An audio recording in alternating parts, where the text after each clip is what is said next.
Hey, everybody, hold up 1 minute. Make sure everything's good and ready to go. Hey, everybody, welcome. Let the people get in here because we gotta get some time to get in here. Welcome, everybody. Just make sure you guys are hitting the like button, please, and thank you. Let me set everything up. Make sure the audio is connected to the mic. We're gonna connect my headphones.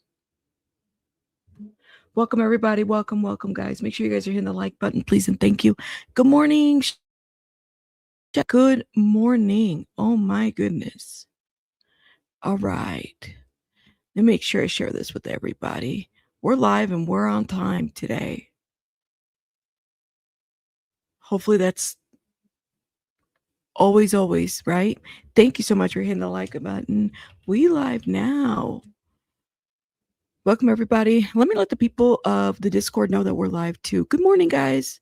Guys, make sure you guys get your coffee. Listen, we got a long day ahead of us, and we're here together. Okay. Let's see. Let me let the people know here.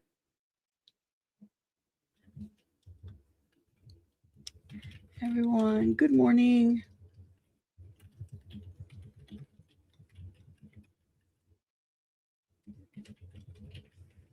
I got my caffeine here. I still have to stir it.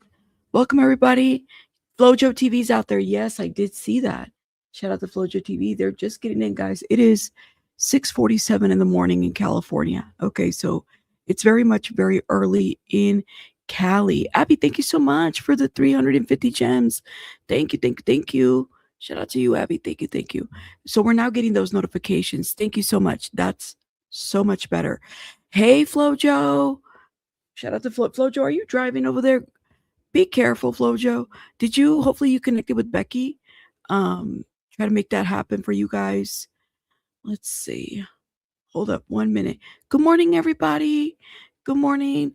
Thank you so much, Abby and Annie. Not even Anna. Ann Ellington. Shout out to you. Thank you so much for these gifts. Shout out to everybody. Thank you. Okay, beautiful. Perfect. Let's see. Let me get to Flojo. Where's our boo Flojo? Flojo, where's he at? Is he live right now? Flojo TV. I know he's live. I saw him. Let's see. Okay, perfect. Let's see, Flojo, where you at? Or he was live. I don't think he's live now. Okay. I thought I was making that up. Yeah, he was live about a minute ago. Look at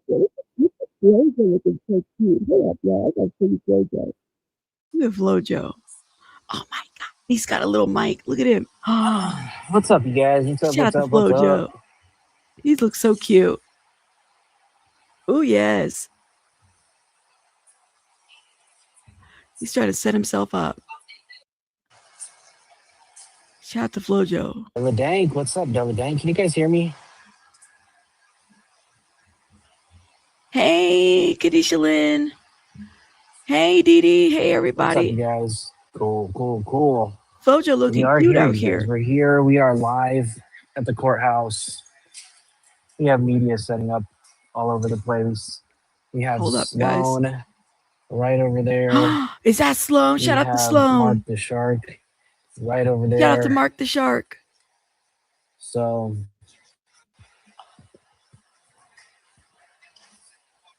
Megan, good morning. You guys, it is so hot already.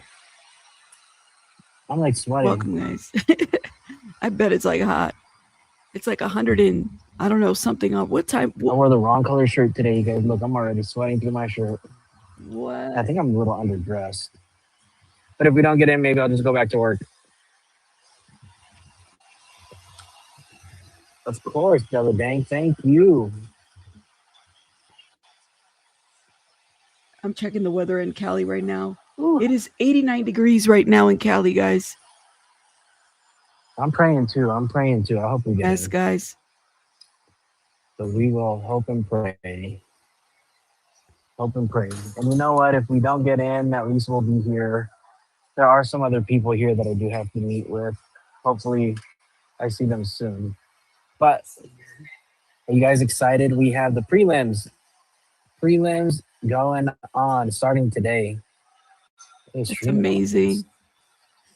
Hold up. Good morning, Faded guys. Joe, what's up? Sorry, I'm getting everything going. Guys, I wore the wrong color shirt. No, you didn't. You look great. Shout out to Joe. All right. You said, welcome everybody. Flojo with the prime real estate up in front and center. That's right. Hopefully you get a ticket, Joy, man. what's up? What's up? Right. Look at Cian says if you go into LA, you better go right now. You better leave ahorita right now. Stella Dang, thank you so much for the super chat. I appreciate you. Nene. Shout out to Flojo. Let me drop his link real quick. You guys can go sub up. We got our little bottle of water for now. Thank you, Faded Joe. Let me see where Pinche Becky's at. Shout out to Pinche Becky.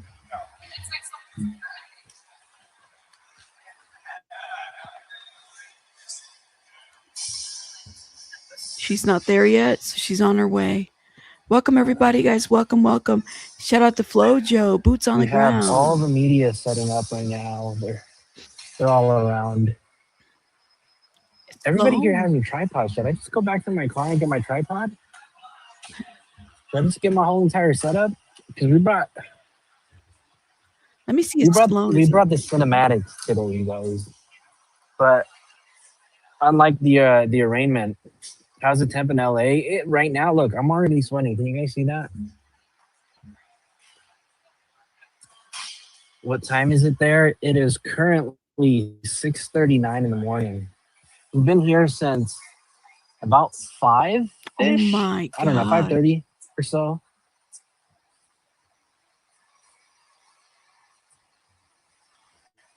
Get back to class. Nope, Yanni. Everybody's here, you guys. Everybody's here. They're all setting up, guys.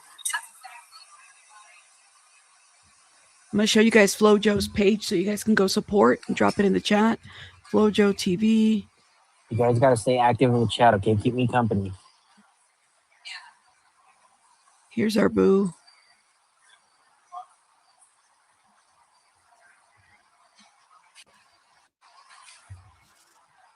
Cat's here. You know what? I'm not going to lie either. I couldn't fall asleep last night. I was up. I should have just stayed streaming. I tried to sleep. Didn't work.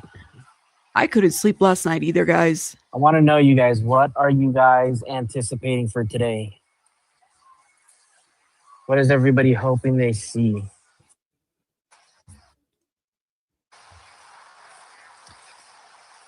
I think it's going to be a tough one, you guys. We have Sloan right over here. We have Mark the Shark already here. We have some other people. I'm assuming people that are filming like documentary stuff. I don't know. Look at all the media set up. Shout out to Flojo. Yeah, first of all, shout out to our YouTubers that are out there. Shout out, look at my boo Sylvia in the chat. Shout out to Sylvia. Shout out to Armand Pika. Shout out to everybody. Look, yeah, look at Flojo looking cute. Yeah, go check out Flojo, okay? Go send him some love. Yes, media, there's for major media, okay? You know, the TMZs and all the people out there. They're already seated, y'all. They're already seated. We only get 10 seats for the public. Okay. So like some folks that are YouTubers don't plan to have their press pass, don't plan to do all that. I mean, you totally could get one, but they already they're set.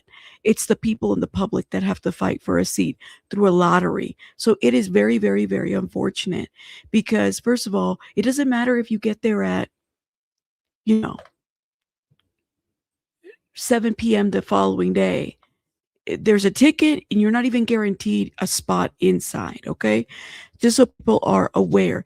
And yes, it is about what I saw. It was was it 90 degrees out there right now? Let's see. Today is the 21st. Yeah, it's about 90 degrees right now. And I don't know why Joe's saying he's wearing the wrong shirt. I mean, it's just hot, you got to wear either a polo shirt or a dress shirt. You go to court. So shout out to Joe. It's not just legacy media that's here. There's a bunch of people with like their rigged out cameras as if they're filming documentaries. So Probably are filming documentaries. Celeste will get the justice she deserves. Yeah, absolutely. We're gonna hope and pray for that, you guys.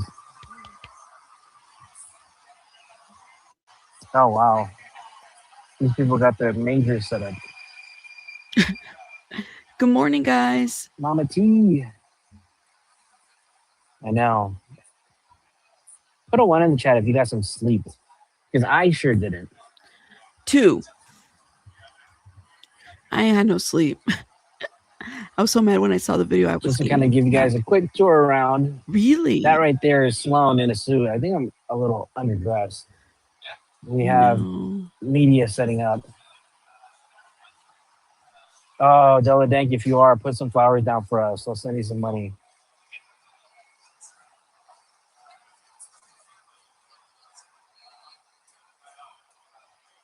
I got my coffee.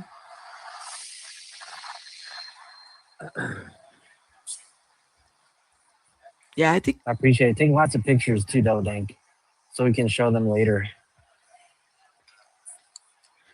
Oh, LA County, don't let us down. Lord have mercy. Yeah, I had a hard time sleeping. I was so mad when I saw the video. I was getting tagged on TikTok so much I was sick. Oh, I'm gonna have to check it out. Kadisha Lynn, you gotta let us know what it is, love, so I can tag it. I do have a TikTok. I just don't ever really be on it. We have about 20 minutes. Till the lottery, guys. 20 minutes till the lottery.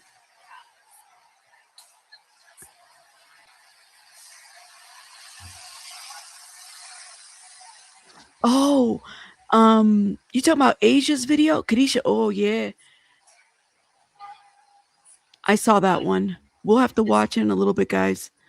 So depending on what time all of this goes down, I may have to like jump off quickly, and you guys all understand. So we're gonna try to get ourselves into the courtroom.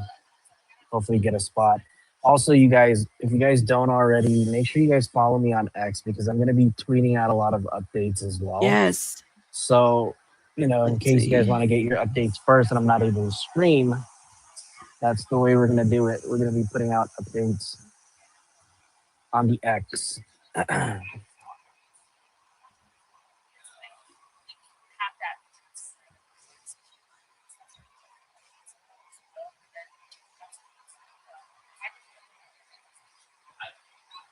Did they hand out tickets? Not yet. So I think we're gonna figure that out in a bit. Anybody know what time? Hold on, I might have to do something real quick. 1 second. 1 second. Not yet. 1 sec, guys. I'm getting everything ready and set up. And make sure you have your notifications turned on, you guys.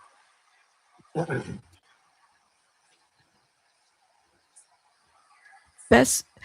Ooh, okay.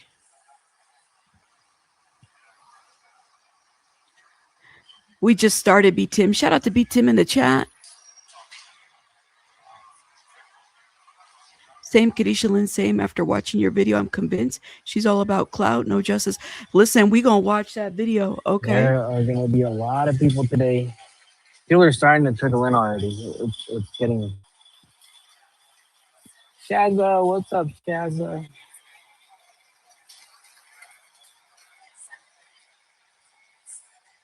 Yeah, T's got the notifications turned on, so. Yes.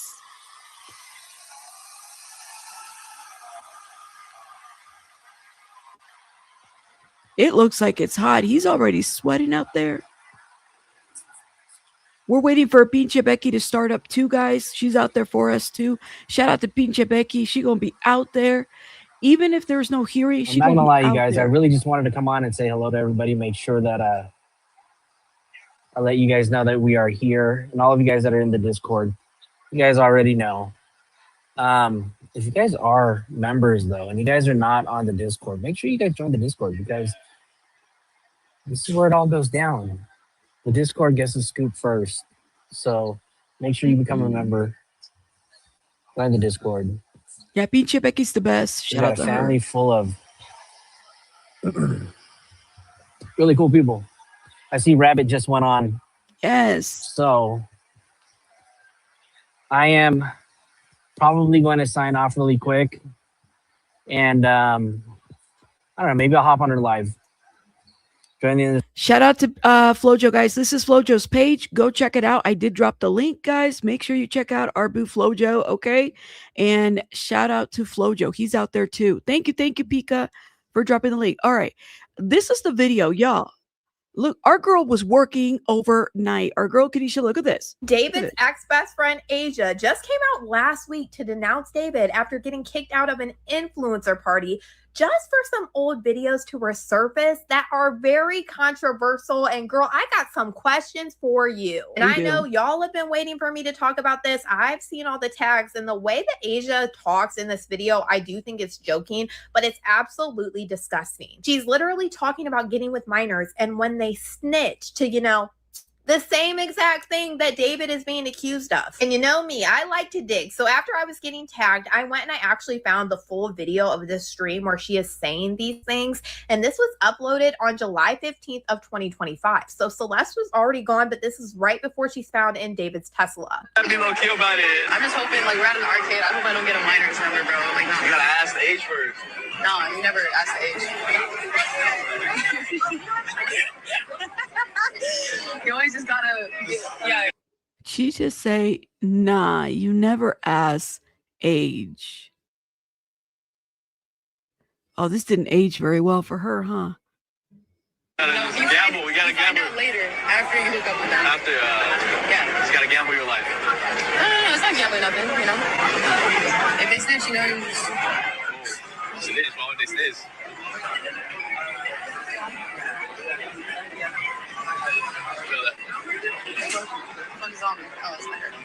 I'm kind of prepping to see whose number I'm gonna get. Like who's gonna be down for me. Like, No, bro, stop, bro. I'm not talking no minors today. Today? No. Wait, how old are you? 22. On a good day. What about a bad day? Feel it? Can we stop right here? I don't know about you guys, but I was once 22 and I don't remember doing all of this. Like I was, maybe because social media wasn't what it was back then, but like I was 22 once upon a time ago. I just don't remember that. You know what I mean? He said, like, why would you even joke like that? Yeah, Kadisha, how old is this video? Please tell me that this is older. It's got to be older, right? It can't be like recent, right?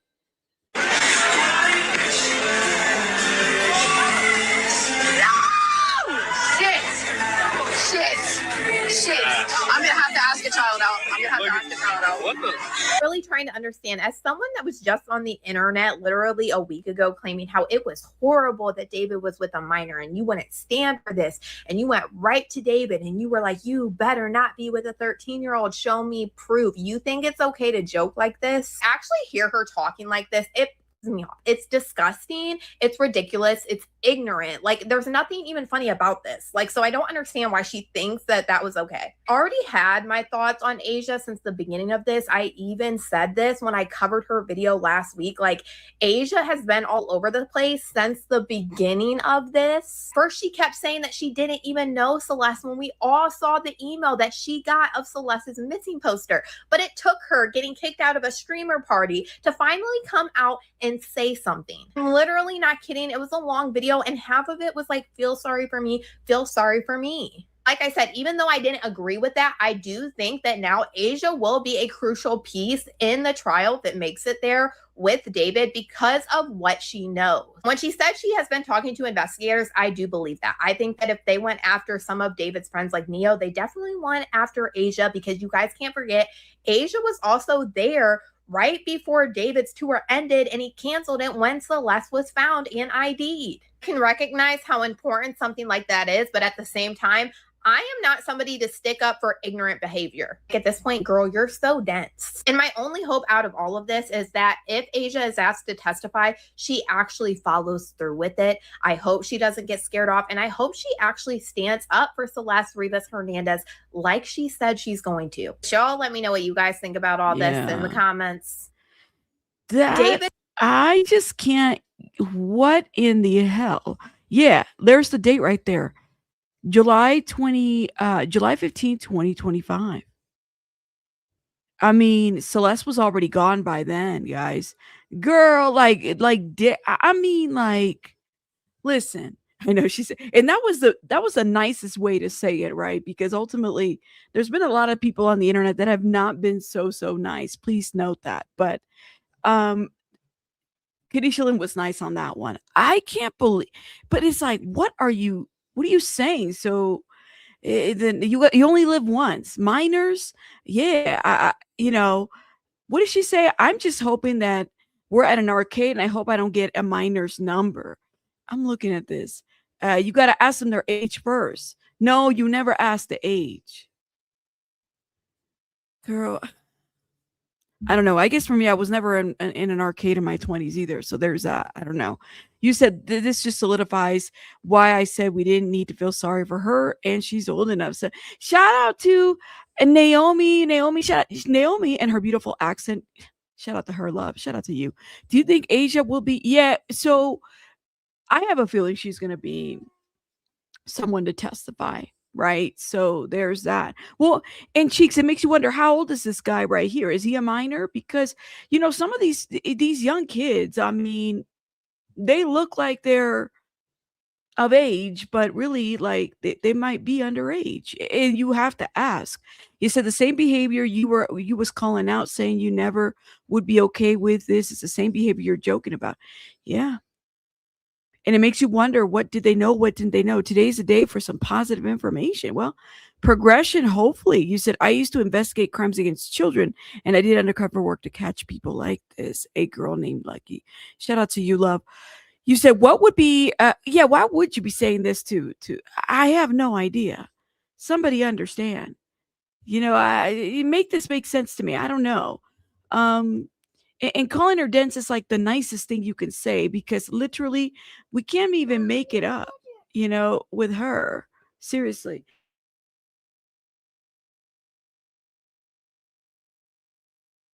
You said yes.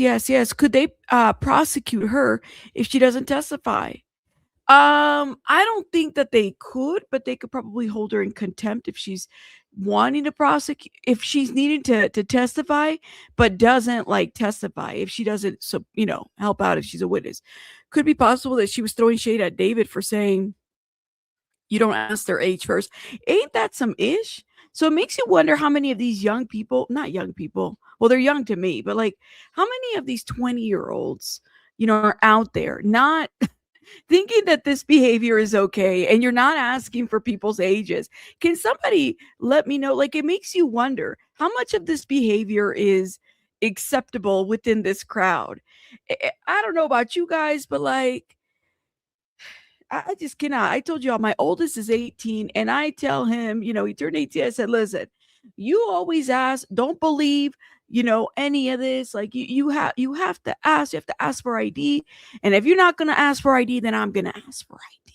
Right? We gonna do one or the other. Anyways, girl, this is why maybe you need to go back to figure out how many streams you did where you might have been a little dense, or you couldn't read the room, or something, because that just seems to be the theme for you, girl. I don't know. So a motion was filed, by the way, not to sway us anywhere else. So a motion was filed. This is a couple things happened yesterday, and Kadisha actually did report on that. Let me get on Kadisha Lynn's video, because she breaks it down a lot quicker. This is why I love her videos, because they're under 10 minutes. And she's like, I'm getting to the point right now, and I can't even, girl, it's my ADHD. I have to tell you about what happened to me today before I could even get to the point. Y'all know how I am. Okay, here it is.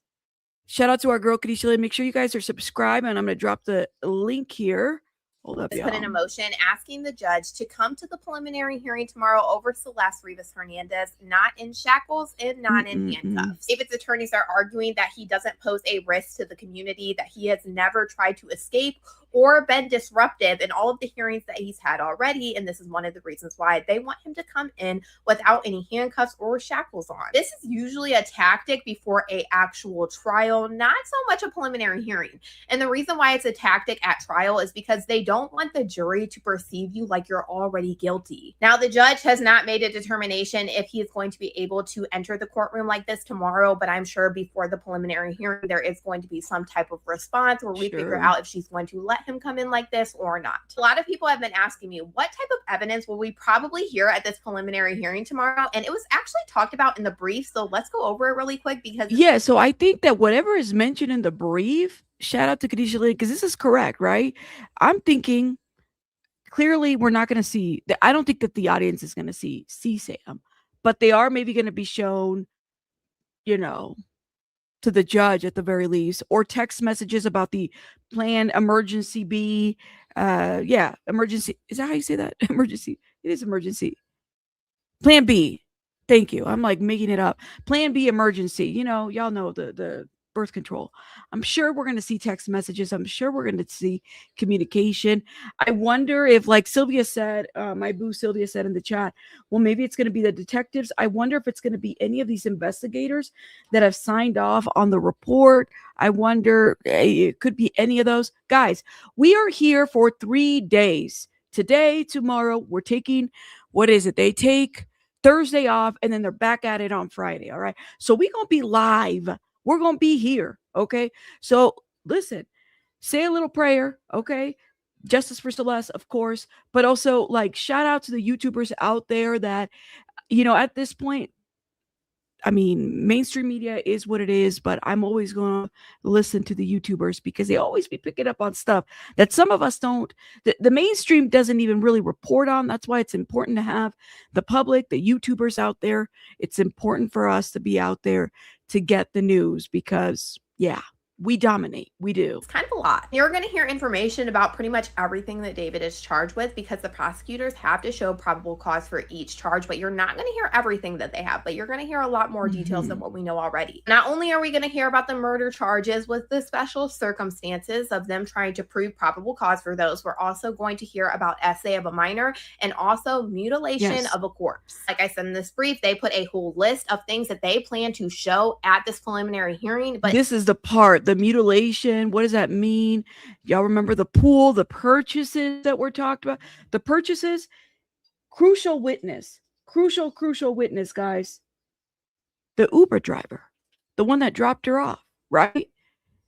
All of these people, I mean, this is so important. It is literally just some of them. They said it's including but not limited to, so they can add more to this. You did just hear the DA basically explain how they were going to do it, and they are going to lay this out like a timeline. I think they're going to start this timeline out probably from when detectives went to question David about Celeste being a runaway the first time she ran away, and they alleged that David showed them a yearbook photo of Celeste but claimed that he didn't know how old she was. We probably will have officers maybe testify about that fact and what they saw and what they went through during that home visit to David's house. I have descriptions of photographs descripting Celeste not with clothes on, as well as while she was engaged with the defendant in physical activities when she was 13. This is literally being described because it's illegal, so nobody is going to see these photos or videos even in the courtroom. I'm going to show text messages between David and Celeste of their relationship that talk about pregnancy, abortion, and the use of Plan B. They claim that they are going to continue showing text messages between March of 2025 to prove that David continued to manipulate Celeste. They reference one of these messages being from Celeste saying that all they do is have physical relations and just hang out, and she wanted more for herself than that. We're going to show David's cellular activity and communications from his— You know what? And that message,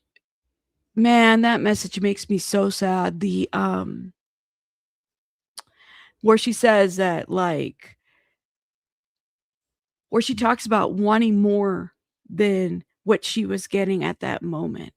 You know what I mean? And like being at that age, I like my goodness, y'all, like this little girl's telling you, I want more than this. Like, I just, when I heard that, I was like, oh my God, because it's like,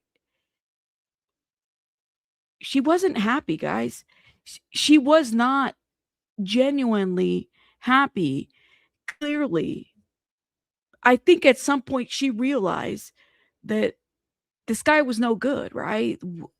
Yeah. iPhone and Tesla to demonstrate his activities from April 22nd of 2025 till April 24th of I got you. 2025, including a trip to Santa Barbara County in the middle of the night after the victim arrived in his Hollywood Hills home. The thing I'm sure they'll tie in with this is how the Caltrans worker found Celeste's passport ID card in Santa Barbara County. Add on to this, another thing that I heard in the Hulu doc, which the DA was speaking in, allegedly, I guess they also have text messages from the night of Celeste arriving to his home when they allege that she was unalived, where David literally says that he allegedly unlocked the gate and everything and for her to come right in.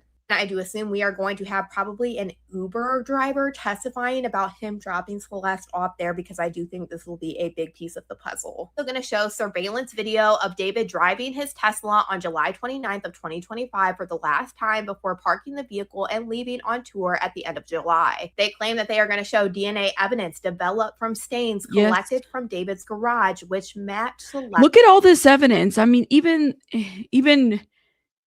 the iCloud, there are messages that were obtained from defendant's iCloud data. I'm sure they're going to show this. So, I mean, they kind of told us what they had. Here's my other question. The chainsaw that was used, did we ever figure out whether that was also in evidence? Let me know. Oh, here it is. Hold up, Flojo. Let me get you on. Shout out to Flojo. Hold up, y'all.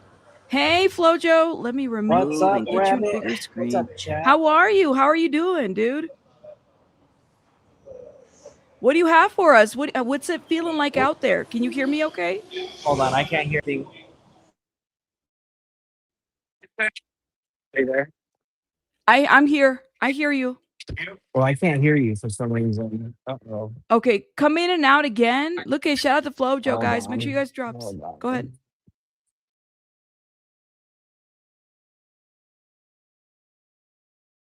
See if Flojo, he's trying to get his stuff set up, guys. Give Flojo a minute. All right, he's frozen. He's got to come in and out. Hopefully he'll come in and out. Yes. Look at Flojo. He's got his little mic. Here it is. Okay, I see Flojo. Hold up. Let me remove this Flojo and add this Flojo. All right, we see you, Flojo. How are you? Cool. Can you guys hear me? Yeah. Can y'all hear Flojo? Put a one in the chat. What about now? Can you guys hear me now? I can hear you. Okay, cool. I hear What's you. up? All right, chat. Do you guys hear Flojo? Put a one in the chat if you hear Flojo. I need to make sure everybody hears it. Everybody hears you. Sound off. How's it feeling over there? Right now they have all media's here. Most of the people who have gone in and checked in for their ticket is basically gone in and got their ticket. I walked in.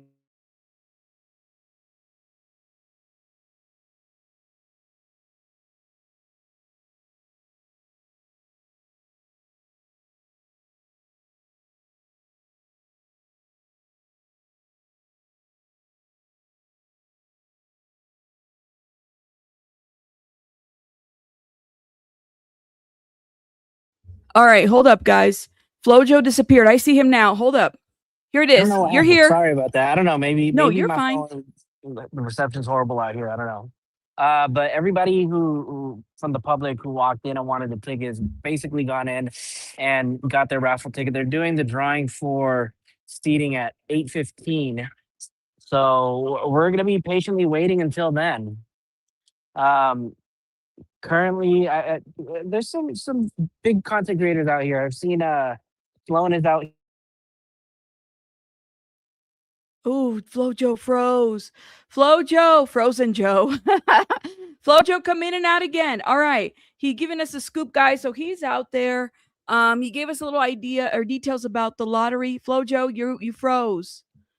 Flojo. Okay, here's Flojo again. We gonna make this work.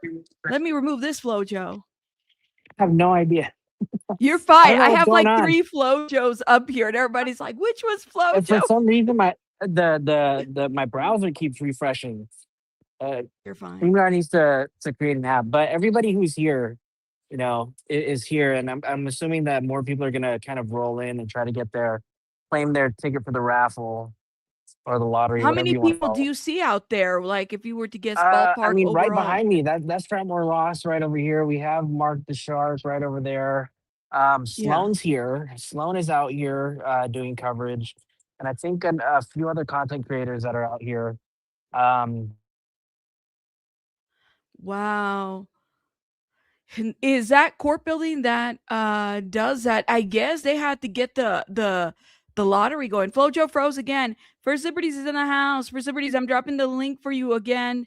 Hold up. Look it. I got 3 Joes up here. Yo, you got a twin up here. What is going on? Look, I don't know No if it's the worries. reception out here or not. I guess we're gonna have to beg the court for a little bit of their Wi-Fi. Yeah. It's really hot out here. It's about like 90 degrees out here, or it feels like it. I'm getting toasty. Yes. So, okay. So what is help me understand. They're going to be doing the lottery. They're going to call you guys up for line. You guys don't have to make a line to get the ticket? So we've already lined up. We went inside the courthouse. We got through one of the security checks, and basically they have a table set up there, and they're giving out tickets for the lottery. And Shout out to Flojo. He's like, I keep free. We gonna keep doing. We're not gonna give up, guys. We gotta get Flojo up in here. You know the Wi-Fi is always crazy over there on that side. Again, got it? Okay. All right. Hold up. I see Flojo up here. Look it. Let me remove this Flojo. I don't know what's going on, but it We're here seems for the like long haul, love. my browser keeps refreshing. So No, yeah. it's everybody's internet. I've seen it happen too many times over there where it's like when we report on cases, the internet's awful over there. The service is always in and out. But hey, Suits. Okay, so tell us. So you just had to check in, and basically you're in line when you check in. Yeah, we checked in. It was actually really quick. The whole process to get checked and get our ticket was literally about like 5 minutes. Okay. Oh man, I was gonna ask him another question. He'll come in and out. Becky's on her way over there. We're waiting. I have not seen her live yet. Once she hits that live button, we'll be heading over there. Shout out to Pinche Becky. Because listen, Becky is familiar with the courthouse over there. Oh, hold up. There it is. No worries. Hey, the question that I have for you. I can't even hear you now. Oh, you can't hear me. We can hear you. Maybe it's me. I'm gonna leave and come back. Can you read? Let me leave and come back. Chat. Okay, go do that. Yeah, we got like 3 or 4 kinds of Joes in here. Let me kicking guess. All right, shout out to Flojo. He'll be back, guys. You say you only get one question for like 3 seconds. Love. I got to do some shout outs here. I promise y'all. Thank you guys for the gems. Is it gems? Yes, the gems and the jewels.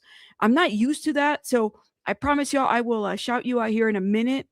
I just don't want to get too behind. Rabbit, you are freezing too, just as much as he is. I even got pushed to another streamer. Interesting. That's so weird. So many Joes. It's like that Spider-Man meme that goes, when they're pointing at each other. Thank you. Shout out to Savannah. Hold up. You can still hear him. He comes in and out. He'll be back, y'all. He'll be back.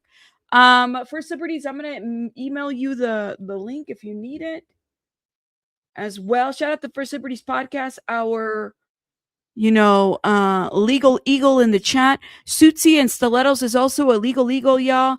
Shout out to all the legal eagles. And typically these are people that are either lawyers or have legal training and know what they're talking about. Okay, hold up. I have 2 Joes. All right. First Liberties, are you in here too? Yes, I am. Okay, let me put the 3 of us up here. First Liberties, right. Hold up 1 minute. Make sure Sure. I got everybody up here. All right. Flojo, sound off. What is it like out there? Right now, we just have a bunch of media kind of lined up. Just give you guys a quick little tour of what's going around. I don't know if you guys can see, but we have media just kind of setting up everywhere. Fratmore Ross is right over here. All of the people who have kind of went in for their ticket for the lottery tickets kind of just hanging out inside of Rose again. You hear him? I hear everything. But yeah, No, like I do you said, he's hear frozen him? right now. He's froze. Okay. Yeah. He froze. It's okay. He'll be back. So he's oh yeah, here it is. Here's the real Joe. Hold up. Let's remove this Joe. All right, here you go. Go ahead, Joe. I'm sorry. Somehow. I don't know. I don't know what's going on here. It's the service. That's how it is over there. I mean, it is what it is. Joe, let me ask you a question before you might. Hopefully, you'll hear this before you have to drop off again because it goes in and out. So you already set up. I mean, do you think you're gonna get in? Are other people like? I'm hoping people get in. Fingers crossed. I mean, hopefully. I mean, there's only 10 spots. So, I mean, there's way more than 10 people already here who have gotten tickets. So, I mean, you know, if we're not here or if we don't get in, we're still going to be outside reporting. So, you know, just make sure you guys are tuned in. Grab it. You know, you'll get the scoop as soon as we hear Yeah. anything. I'm looking at Steve. SF is. Oh, it sounds like SF Investigates is out there too, guys. Shout out to SF Investigates. He froze again. You know what? I really hope with the amount of people that they see here, I really hope that they get an overflow room going for celebrities, honestly. Okay, let me get this Joe up here. Remove. You're back. SF Investigates is here, you said. I can't even hear. Me. You can't hear? Can you hear us now? Oh, he's having the sound issues. Can you hear now? Yeah, he can't hear. Flojo, you should really restart your phone and see if that helps. All right, let me see if I can. Oh, okay. Are you there? Are you there, Joe? Yes, I am. How you doing? Good. So, man, it's a lot going on out there. I hope he gets in. Can y'all hear for celebrities, please? Y'all hear for celebrities, guys? Put a one in the chat if you hear for celebrities. Hopefully everybody hears you. Yeah, let me see what they're saying. They're saying, yeah, restart your phone. Flojo Rabbit said you couldn't hear. Yeah, hopefully he restarts his phone because if it's an iPhone, which I'm assuming he has, sometimes you just have to restart it and that might help. But also it's that area where we've covered cases typically has issues with service. Flojo, are you there? I'm here. Okay, here it is. Me? Here's Flojo. Hold up. Yeah, let me get y'all back in here. Okay. What was my question? Oh, so you said SF is out there. Yeah, SF is here. I saw Lauren Conlon. Enton's here. Brian Enton's here. Brian Enton, So, I the mean, Silver Fox is there. All right. Yeah, they're all out here. Wow. Everybody's out here. It's gonna be a show today, you guys. Do you see other local news like NBC, Fox, and anything? Oh yeah, all legacy media is here. NBC, ABC, KTLA. They're all out here. Amazing.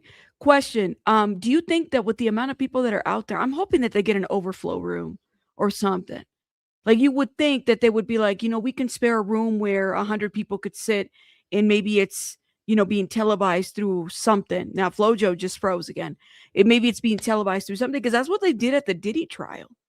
They were able to seat another 100 people. Hold up. Let's remove this, Joe. I don't know what it is, but I'm hoping as well that they're going to open up an overflow room. I don't know. I mean, there's definitely more than 10 people here, but it's not crazy right now.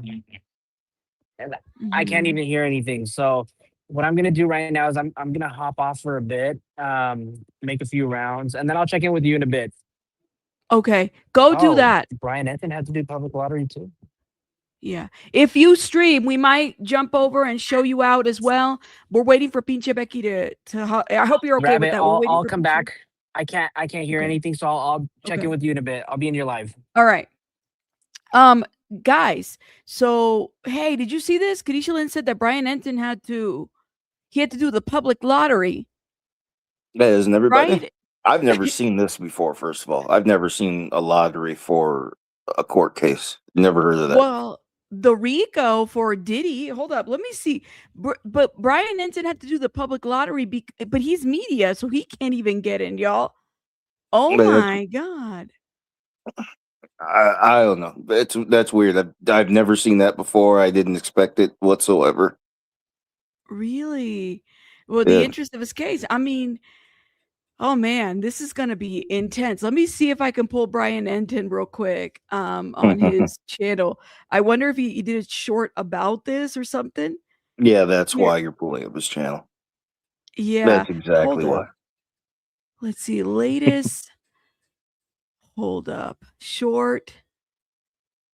I don't see. Where did he Kadisha Lynn, where did he post that he had to also be part of the public? Yeah, Brian Enton has to get a ticket. He's even major media, mainstream media, and he can't even get in. He's gonna have to go through the. That is insane. Lottery polling. Who's gonna get in? All right, I'm gonna check out Becky real quick before anything. The people were asking, what do you think about this? I mean, as far as evidence, I think Kadisha Lynn is right on the money as far as what was listed there. It's probably it's gonna be the evidence that's gonna be shown in the last 2 days. TikTok. I didn't see that list over the last few days. What I expect, not all questions are going to be answered for fact. What we're going to see, we're probably going to see the story in order. So the 911 call is finally going to go on the record. Then we're going to hear from the first officer who opened the trunk. And then from there, we're going to find out how or why the warrants were issued going to his house and what exactly, because those are going to get unsealed. So eventually we're going to hear what they were looking for exactly, because we were told we saw them take electronics. There was whoever that was outside the house saw them taking electronics, probably took a bunch of cameras and other devices that were inside the house. We don't know what else they were looking for. We don't know the full extent of that warrant. And then eventually we do have to get to the arrest. Finally, we're finally going to know why exactly he was arrested on April 16th, because there was no warrant for his arrest and the grand jury didn't indict. So it looks like it was a fresh arrest and they haven't told us exactly what it is.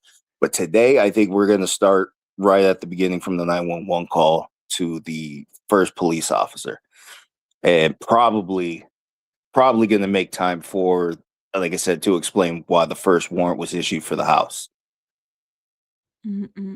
Right. You said, Liberty, the list for prelims was in the brief. Yeah. You remember in the brief that they wrote, they said everything that they were going to show.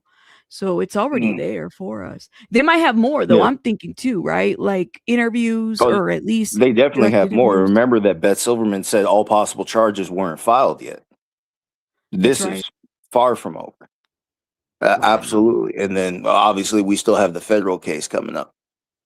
Wow. But yeah, it seems like that's everything they're going to make the case for. So over the next few months, here's also another thing. My assumption is that we should be starting from the beginning, and I don't know if the beginning is going to be the 911 call, if they're going to go all the way back to 2013, because they're going to have to tackle that evidence. And 13. They're not gonna let anybody see it. They're just going to describe what's on it, and then the lawyer's going to fight about it. You said 2013. Is that what you said? What did you say? I hope I did. I said 2023. Listen, I said hearts and did parts. I say 2023? Okay, the beginning. Remember, she was, because I thought it was 2023 is when they met. Yes, yeah, you're September right. 2023. So that's when he was dumb enough to put the whole crime on video. That's right. Hey, all right, let me play this from Brian Enton. Again, for those that are coming in, I guess Brian Enton, who's major mainstream media, is probably having to get a lottery ticket too. What are the chances that he's actually going to go in? But honestly, people talk, so I'm sure a lot of information is going to come out. He'll be able to flow it through. But let's watch this. Hold up, no sound. Preliminary hearing, which is going to be starting tomorrow. It's expected to last several days. There's been a lot of information that's been withheld in that case, including things from the medical examiner's office. So I expect we're going to learn a lot more and about a lot of the evidence that the prosecution has against David. He's, of course, accused of killing Celeste Rivas Hernandez. Just a very, very, very sad case. What's interesting, too, is for the preliminary hearing, there's only so many spots in the courtroom. So I'm going to have to get there super early. I think I'm going to get there at like, I don't know, maybe 6 a.m. To line up. And there's some kind of lottery system. So everybody gets a ticket. And then they do a lottery to see who can get inside, which is always kind of stressful because you never really know if you're going to make it inside. So I don't know how many people are going to be there trying to get the lottery tickets. But yeah, so I'm in LA, and we'll see how the next couple of days goes. I love that he says this though, because it's like, okay, like he's got to follow the rules just like everybody else. I'm here for it, you know. Shout out to him. He's like, it's because they shut down the media applications, and I bet he didn't submit it on time. And like I said, I expect we're going to learn a lot more about the case. Hey guys, so I'm in Los Angeles. Oh my God. Okay, real quick, Flojo, what do you? So I mean, I'm the today other Joe. everybody's not Flojo. Why am I saying Flojo? I'm sorry, because I'm looking at Flojo's page as I'm saying Joe. It's cool. I'm gonna need Joe. First Liberty's Joe, and then Flo Joe. All right, I got it. It's all right. Just Joe will work. I'll believe you. Man, what was the question? I forgot. Hold up. The case. He said he was talking. We're in. Yeah. So my question is, so, I mean, it could be a variety of things that could be presented today. I think, is there anything in particular that you're more curious about? You said that it was the police, at least when they arrested him. Yeah. It sounded like the arrest is the big one. Yeah. The arrest it really is the big one because we don't know exactly why they moved in. And yeah, that is important because if that arrest is not justified, at least the arrest will get scrapped. And then the government will have to go again. And then, maybe this time they'll just use the grand jury indictment. But that's how our Constitution works. If you can't justify the arrest, you can't justify everything else moving forward from there. You got to scrap the arrest and go again. Now it doesn't. I don't know if that will be if they got him, they got him. But I'm just letting you know if the arrest wasn't valid, they do have to let him go until they find a valid reason to arrest him. So then they'll come back with a warrant, go get him the right way. So it would be all said and done. It will be a minor setback, but that's the way it works. If you as a government official don't follow the law, then we don't get to enforce the law in court. That one error you make in the procedure does stop the proceedings going forward if that is not justified. Well, let's just assume it's justified. What's going to go forward from here? They're going to tell us, they're not just going to tell us the evidence of the crime, but they have to tell us why this evidence implicates David. So we know there's a body. That's why we're here. Right. And then we know with the dismemberment and so on in that direction. But what is connecting this evidence to David? Now we're also going to get text messages out finally. What they say, 3 days for this, or they said they scheduled it for up to 5 maximum. No, it is Flo. Thank you, Flojo in the chat. That's what I'm talking about. It is the 21st, the 22nd. They're taking Thursday off, and then they're back at it on the 23rd. So okay, yeah, so right. Total 3 days. No, wait. No good, because these hearings shouldn't take that long anyway. Well, hold up. They're taking off the 23rd and back at it on the 24th, which is Friday. So again, guys, we'll be live for today, tomorrow on this all day. And then we're taking Thursday off because they're taking Thursday off, and then the 24th. We'll probably do a review on Thursday and whatnot. Yeah. So go ahead. Keep speaking. Well, I was saying they have to tell us what is connecting this evidence to David. That's what probable cause means here.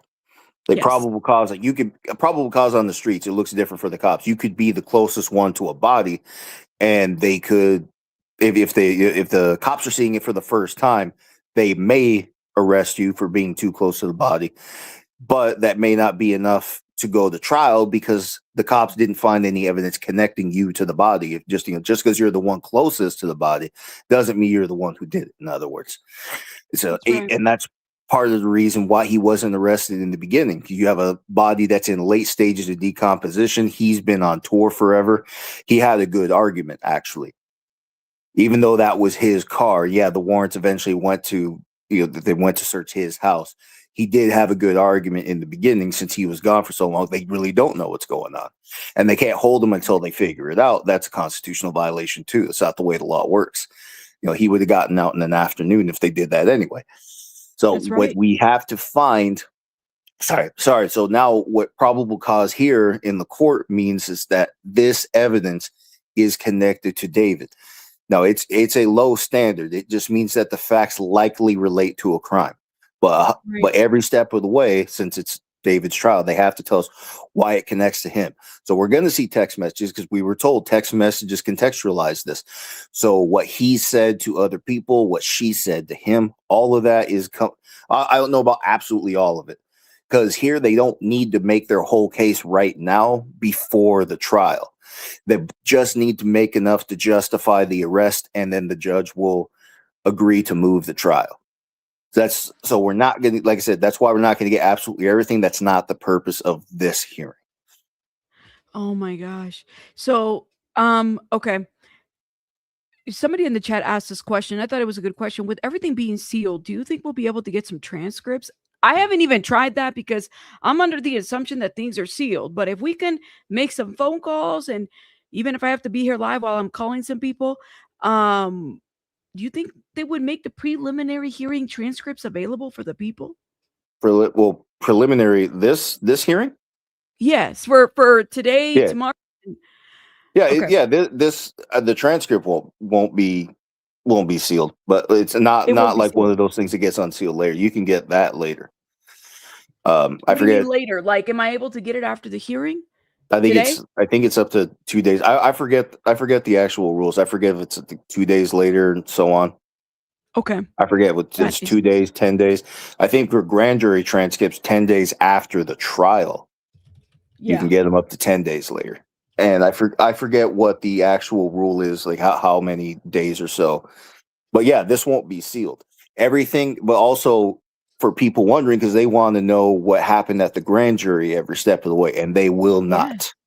That one, I promise you that you will not know, because grand juries are supposed to be confidential because it's necessarily a criminal investigation, and we don't want to smear your name. In any grand jury investigation, theoretically, your name could come up. You have no idea, right? You had no idea a crime was going on around you, and you don't want your good name smeared. So that's part of the reason these are confidential. It also helps the group actually focus on whether or not a crime is, whether or not the evidence of crime actually implicates the person they're looking for.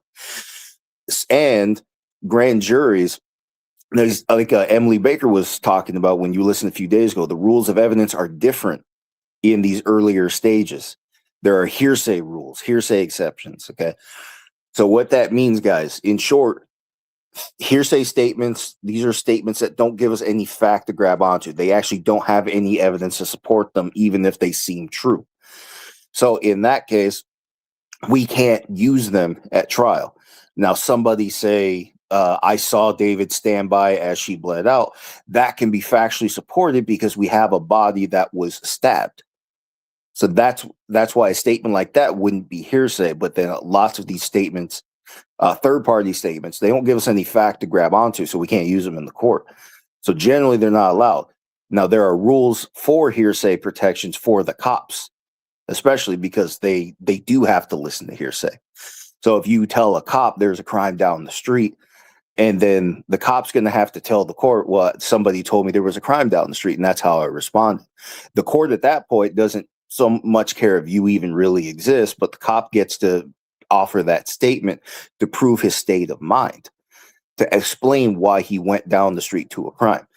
So it's going to be similar things here, because cops are also going to talk to other professionals about the conclusions that they reach. And then that's going to be offered here in the prelim just to contextualize their investigation.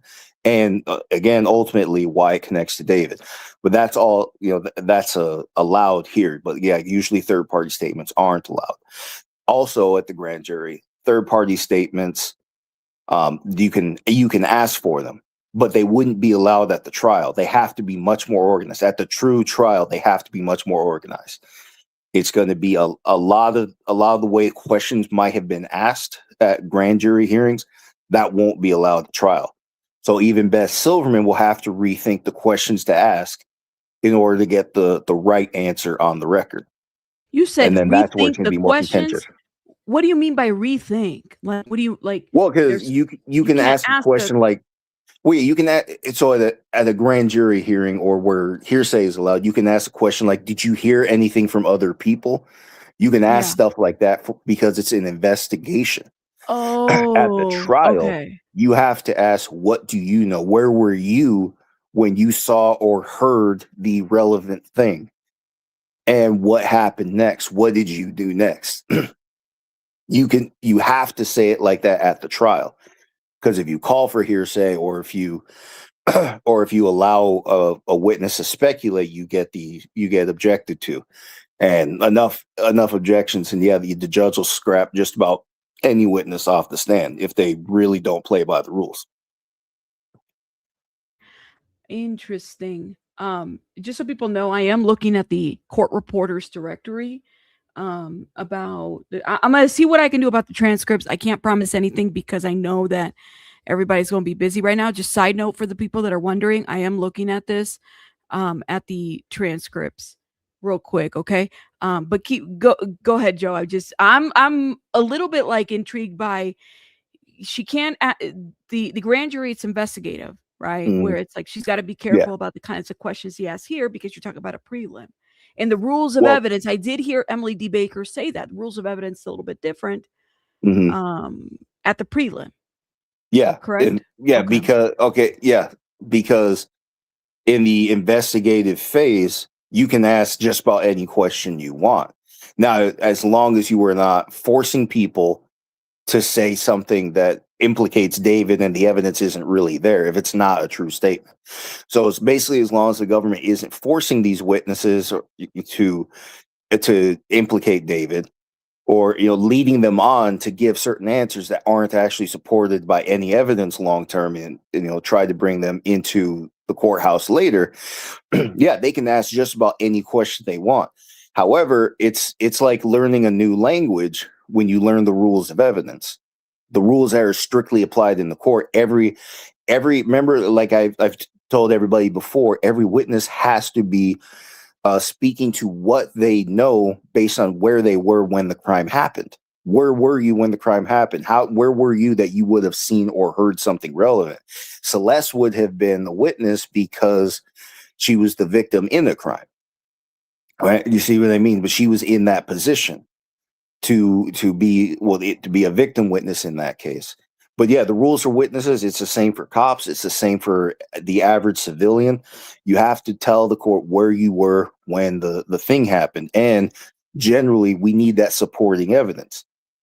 Right. So because of that, the questioning can be more strict, and you have to, in the beginning, you have to set those foundations, like, who are you? Why are you here?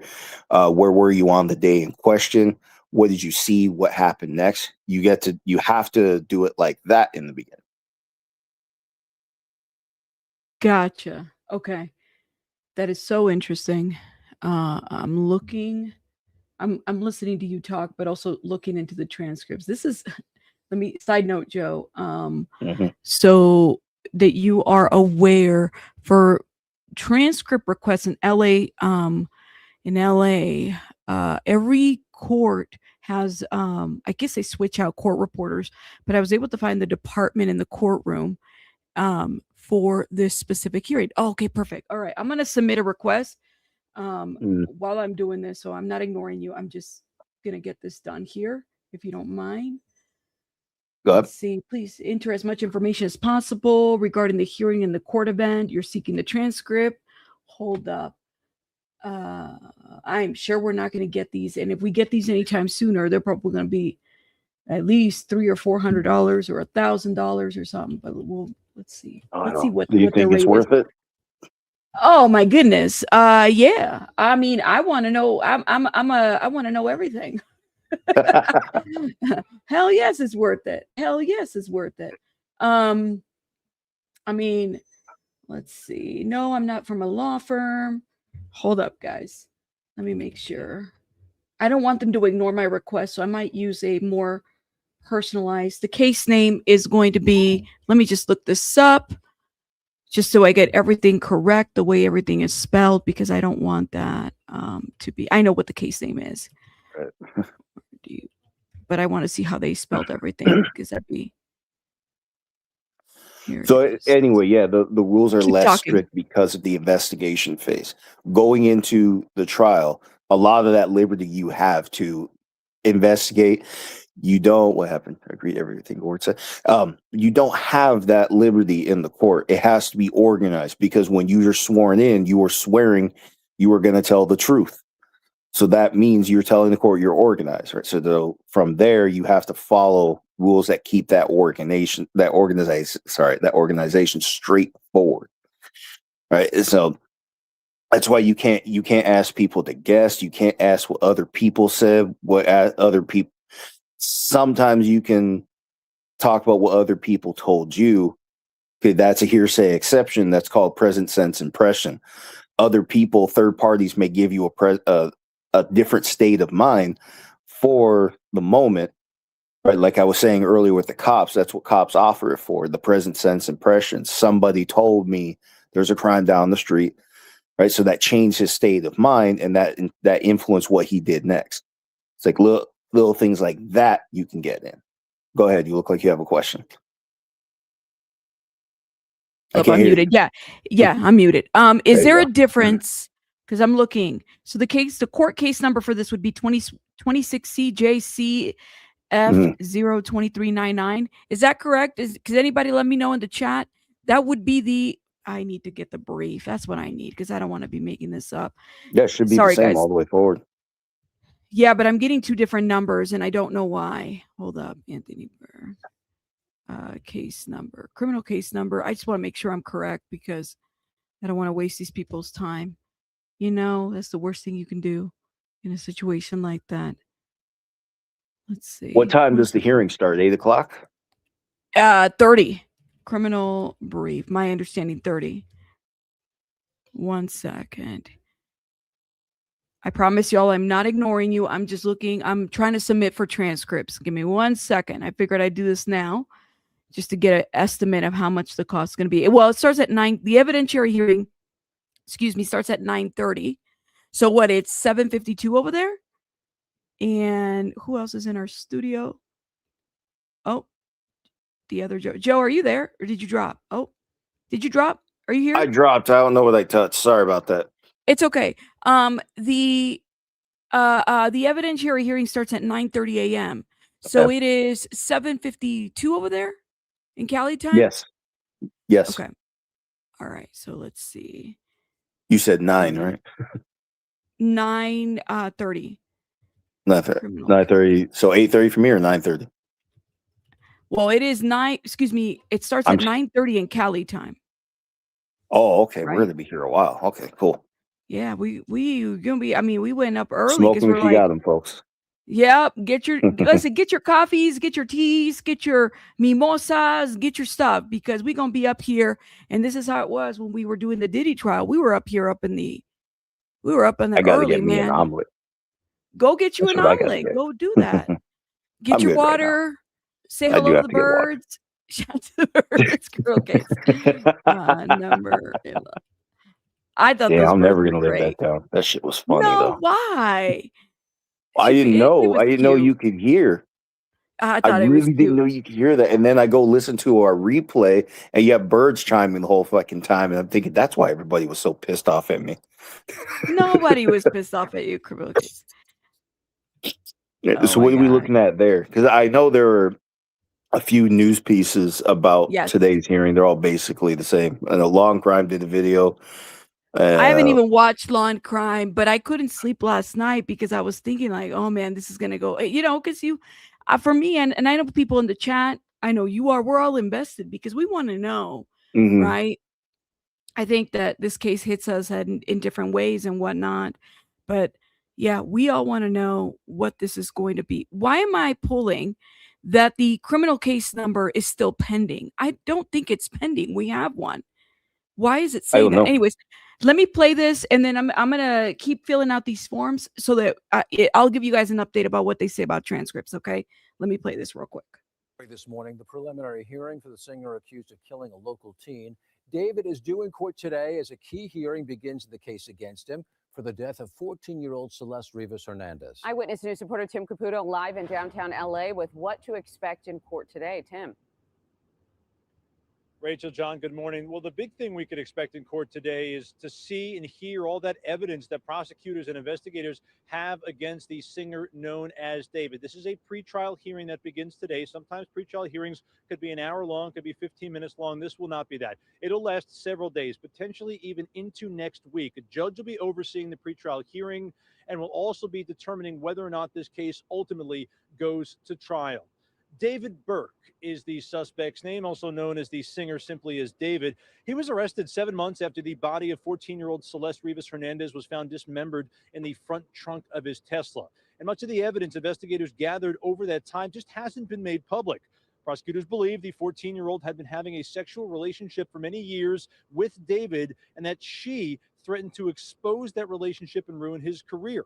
The DA believes that Rivas Hernandez was killed in April of last year, literally the night before Burke's tour was announced and those tickets went on sale, and using a chainsaw that he allegedly ordered to his Hollywood Hills home that he was renting, dismembered her body after killing her. I was at DA Nathan Hochman's press conference back in April when they announced the charges, and while we pressed for more details and the evidence they had against the singer, they were tight-lipped on this high-profile case. But today, and all this week during this days-long probable cause hearing, much of that evidence may come out. That first category is video evidence. Teslas, of course, have video, and Celeste Rivas Hernandez was found in the front of David's Tesla. Also, the home that David rented in the Hollywood Hills apparently has cameras. The second big category of evidence that I think we'll learn about at the preliminary hearing is cooperator testimony. Deputy District Attorney Beth Silverman convened a grand jury, not to indict David, but to put in witnesses. So I expect that some of the witnesses that testified before that grand jury were friends, members of David's inner circle. Yeah, and the big thing to keep in mind in this pre-trial hearing, Hey. this is not like a typical trial. Yes. The burden of Quick proof. question, guys. Chat, maybe you guys know. The judge is Olimendo, right? Yes. What is her first name? Judge Olimendo what? Oh, I I don't need know. to find out. I need to confirm what department she's in. Hold up. Judge Olimendo department, and I'm not able to pull it up. Anybody know in the chat what? It's Judge Olimendo. She also sat over the Danny Masterson cases. Oh, Charlene Olimendo, what department? Department 106? Hold up. She's also listed as criminal general felony assignment spanning adjacent courtrooms like 106. It's either her courtroom is located in Department 105 on the 9th floor in room 9 through 311. Though she's also listed as a general. So do I put 106 or 105? Thank you so much, Chloe. Okay, so that's the department 105. She's 105. Chloe, if you're in the, I think Chloe's in the area. I don't want to, put you out there, love. But if I'm requesting transcripts for the preliminary hearing, her department would be 105, correct? If you know, let me know before I submit this. Like I said, I don't want to waste these people's time. 105. I don't know what the court reporter's name is. Well, let's see. Hold on. What is the assigned? Sorry, Joe. Supposedly Becky's live. She's live now. Okay, let me put her. Well, Sylvia said Becky Becky is alive. I don't know if that meant she meant to say live. Oh, she's live. Here it is. It's not for somebody's hearing. It's actually for that Celeste Becky Rivas. Justice for Celeste. This is a very, very quick live. Oh, see, the internet stuff is always a thing. Thank you, Kadisha Lynn. Shout out to Just to Kadisha let Lynn. you know. Anonymous Lens. Hi, my friend. We're here today. We're doing this. Brandon, no, I don't want to get. Anyways, guys, I need to get up there because, hello. Wait, surprise. Oh, watch my phone fall. She can't hear us, right? She can't hear us because she's live on her channel. There she Oh, is. she Look at can her. hear us. There she is. Okay. Picture. Oh, she's so cute. Anyways, I'm doing today's live. Oh, it's Rabbit here. I made it, Rabbit. I made it. I'm going now, guys. I know that we have other that have been here since 6 a.m., if not earlier. They're doing a Well. lottery, so I got to go, guys. I got to go. Shout out to Rabbit, guys. Please go and check out the Rabbit Hole News. Ha! I finally got it right. Yes. It takes me a minute. Love you guys. See you guys soon. I'll come back. I promise. I'll come back. Bye. Shout out to Becky. Hey, they're asking me to identify her court reporter, and I'm trying to find it. So 106 or 105, but she's in 105 right now. So we're gonna put. You said if the proceedings is 105, put 105. Thank you, Lala. Guys, we're gonna see about. I gotta find out who the court reporter is, though, and I'm like, Lord have mercy. I feel like I'm on an Easter egg hunt trying to find out who the court reporter is. Give me 1 second while I figure that out on the internet. We're trying to go as fast as we can. Hold up. Let me play this. Thank you, Chloe. But I'm looking for a court reporter's name. Okay, hold up. Proof is guilty beyond a reasonable doubt. That is the highest standard. The threshold for this is much lower. This is a probable cause hearing. That is essentially what you need just to get arrested. And a judge ultimately will be the one deciding this once this pretrial hearing wraps up. Sorry, the light turned on over there. No, it's the light. It went over there. I got to turn off the light on this side because it like hit me right in the face. Okay. We're getting updates. They're lining up, guys. Sounds like Pinche Becky was out there. I'm going to try to go back to the beginning of her video just to see what she was checking in. So she was coming in a little bit later, hold up. I think she was there. Prelim hearing. Shout out to Pinche Becky. Let me start from the beginning, and that'll give me time to look for this court reporter's name. All right. Give me 1 sec, guys. Hi, guys. I'm doing a very, very quick live because, hello, as you guys know, I always run a little late because why not? Anyways, today we are here at the prelim hearing. Oh, look at the kitty cat. Or that David dude. And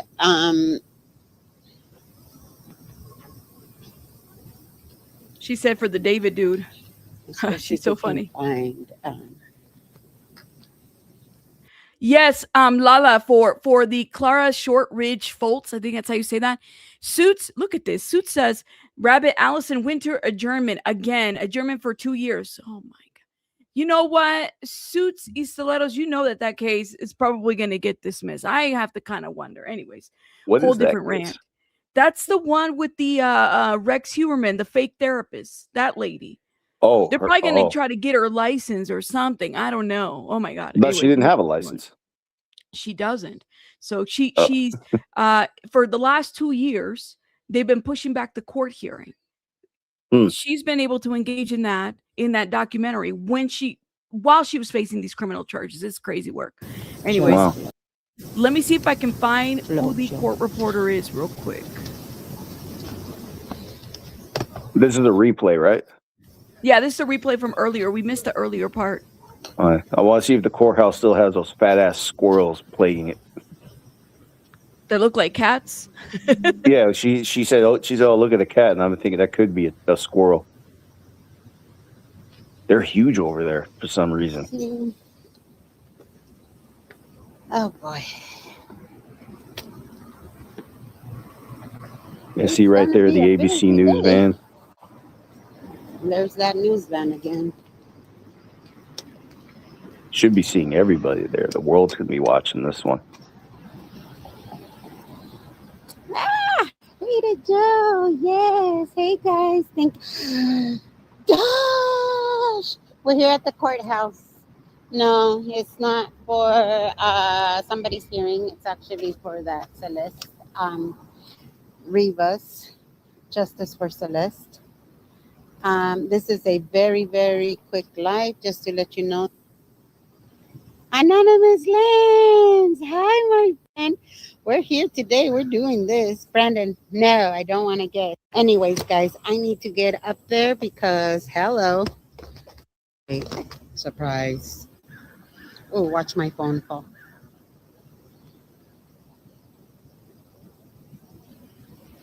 Do I look presentable? I think I look presentable. Picture.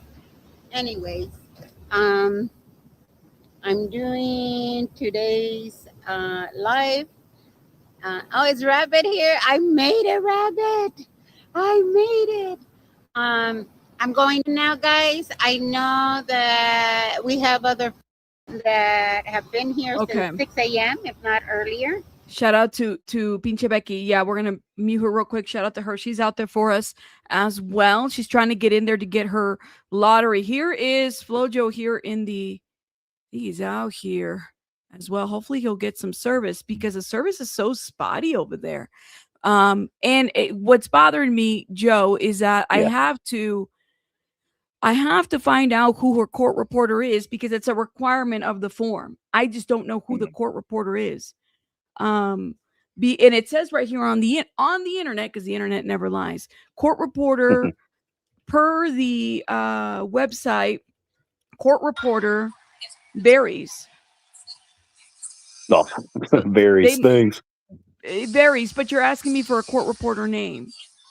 Lord have mercy. Shout out to Flojo out there. You said, well, oh hell, I don't know. Flojo. He couldn't get. I know. Thank you.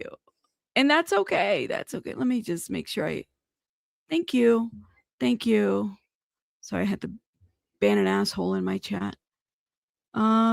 Here it is. Okay, let's get into this right here. In the murder case against singer David. It is the first day of his preliminary hearing, and we're expecting to learn more about the death of 14-year-old Celeste Rivas Hernandez. CBS LA's Rick Montanez joining us live now in downtown LA, where a judge will decide if there's enough evidence to go to trial. Rick? Yeah, Kalina, Chris, this step does not involve a jury just yet. This is expected to be the start of, as you mentioned, the preliminary hearing where prosecutors lay out their evidence before a judge, and then there's a decision on whether there is enough evidence for them to move toward that jury trial. Check it out here. We'll show you the defendant, the singer known as David, legal name David Burke. He's facing a capital murder charge, as well as charges for sexual abuse of a child and unlawful mutilation of human remains. He previously pled not guilty. Prosecutors say they'll present text messages, cell records, surveillance video, and DNA. They allege Burke and the victim, Celeste Rivas Hernandez, had a sexual relationship for a while before she threatened to expose this and derail his music career.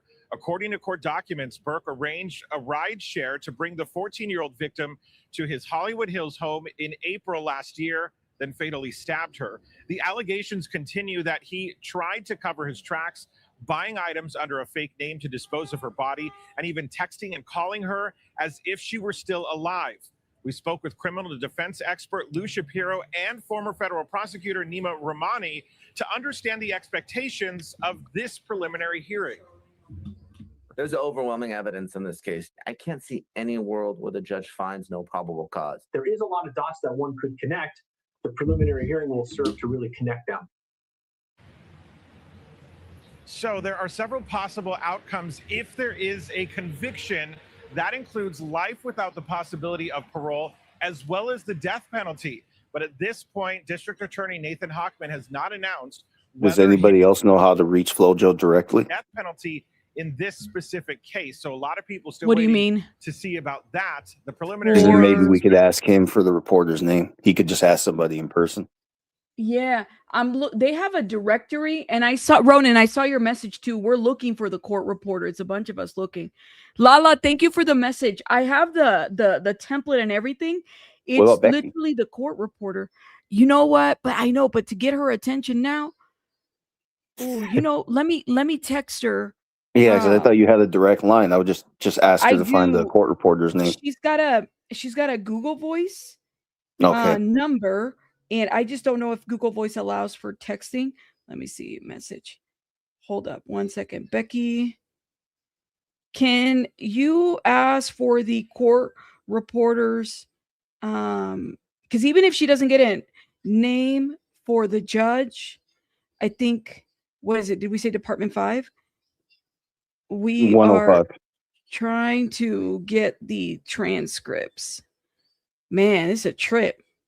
I mean, I don't even think it was this Yeah. difficult during the You said 105, right? Not 5? 105, yeah. Okay. Between 105 and 106. So I'm looking, they have a list and it's a directory, but here is this courthouses, and this courthouse is not listed there.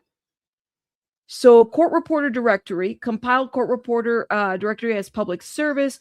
Court staff does not monitor the performance of the official court reporters. Courthouses, click on the courthouse below. We're on the Clara, what is it called? What's the courthouse called? Clara something? Foltz, something. I don't It's not remember. I thought listed it was here. just a superior court. Mm-mm. Oh, no. Like Stanley Mosque is here, and all of them. We're looking at the courthouse. This is the list of them, and by court. It's not Pomona. I know that. It's not Pomona, Wait, scroll. Norwalk. Yeah, stay right there. Okay.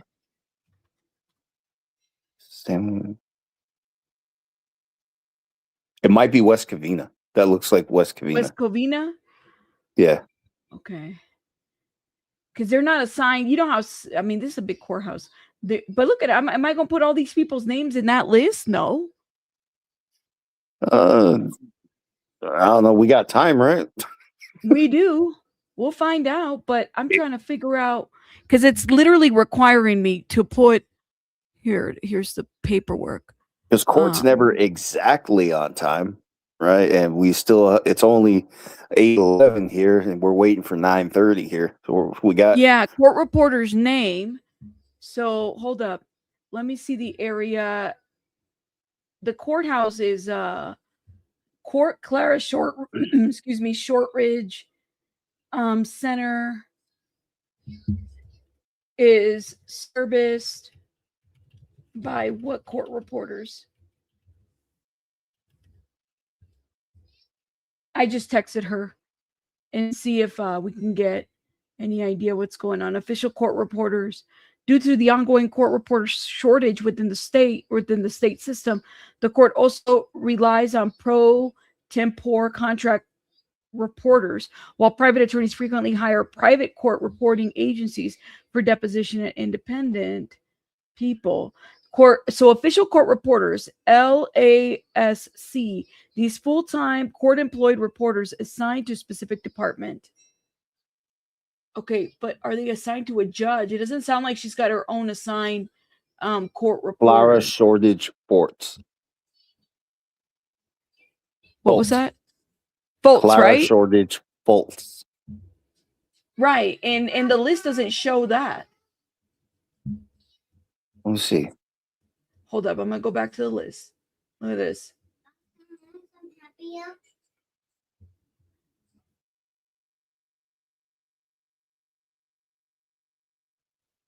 These are the lists. I think these are just areas. I'm like, what? That's why I'm looking. I'm like, who is the court reporter? Let's see.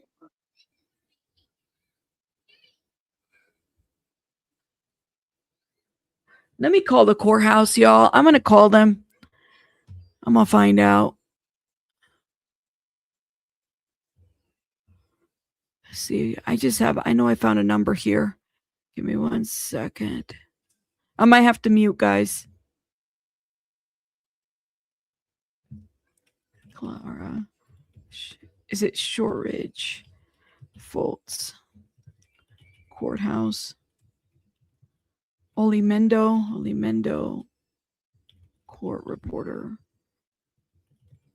Okay, let's see what we can find here. Hold up. Yeah, I'm gonna mute Joe if you want to keep talking. Let me make a phone call real quick, guys. Okay. We gonna get to the bottom of this. All right. You hear me? Are you there, Joe? Yes, I do. Sorry about that. No, you're fine. I'm gonna make a phone call. I'm gonna mute myself, okay? Okay, yeah, I'll be here. Let's see what they're saying in the chat. How y'all Yeah. feeling? Is the suspense getting to you? Y'all been waiting for this one. Court reporter names generally maintained within the internal trial logs. Let's see, we need an external way. We need a way. Yeah, we saw that Brian said he didn't. Well, Brian didn't get in. Apparently, he didn't submit his credentials on time.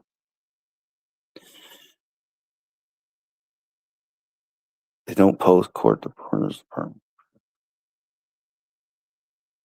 Oh, yeah. Rabbit, can you hear me? Oh, yeah, keep talking. Yeah. Close said they actually don't post those names. They don't post those names prior to the hearing because it can change. So for that reason, we need to get it from somebody on the floor. Gotcha. See, Flojo's back. Look at Flojo. Flojo. I'm yelling at him like he's across the room. Flojo. Yeah. Question, Flojo. If you out there, if you can try to find out who the court reporter is for Judge Olimendo, if you want to ask around, because that's going to help us be able to get transcripts for this hearing. Even Lauren Conlon had to do the lottery. Girl, thank you. Yes, Flojo's going to ask somebody. Shout out to Flojo. And I know Peachy Becky can get in there and asking for the people. All right. Now hold up, y'all, because I'm getting a Happy Meal request. Give me 1 sec. I might have to order. I called Rabbit. Not answering. Yeah, I called to Lala. Shout out to Lala, my boo, my supporter. They're not answering. They got people in there. Give me 1 second. Let's see.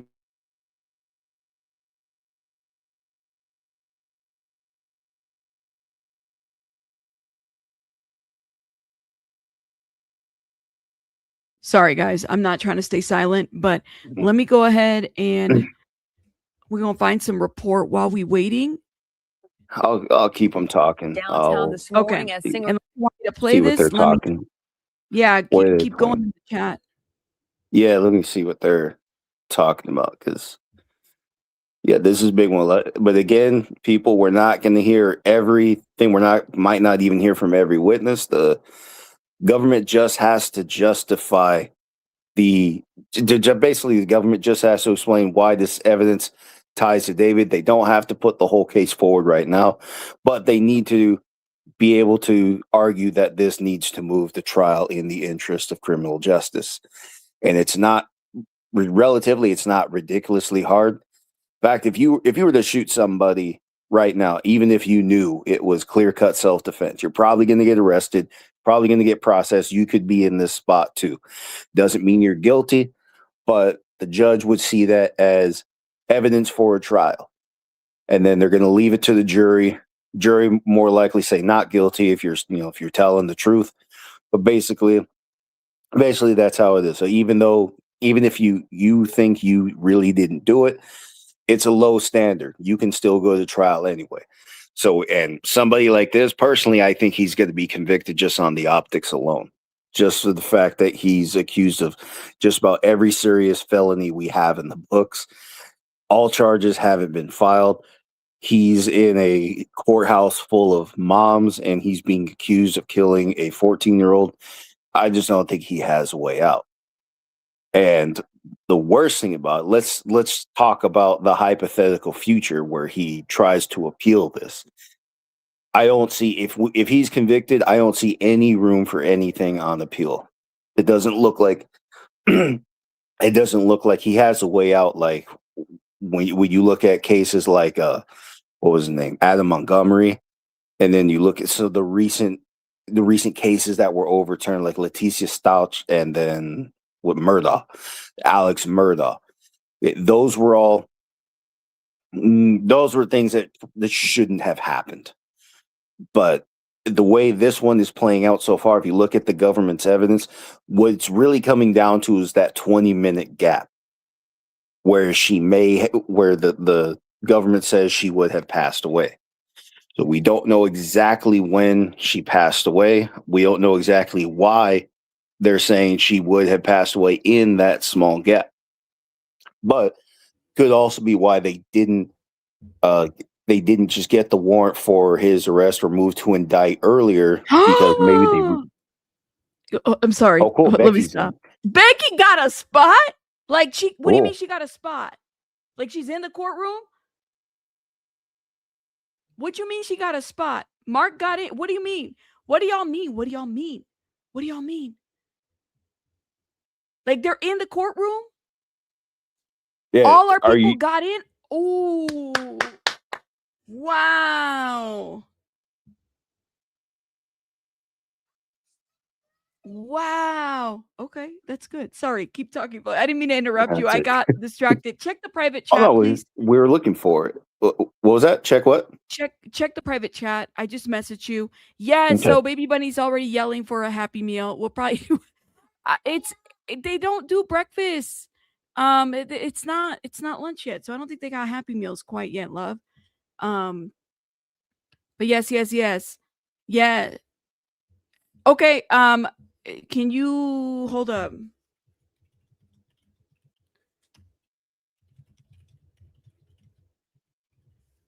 Okay. All right. You said it's what do you mean it's over? 11:30 they start lunch, girl. It'll be like 12:30 for me when they start lunch. I want a Happy Meal too. Yeah, y'all can listen. Baby Bunny wants a Happy Meal. We got to keep her happy. Mm-hmm. Baby Bunny Happy Meal. We got to keep her happy, y'all. She's not happy. You're not happy. Yeah, well, I can't focus if she's not happy. You know how it is. You know how it is. If she doesn't, all right. So all our people got in. If I'm hearing correctly, Joe too. Did FloJo get in too? FloJo in the chat. Excellent. He just reporting. said Becky got in. Becky got in. Yeah, he said Becky got a spot. I didn't see him say that he got a spot. Yes, we're doing our best, guys. We're doing our best, but I need to find out who this court reporter is so I can submit. Okay, I think Kadishlan said Brian got in. I think that's what she means to say. Are you saying Brian Etten got in? Joe did not. Joe did not. Sylvia, did you just text me? Sylvia, you could text me. Not from inside the courthouse. No, Sylvia. Sylvia's in the chat. Oh, Sylvia.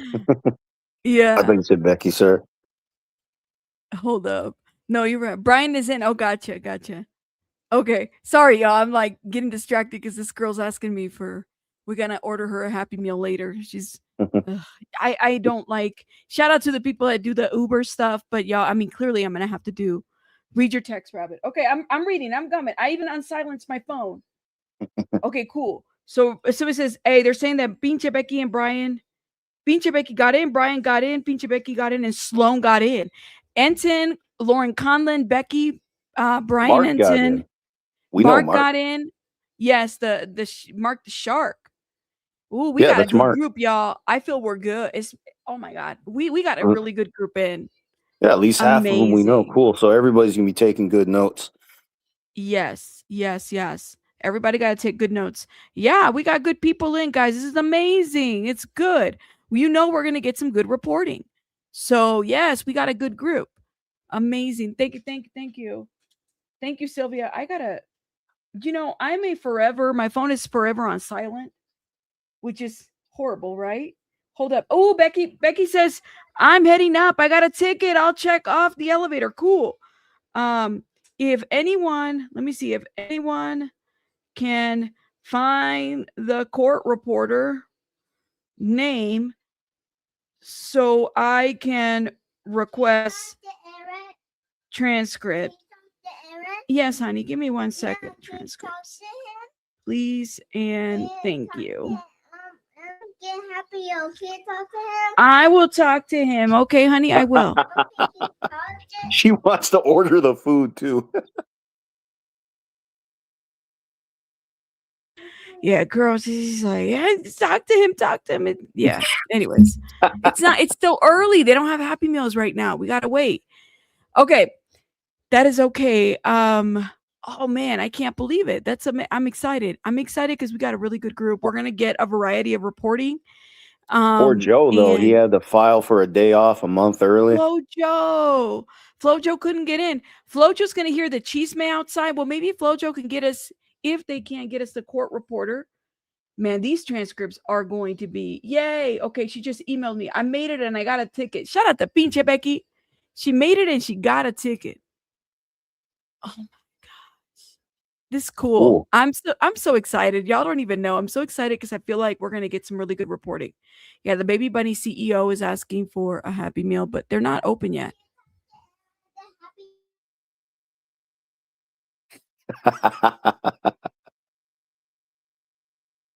She's amazing. So cool. A bunch of people we know. Mm-hmm. A bunch It's a of bunch people of we know are going to people. be inside taking notes. Hopefully they get some good stuff. Yeah, if he doesn't get in today, he could probably get in tomorrow too. So there's that. I mean, there's tomorrow. You know, not everybody's going to be able to get in at, you know, every day. So something to keep in mind, you know. But shout out to Flojo. Flojo, I don't know if you're streaming. You're probably not streaming right now. But I'm telling you, man, this is going to be good. We got a good group of people. It's not just, you know, no shade to Court TV, but, you know, it's not just Court TV, if you know what I mean. Oh, yeah. You said right. Somebody said riot for the overflow room, and they intentionally misspelled riot so they would. Cat, I'm here for you, girl. We're gonna do an online riot so they can do a overflow room at the courtroom. Oh yes, she says she don't like vegetables. So lettuce see if is Joe just considered a walked in anyway. vegetable. Yeah, no lettuce right now. No lettuce. Tomato, no. She don't like tomato either. I mean, ketchup she likes, but no, she don't really like ketchup either. Really? She don't like vegetables, so you Oh, know, I good. tried She's a kid. She's a kid, man. She's a picky eater. No, that's Oh a my healthy child. Vegetables are pure evil. I know, right? Well, I mean, you know, they should have told us. You said they're getting ready to start. Amazing. Yes, yes. Okay, hold up, because this light just turned on. So then Hold the up. Keep hearing talking, Joe. is. Then are we sure the hearing was for 9:30, not 8:30? If they're getting ready to start, or are they just opening the courthouse? I forget how that little shit works, but anyway, let's see. See, they know vegetables are evil. That's what they're all talking about right now. Sorry about that. Vegetables I are went to fine. turn on my light. Yeah, so yeah, vegetables are bad. It starts at 8:30 Cali time. It is 8:27 right now, Cali time, right? So Yeah, I thought they would there's start at that. 8:30. That makes more sense to me. She said, "Leave That's her cool. alone. Let that girl have a McDonald's Happy Meal." It's not open, y'all. I have to tell her. You know, we're working on You this. gotta break her little heart once in a while, just because sometimes it can't happen. I know, it's like somebody said Veggie Tales is demonic. Yeah, I don't be watching. Yo, y'all got some trauma in your life, don't you? Just like me and Well, okay, everybody let's else. look at the news right now. What's putting people in the hospital? Vegetables. Vegetables. How come it's never McNuggets? Well, I don't know about that, but Your kid's onto you know, something. Your kid's going to she be is on- healthy and live forever. There you go. There you go. She'll be all right. Oh, yeah, my Storm God. says 8:30 is the official time. So yeah, it looks like 8:30 is the official time. Cool. So that means it's gonna go dark. See close on my side too. Yes. But I wouldn't say dark, but I should say we're not gonna hear anything from anybody. Now Storm says 9:30. No, we're gonna be hanging out here until we hear something from somebody. I mean, Flojo's out there, so you know the cheesemate comes outside too, just so that people are aware. Now, I mean, sometimes you'll be hearing stuff that's going on in the courtroom outside.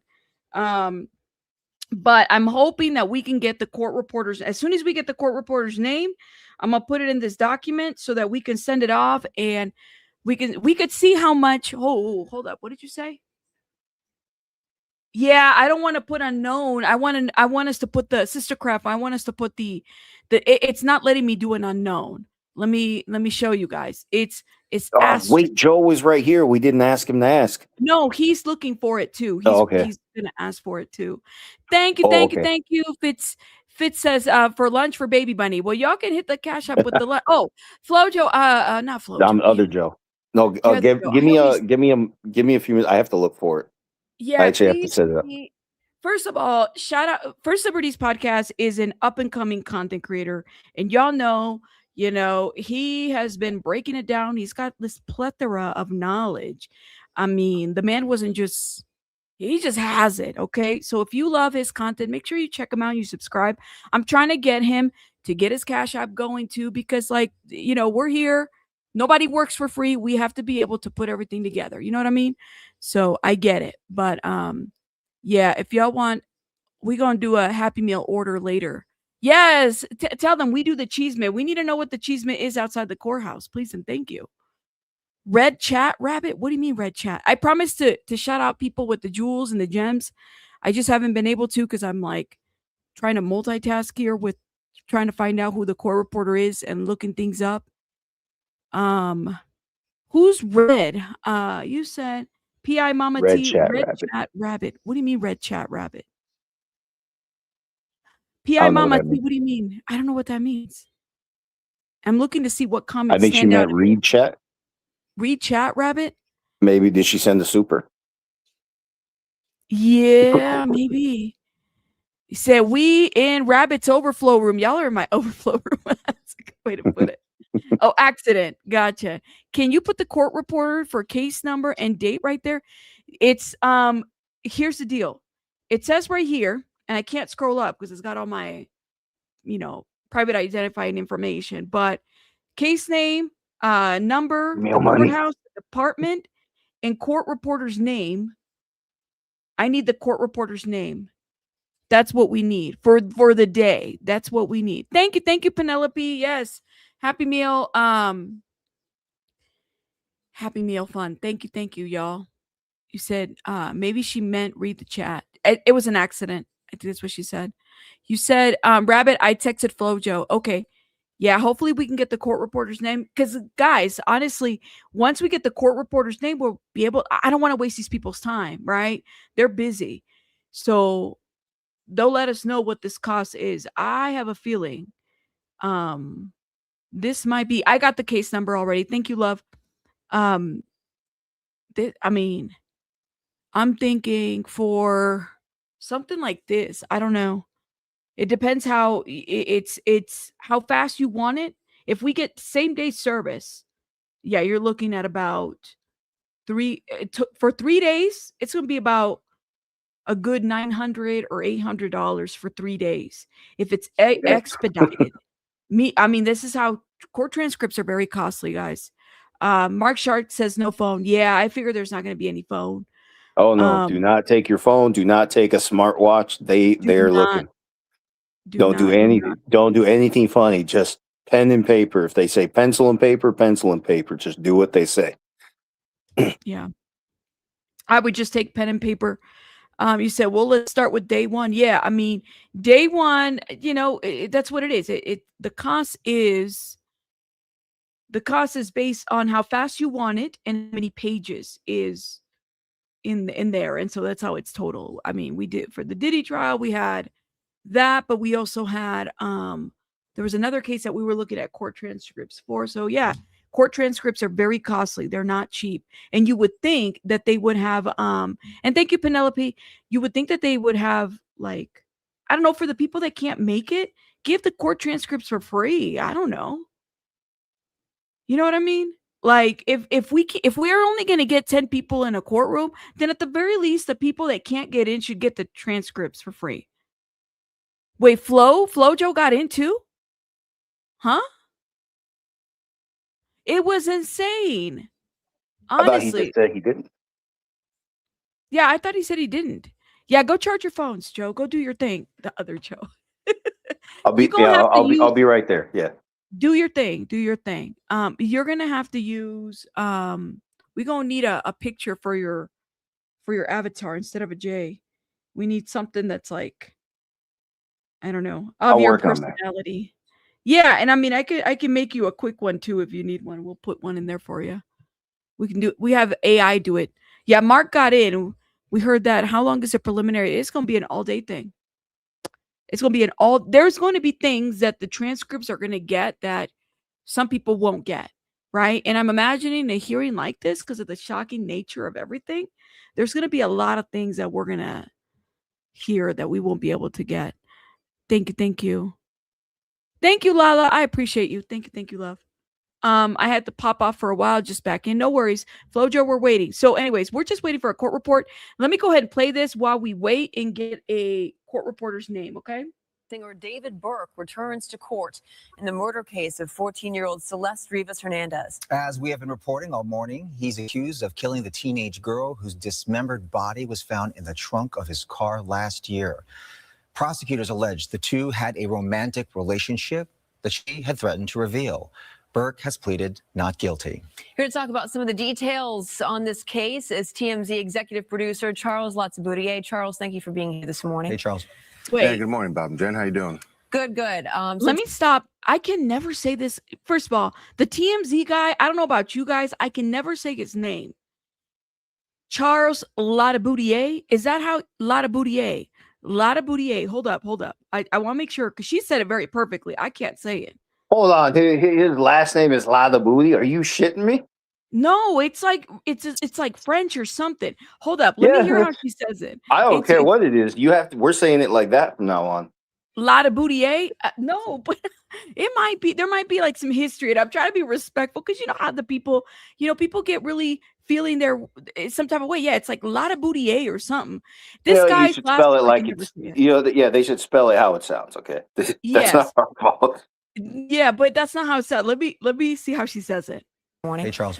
Hey, good morning, hold Bob up. Jen. He said it so fast. He had threatened to reveal. Burke has pleaded not guilty. Here to talk about some of the details on this case is TMZ executive producer Charles Latsaboudier. Charles, thank you for being here this morning. Hey, Charles. It is. Yeah, good morning, Bob. Latsaboudier. Latsaboudier. He loves his name. I don't know. I don't even know if she said it correctly. How does he say He said it? that shit just comes out. Hold up. Let me see how you spell it. Charles Latsaboudier. Boudier.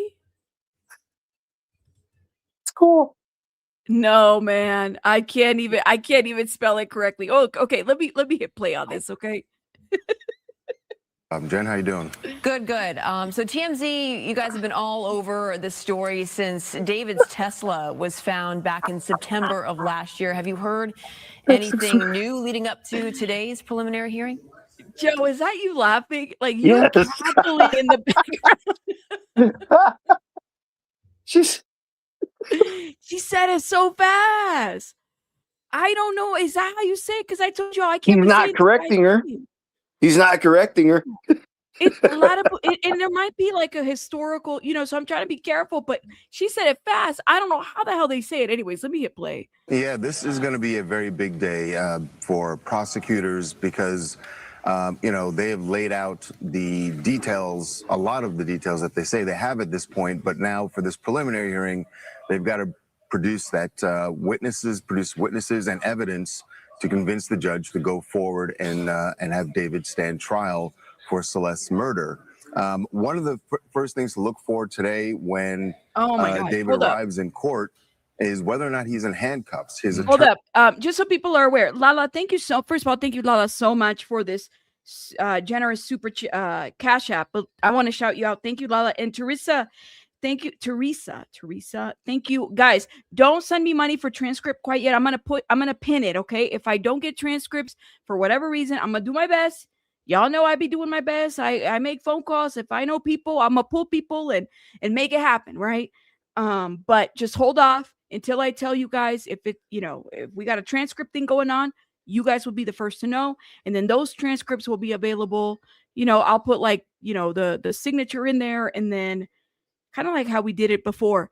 Put the signature in there and then share it with I'll probably share it with you, Joe, Kadisha Lynn, who else is in the chat, content creator, Becky, Pinche Becky. I mean, these are the people that we'll be sharing with, okay?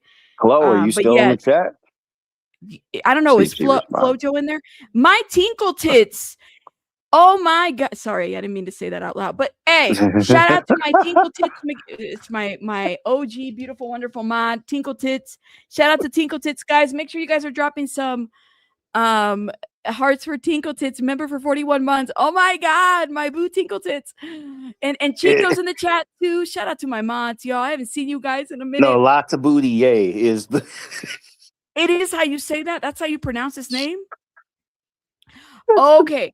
So, first of all, Soul Power, thank you for correcting me because it had to be the best day of his life when he really understood what that name is. Thank you. First of all, Soul Power Tarot says it's Latsaboudier.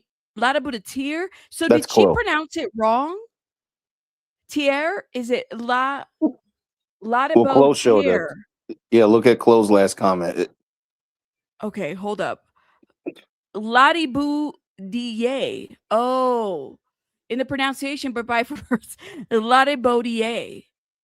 Okay, but the way she pronounced it was off, correct? I'm sure she gets it all the freaking time, right? Thank you, guys. All right. Like I said, that's what- Charles didn't correct her. I don't think he you knows can what he's correct doing. her. He's got 60 seconds to talk. He ain't gonna correct her for 60 seconds. Thank you. Y'all are amazing. And thank you. Yeah, listen, I told you I'm hooked on I was hooked on phonics. I'm a child that was hooked on phonics, the reading rainbows, the red reading folder group. That was me. So if I can't pronounce English, I'm having a hard time pronouncing French. Okay, please note that.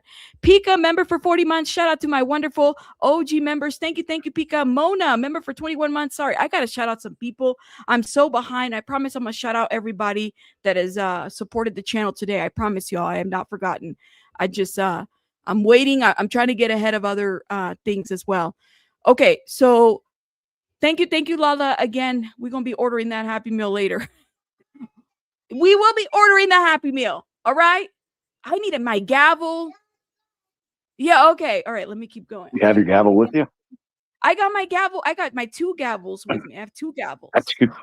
I need to get my judge wig. Can you find me my judge wig? Okay. Can you find me my judge wig? Baby Buddy took my judge wig, and listen, the curlers are not curling anymore. Okay.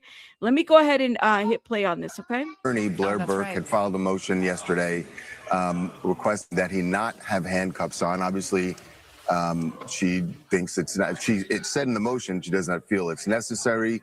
He's had 5 hearings already. He has never, in the time since he's been arrested, ever. He's going to have a attempted to jumpsuit. escape. He's going to have She handcuffs. just feels Bottom it's line. unnecessary, and it's obviously a bad look for him.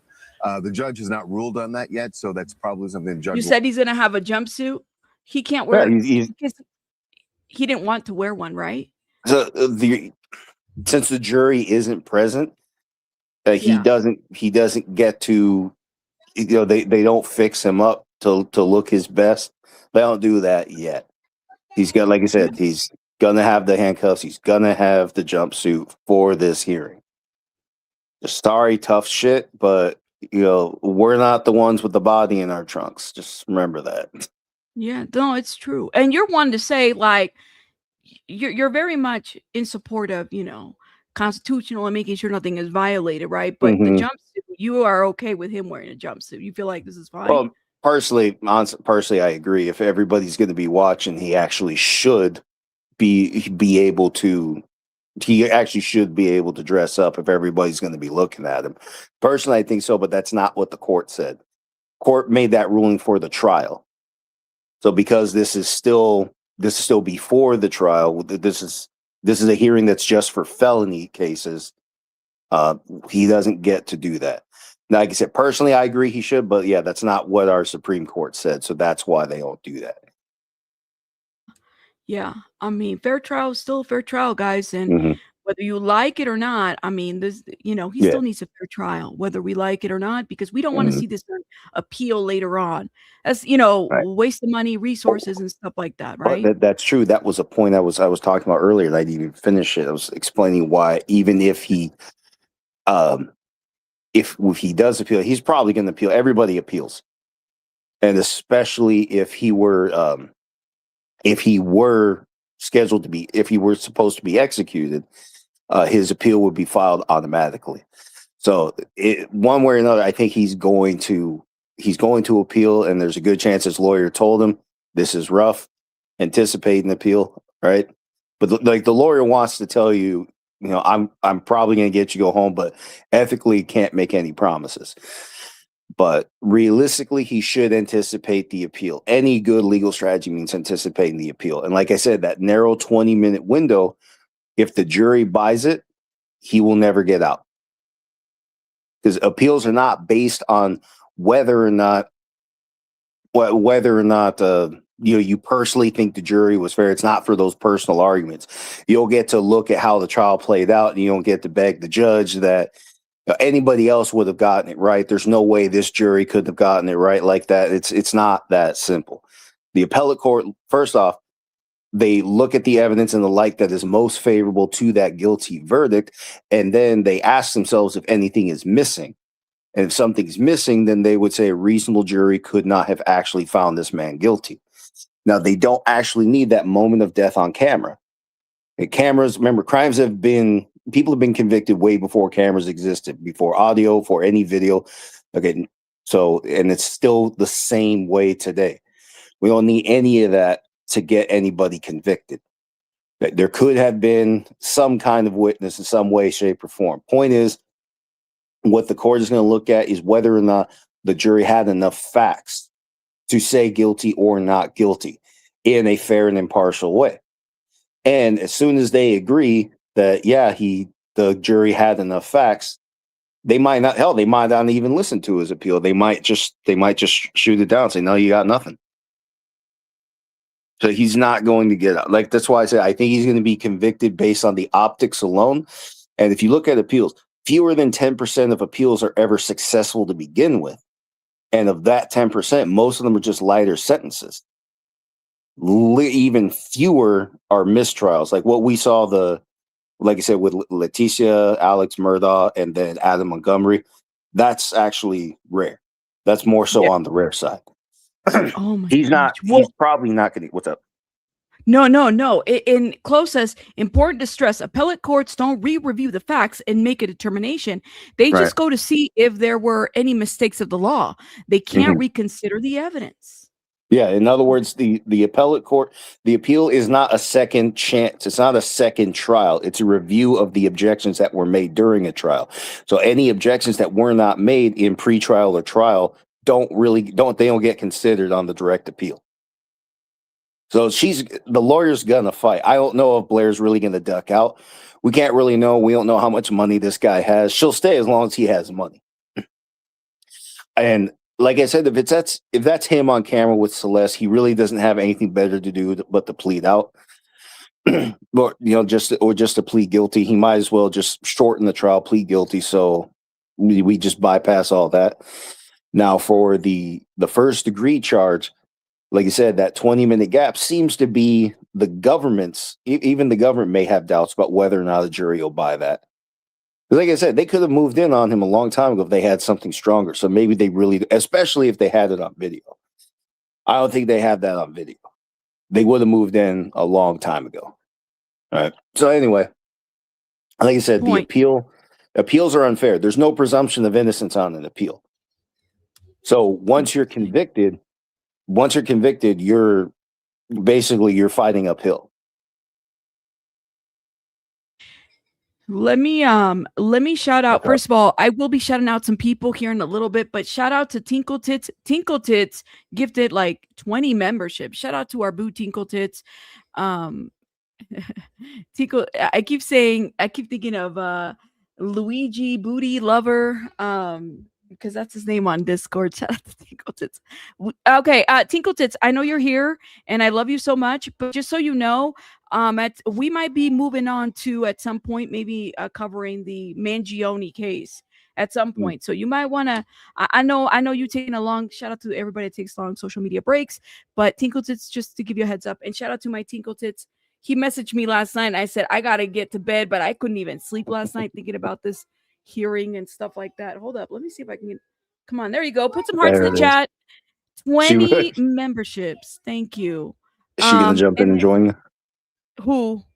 I thought I heard baby say. Oh no.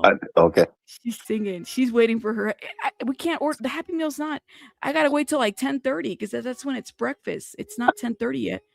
I need you to do me a favor though, Joe.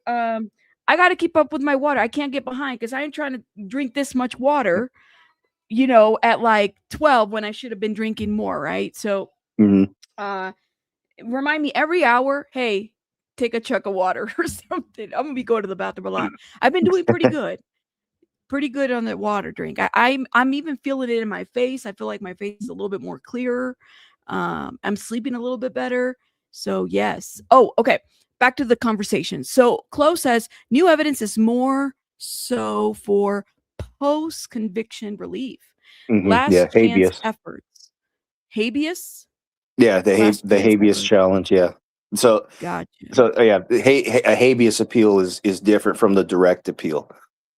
Like I said, the direct appeal is just a review of the fairness of the trial.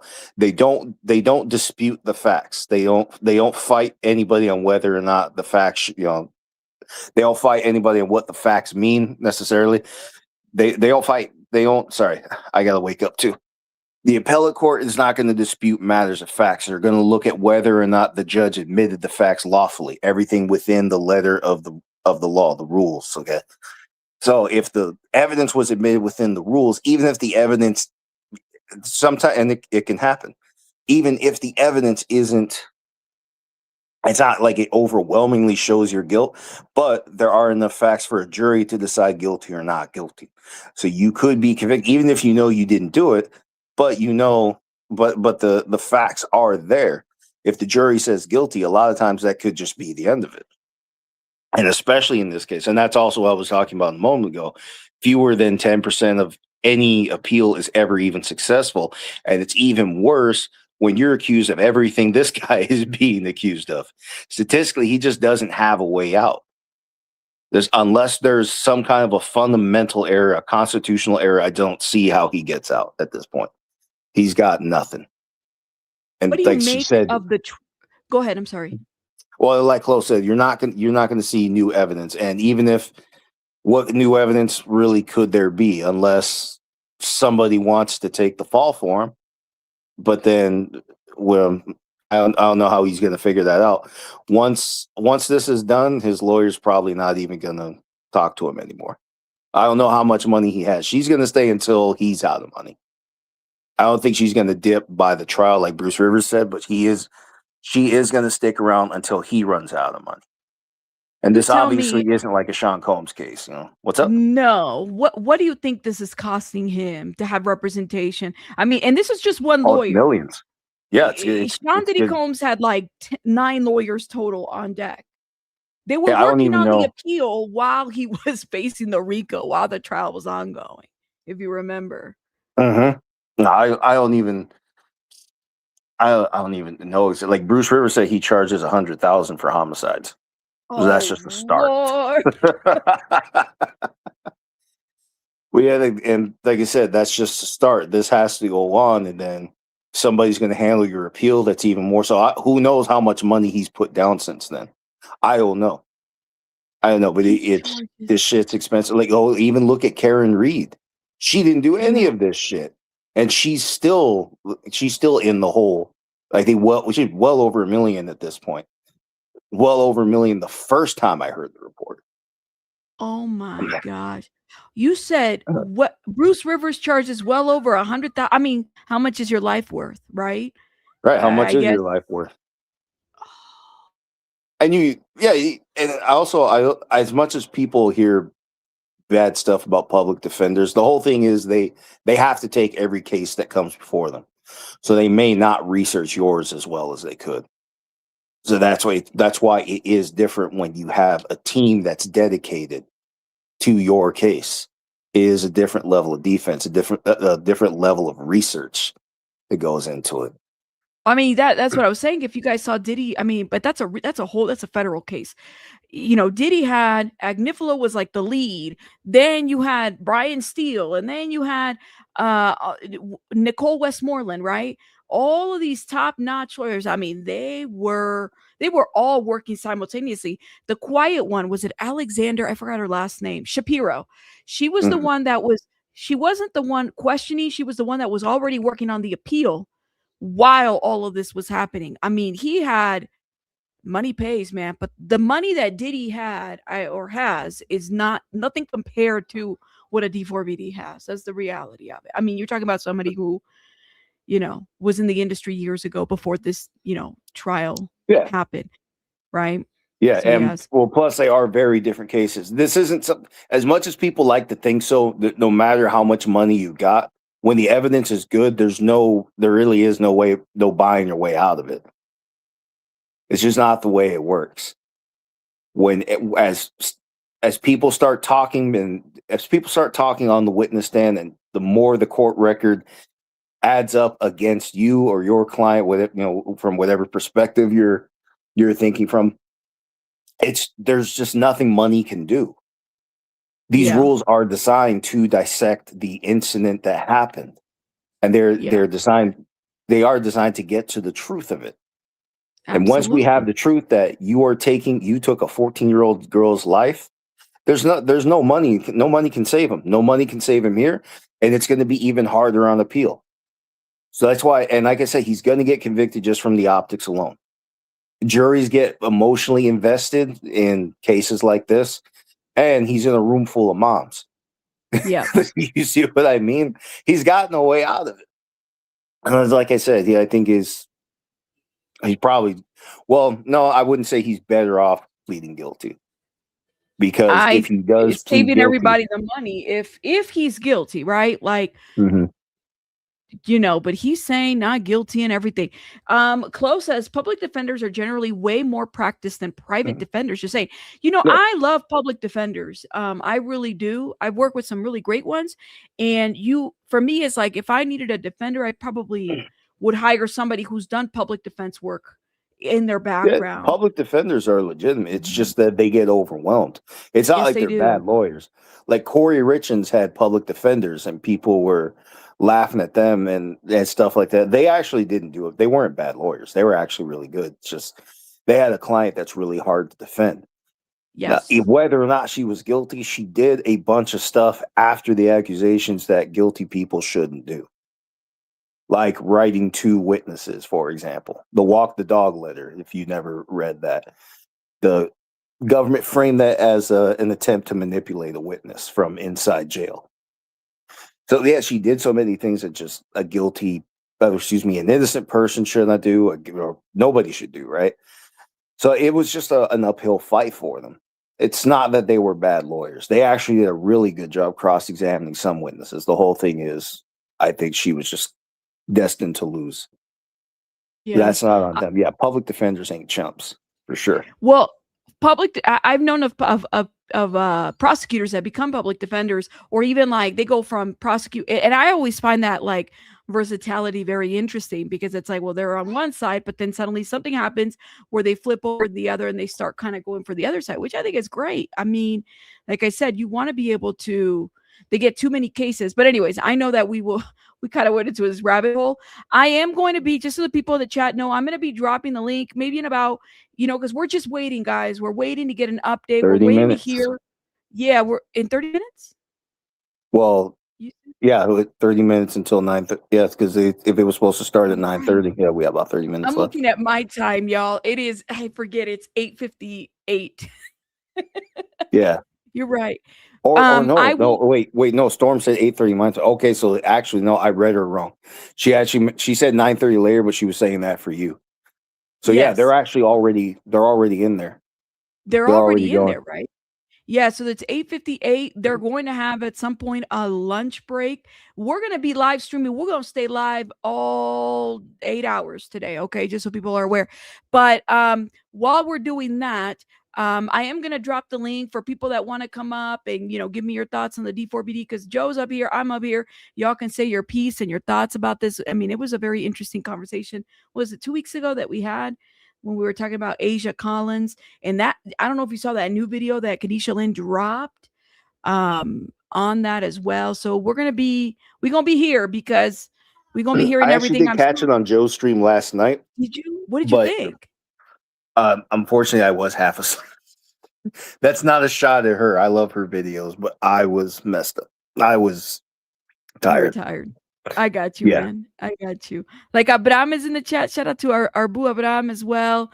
And everybody here. I mean, it's always good to I think we're all here for a good reason, right? I mean, it's very interesting when a case can bring people together and just share thoughts and opinions about wrong, right, or indifferent, But I stopped this video right in the middle because we were trying to say his last name, and now I forgot to say it. But let me hit play on this, and then we're gonna move on, because I have a video from Sloan too, who also did an update while he was out there. Let's hit play. We'll make a ruling on right before the hearing starts, so that'll be one thing to look for. But then the prosecutor, Beth Silverman, has her work cut out because at least from what they have released up to this point, they seem to have a lot of information. They have a lot of text messages between David and Celeste. That's why they believe that Celeste was threatening to release the details of their romantic relationship, which the prosecutors say started when Celeste was just 13.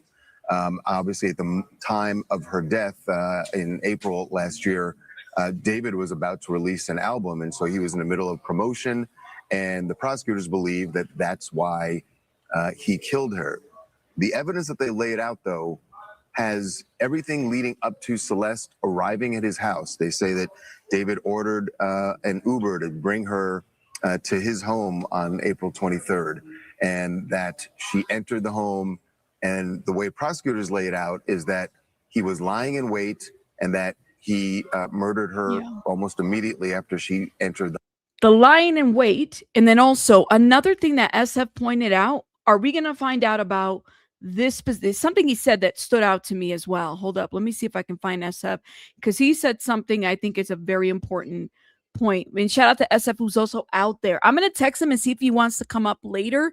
I know the guy's a busy guy. But I'll text him because I do have his number. It says, it is time for the prosecutors. I don't. Oh, that's a great. Well, I should text him. Let me see. Sorry for interrupting. Yeah, what were you reading? No, but that's a great question. So SF said this. He said, the time has come. The preliminary hearing on the D4vd case begins. It's time for the prosecutors to lay out the evidence and step on the neck, who I believe is responsible for the most horrific crime in history. There are several issues I'll be watching closely. First, what is the context behind the prosecution's statement that David watched Celeste bleed out? Yes. Are we going to find out what that means? I don't know. The thing is, to establish probable cause, they don't have to go that deep. They just got to tell us why they believe this body is connected to David. So they don't have to tell us everything that went on in that room, but they have to tell us why, from the probable cause standard. It's a low standard. It's not beyond reasonable doubt. Even understand, guys, even if cops find video of an entire crime, they don't get to answer the question beyond a reasonable doubt. That is reserved for the jury or the judge if it's a bench trial solely. On the street, or even at this stage, the question is still probable cause. Do these facts likely show that a crime has happened? That's it. But even if they got the whole thing on video, they're going to say, yes, these facts likely show a crime, and then the jury gets to decide beyond reasonable doubt. So from that perspective, they don't have to show us absolutely everything. They just need to show us enough to prove that we should be going to trial. So with that, that's why I said any and all questions that you got are not going to be answered right now, because they're not putting the whole case forward. And like I said, when it comes to the grand jury transcripts, the government is only going to unseal what they intend to use at trial. So we are never going to know everything that goes on in the grand jury room. As curious as people are, remember that's intentional, because names and faces come up at grand jury investigations that have nothing to do with this. Because it has nothing to do with this, we don't want to smear your good name. That's part of protecting your innocence in public. So that's why you're not going to hear every little thing. And that's apart from the fact that sometimes people say things in the grand jury room that just aren't true. And things can happen. Witnesses can get combative. People get afraid of being implicated in the crime when maybe they really didn't do anything. They might start making stuff up. So that there are a lot of things that could go wrong. So like I said, the government's only going to unseal what it intends to use. That's going to go to trial. That's going to come up. But like I said, you're never going to hear everything. As much as you want, it's just not going to happen. It's so interesting. It's interesting because it's like, yeah, it would be good for us to know what that meant. That light that watched her bleed out. I think that's the part, or even the lying in wait. The lying in wait, is that a charge in itself, or is it isn't, right? Lying that was I think that was one of the special circumstances. Yeah, lying in wait. Yeah, so in special California, circumstances is what it is. yeah, the special circumstance. So it's not a specific charge. So here's how that works. First, the jury has to agree he is guilty of causing this death. That's the first degree charge. In fact, let me pull that up in a moment so people can actually see what I'm talking about. Yeah, please do. We want to hear about the wiretaps. I think we all do too, right? The 40 terabytes, that's absolutely. Oh my God, I stopped TMZ right in the middle of a awkward pause right there. Let me play this real quick. Home. We don't know how they know that. We don't know what, if they have evidence that actually proves that, and that's going to be a big thing. Certainly, she vanished after that, was not seen, and there's plenty of evidence, as they've laid out, at least prosecutors have said there's plenty of evidence that her body was dismembered, and that the dismemberment happened, at least in part, at David's home. But they don't have that moment, as far as we know, the moment that he murdered her. So this could take a couple of days. As you said, there's like an avalanche of evidence there, and it's possible, Charles, that we could see more evidence presented at this case. Walk us through some of the other details, the evidence that they have, because there's DNA evidence, right? There's also surveillance video.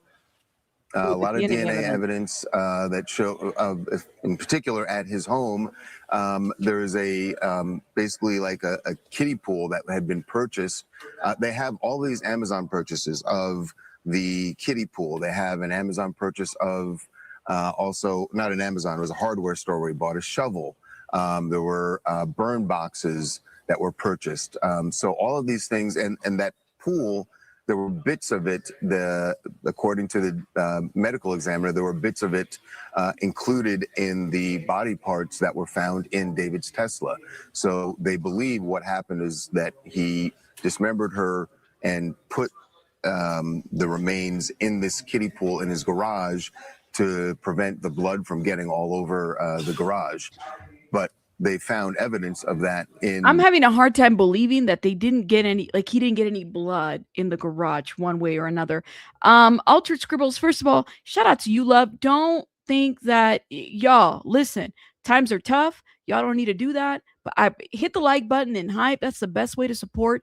We have support. So thank you so much, Altered Scribbles. I really appreciate this $19.99. I appreciate it.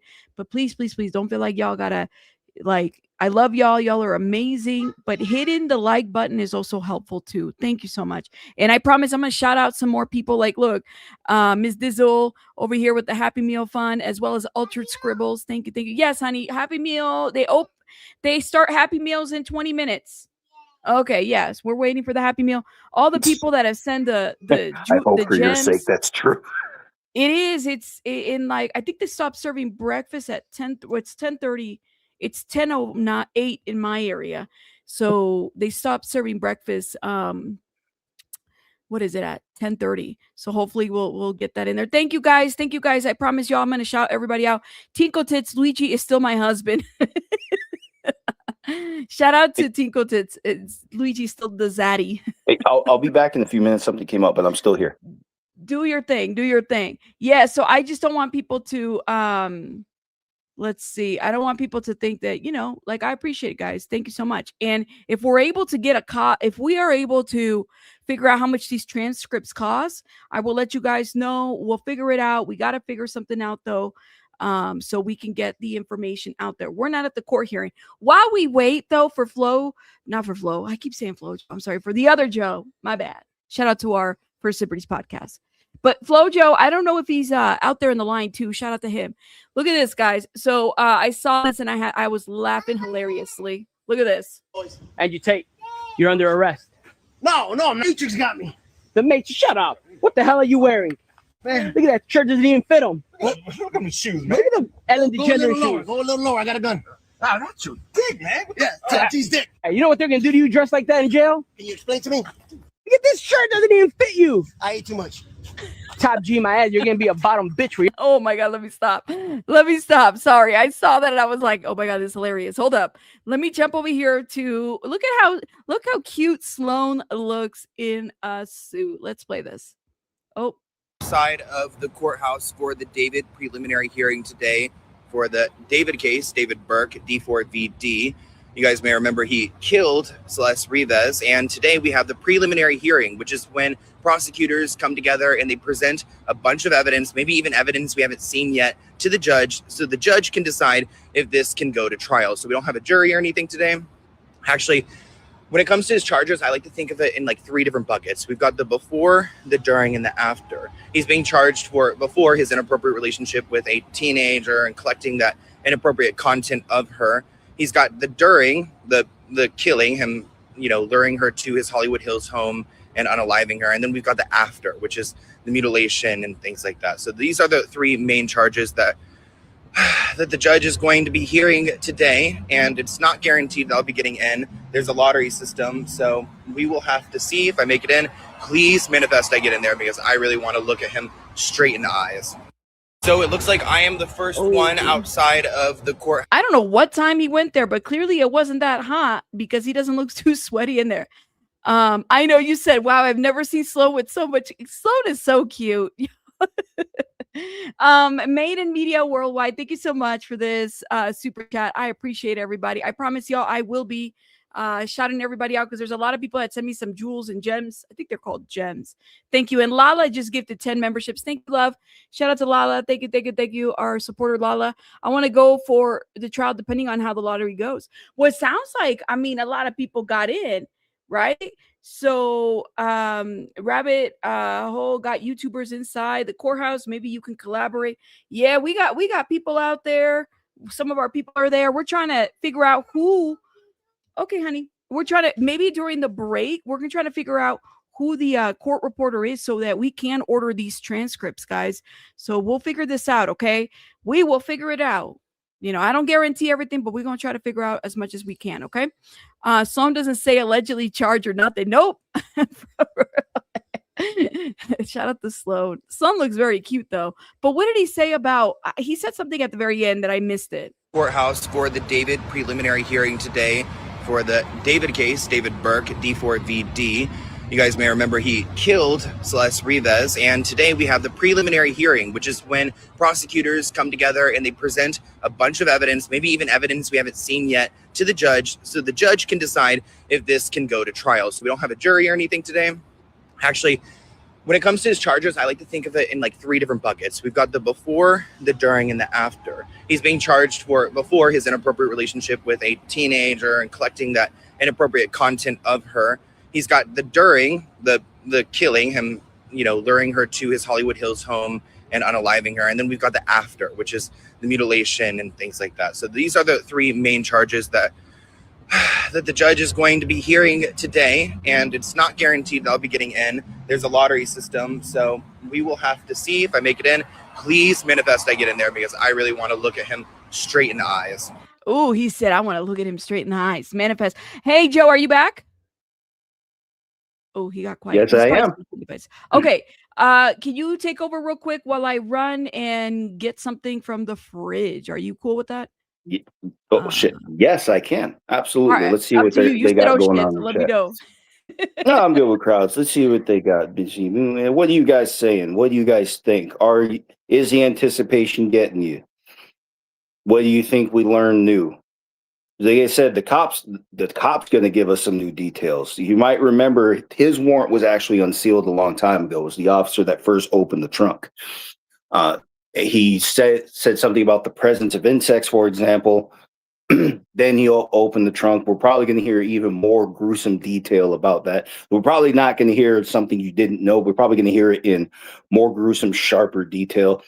And then we're going to hear, what you already knew, that the body was in 2 separate bags. So then he's going to talk about, well, what happened after he opened the bags? What fell out? What was inside? What was the condition of the body? We're going to hear a lot of very grim details about, in the little stuff, just the little stuff that, honestly, I think if you follow homicide cases before, you can anticipate. But from him, we're mainly going to hear more grim detail than what we got before. But we're also going to see how the LAPD followed through, what made them decide from there. where to go from there, like why they got the warrant for his house. And contrary to what people think, just because you're the criminal doesn't mean the cops get to search your house or search your car. So there has to be a reason to believe that it's involved in the crime. If you drive to a city park to do a deal because you're selling something illegal, your car can be searched because your car was used in the commission of the crime. So we're going to hear how the government made those connections from the car. Well, we already know how the car and him are connected. The registry is something that the impound already has. They could figure that out in no time. But we're going to go from the car, the trunk open, to David, the fact it was just a few feet from his house. In fact, I'd really like to see, when Rabbit gets back, I'd really like to see that overhead view of the city where, the house. The Doheny, is that Doheny? Is that the one that's in Hollywood Hills? I forget. But that's what I really want to see. Again, I want to see exactly how far it was, because it obviously wasn't far. It was a very short walking distance from the house. But it looks a little bit different when you see it from overhead, because you don't always see exactly how bushy that place actually is. I've done landscaping jobs in Hollywood Hills. Personally, I'm not surprised that so many people were just walking by a car and didn't know it smelled so bad there could have been a body inside. Truthfully, doesn't surprise me, because if you've seen that place in person, a lot of the tall bushy walls that you're seeing, that's actually all over the place. So but like I said, he apparently only parked it a little while away. And you might remember, I think it was there's that video that Steve Fisher posted where the car is driving. I didn't see anybody, and I don't know a hell of a lot about Teslas. I don't know if they can drive themselves without somebody actually sitting in the seat. If anybody has any insight for me, please tell me, because I didn't see anybody. I could not see a face. But the government did say David was the last one to drive the car. So if that's the case, can someone tell me, is it something like so Rona, you're saying that the cars cannot drive by themselves if there's nobody in a seat. So if that's the case, so apparently somebody was somewhere there, because I didn't see anybody. I'll take anybody's word for it right now. And the government did already say, yeah, that David was the last one to drive this car. And we're probably going to hear more from, let's see, coming up. Remember, guys, it's a low standard. As much as people want to hear the whole story right now, you're not going to get the whole story in 3 days. Because remember, the trial, if I heard correctly, the trial is scheduled for at least 3 to 5, I think 5 weeks. And they're not going to hold the government to that time period necessarily. It could go a little bit more. It could be a lot less, honestly. But yeah, 400 yards from the house. See, so it's a spitting distance from the house. It's a rock throwing distance from the house. We know they took cameras. We know they took other electronic devices. We don't know what else they were looking for at that time yet. We don't know everything. Now, here's also another thing. The statement that we got from the government a little while ago said that blood was found in the garage, but they didn't tell us exactly where in the garage. They didn't tell us, it was, I don't remember if they said like on the walls or anything, but even if they just found the chainsaw with blood on it, then that would have been, that honestly would have been fair for them to say, yeah, we found it in the garage like that. But here, like I said, we're not going to hear every little grim detail. And let me read this right here. A Tesla cannot legally or safely drive itself on public roads without a human inside. Its features are strictly driver assist system. Okay, good. Okay, so they cannot be remotely operated. All right, so somebody was in that car. I didn't see any. I could not make out a face clearly, and that was throwing me off. So anyway, back to the whole thing about the blood. It could have been on the chainsaw, and the government still would have said, well, we found blood in the garage. On the chainsaw would be great. Hopefully, we're going to hear more about how the profile, how the blood matched the profile of Celeste. Well, it says a Tesla can drive itself if someone tricks the system with weights. Interesting. That's very interesting. I like to see that. That would be very, very interesting. I'm never buying a Tesla, guys. Anything that could betray me, I will never buy it. I watch a lot of science fiction. I'm ahead of you people. This shit's just never gonna happen to me. Well, anyway, so anyway, back to the trial. Now, people have been asking, they've been wondering for a while, is Neil going to testify? Unfortunately, we don't even know what he knows. We don't even know if it's relevant. Based on the statements he gave after the fact, he said that he implied that his warrant was quashed. So it sounds like for whatever reason they even called him to testify, he wasn't, it sounds like he was ultimately irrelevant if he's telling the truth. So if that's true, he may not even testify at all. Yeah, fellow nerd. Yeah, I'm sci-fi nerd. Gotta love it. Anyway, he may not even testify at all if what he's saying is actually true. If his warrant was quashed, that means he was never even supposed to be called to begin with. But I'm not sure. You know, the whole thing is because everything's confidential. He could be lying for now, and maybe we'll find out the truth later. But I don't know what people believe. And I know a lot of people think that maybe the whole household was just helping him cover up the crime. And as the story unfolds, it does seem like people had clues that Celeste may have been a minor.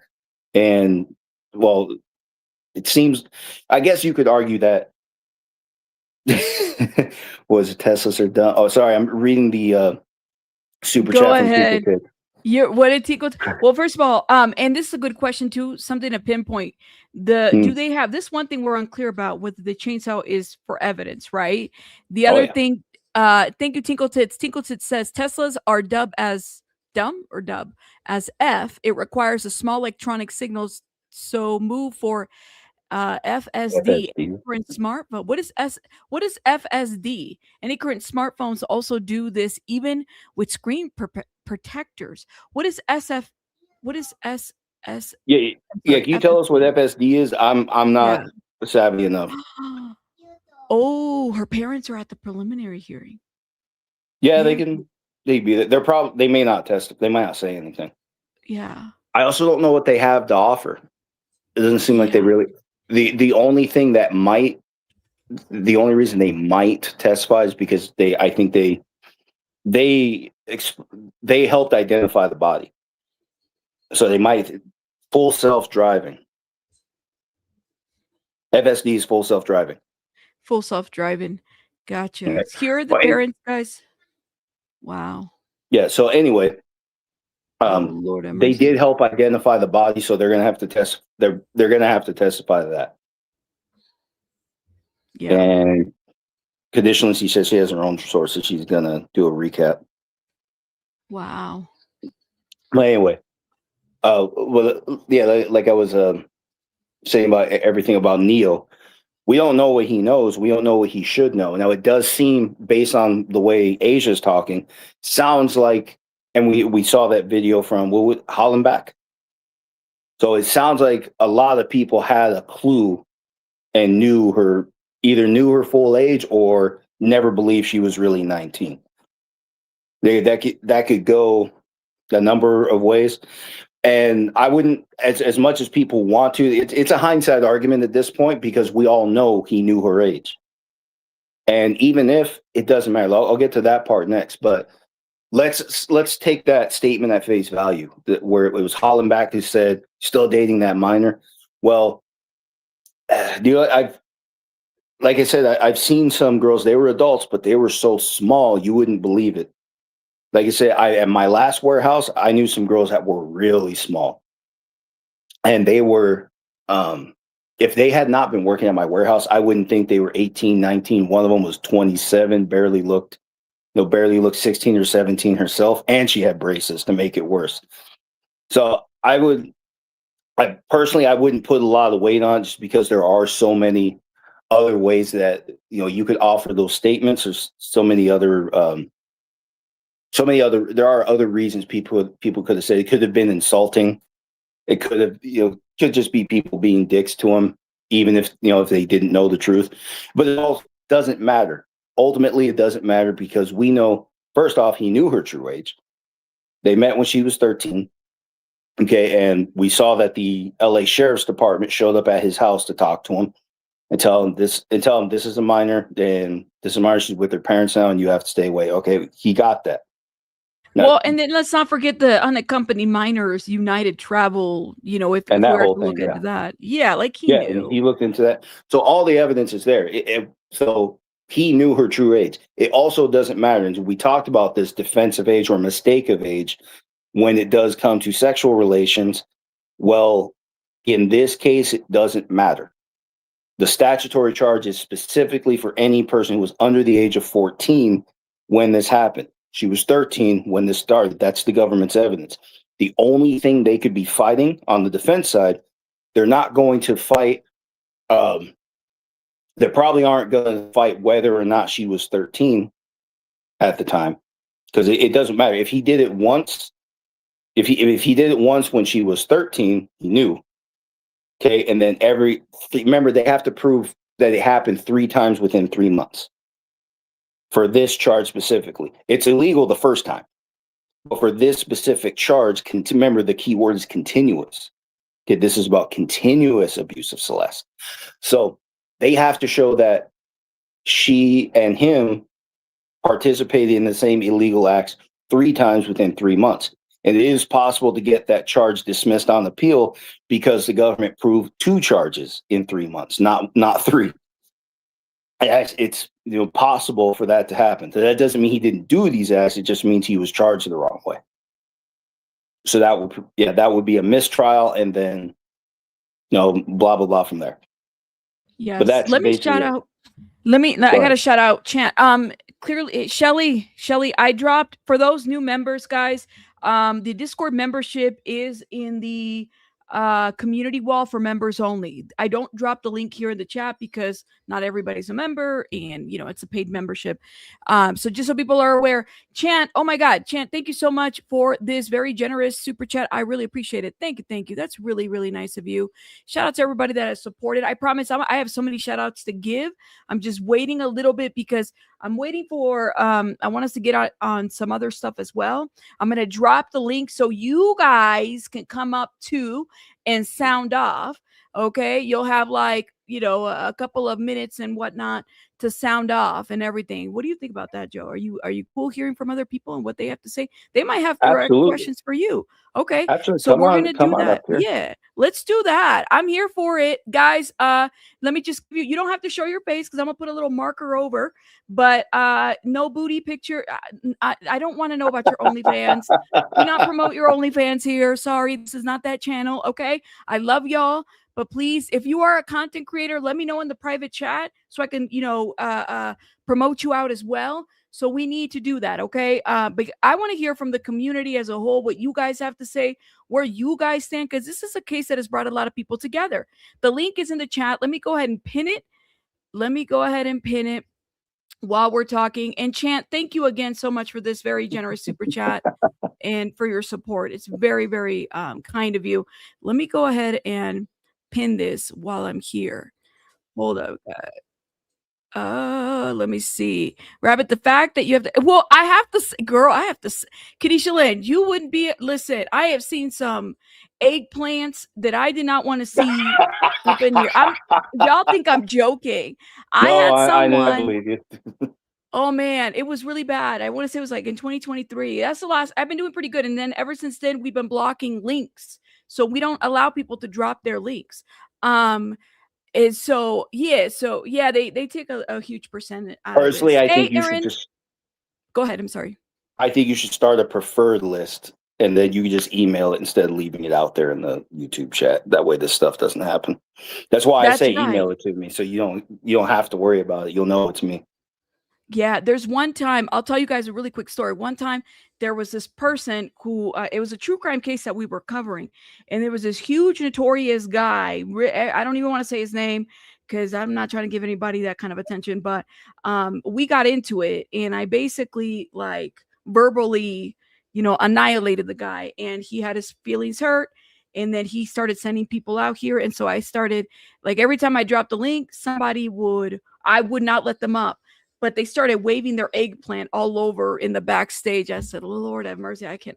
So we had that for a while, and that was a little too much. Does StreamYard let you disable cameras? No, they don't let me disable. They let me remove people. Like I can kick you Okay. off of the stream, or like they won't let me. I can remove. I could put a banner over and everything, so we can do that too. But and that's why I put a banner over when people come up just to double check. But yeah, no, like this people start wilding out over here. This is what people get corn bombed here all the time. So Homie, I'm you're like, a brave woman. I just want you to know. I would not give enough of a shit what anybody thinks just to even do half the things you do. well, we can get kicked off though. That's the thing. It's like I No, can't. You know, I I have to be understand that. Yeah. careful. You know, Yeah, I I gotta be understand that. careful. Yeah.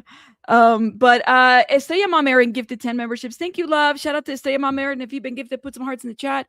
It happens a lot to a lot of creators where you know, they get eggplanted. Everybody gets eggplanted. Brian Enten just dropped a short. Okay, we're gonna watch that short. All unsolicited eggplant pics get filtered by me. Don't send them. You know what, Tinkle? I should totally have you review all the eggplant pictures. It's the truth, y'all. I don't know, man. Shout out to our boo Tinkletons. But hold up. Apparently Brian Enten has dropped a short. Now I'm kind of curious to know. So he was able to get in. So bless you. Did you just sneeze? Yes. Bless you. Brian Enten. Okay, the other person who was covering this case, and I haven't seen him out there either, is Armand Wiggins. Hopefully Armand Wiggins is out there. He's done really great coverage. So shout out to him. Hopefully he'll get out there. But let me hit the play button on this. So I'm outside the courthouse here in Los Angeles. You can see all the cameras are outside for the hearing for David, the preliminary hearing, which is set to start here in a little while and last several days. A lot of new evidence expected to come out because there's been a lot of secrecy in this case, especially involving the medical examiner report. I did get a ticket to go inside. It was quite a process. Had to get here at 7 a.m. And then they basically have like a lottery. So everybody that wants to go inside gets a little ticket. And then they put them in like one of those little things where they move it around and then they draw the numbers. And I just got lucky. I think they called like 10 people. So I'll keep you guys posted. There's no cameras allowed in court. There's no live transmitting allowed. So like no live tweeting or anything. So information will only be able to come out during breaks. So one of my producers is going to go into, and I will be on News Nation, and I'll have a podcast with a full update from the day, kind of with everything that happens, like really, really detailed notes. So David, of course, by the way, for those of you guys who haven't been following, is a singer accused of killing Celeste Rivas Hernandez. Really, really sad case. It's kind of interesting being at this courthouse in LA, by the way, just because it's like had so many big cases. OJ, Michael Jackson. I've actually never covered a story here before. So, all right, talk to you guys later. Hey guys, so I'm outside the courthouse here in Los Angeles. You can see all the cameras. Man, it looks hot out there. Is it just me? Yo, shout out to No, them. it's hot. It's been hot as fuck down here in California. I love it. That's why when we were talking about Alexei last week, I messed up bad. I messed up. First off, I was overheated. I didn't get enough water before we recorded. That's why I sounded like ass. Yeah, that's why like, some of the things there was only one thing I actually messed up in the video that I really don't even remember how I got there because I was just so beat up from the heat and drained that I don't even remember how I got to the point where I made that mistake. But bottom line, New Mexico Supreme Court operates the same as any other Supreme Court. They are their own boss. They can hold on to this case as long as they want, honestly. So we don't know when Alexei actually is going to go to trial. We don't know when the judge is going, or excuse me, when the Supreme Court is going to make a decision on that one. And there actually is a possibility the Supreme Court will send it back to the trial judge with instructions. And they might have to review that area, those objections again. Interesting. Yeah. Interesting. And so we might hold up.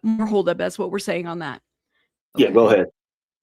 I'm going to I gotta order this Happy Meal, y'all, because it's yes, we're gonna order, girl. She will not let me forget. Now hold up. I do see, let me see. It's Pinche Becky. Kids don't forget stuff. Kids don't forget with that shit. They don't forget when they're hungry too. They don't forget stuff from 5 years ago. I'm like, oh my God. They don't. Do you remember, like, when you were a kid, you remembered everything, and then like something happened? You can't get away with anything. You can't get away with anything at all. We were talking about Alexi Treviso, but we're moving on to D4vd, and we are kind of getting some updates. I'm seeing that we're waiting for Pinche Bequesi. Flojo is going to go live here pretty soon, so we're going to probably hop over there as well. But we're waiting. Let's see, not Flojo. I'm sorry. Let's see. Hold up 1 minute. Let's see what we have here. Go ahead. And Garagos got some commentary. Mark, I'm sure. No, he's in his, air conditioned office right now. Let me play some of this while yeah, I'm kind of curious to know, because y'all, I know that the people feel very strongly about Garagos, but this guy always has like an insider of an insider of an insider. So I like to hear. While I order this Happy Meal, let me hit play. Mark. Thank you for having me. Good morning. Good morning. So today's hearing is all about evidence. What are we going to be learning today? Well, I normally would say a preliminary hearing is basically just a perfunctory finding of probable cause. I think because of the attention of this case, we're going to learn a lot more of what they have. I think specifically the defense and I think the public want to know exactly what the medical examiner came up with. As you probably know, it's that's another thing. Pause right there. Case where you have the LAPD and the... Go ahead. Because people are wondering if the issues with the medical examiner are coming up at this hearing. No, they're probably not.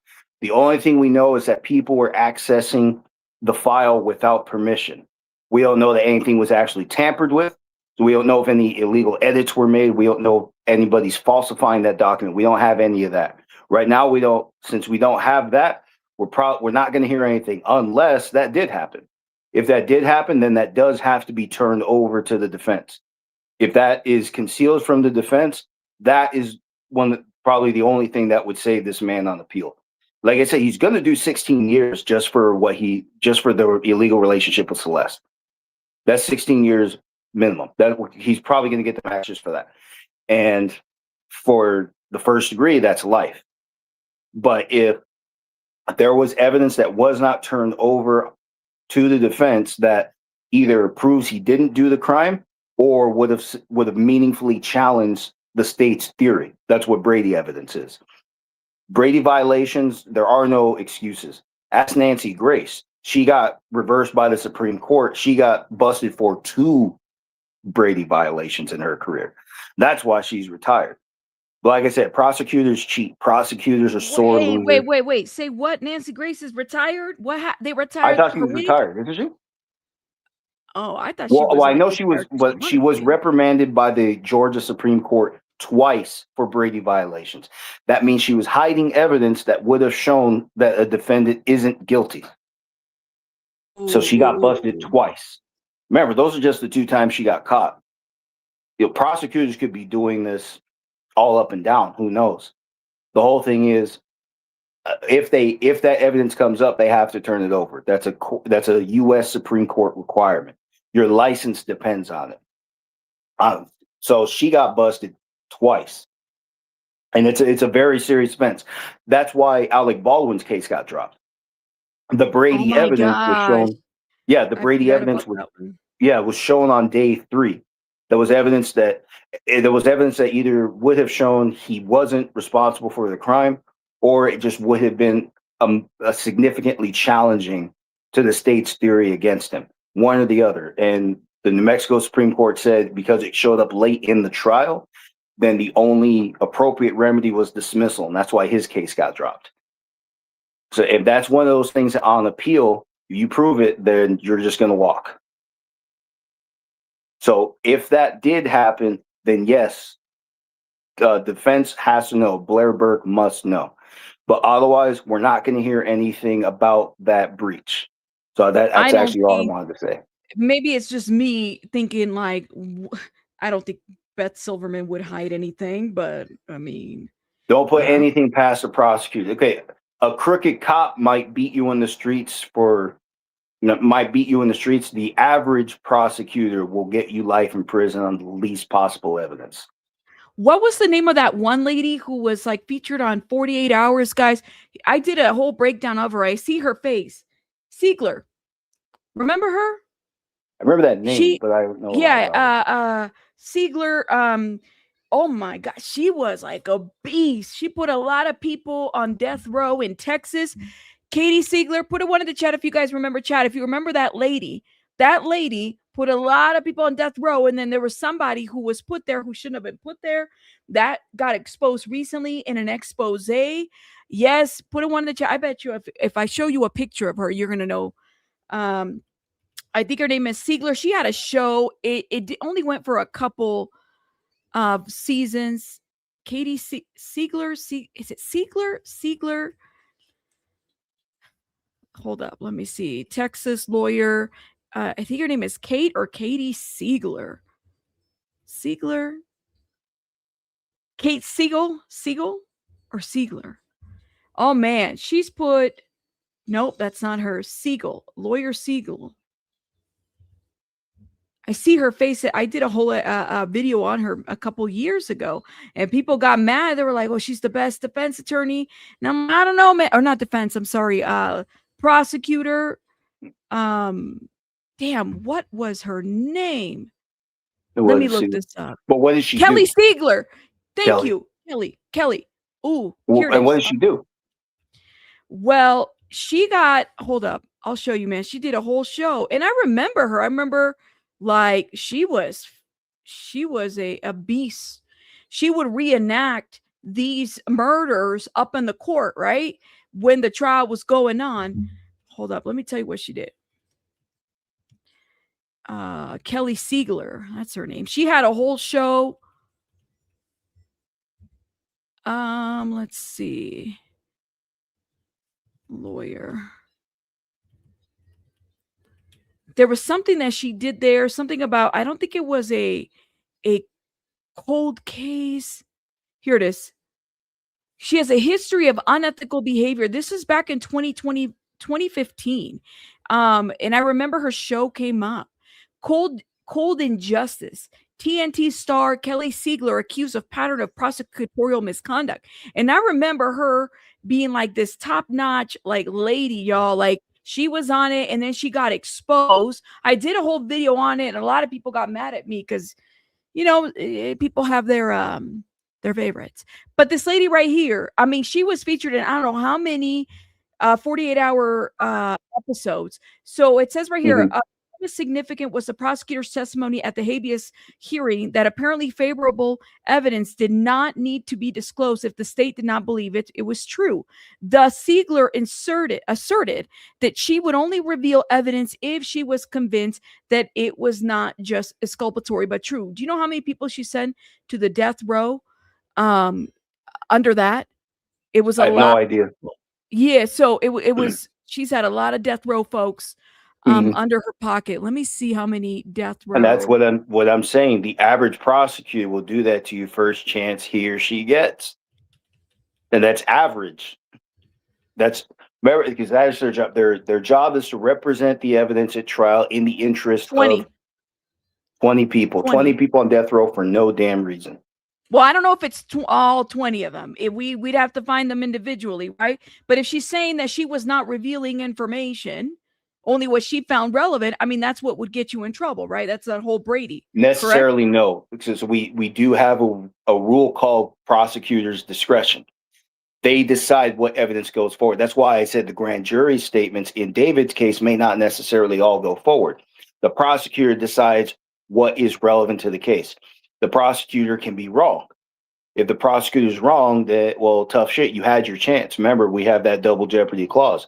Once the jury says, if the jury were to say not guilty in this case, then Beth can't come back and say, she can't say do-over.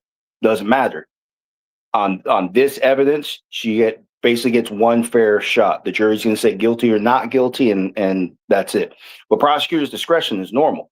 But and it's such an, this is also why I said the average prosecutor can get you locked up for no reason, because that discretion is so expansive, it's almost impossible to prove a violation.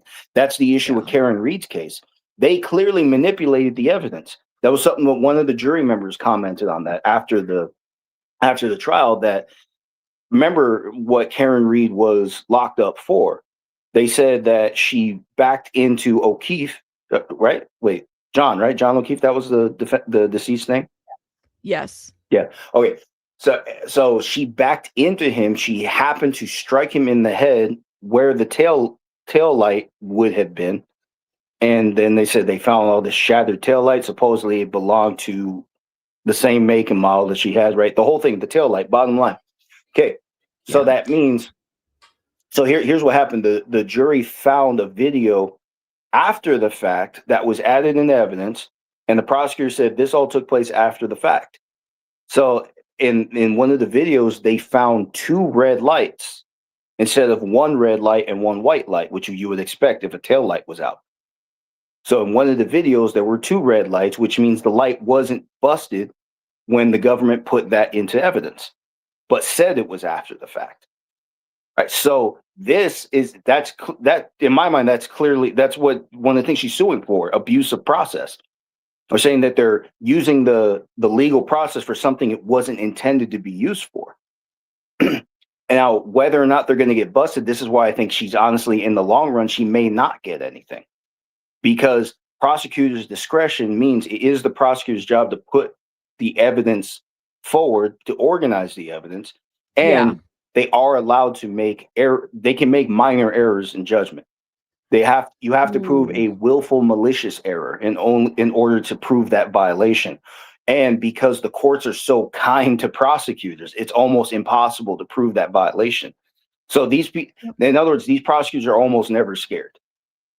They will almost never be scared to do something that it can't be blatantly unethical. As long as they're not caught lying, and it's really hard to get caught lying, they'll do whatever they want. So that's why I said the average prosecutor will. And they get protection too. There's a level of protection that they get. That's insane. Okay, let me go ahead and post. Let's go ahead and review what Garagos had to say. Sorry, I know we stopped middle way. Yeah, I know. I like Garagos. I'm a Garagos fan, guys. Are you a Garagos fan? Oh, fuck I'm not. But go ahead. No, anybody that wants to defend your right. All right, let me hit play. In a case where you have the LAPD and the medical examiner basically at odds, where there's been public pronouncements, I would imagine that you will find out quite a bit today and potentially tomorrow as to what the medical examiner originally found, subsequently found, and how they got to calling this, and how the LAPD got to the point where they got the search warrants and the arrest warrants. So in this situation, Mark, it's all up to this judge to decide whether or not this moves on to a trial. How high is this bar? Because we already know a lot of the evidence that's out there. There's phone records, there's text messages, there's surveillance video. You talk about some of the forensic evidence that they already have. How high of a bar is set here for the judge to make this decision whether or not to move this on to a trial?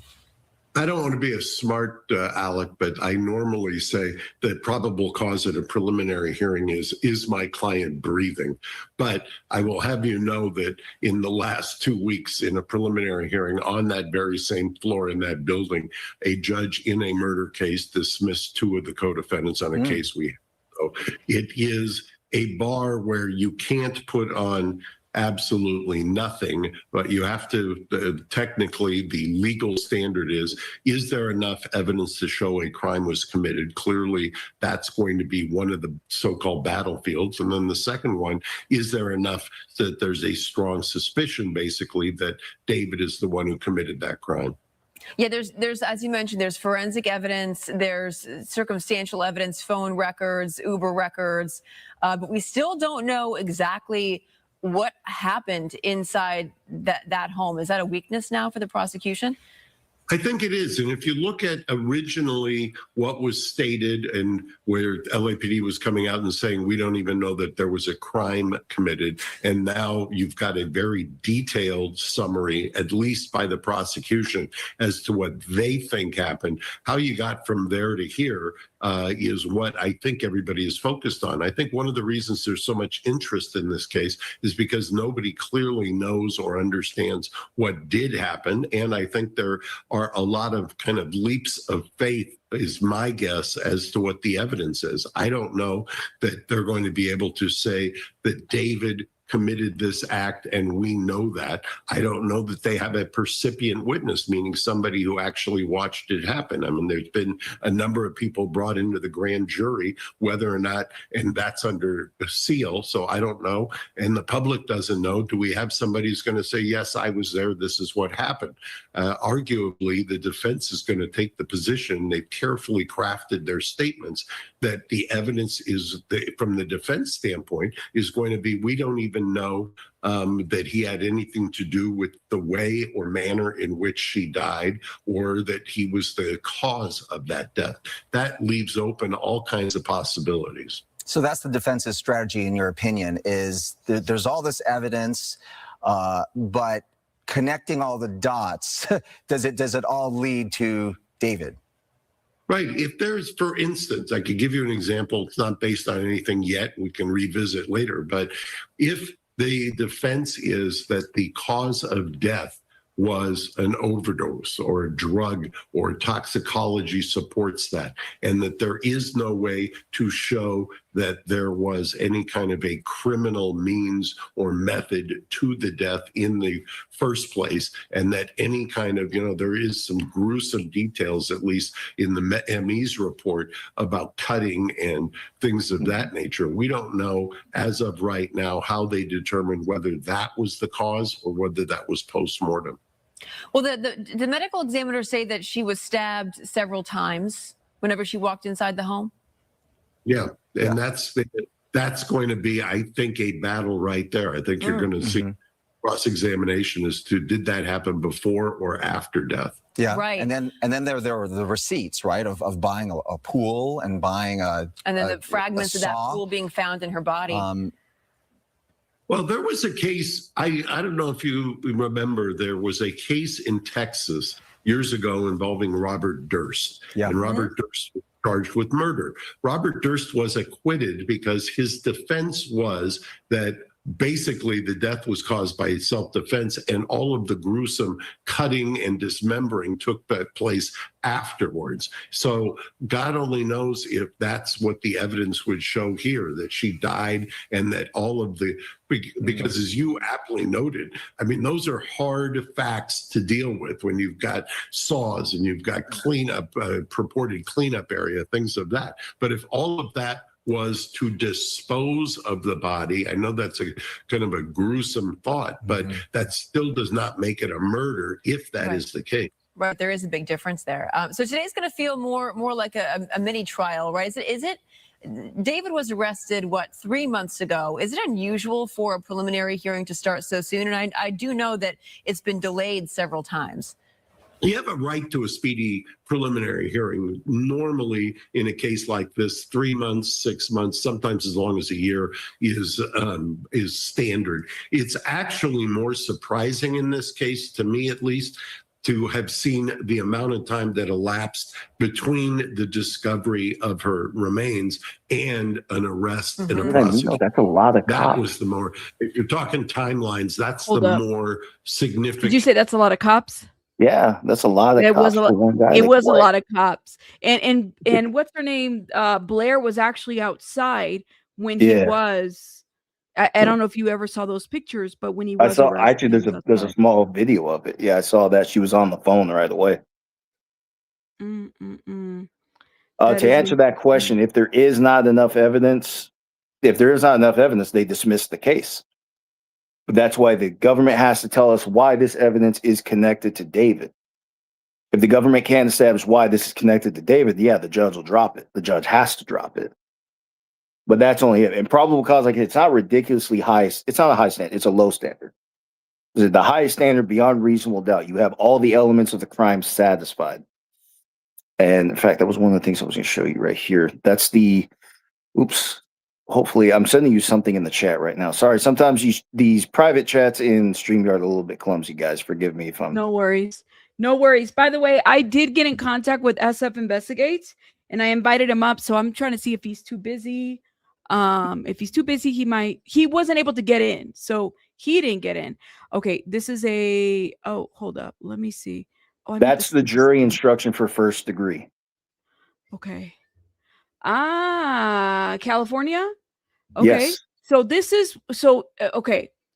So we're not even at the jury part, right? know. Just so people are aware. Oh, but definitely not. I just wanted to show people because actually I meant to do this earlier. There's another instruction I'm looking for where it explains circumstantial evidence, and I forget exactly where that is. Because it's a circumstantial case. Most criminal cases are circumstantial. Legally, that doesn't matter. The circumstantial, it doesn't really matter. These are very skilled investigators. They know what they're doing, and they know most of the time it's circumstantial, which means one piece of evidence won't stand by itself. We need at least one more supporting piece of evidence to bring some things in. You remember the email saying that it has come to our attention that the artist known as David may have been involved with missing girl Celeste. Along those lines, I paraphrase, but you remember that email. That email by itself is garbage. Doesn't tell us anything. So somebody wrote something down. What about it? Basically, that's how the courts see it. So somebody wrote something down doesn't mean you did something. People could write things down for a number of reasons. They could write things down to be assholes, as far as we know. So that by itself doesn't prove anything. But then I remember Steve said there is proof that at least the email address it was sent to, that it went to an email address for David, if I remember correctly, he said that, and it was opened. So if all that comes out, then now you have a supporting evidence for that. So now you can raise the argument that David saw this because the email was opened. And then from there, we go to the fact that Celeste was returned home shortly after. So when you add all three of those pieces of evidence together, then that's what circumstantial evidence is, when you put all of that together. So that's all it means. It just means there's extra work to do. It doesn't mean that the case is vague or the case is weak. That's not what circumstantial means. It just means there's added steps. So for people wondering, does that mean he's probably going to walk into circumstantial? No, not on your life. Not even close. It's not at all what it means. And juries receive an instruction. That's the one I'm looking for. The juries receive an instruction that explain we have two types of evidence, direct and circumstantial. The video, like what you're seeing now, clearly shows him getting arrested. That's direct evidence. And then so a dead body is direct evidence. Clearly tells you something went wrong, especially when we have stabs. The body's been stabbed and so on from there. Blood is circumstantial. People get convicted on circumstantial all the time. I mean, Scott Peterson was convicted on circumstantial. So, Joe, let me ask you a question. If we're not there yet, guys, but if we were to go to trial and a jury is selected, this is the form that they would be seeing, correct? Yep. Okay, That's just for the first degree charge.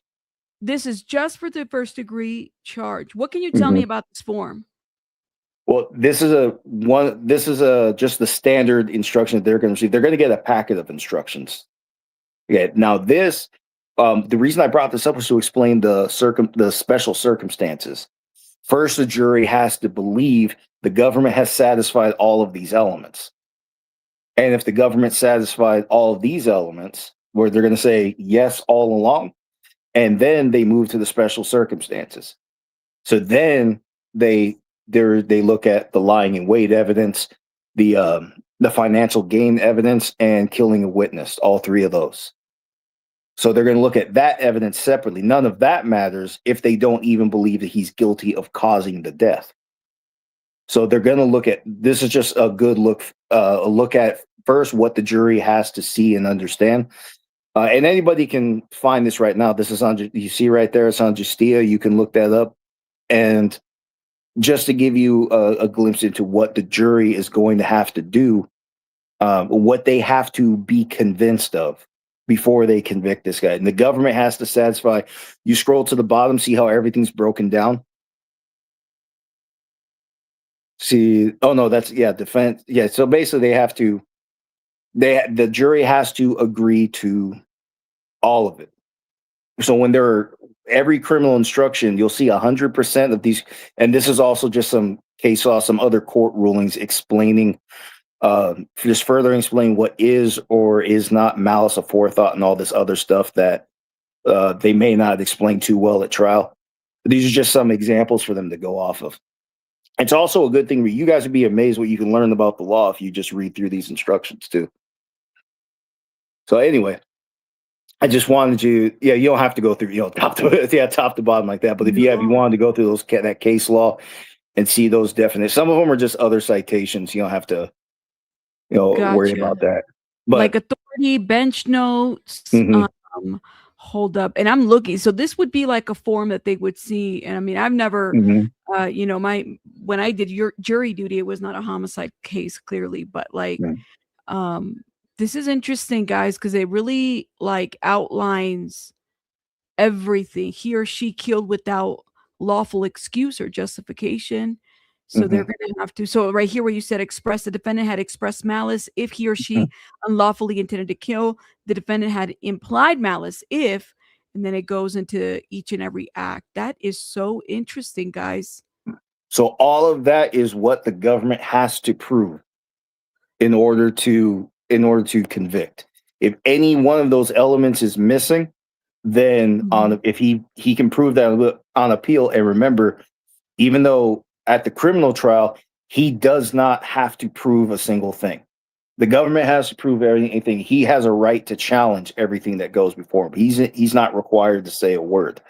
But if he goes up if this goes to appeal after conviction, he does have a burden to prove. Now he has a burden to prove something went wrong at the trial. So based on these elements. And now this is why I'm bringing it forward, just so people understand 100% of these instructions require the jury believes that David is connected to this evidence. If the evidence does not connect to David, then there is no case. So what the government is only here to do in this preliminary hearing is just to establish that the facts are connected to him, some way, shape, or form. It's not enough that it was his car, in other words. It really isn't. That, Well, like here I said, it says, go ahead, I'm sorry. Like I said, that 20-minute gap is the big mystery. But what were you looking at?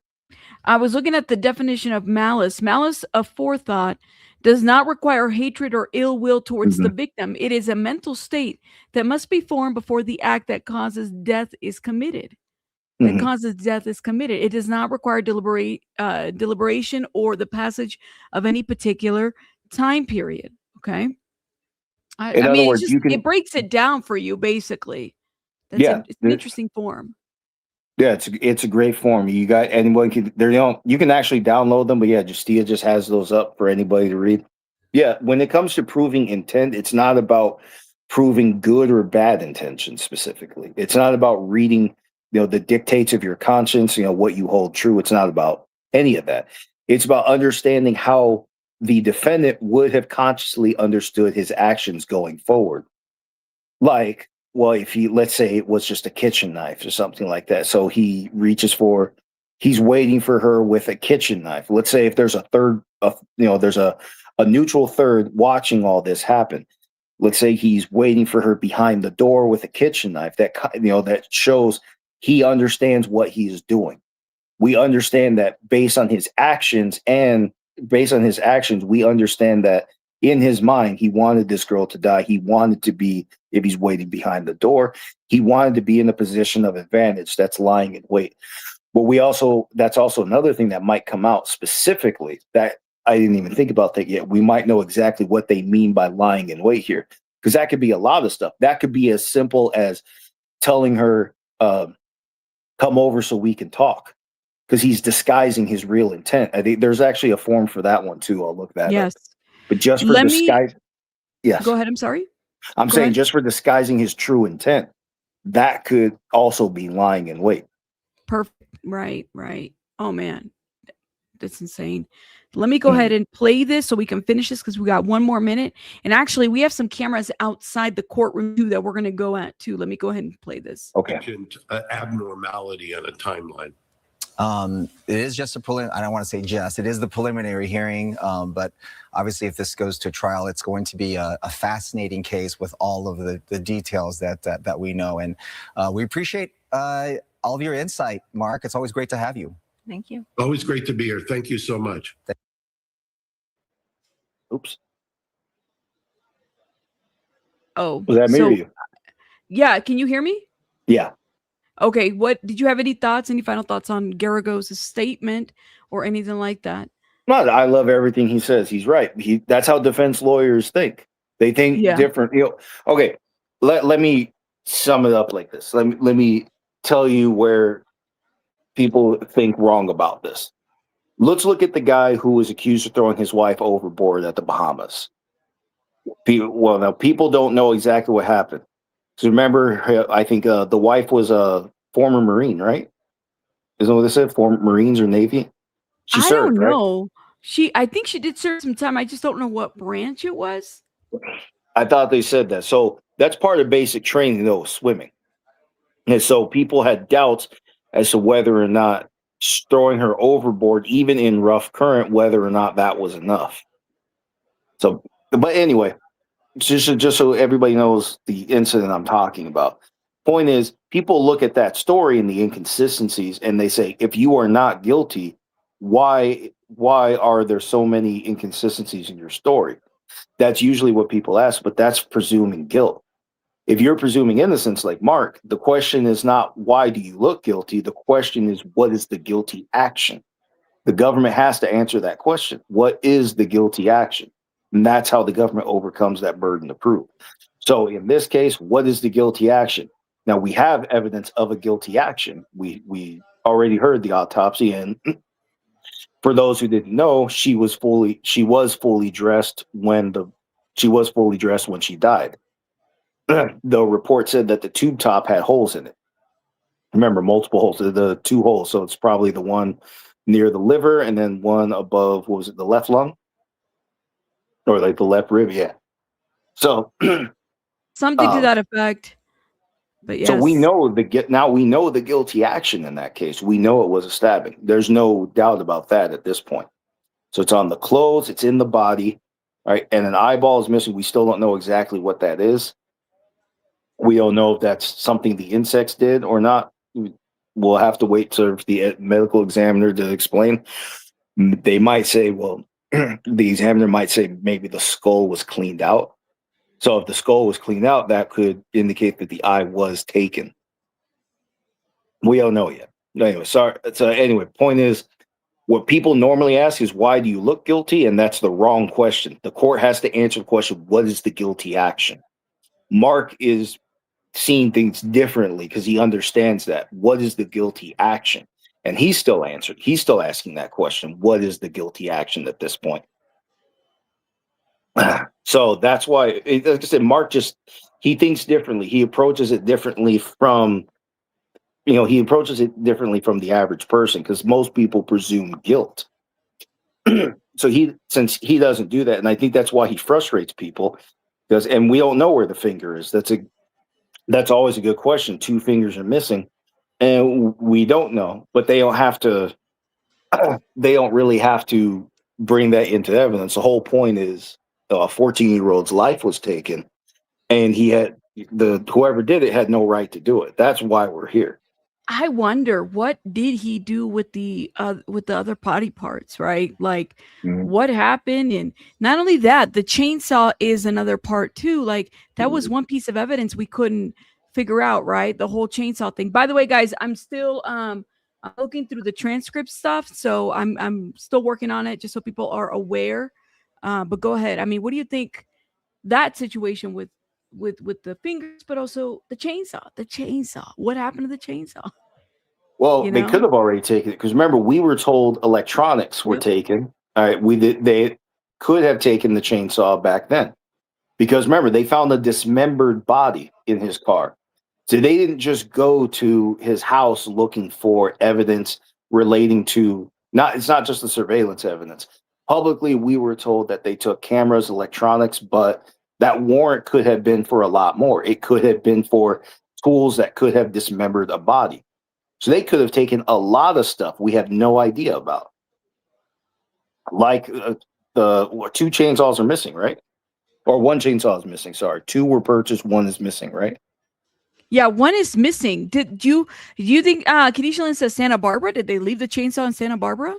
That's the question. Or, well, this is what I'm saying. 1 was taken when they searched the house, and they just didn't say it publicly. Remember, the whole point of sealing everything is so people don't change their stories. So nobody knew exactly what the cops knew. So they wouldn't know how to change their stories to avoid the cops. Remember this. So that was the importance of sealing everything. So in this case, what I believe happened is if one chainsaw was missing, it's probably because the cops did take it and they just didn't say anything yet. Well, that's something we're going to find out in these next few days, though. Was that part of the search? Because that would be a valid warrant. They wouldn't just be searching for, like, here was another thing. TMZ suggested the body may have been frozen. If there was a reason to believe the body had been frozen, they could have been taking the freezers. They would have been searching, they would have been, they probably could have taken anything that could have frozen the body or contained a frozen body. In this case, we had the dismembered body. So they would have looked for anything that would have helped him dismember a body. So they probably took a lot of sharp objects from that house and started going through all of them. And I bet you the chainsaws specifically, if that's what they took, that's probably going to be the best evidence, because I don't know if people know how to clean a chainsaw, but yeah, it's a lot of work, and I doubt he knows how to do it. And I bet you when they said blood was found in the garage, what they really meant is chainsaw, because it was probably already there. But yeah, they could have found it on the wall, ceiling, and who knows where else. They could have found it all over the place. But I bet you, like I said, they probably took the chainsaw with the first warrant, didn't say anything yet.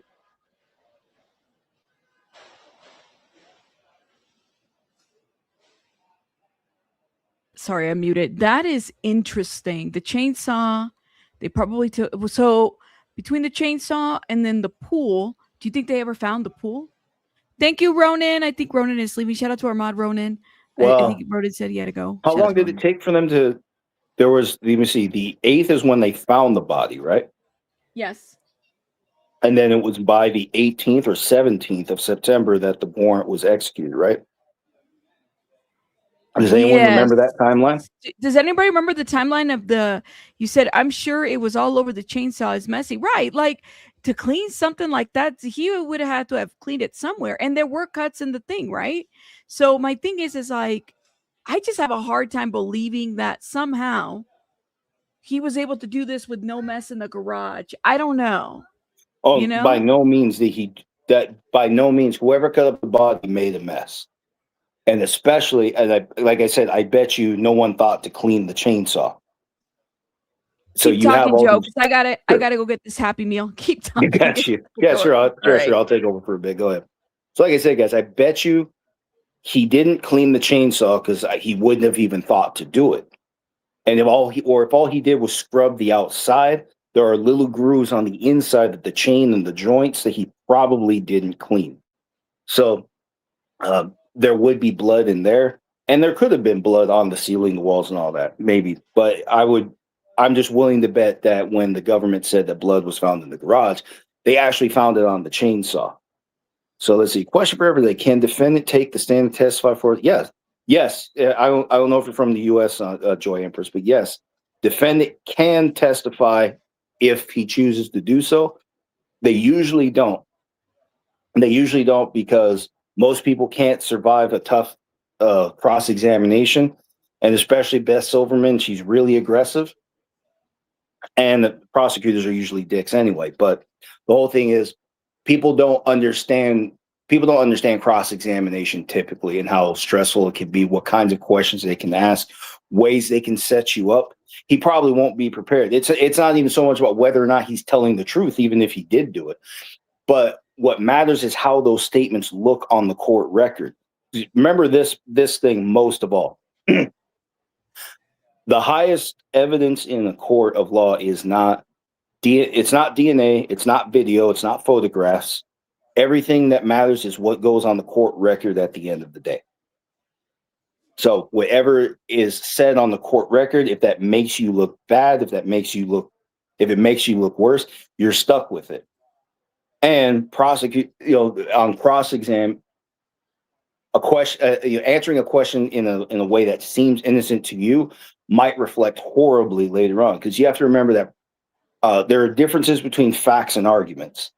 So the body in the trunk, David's name on it, and then we get to the search of the house and so on. And then we have like I said, the chainsaws, all the photos, videos, and electronic devices gathered, witness statements. Okay, these are all facts. Now, what the government does is take the facts and construe them and argues that these indicate that David was responsible for the crime. So the defense side, they have a right to challenge that and say these facts actually don't amount to a crime. They have a number of explanations. There could have been a lot of things going wrong.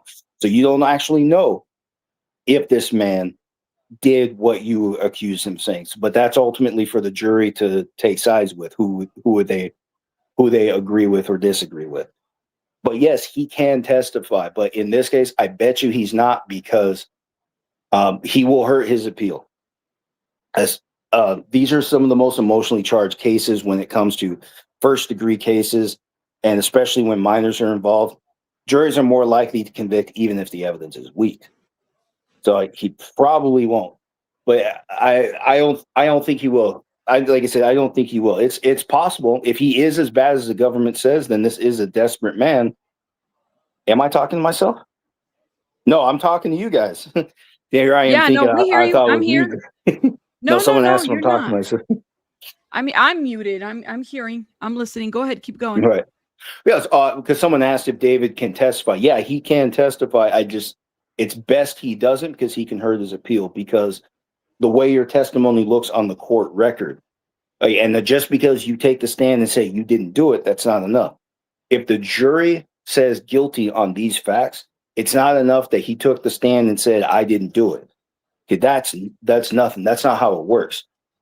What the appellate court, this is what we were talking about earlier. What the appellate court wants to do is look at the facts and ask if the jury had enough information to even say guilty. They're not going to dispute the jury's state of mind. They're absolutely not going to dispute. They're not going to fight that whatsoever on appeal. On appeal, they're only going to look at whether or not the fact pattern that was offered at trial does relate to the criminal charges that he was facing. Like I said, the body obviously is as clear as it gets. Does this relate to a crime? It was dismembered. Does this relate to a crime? And so on.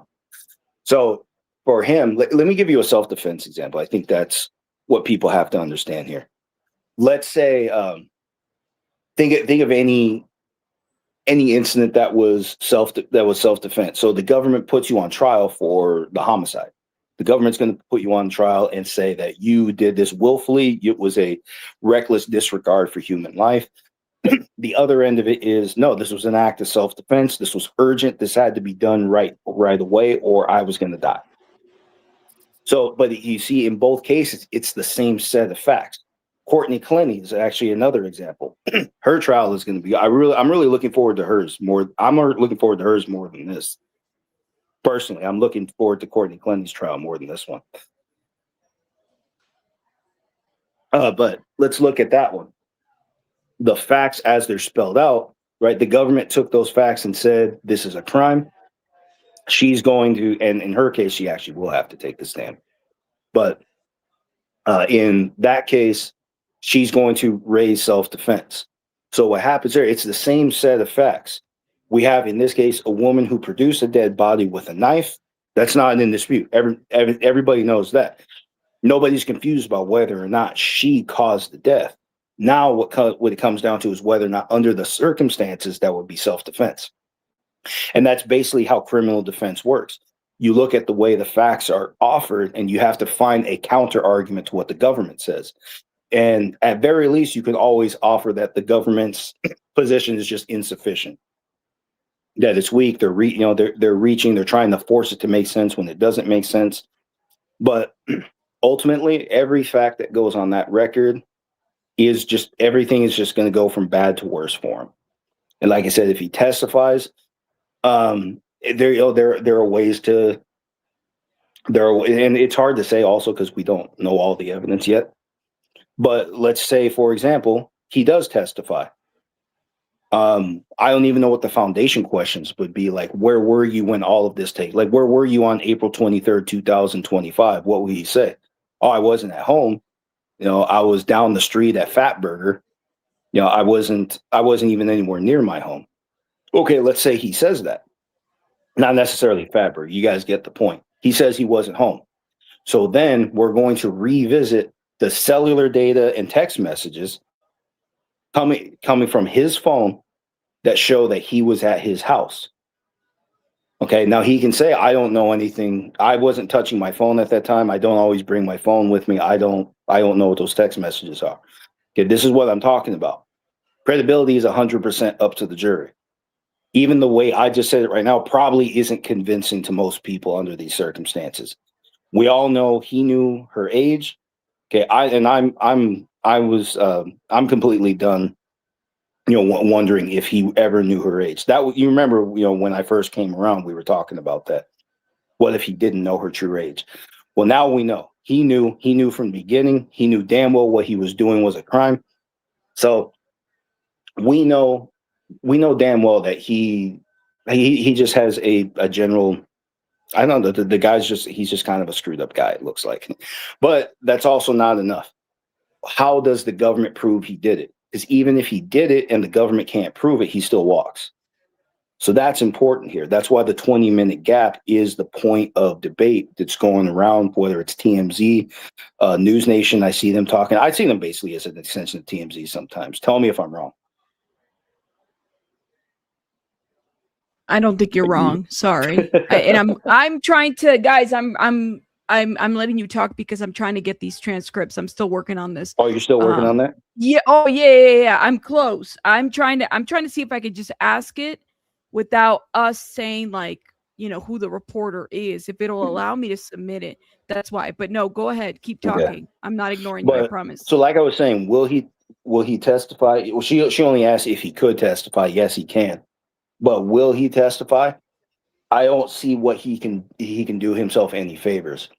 Because like I said, when it comes down to the cellular data, it's going to show it was his cell phone, where the cell phone was ultimately, and that's really what cellular data shows us. The cellular data ultimately shows us where the cell phone was. Okay, but how do we know what David was doing with the cell phone? Those are going to be the tougher questions that the defense is going to answer. And especially if there were other people home. Right now, it's not enough that people had messed with his phone before. If that's something that's happened, that's not going to come up at the trial. That's not what's going to happen. What the government has to show is why this cellular data, these text messages to Celeste, what does that have to do with David specifically? So remember that one all the way through. But like I said, if he takes the stand, he says, I wasn't even home April 23rd. Then all that's going to do is bring up the text messages, cell data again for the jury to remind the jury that this all happened. This is your cell phone. This shows you were there, right? And that's not nothing he can really talk his way out of. You see what I mean? Yes. So yes. And then now here's another thing, the Santa Barbara trip. So now we understand that he drove out there. He wasn't counting on the license plate readers. So we don't even know if for those of you who haven't been out in Southern California, there can be little cameras all along the freeways that you probably just don't know about. You don't see them. There's a possibility he did it on camera. He threw something out the window on camera, right? And then somebody found it. That's not to say that somebody was tracking his steps or looking at what he was doing through the camera. That's not what I mean. I'm curious about how the Caltrans worker found it too. For those of you also who don't know, the Caltrans is a transit system in California, in case people are wondering what that is. That's the other part to this too. I forgot about that, right? Like was it the train, right? The Caltrans? Yeah, Caltrans. That's basically along the train tracks, yeah. Gotcha. So just so people are aware, I sent the request, guys. Yay. Oh my God, I don't know who the court reporter is. I'm praying, y'all pray that, I put the court reporter's name unknown. And if I have to resubmit it, I'll submit it. But I was very specific in the details. Your request has been sent. So our requests for transcripts have been sent. Hopefully, we'll be able to get something from there. TMZ interviewed the Caltrans worker on how they found it on the side of the road. Oh, I forgot about that. Remember that? I didn't know that at all. You didn't know that? No, I didn't know they talked to that guy at all. Yeah, let me switch. I got to switch the battery, guys. Yes, guys. So hopefully, hold up, because my camera's going to go off here. hopefully I got to switch the battery. I'll keep talking. Hopefully we'll hear from the court reporter, because we don't know, and it sounds like they vary every day with court reporters. So y'all send some positive vibes that we'll be able to get. It may be great if we can get transcripts. Like, it's one thing to hear everybody talking about it. It's a different thing when you read about it. I don't know. Where did Joe go? Not Flo. Joe just dropped. He left me up here. Hopefully he'll hit the link again. Joe, if you're out there, I think his phone probably died, y'all. This is when things start dying up. Let me start recharging batteries. Okay, here it is. Joe, your camera's on. All right, let me go ahead and put you up. All right, are you there? Yep. Okay. Sorry cool. about that. No, you're fine. I was like, I figured your phone died, but my camera died too. No, so actually, the reason I don't go on camera because it burns out the phone and then it just stops. Yeah, I need why. to I hear you. I need to make sure that I connect everything. Hold up. We'll pull that Caltrans interview. I just want to make sure that I got my camera connected and everything here. All right. Yeah, it needs to charge up. 3 hours of battery. It's pretty good sometimes. When we were doing the Diddy trial, it was literally dying every. Okay, no, don't cancel stream. Here we go. All right. Hopefully, it'll get us going. Hold up, y'all. Give me 1 second. Hopefully we'll get going. Yeah, he found her passport docs. We can get that interview. I'll pull it up. It's true. There was a TMZ reported the TMZ Caltrans. Is that how you say that? Caltrans? Yeah, Caltrans. Interview D4vd. I don't think it was like a face-to-face interview. I think it was just like a link and stuff. Hold up. Let's make sure that. Hold up. All right. Give me 1 second. Making sure. Oh, it's like giving me a hard time. It's all good. Okay. The Caltrans that was back in May 1st. How Celeste's ID was recovered from remote area. I never knew this at all. Wow. No, you didn't? Yeah, we talked about it. This was a while ago, guys. This was really a while ago. No, we don't have any updates, guys. We're waiting for our people out there. We're still waiting to hear from the people. Hold up. I'm trying to fix I don't have a green screen. I don't know why it's giving me a hard time. It says prosecutors say that D4vd disposed of Celeste Rivas's personal items in a remote area of Santa Barbara County after he murdered her in the Hollywood Hills home. Her identification was found off a highway in an area described. Now we know how it was recovered. Caltrans tells TMZ a maintenance worker performing traffic control on SR-154 east of Painted Cave Road on January 7th, 2026, looked down in the brush and discovered Celeste's passport card that was about 100 miles northwest of Hollywood Hills in a wooded mountainous region. We're told that the Caltrans worker reported the findings to a supervisor who contacted the California Highway Patrol, the CHP. Caltrans says the CHP came and collected Celeste's passport card, and then detectives from an unknown law enforcement agency returned on January 17 to interview the maintenance worker and his supervisor. LAPD was investigating Celeste's death, so it sounds like that's what the law enforcement agency mentioned. They're probably going to interview the Caltrans worker, right? He might be a witness. D4vd is charged. We know he's pled not guilty. What do you think about this? Yeah, this was a thing that happened. This was published May 1st, but I feel like we knew about this news way before this, actually, to be quite honest. Yeah, I didn't know the interview. What else did he say, though? Are there any quotes from him, or is that the whole article? That's the whole article. No. So apparently he just said that he was interviewed on the 17th. That's it. He said that law enforcement, that they came and collected the passport and the evidence, and then detectives from an unknown law enforcement agency returned.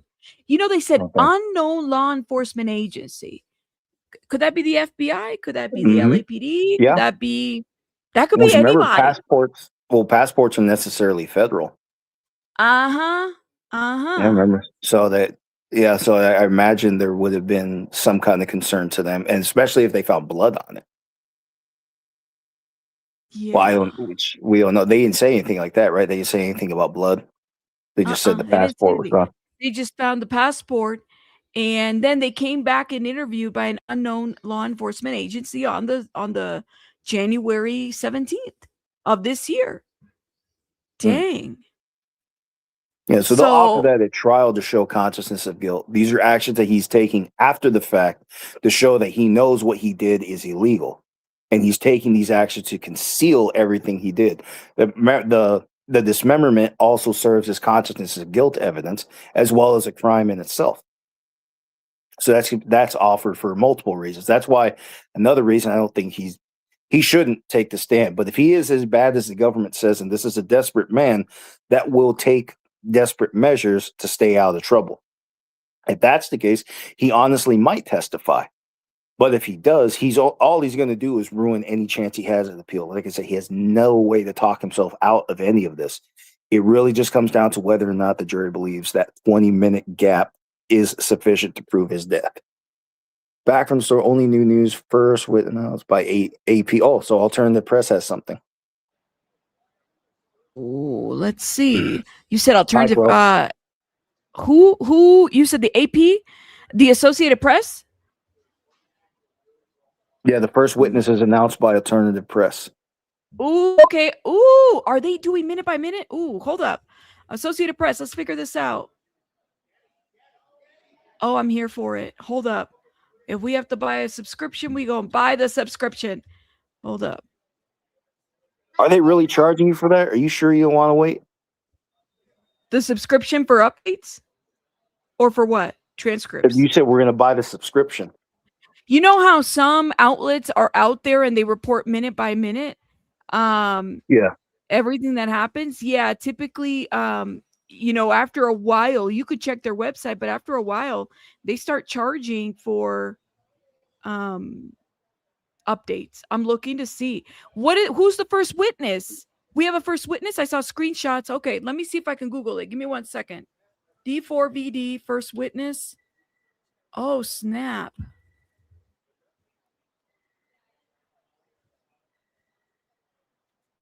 Judge to hear evidence against singer D4vd killing dismembered teen. Let me see. Do we have an update here, my friends? Man, it would be great because back in the Diddy trial, we used to have people would message every so often. Yeah. See updates, but they don't have electronics in there, so they can't do any of that.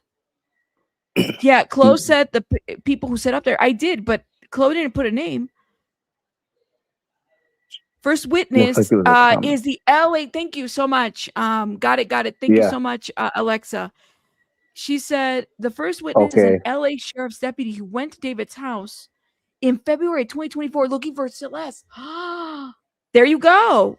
When they were asking her, did you know she's 13? Well, so that wow. So body cameras are going to get unsealed soon. Let me see. And it was an LAPD who went up there, or was it the Riverside? Well, remember, Riverside reached out to LA, and then LA did the welfare check. Remember that? So then LA went to his door and said, she's a minor. You got minor and stay back. At least that's the way it was reported. It was reported to us in real short words. So this is going to be much more expansive. We're going to hear what he said to them. It's probably all body camera. Could be. Gotcha. Chloe, if you can let me know where you found that, that'd be amazing. If you want to hit me up in the message, you knew Krisha's just like, I knew it, called it. If you want to AP added in the comments in their stream. Oh, perfect. Okay. In their stream. Hold up. So we were already there, y'all. We were already there. 1 second. I'm looking at the comments. Oh, here it is. Yo, right here, guys. Right here. Thank you. It's in their comments. It says, The first witness is the LA County Sheriff's deputy who went to D4vd's West Hollywood home in February of 2024 at the request of the Riverside County Sheriff to look for Celeste, who'd been reported missing. There you go, right here. Associated Press reported that. Let's see. I'm going to put that in the community wall. Put that in the chat right here so y'all can see that. This is what they texted. Where's my screenshots? I'm gonna have to like hook up my third screen for this. It makes a difference. Hold up. What do you think, Joe, about that? So we know what evidence they're talking about right now. They're not talking about the homicide right now. They're Just the talking about all first. the. They're Yeah, talking just about the the continuous abuse charge. Yeah. Mm-hmm. So first, they want to establish he knew her true age, which, like I said, that's been plenty clear for a while now. But now it's official. Now it's going on the court record that he knew her true age. That's ultimately what this is going to be offered to prove, based on the charge. Based on the charges he's actually facing right here.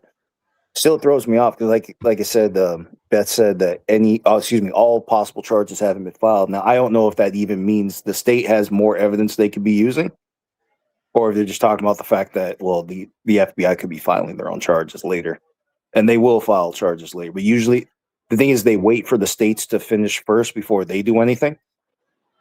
So then we're not going to hear anything about a federal trial until well after this jury says, guilty or not guilty, whatever happens. Wow. But remember, remember that 3 separate charges, dismemberment and the first degree, are actually separate charges. But in this case, it necessarily looks like one led to the other because the dismemberment is going to be used to show consciousness of guilt. Interesting. I'm behind 30 minutes, so an hour of my water.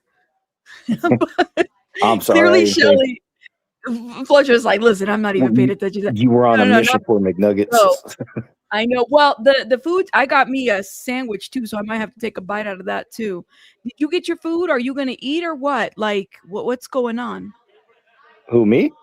Yes. Do you have your food? Oh, no, your I didn't get anything. I didn't even get out of bed yet. I got water with me. That's it. I didn't even get out of bed yet. Like, at least tell me you brushed your teeth. At the very least, tell the people you brushed your teeth. Not before I eat. Were you one of those brush before and after every meal? Yeah, I do. I mean, I may not have the straightest teeth, but one thing I do is brush them. I can't stand a dirty mouth, y'all. I can't stand a dirty mouth, But yeah, like I said, they're just setting that foundation that he knew how they knew each other, how they met, and they're leading to the fact that he knew her true age. And there's probably going to be some weird shit to be said by the end of the day. We'd be very interested. I hope they're taking notes on how the defense responds to this. It'd be very interesting if they get to hear, because they get to cross-examine every witness. In fact, I hope there's cross-examination. There probably is. I want to know how Blair cross-examined this guy. So, okay, they're doing the timeline. This is what. Mm-hmm. There you go. Yeah, and Is it how Conditionland explained it? Because I don't remember her whole video. I know she made a new video. She did. So we were watching it and then we stopped at the trial. I'm sure it will start with the way back when the first proof. Yeah, like they're trying to establish, just like Vicky, my mom said too, right? Establishing that she was a minor and that he was well aware of it, right? Which is just, I guess, the foundational stuff. Let me see if the Associated Press is dropping some stuff. Okay, look at this. Associated Press says the deputies didn't find her there, but spoke with D4vd. So they're adding to their last comment, which basically says that they went to his house in February 2024 in the first missing poster video, right? And they didn't find her there. This is what Associated Press said. The deputies didn't find her there, but spoke with David. And what did they tell David? We'll run through some of the AP story. Associated Press, how does David look right now? They're asking them. This is amazing because I don't know how they're able to tweet. Did they sneak in the phone? Let me know. Let me Better not. know. Y'all do me a favor, guys. Please hit the like button. Can we get where are we at on the likes? Can Ahmad tell me where we at on the likes? Y'all don't be stingy with the likes. Don't do that to me. Don't do that to me. Hold up. It's something I gotta check because let me see. I gotta double check on this. The likes. Yeah, this is what I was talking about. They're telling the story in order from how they met, how they met, and what illegal happened next, right? So today they're basically going to be talking about the continuous abuse charge, but they're necessarily tied. Now I talked to Chloe, and remember, Chloe's a trial lawyer, so when I talked to her about this because he's facing 3 charges, right? Now there's a motion called the motion to sever. Now, if you believe your client's facing too many charges at once, your defense lawyer can motion to sever so that then you can, have some of this stuff tried separately. So I talked to her about this, about the possibility of trying the abuse charge separately from all this. And she was cut and clear. This is all necessarily tied, especially because Celeste, apparently she threatened to tell the world what they've been doing, and that's why we're here today. So I was just bringing it up. So we're going to hear about all of that at the same trial. Now, he could have spared himself a little bit if the video evidence really is as clear as the government says. So like I said, based on this charge, you can actually get out. You can escape this charge if the government doesn't actually prove 3 separate offenses in the 3-month period. That's the language of the charge. Do you want me to pull that up just so people can see it? Yeah, the language and again, explain it again. The language for what exactly? Just so people are not behind. Continuous sexual abuse of a minor under the age of 14. She was 13 when this started. Gotcha. While you're doing that, go ahead and pull that. I'm gonna do some shout outs real quick while you're doing that. Sure. Is that okay? Just so Please do. I'm behind. First of all, let me shout out Abby. Thank you so much for these gems. Thank you, Abby. Very, very early on, guys. I know I haven't shouted out all the gems, but I have to shout out the gems. Annie, thank you for the gems. Annie, again, thank you for the gems. Mickey, thank you for the gems. Thank you. Is it Lar Gonzo? Thank you so much for the gems. Yes. We're here for the chisme.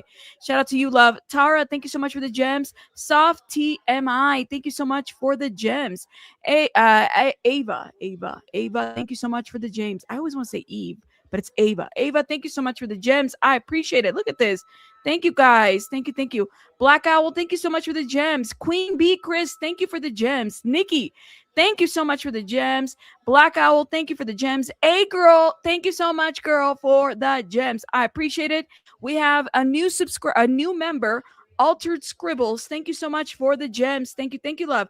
Soft TMI, thank you so much for the gems. Y'all are amazing. I'm getting used to the gems. I'm not used to them. I have to shout you guys out. Thank you. A Girl Named Unlucky, thank you so much, love, for the gems. I appreciate you. Thank you, love. I hope you're doing well. Tina, thank you for clapping seals. There's a clapping seal as a gem. Oh, I got to check that out. I wish we could get all those animations here because we don't see them. Thank you so much, Tina. I feel like TikTok, you see them. We don't see them here. Over It For Real, thank you for the gems. Abby, thank you for the gems. Thank you. Appreciate it. Hair by Mary. Thank you so much for the gems. Joe, thank you so much for the gems. Nicole, thank you so much for becoming a member. Shout out to the new members, guys. Melissa, thank you for the gems. Tiger Woman, thank you for your 25-month membership. Hold up 1 minute. What she said, more McNuggets? Sorry, baby bunny came in here. I like how we can say all this profanity, but if we say McNuggets, we could get in trouble. Okay, Tiger Woman, thank you so much for your 25-month membership, love. Shout out to you, 2 years and 1 month. Amanda, thank you so much for your gems. Amanda, again, thank you. A Girl Named Unlucky, thank you for the gems. A Girl Named Unlucky, thank you. P.I. Mama, thank you, my love. Shout out to you. Penelope, thank you so much for becoming a member. Shout out to you. I'm like trying to talk. A girl named, I'm gonna need some more water. A girl unnamed. I'm like giving her a different name. A girl named Unlucky. Unlucky. After a while, this is how I was at the Diddy trial. Thank you, love, for this. No, it's Fizz, thank true. you, When you thank talk a you. long time, yeah, you just get dry. After a while, I was like, oh man. Fizz, thank you so much. I think I did shout you out for that super chat. Yeah, Baby Bunny on that Happy Meal right now. She is happy and still bugging, but happy. KC Major, thank you so much for the gems. Penelope, member for 1 month. Shout out to you, love. And Nanya Business, thank you, my love, for the floating hearts. Thank you, thank you. Again, Penelope, thank you so much. A girl, thank you so much for 10 gems. And then a girl named Unlucky. Again, thank you for the gems. Tiny Peanut. Oh, that's a cute name. Tiny Peanut. Thank you so much. Happy Poo. Wait, there's a Happy Poo gem? Oh, I'm gonna have to Damn, get they some. just I need love to you see this. today. Well, no, shout out to them. A girl named Unlucky. I just didn't know that the gems were a thing like this. Thank you, thank you. Again, Tinko, my boo, my wonderful boo, and my Pika. Again, Mona, thank you. Tinko, I already said hello. Thank you, thank you, thank you, guys. P Bar World, thank you so much for the gems. I will stay hydrated. Y'all are reminding me. That's why I'm like, why are you guys saying stay hydrated? Yeah, Thank it's you. hot as it's hot as shit here in Well, California. and they're reminding me to take a drink. Thank you so much. I keep forgetting. Ooh, y'all hear Wait, that? where's that? Oh, okay, that's the camera. It's at the Something's it's always going on here. out there. Yeah, it's always something. Thank you, Miyu. Thank you so much for the gems. Ronan says YT is flagging booty, so please be patient while your mod allows comments. LOL. I didn't know that. From earlier. Thank you. I didn't know that. Okay. Yeah, Abby says clack it. Thank you, love. Nancy Luna, thank you for the gems. Just a T, please. Thank you for the gems. Carinza, thank you so much for the gems. A girl, thank you. A girl named, shout out to you, love. Thank you. Mags, thank you for the gems. Clearly, Shelly, thank you for the gems. Thelma, thank you for the gems. Okay, I shouted everybody out here. Shaz, thank you for the gems. And Tina, thank you for the gems. All right, I think I'm almost catching up, y'all. I'm almost catching up. A girl, thank you for the gems. Thank you. Greek lady, thank you for the gems. Greek lady, thank you for the gems. Thank you. A girl named Unlucky, thank you, love. Tulips, thank you so much, Alyssa, for the gems. Viking, thank you for the gems. Sorry, y'all. BR girl, thank you for becoming a member. Shout out to you, love. Viking woman, thank you for the gems. And Theo, thank you for the gems. I appreciate it. All right, we're catching up, guys. We're almost there. Velvet, thank you so much. Stay hydrated. Thank you. I'm only about an hour behind, okay? Thank you. Oh my God, Katie Cat, thank you so much for your 19-month membership. Shout out to you, love. Thank you for supporting the channel. Protesting the protesters. Shout out to protesting the protesters. Thank you for the gems. Phillips, thank you so much for the gems. Goat trophy. Oh, I try, my love. I try. We're waiting for those updates. We right here live waiting for those updates. Be Dazzling, thank you so much for the gems. And then Altered Scribbles, I shouted you out. Thank you, Lois. Thank you for the gems. Eastern Girls, thank you. Gerald Moses, thank you. Adele, thank you. I'm trying not look it. I'm catching up. I'm almost there, guys. Thank you. You have 100 stars. That means Yeah, I have. I don't even know how the gem, because the gems is just like it works that way. I guess it allows you to. So shout out to the gems. I mean, I'm new to it. I just authorized it. Gray Lady, thank you so much for the gems. I appreciate it. All right, Jane Foster, member for 15 months. Shout out to you, love. Thank you for supporting And the you channel. have some new subscribers. Yes, shout out to the new subbies. Tiffany, thank you for the gems. Maggot, thank you for your 11th month membership. OG Annabelia, thank you so much for your new membership. Shout out, girl, you've been a member. Shout out to you. Thank you for renewing your membership. Justice for Celeste, thanks for your coverage, Rabbit. For me, we got First Liberties Podcast up here. We got Pinche Becky out there. We got Flojo out there as well. We got the people all over the place. Okay, so shout out to us. Joe Conley, thank you so much. Again. All right. She wants to talk to me about her Happy Meal. Thank you so much, love. Is it Emercy? Thank you so much for becoming a member. Shout out to you. Lala. Thank you so much for these 3,000 gems. Shout out to you, love. Thank you. And shout out to you, Lala. Thank you for the Happy Meal and the everything. Y'all are amazing. Thank you, guys. Stay hydrated. Yes, I got it. All right. I'm going to stop right here. Over it for real. Because it's too many for me to go through. Go ahead, Joy. Let me take a drink it's of water. well over 100. But I sent it to you in the chat. That's the instruction for the continuous abuse charge. Okay, you want to look at the instructions. Give me 1 second. Well, just to show people what I was talking about. Because remember, all the elements have to be satisfied. You see in there, so all that right there. See the last one, and so remember, all of that has to be proven together. Where it says and that the victim was under the age of 14. So this is what they're establishing. He's known her age for a long time, and he's lying. He's lying. This is all consciousness of guilt evidence too. He's lying about all of it. He knows what he did with her is illegal. Now, also in this case, it doesn't matter. Let me just say that one more time, just in case anybody's late. Because states do sometimes allow a mistake of age up to a certain point, but statutes can make exceptions for that. First off, and also it has to be reasonable. Someone has to be reasonably mistaken for overage. And at age 13, you're not going to mistake any girl on earth for 19. I've never seen that in my life. I don't think that'll ever happen. Plus, it also doesn't matter. This statute is specific. If she's under the age of 14, it's just a crime. But also look at all the elements of the charge. Can you zoom in on those? Yes. Hold up 1 minute. Oh, I should just download the PDFs. That'll be easier for us to view. Okay, yeah, if you want. Hold up. Oh my God, yeah, you can zoom in inside that window. You should be able to. All right, let me see. How come I can't? No, it's not letting you. Well, you see, okay, so it's not letting you. Oh, you have to downloading. It's fine then, if that helps. But no, it's the whole file, and it's not even giving me the direct page. But go ahead, keep talking. Oh, it gave you every instruction. Oh, okay. Yes. Oh, that's right. I forgot it does that. Okay. Yeah, that'll take you forever to find.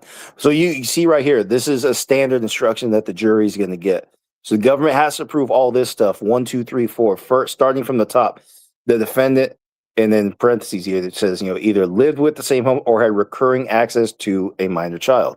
So obviously he had recurring access to this minor child, and the sheriff's testimony is going to help establish that, because she's somehow she's been finding a way to him. That could also be part of the testimony.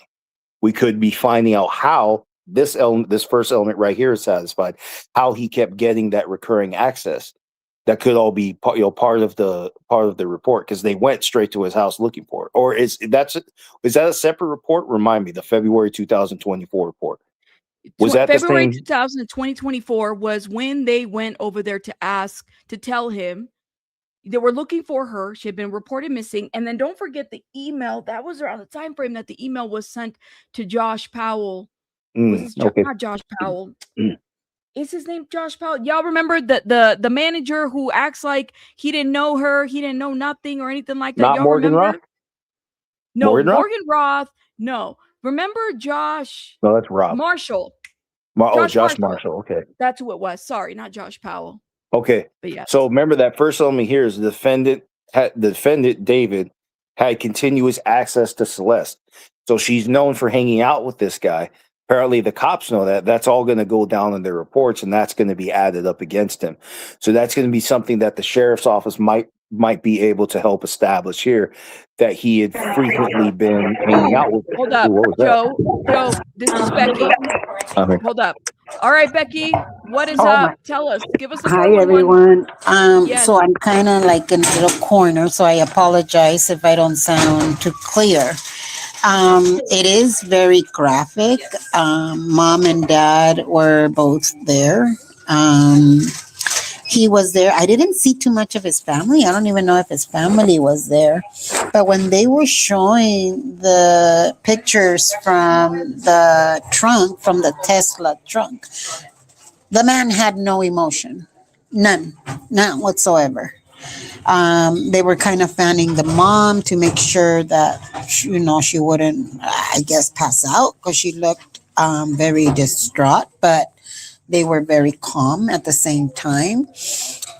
So apparently he met her through Facebook and Discord, through the private chats back in 2020, at the end of 2021.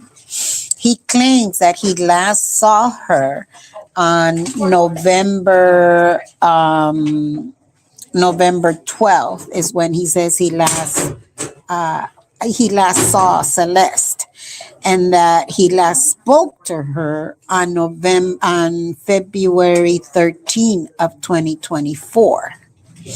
He also stated that this is a detective. When they went in and they did the search, because David already knew that the sheriffs were coming. That he was in contact with the detective in Riverside when they were doing the missing report, and he was about to say something more to the sheriff that came knocking at his door, and the sheriff stopped him. He was like, I didn't know. She told me she was 18, and the only thing the sheriff asked was, "Well, did she look 13?" And so he proceeded to show pictures of her, I don't know, elementary, junior high school pictures from the yearbook. She looks fucking 13. She does not look 18. What he was stating was that after she went missing is when he found out that she was only 13, not 14, not 15, 13. What really bothered me was that the sheriff was very nonchalant, and again, when David was going to provide more info, he was all like, "Oh, I'm just trying to see if she's here," and she's clearly not, and pretty much walked out. Did no more investigating.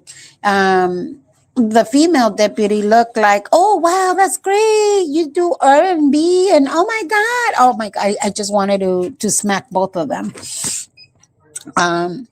It was just, I'm able to see those pictures and not get ill, but a lot of people in there, you heard their reaction.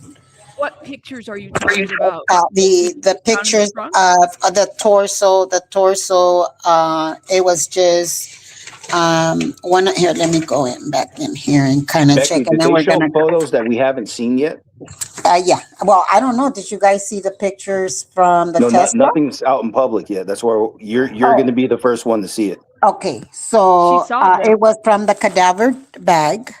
It was she was inside a cadaver bag, inside of a trash bag, the kind you use to fucking take out your trash from your kitchen, your yard scraps kind of bag.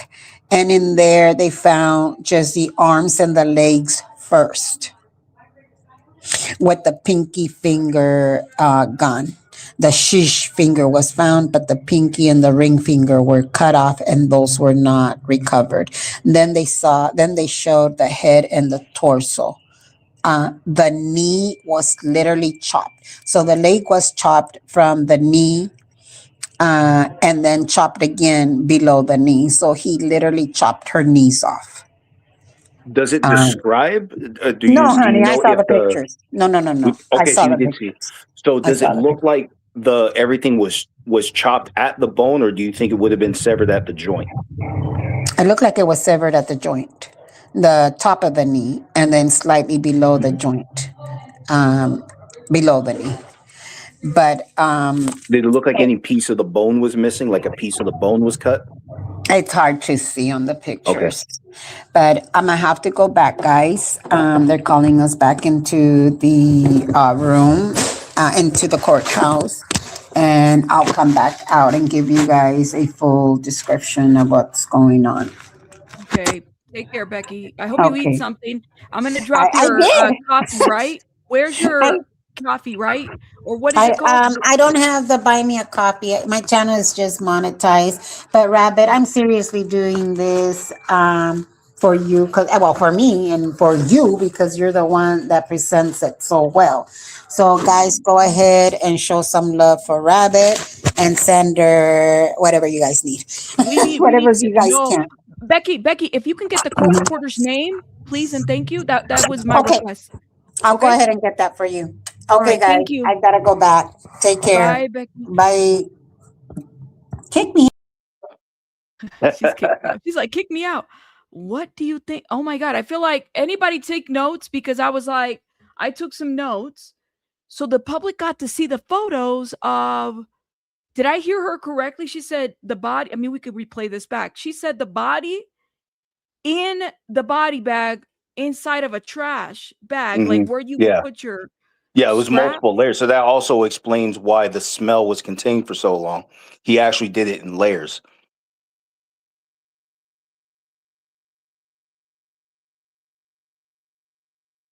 Oh, you're still processing that, huh? Yeah. I mean, first of all, I wouldn't even know if I was in that courtroom seeing all that. Sorry, y'all. I mean, I've seen some stuff in CPS. That's why I was like, it's so hard to. Anyways, let me stop. Personally, I think when it comes to Like, kids, like, no matter how many times you think you've seen it before, it doesn't make it any easier the no, next man, time. it really doesn't. Like, I don't care how you. It's not enough to justify it all. Anyways, sorry about that, guys. I'm okay. I'm just like thinking in my mind of, say what now? And there was no reaction. I mean, other than the people in the courtroom. That's insane. And her parents were there. This is Becky's link, guys. Make sure you guys check her out. Sorry about that. Whew, okay. What else did she say? I'm sorry, because I'm stuck on that part. Oh, she was also talking about how the sheriffs were talking to him. You remember she mentioned, like, apparently there was a male and female deputy. And it sounded I like didn't even the hear female. that, Joe. I didn't even hear that part. There Oh, was really? a male Okay. and a female deputy. Yeah, it sounded Correct? like she said there was a male and a female deputy, and the female deputy was basically flattering him that you do music that's interesting. Now, don't be upset about stuff like that, guys. Cops are trained to keep you talking. They will flatter you to keep you talking. They will insult you to keep you talking. They can do all that. So just because if it sounds like the LA sheriff was the deputy was missing the mark right there, no, she wasn't. She knew what she was doing. They're trained to keep you talking. This is also why you are discouraged by your lawyer from speaking to police, because they're trained to keep you talking, and people don't understand the weight their statements carry when it comes to a criminal investigation. Because the government's going to frame your statements one way, your defense lawyer is going to counter it. But that's also why you're told not to talk to them, because they're going to keep you talking. They're going to keep gathering stuff that could be added to the record later. And the prosecutor is going to frame it in the worst possible light to make you look worse than you really are. So Real she quick, knew what she, yeah. Real quick, because I don't want us to miss this part. And I'm trying to take the notes of what she said in detail so we can post it in the community one. People can get it. So let me go back a little bit. So parents were in the courtroom. Mom was clearly upset. This was probably the first time she'd ever seen these pictures. That's the other thing too, right? That's what I'm assuming. They started with the pictures and then they brought in the deputy to talk about how they met. I'm thinking this might have been their opening statement with these pictures. Wouldn't you say? Mm-hmm. Oh yeah, and here's also the yearbook photos that they showed are going to be offered to the records, because Beth's going to say, is this the photo? Is this the photo you showed? Stuff like that. So now that's all on record. So now this is what I was talking about. We know that he knew her age. And there's probably something in there that Becky didn't get to say a hell of a lot. I didn't ask too many questions because I wanted to let her talk. But I bet you there's a lot more to the report. I bet you there's, frequent report. I bet you there's something in the report showing that he and her are frequently in contact, frequently visiting each other. And that's why they went to his house to begin with. And that's part of the criminal charge that I sent you. You have to establish that this guy had a recurring access to Celeste. So whether was he picking her up, was he paying for all the Ubers and stuff like that? It could be a number of ways, but we gotta establish that. How did they meet? How did he first get to her? And then when does the illegal activity start? All that has to come out. Now the one deputy doesn't have to prove all that. I'm just explaining what else that could be offered to prove, because that is an element that has to be satisfied to enforce that charge. Yeah, and they met on Facebook though. Did they? I Right? thought it was And PlayStation. no, did I hear this incorrectly, guys? Okay, I'll check out Mark the Shark. They met on Facebook. Hold up, Mark the Shark. Let me go over there and get more details on this too. That's what I'm hearing. Oh, are there any other updates from AP or so on? I'm gonna check on that too. Mark the Shark only has the stream going here. Hold up. Here it Okay. is. Let me go to his direct statement, see what he saw, okay? Yeah, was it Discord, Facebook? Well, the point is, however they met first, it's on record somewhere. There's a digital Yeah. record. Point is, they met, and he had plenty of time to figure out her true age, especially because look at her yearbook We photos. just got a break right now. All Just got right. out of the courtroom. Let me mute myself. I gotta run to the restroom, y'all. I've been drinking like were, a lot All of right, go water ahead. now. I'll take care of We it. saw pictures and exhibits of Celeste's body dismembered. Wow. It was rough. I was sitting in front of the family. So it was tough to watch. So we are on a 15-minute break, and there's a lot of evidence, man. But they did show us exhibits of Celeste Rivas's dismembered body and the fingers too. Yeah, it's freaking tough, man. And especially the family was sitting in front of me too, so that was pretty tough too. I mean, they're just heartbroken. It's painful to watch, and I don't know, man. I don't know how someone can do that to somebody else. So I'm trying to gather my thoughts. No, the missing finger wasn't found, but her. There's two witnesses right now, and we only got a 15-minute break, so I have to go back up there in a little bit. But I'm gonna grab my phone. I don't want to leave it out here. Well, maybe I will leave it out here. I might just put it here in the shade. But it was pretty tough to watch. It was real tough. Again, I only have a 15-minute break, and there's two witnesses right now. The detective and actually, yeah, Ross made it inside. So that was good. And we did see footage. Of when David was opened the door at the 804 Dahini house. So there was that. And so that was interesting to watch that. He opens the door, and there were some deputies there asking him if Celeste Rivas was in the house. So it was pretty tough to watch. It was real tough, and man, they're moving along pretty fast, and they're moving along with information and moving along with exhibits. I mean, they're already showing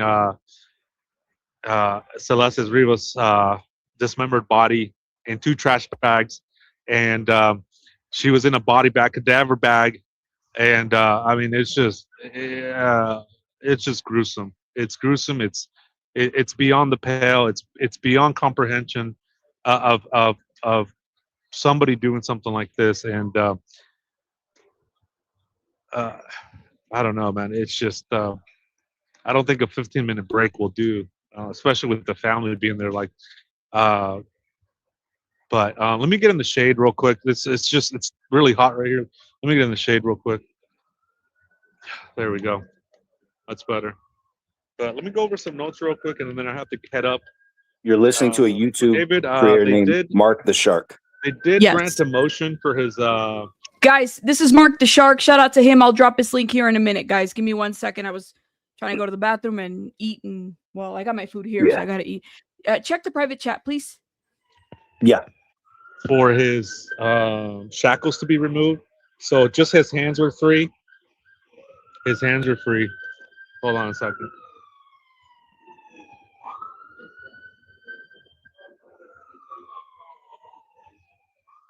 But they were denied, but his wrists, his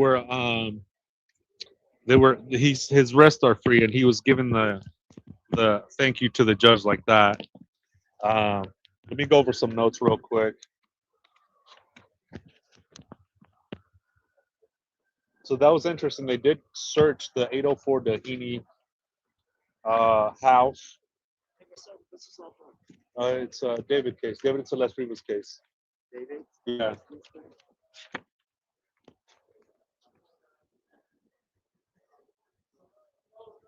So he is in a jumpsuit. There was speculation that he might have been wearing regular clothes, but he's wearing his jumpsuit and he's wearing something underneath. But his hands are free, and they gave him that.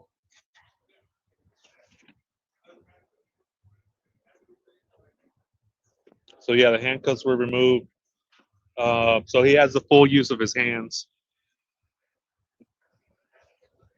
And then they showed us that video that they showed us, it was a 10-minute and 30-second video of when the deputies went to his house and were looking for Celeste Rivas. One thing that stood out to me too was that when they were searching the house, he almost immediately was like saying, she told me she was 18. Like right away he put that out there, it was a little strange. Like right away he's like, oh, she told me she was 18. What? So I thought that was interesting. And Like so the first thing deputies, when they there was opened one the door? deputy, his name's Juan Gonzalez, and then he had another. Did he say he told me he was 18? Or is that like right away? She or told what? me she was 18. It sound, based on the way he explained, it sounds like he said like first thing when he opened the door. So he sees the cops knocking on his door. As soon as he opens the door, she told me she was 18. That's weird. That's it. Well, maybe that's not what he meant, but yeah. Well, Like it's body Becky cam said that. footage, right? It's body cam Yeah. footage, right? Yeah. Okay. Let me hit play, okay? Female deputy that came to assist him.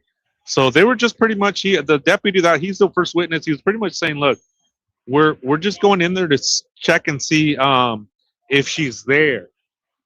If she's there."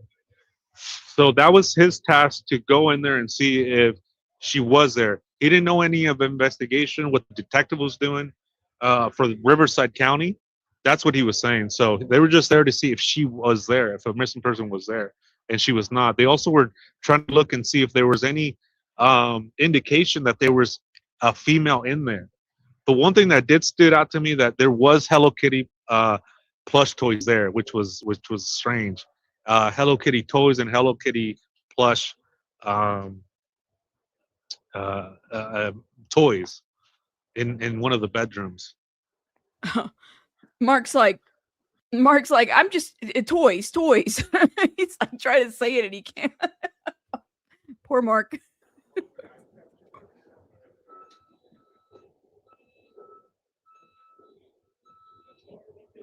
So they asked him when was the last. Oh, they asked him too. They asked him when he met her, and he said he met her on Discord. And he met her on 2020 and 2021. But I have to get going pretty soon. I'll keep you guys updated on everything. I have to take my phone in there because I don't want to leave it out here. I may not. I'm not too sure right now, but I might leave it out here. I might just leave it out here. A lot of the media is out here, so I might just leave it out here. But it's pretty tough, guys. It is rough in there. What time is it? Let me see. We only get a 15-minute break.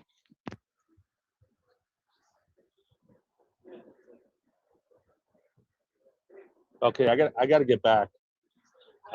But I wrote a lot of notes. I'm gonna keep you guys updated. I wrote a lot of notes. They haven't mentioned other victims, but I have to get going. Thank you guys for everything, and there's gonna be a lot to go over. A lot. So I have to go back up. I don't want to not be able to go in. Okay. Thank you guys. I love you guys, and just stay tuned. I'll leave this on so you guys can chat in here. But that's the bombshell right now, is that they are showing us bodies, dismembered body of Celeste Rivas. So I'll see you guys in a little bit. So he's leaving everything. Take your notes with you, right? Right? This is a lot. Hold up. Okay, I'm gonna mute this right here. He had to leave her. I didn't know he could leave her camera streaming. I don't know how much I trust people over there. People be taking stuff. You know what I mean? This is insane. Yes, everybody should take it. I mean, I would imagine that these details are just horrific to hear in general.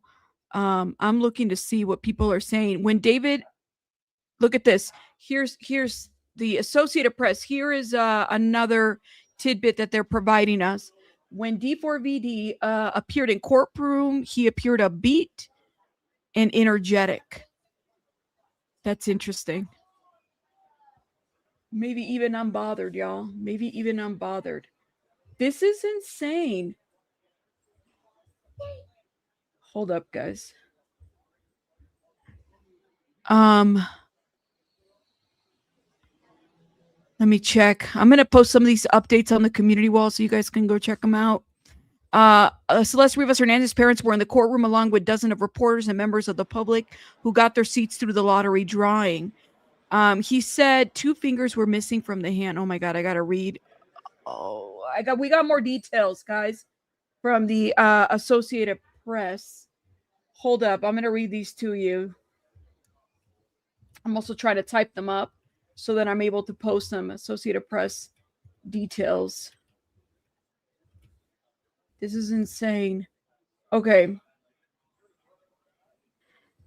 Celeste Rivas Hernandez's parents in the courtroom along with dozens of reporters and members of the public who got their seat through the lottery drawing.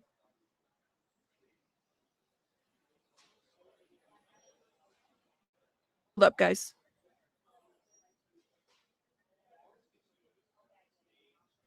Sorry, had the dog in here. I had to get him out. Hold up. Here it is. Prosecutors. Earlier today in court, prosecutors showed a grisly photo of the dismembered and decomposed body of Celeste Rivas as homicide detectives found it in the trunk of the Tesla registered to Burke September 8th of 2025. Detective Joshua Byers of the Los Angeles Police Department testified that he found the head and the torso in the body bag and arms and legs in the garbage bag underneath. He said the face was so decomposed it was unrecognizable and that maggots and flies were everywhere. He said 2 fingers were missing from the hand. Oh, this is like, I mean, you know, shout out to the people in the courtroom, man, because I don't know how. I mean, I'm sure that the detectives, they're used to this kind of stuff, but not this girl, not to hear these kinds of details. I'm going to post these details in the community wall, guys, so you guys can go read them, okay? Or take screenshots or whatever, but this is directly from the Associated Press, and then everything that we found out thus far. Celeste Rivas' family. Oh man, like, can you imagine hearing these details as a parent? I don't think I can. I'm like, I would have probably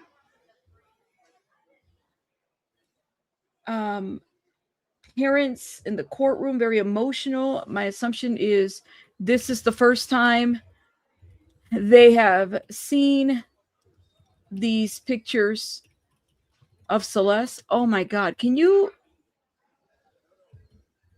imagine that?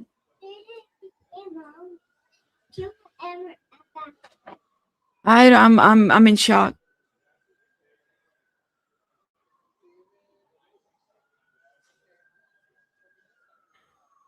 I know, right? No worries. No worries, Joe. Take your time. Hold up. I'm going to post these here. I'm going to go and we're going to look at Lauren Conlon because you guys are telling me that she's got some updates too. So we're going to pull those as well. We're trying to pull everything so that everything is in one place, guys. One place. That's what we're trying to do here. So we don't have to go all over the place. You're going to get everything here. Hold up. Here we go. Notes from inside the courtroom. Let me see. Per Becky.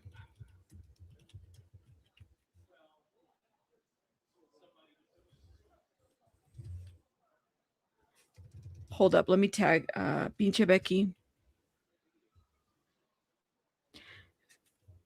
All right, for those that are like grabbing, just give me the notes. Check the community wall. The notes are there. We have everything there as well. The first witness is a LA County Sheriff deputy who went to D4vd's West Hollywood house in February of 2024. But let's go ahead and go to Lauren Conlon, who apparently is out there as well. Shout out to Lauren Conlon. Let's see. Let's get into this. She says, D4vd preliminary hearing. Court is on a brief recess. I'll post a full video update at lunch with everything that happened this morning. For now, here are some of the biggest moments from the testimony so far. I'm going backwards. Trigger warning. The evidence discussed and shown here in the court is extremely graphic. Guys, I mean, y'all saw I had a little, I'm like, my mind is trying to reset to what we were hearing. So I do give you the biggest trigger warning. If any of this is triggering, get the notes, but don't sit here and try to make sense of this stuff, because you really can't. A normal person, if this man is found guilty, because he has to stay in trial, right? Doesn't do this kind of thing. So I would ask you guys, step out and chill out, and don't feel like you have to be in this live stream if it's too triggering. Let me go ahead and read the following. Hold up 1 second. Let me close the store real quick, guys. Go ahead and talk, Joe. You're here. I don't know. Can you see I'm listening in the background. I have to zoom in. Okay, don't zoom in. Let me close my door and then I'll be right back if you want to keep talking. Ooh, the second witness, Joshua Byers, a homicide detective. That's the one who I think who uncovered the body to begin with. But yeah, all that's unsealed now. So now we're gonna see it. Now we're like I said. Sorry about that. I was eating something good. I'm not going to do that anymore. Anyway. So, yeah, like I said, now we're just, some things we already knew. We're just getting into more grim detail than what we knew before. Now, people are saying they met on Discord. Is that true? Well, I heard Facebook. Maybe I misheard Becky, but I don't know why my mind got stuck when she was talking about that, and then it went somewhere else. Let me get into Lauren Conlon's post real quick. Hold up. Let me mute this because I could hear the sound. This is what she says, okay? It's a pretty lengthy post, guys. She says, D4vd appearance in court without handcuffs, but remain restrained with a waist chain. Throughout the proceedings, he appeared calm and relaxed, sitting back in his chair. As prosecutors displayed graphic crime scene photographs, he kept his eyes fixated on the courtroom monitors and did not appear to look away. Very striking. Courtroom monitors. Like the photos that were shown? Yeah, because they projected on screen. He did not appear to look away. Very striking. The DA is sitting in the second row. Oh, the DA, the main DA, Hotchman, Mr. Nathan Hotchman, is in the second row. LAPD robbery homicide detective Joshua Byers testified. He responded. Hold up. He responded to a Hollywood tow yard on September 8, 2025, after employees reported a strong odor coming from a black Tesla registered to David Burke. Detectives Joshua Byers testified investigators obtained a search warrant after tow yard employees reported the odor inside the Tesla's front trunk. They discovered a partially unzipped black body bag containing dismembered human remains. And then it says, I had a hard time looking at the photographs and exhibits shown in court today, as did several other reporters. D4vd, however, never appeared to look away. He kept his eyes fixated on the screen for the entire presentation. Oh, Jesus Christ. I don't know how I feel about that. What else can you feel? Yeah. Let me keep going. So, here's the graphic part. We were shown photographs from inside the Tesla's front trunk depicting the body bag. Give me 1 second, baby bunny's leaving. She's on her way to work. Yeah, she's got to work on that other Happy Meal or something. I don't know. She got to work. She's in and out. We were shown photographs from inside the Tesla's front trunk depicting the body bag with several limbs, arms, and legs covered in blood, insect activity, and decomposition. The bags and the body parts were wet and bloody. We saw the bag closed inside the frunk and then open on the ground. Detectives Byers testified the remains also included a torso, a head, and severe extremities. We saw another bloody photograph of the head and the torso, and I believe I saw some black curly hair. Oh. He also noted blue plastic or fiber fragments embedded in the cut surfaces of some limbs, including near a kneecap. So then that's another thing. If they had the pool, they probably took that the first time.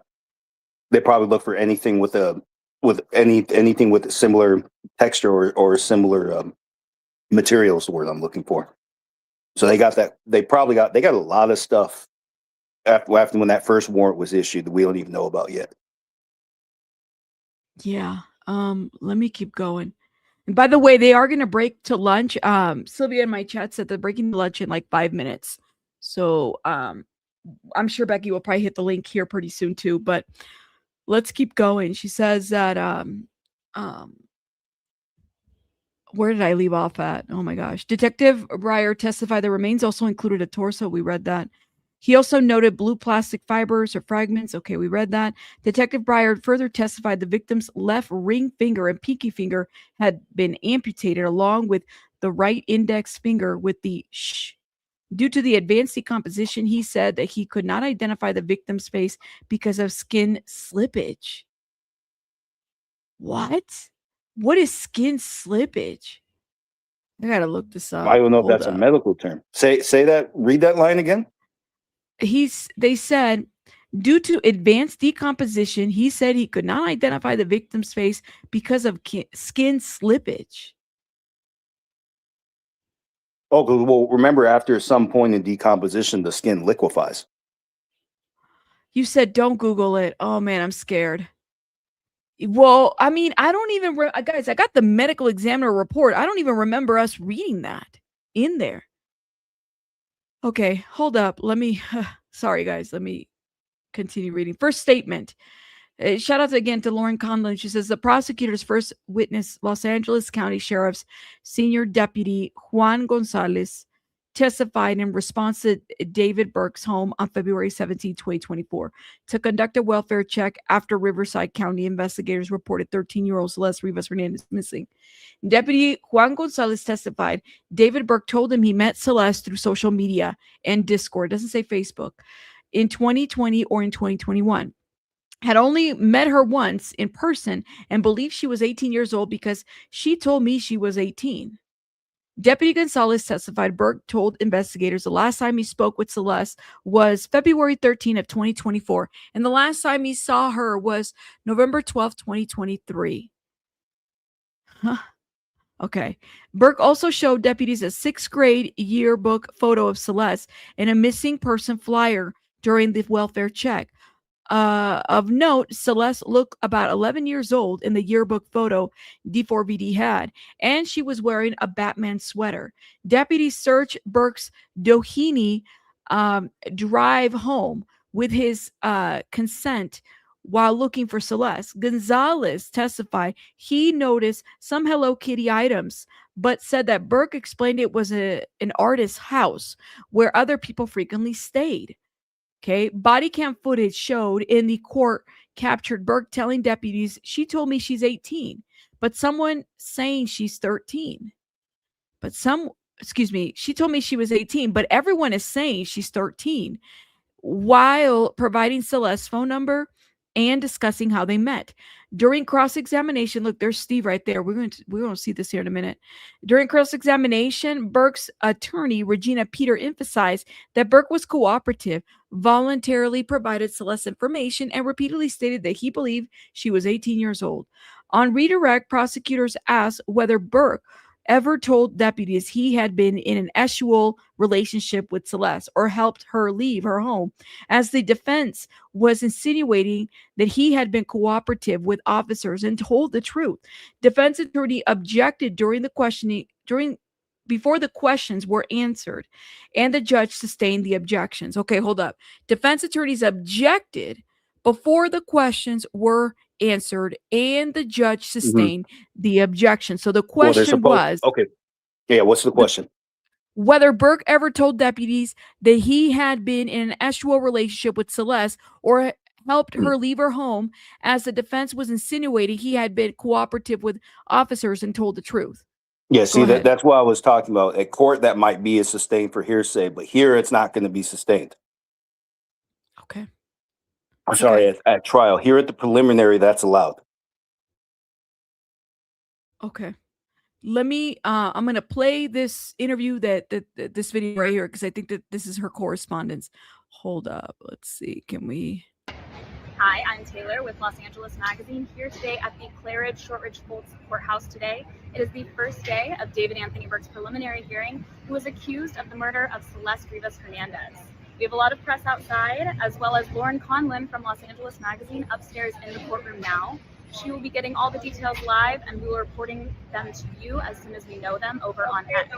But for right now, I caught up with Steve Fisher from SF Investigates, who worked on this case, to find out a little bit more about what we should expect today. And I also saw him have a tiff with the prosecutor. So I asked him about that.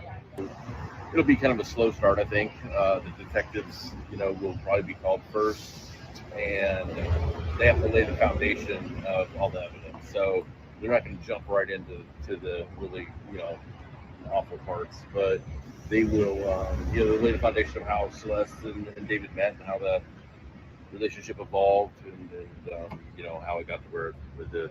You had a little interaction with Beth Silverman outside of the courtroom today. Can you speak a little bit about what happened? Yeah, so Beth Silverman is not a fan of mine. More of that, I think, will come out as transcripts are released from grand juries and whatnot. The reason why she does not like the fact that I kept the story. I've tried to keep it in the media. Well, nothing seemed to be happening, and this is before grand juries were going on. And what happened? Ooh, Steve! Shout out to Steve. He said, "Y'all gonna, it's gonna be out there that I said something." Oh my God! Did you hear what Steve said? Barely. He the video's said that, actually kind of quiet. Is it kind of quiet? Y'all don't hear it? It's the sound over there. It's the LA noise. He said that Beth Silverman is not a fan of mine, and more will be revealed in the transcripts as they come about.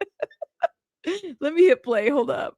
And in the hallway, which really shots fired. Kind of shocked me, was the family attorney for Celeste family. He came up and introduced himself. I didn't know he was. I never met him, and he took me aside, and we had a few nice words, and he thanked me for advocating for Celeste. And Beth Silverman walked by and heard that, and actually grabbed him and told him she was not allowed to talk to me, that he was not allowed to talk to me. Oh my God! So Celeste Rivas' family's attorney pulls him aside, and the family attorney says, "Hey, thank you, for advocating for us." Beth Silverman comes in and says, "Hey, you're not allowed to talk to him," or something like that. What did y'all hear what he said? Oh my God! Oh man, I there's no subtitles. Hold up. And pulled him away, and that's really bizarre from a district attorney to say they're not supposed to be talking to witnesses. An attorney for the family is not allowed to talk to me. But it's the attorney for the family. It's not even like he's not allowed to talk. Doesn't matter if it's not allowed, it's not allowed. So okay, so Beth is in her every right to put on her stilettos and say, "Listen." Still. Okay. I just want to say, listen, I'm here for Beth Silverman, y'all, but every time, I'm sure the lady is very nice and everybody, but she's got a rep, so Oh man. Okay, let me keep playing. Like I don't understand why that happened or the legalities around that. But she pulled him away and said right in front of you too, but in front of a lot of people, you're not allowed to talk to him. You're not talk to him. And we will be giving you updates on this case throughout the day over on X. So you can follow me at Taylor Parise, and you can follow Lauren at Conlin_Lauren. Thanks so much.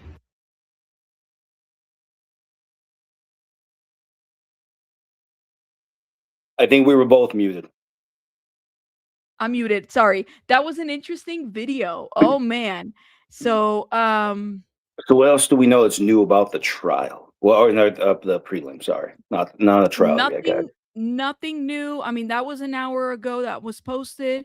So they should be going to lunch now. I know Sylvia did say tell me that they go to lunch at But has anyone actually taken a moment and looked at Beth Silverman in the eye? She doesn't look like she likes anybody. I don't think she's has friends. I think she's supposed to do that though, you know? Like, why would you want a prosecutor to be, I don't know, you know, some of these people, they live up to the persona because they have to. I'm almost feeling like they have to do that. You know what I mean? Like, it's not like that they mean to, but that they have to. But nobody likes her. Well, I mean, as long as she puts him away. I mean, you know, I didn't know that the family attorney couldn't talk to Steve. That's interesting. I learned something new. Well, okay. So we're looking, guys, they're supposed to be going to lunch here in about 5 minutes. And right, what was the question that Lauren Conlin was talking about? That's right. The question was that Lauren Conlin on redirect. Because I was eating some delicious fried chicken. This shit's crunchy. Unapologetically. I mean, you know. Okay, we could do the ASMR version of this. On redirect. It says on redirect, prosecutors asked whether Burke ever told deputies he had been in an actual relationship with Celeste or helped her leave her home, as the defense was insinuating he had been cooperative with officers and told the truth. Defense attorneys objected. Go ahead. I missed a whole bunch of that shit when I was chewing. That's why. Yeah, that's the fifth. Yeah, that's the Fifth Amendment part. So when your right of silence is raised, the government's not supposed to look for ways. Yep. So they're not supposed to look for ways around it. That was also one of the issues, and I'm surprised that New Hampshire didn't do it, but in Adam Montgomery's case, so when basically if you assert your rights, it's not even supposed to be on the video. And nobody's even supposed to know that you ever even raised your right. It's never even supposed to. The fact that you don't want to answer questions or anything isn't even supposed to come out at trial. So, and look right there, they're already starting. they're already starting with looking for ways around the constitutional rules. But this is why we have them. The government's supposed to be organized. That's how we get the kind of quality law enforcement that we would believe in. If they have the truth, they don't need to circumvent his rights. As much people don't like the right of silence, but you don't know what it's really for. That's why. Do you remember? I think everyone should remember. There was an incident where the guy that was choked on the New York subway, Jordan Neely, was the deceased name. The defendant, Daniel. You guys remember that? Do you? I think you're nodding. Yes. Sorry, okay. I'm muted. Go ahead. Okay. He decided to speak during the interrogation. He decided to speak, and they softened him up. They told him a joke. Well, they found out he was a Marine, right? And then they softened him up with a joke, and Daniel laughed. That laugh was shown at the trial, and the prosecutor argued that Daniel was laughing within an hour after choking somebody to death because he's a stone cold killer. And you see, just so you understand how easy it is for the prosecutor to frame your every word as something, they can frame it in a number of ways. As long as you're not blatantly lying about what you said, they have a lot of discretion over framing your statements in a way that makes you look worse, and you think it's benign. You think it's nothing, but to a prosecutor, it's a gold mine. That's why you have this right to be silent. They can spin your words any number of ways. And Beth knows they're not supposed to be asking that question. But she wanted to let one of those slide in. She said, let me let something slide in. Yes, and now you understand why I said the average prosecutor will get you locked up. Prosecutors are cheaters. And like we're seeing in Alexi's appeal, they are sore losers. In Alexi's appeal, if they had just let that shit go, and they just let it go, they could have moved the trial. Maybe not first degree, maybe it could have been a manslaughter case instead, but it could have at least moved the trial. But they are sore losers. And they are cheaters. Because that's also what I was telling you, how the judge is very lenient to the prosecution. Our courts operate under the assumption that the general public has an interest in seeing this move to trial anyway. So they're very lenient. A lot of times they're very lenient to prosecutors, even when they shouldn't be. But she knew she wasn't supposed to ask that question. Chloe says that she's not going to fight you, but she doesn't agree with your point. Okay. Chloe's like, I don't agree with Joe on that point. You see that? Chloe says she's not going to fight you. No, she said, I don't disagree. Oh, I don't disagree. See, I can't even. I'm going to need to get my magnifying. Oh, see, I don't disagree with Joe on that point. Okay. I thought you were. No, see, I remember, Chloe's the real thing. She's been there, done that. She knows this shit. There you go. You know, I don't know how long she's been in it, but she's already done hundreds. You do disagree. So I don't know what she said. I don't know where to disagree. I That's do fine. disagree. No. Really? You were right, Joe. You were right. You were right. Oh, Sorry, okay. I agree with Joe. Okay. My But like bad. I said, remember, she's been there, done that. She knows these people, they look for shortcuts. The prosecution is supposed to bear all the weight at trial.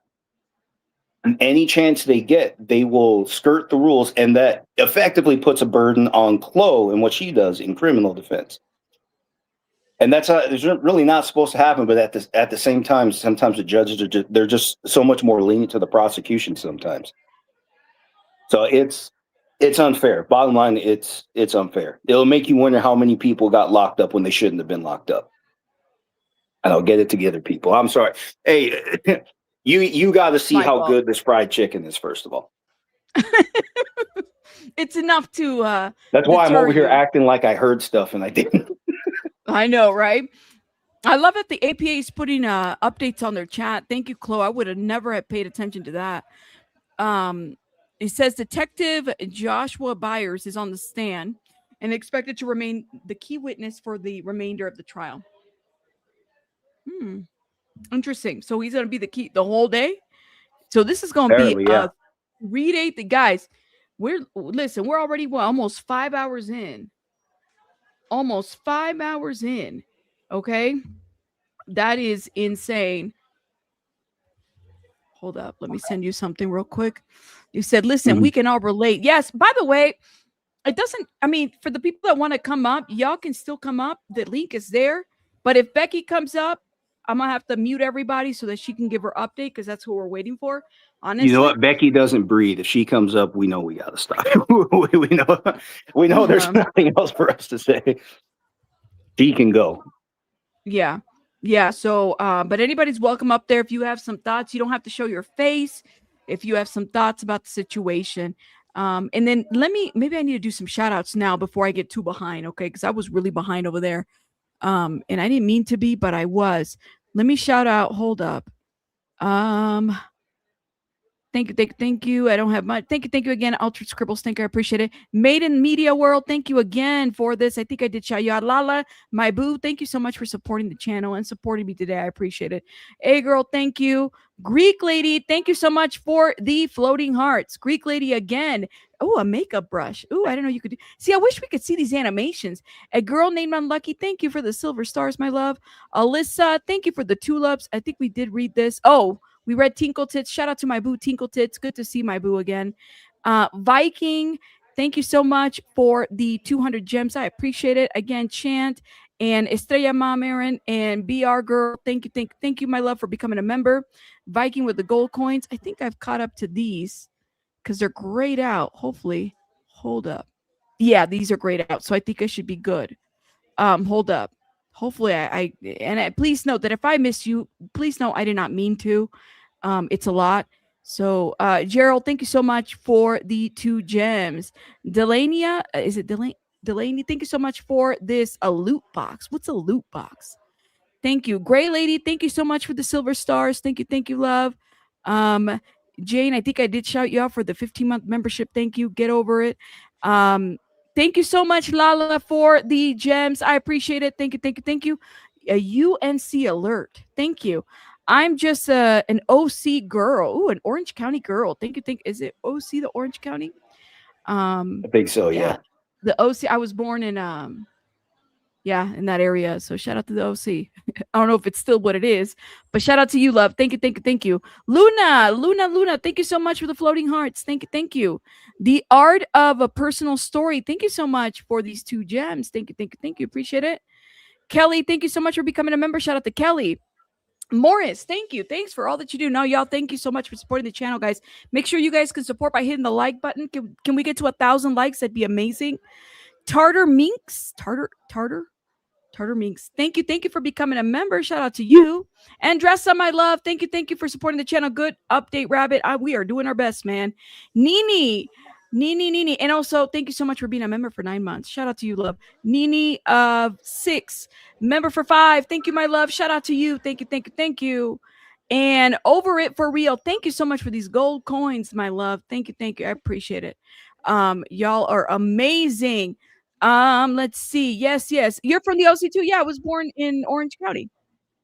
Yep. Can we shut this guy up? No, not all prosecutors are bad. Look at the Joe. Please stop. No, we cannot. Okay, let me tell y'all something.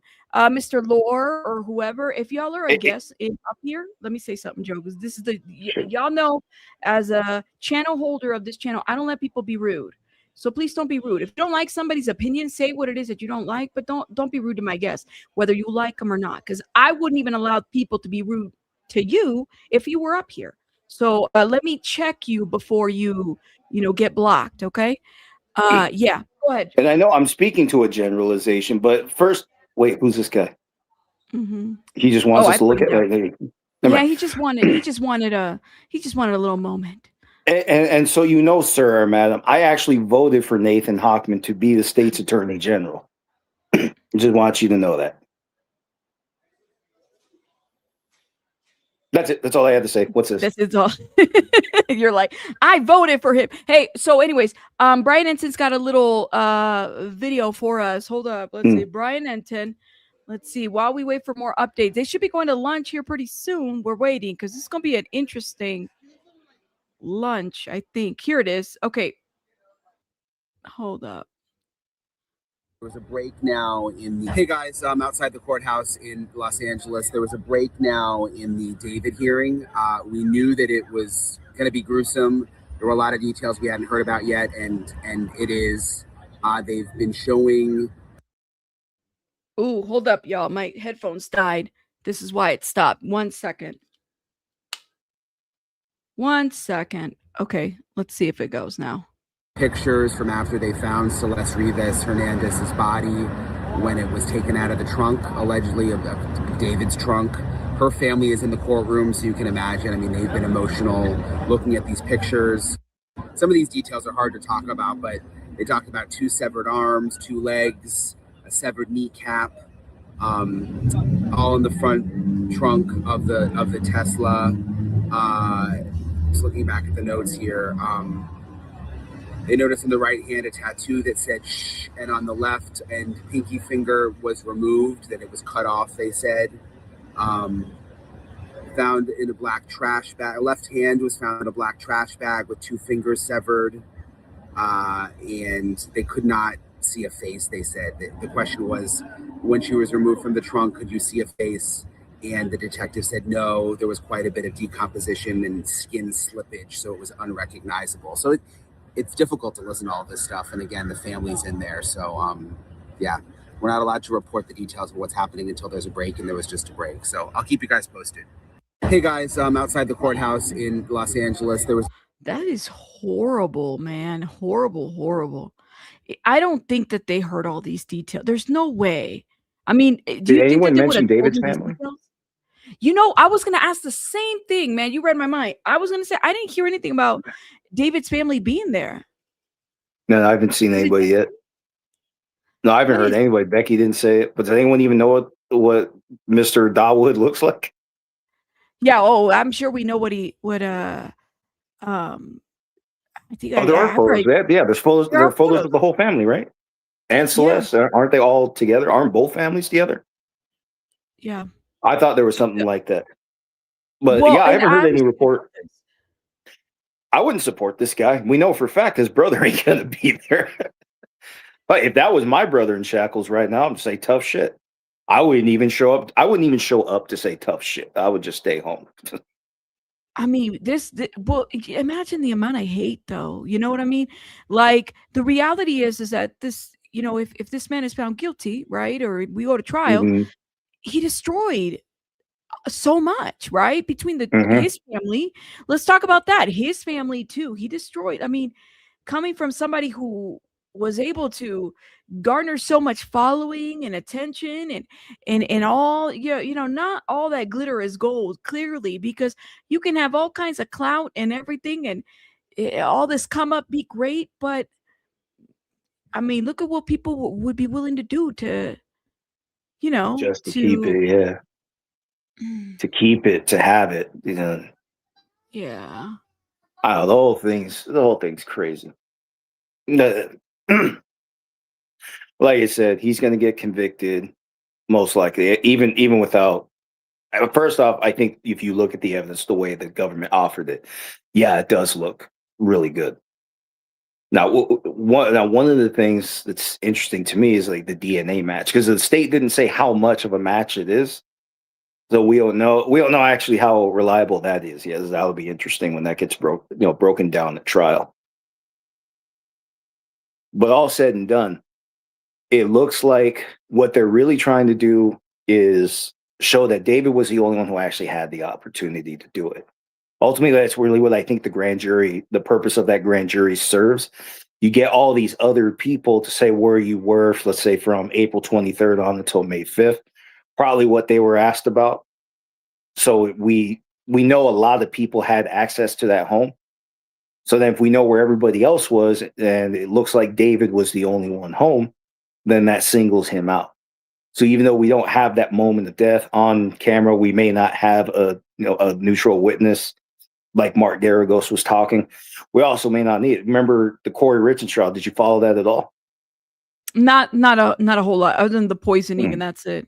Well, that's the thing. Nobody saw Corey poison her, but she was the only one with the opportunity to do it. And I believe she said she was making the drink. Yeah, it's somewhere out there. She said she was making the drink. So she was the only one who had the opportunity to do it.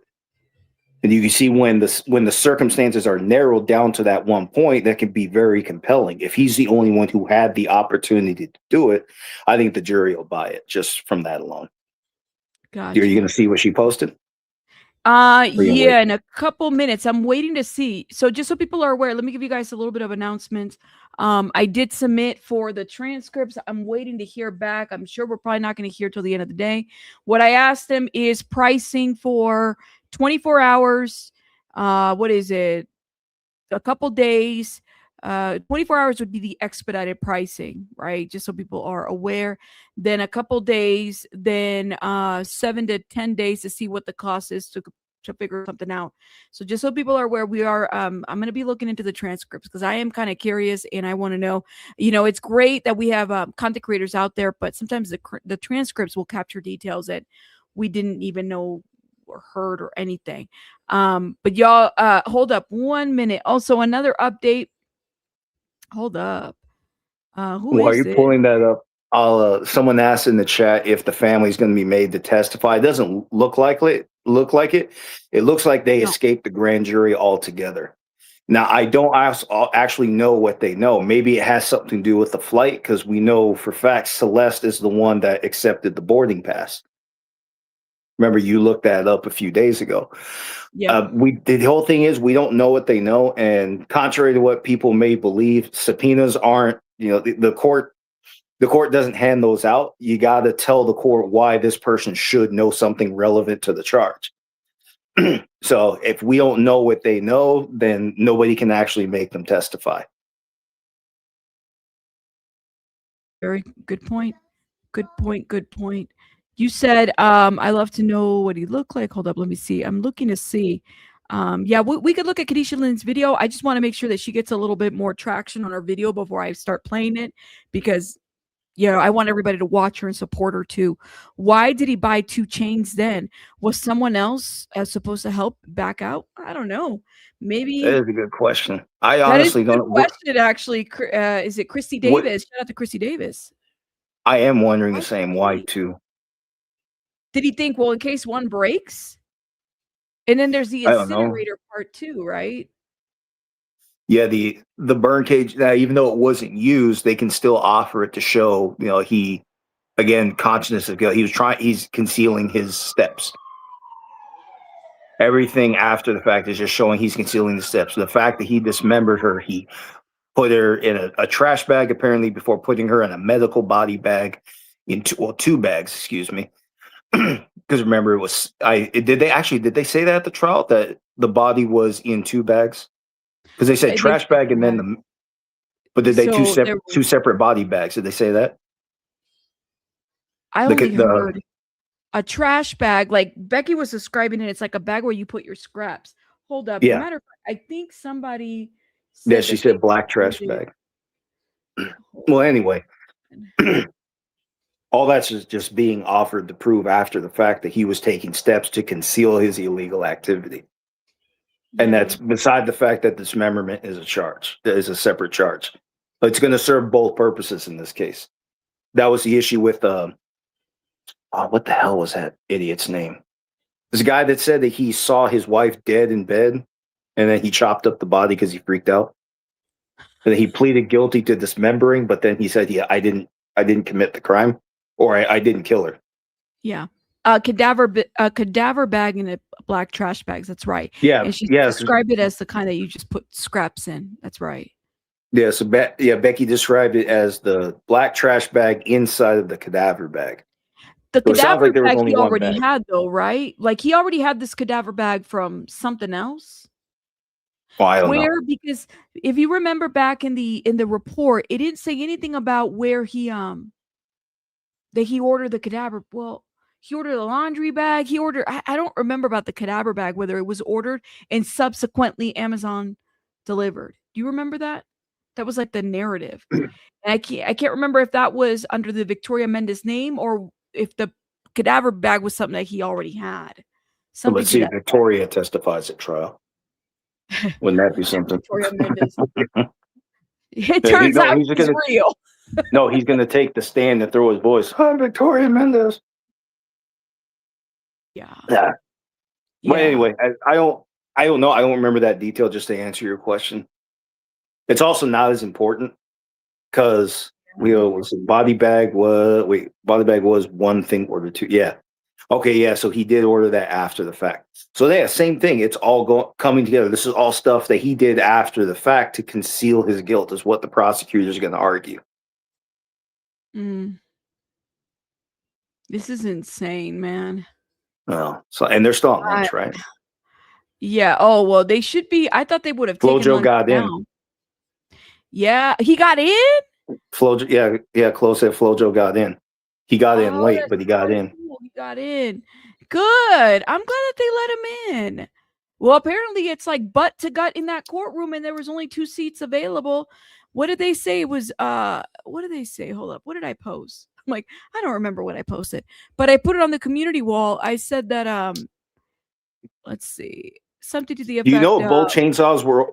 Yeah, he got in last in. Do you know if both chainsaws were ordered at the same time? Do you remember that? That's a great question. Because I'm wondering if he got the gas powered one and he said, actually, that might be loud. And then he got the electronic one, which isn't really, they're not quiet either. But also, I don't think his neighbors would have heard anything. But if anyone was in the house, like, they would have heard that. I don't know if they would have been sober enough to give a shit, though. Apparently, it was a party house. Okay, he ordered both at the same time. Then I really don't know what the hell. I don't know what purpose to serve. At the same time. Oh, are you there? Yes, I am. Okay, sorry. You kind of went away for a little bit. No, I mute just to make sure I don't interfere with anything you say. No, I said I think it's been a while since we read it, the thing, and it's like because it's been a while, we don't, it's like it seems to me that it's been a while since we read this preliminary. I don't even think this brief, right? Which talk about that a little bit, because you can see the other side, right? What's up? Why would something that TMZ said yesterday, and we talked about it, was it yesterday or the day before? We talked about the fact that something about the fact that it's unheard of that a prosecutor would write a brief or like a what is it, some kind of a presentation as to why we're here and then send that off early. Is that an accurate statement that Harvey from TMZ made? Yeah, that first off, that document is something I was never taught.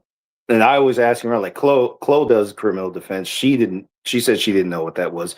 Bruce Rivers is even on his video when that was first announced.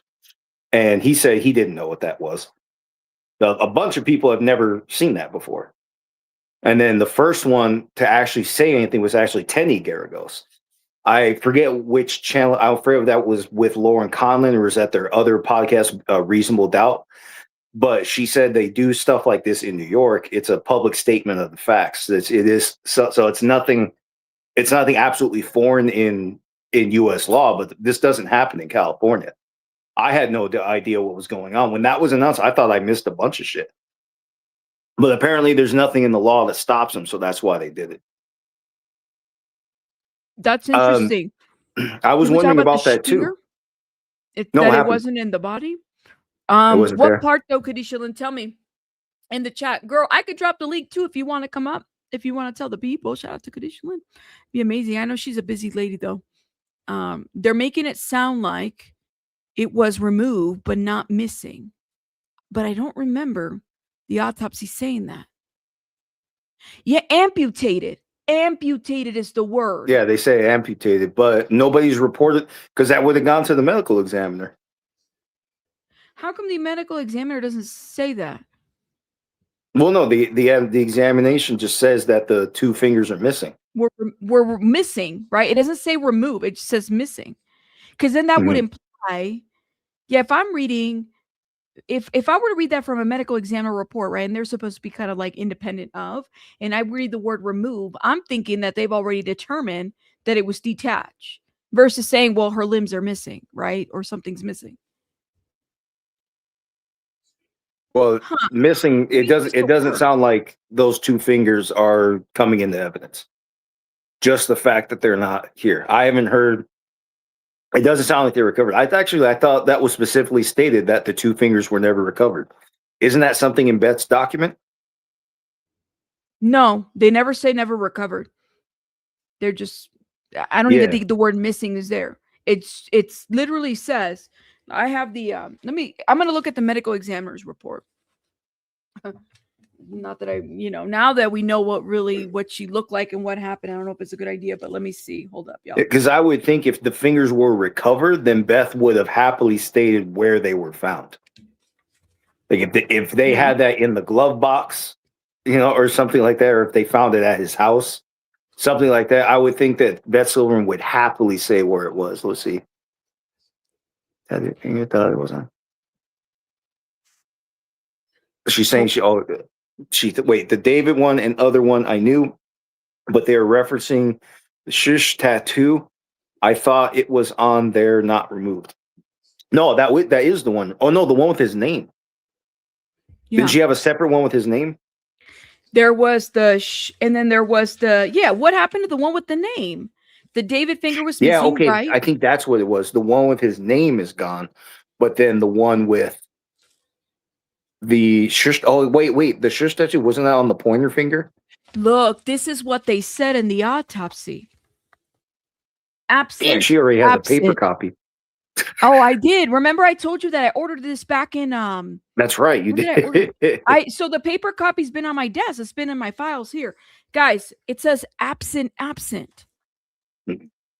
That's how they labeled it. Absent. Yeah, it said absent. It didn't say remove. It didn't say missing. It didn't say amputated. It said absent.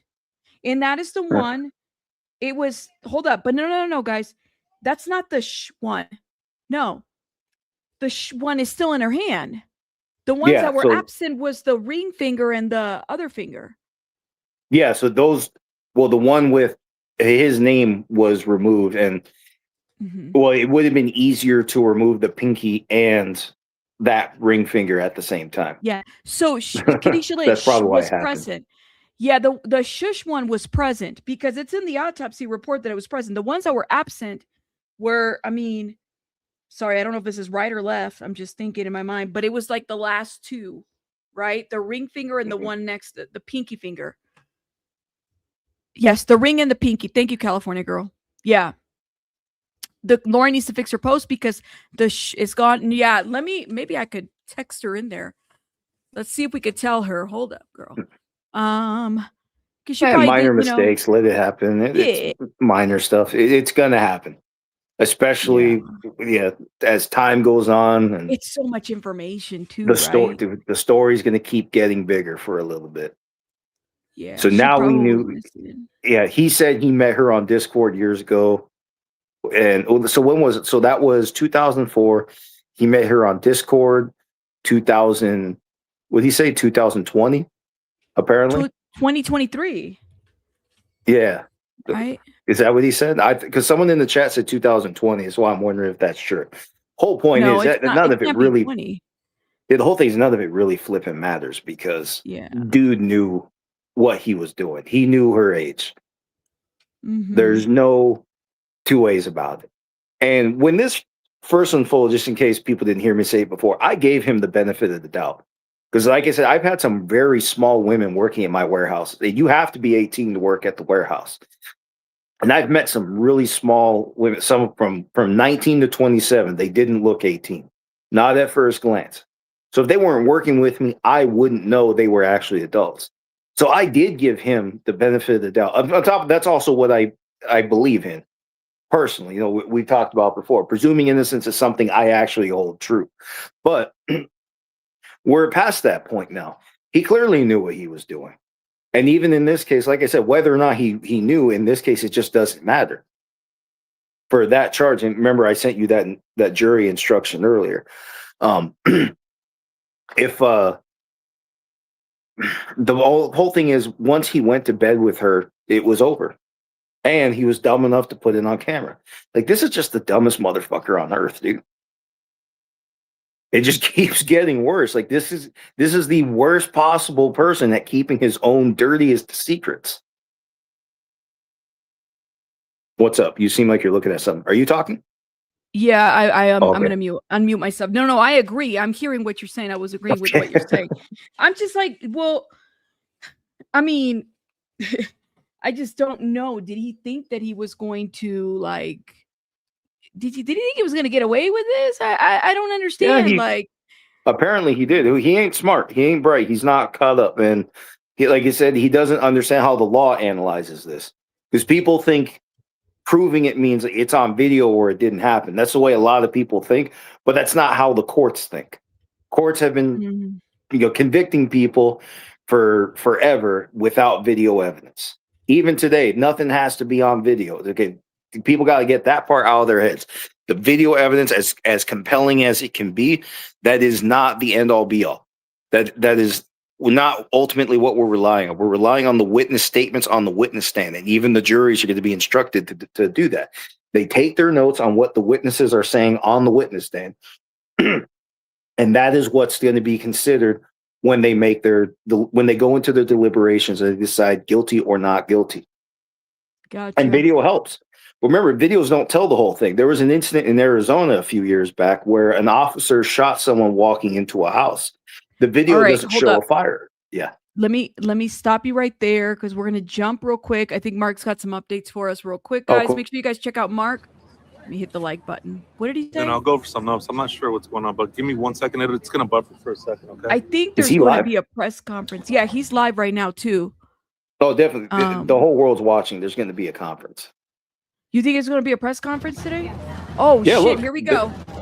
Let me see if I can find the full stream, guys. Hold up. And that looks like Nathan Hochman right there in blue. Yeah, that's Nathan Hochman right there.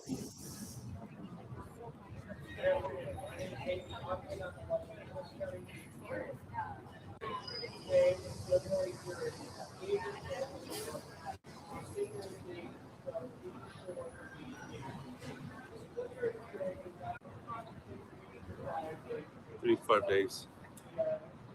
We need to get better sound. Here we go. Let me go find it. Okay, guys? Seeking Hang to hold tight. David. The felony counts.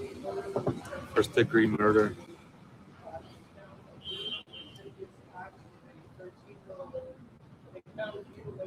Mutilation and acts with a minor. David will be next. Will be facing death penalty eligible life.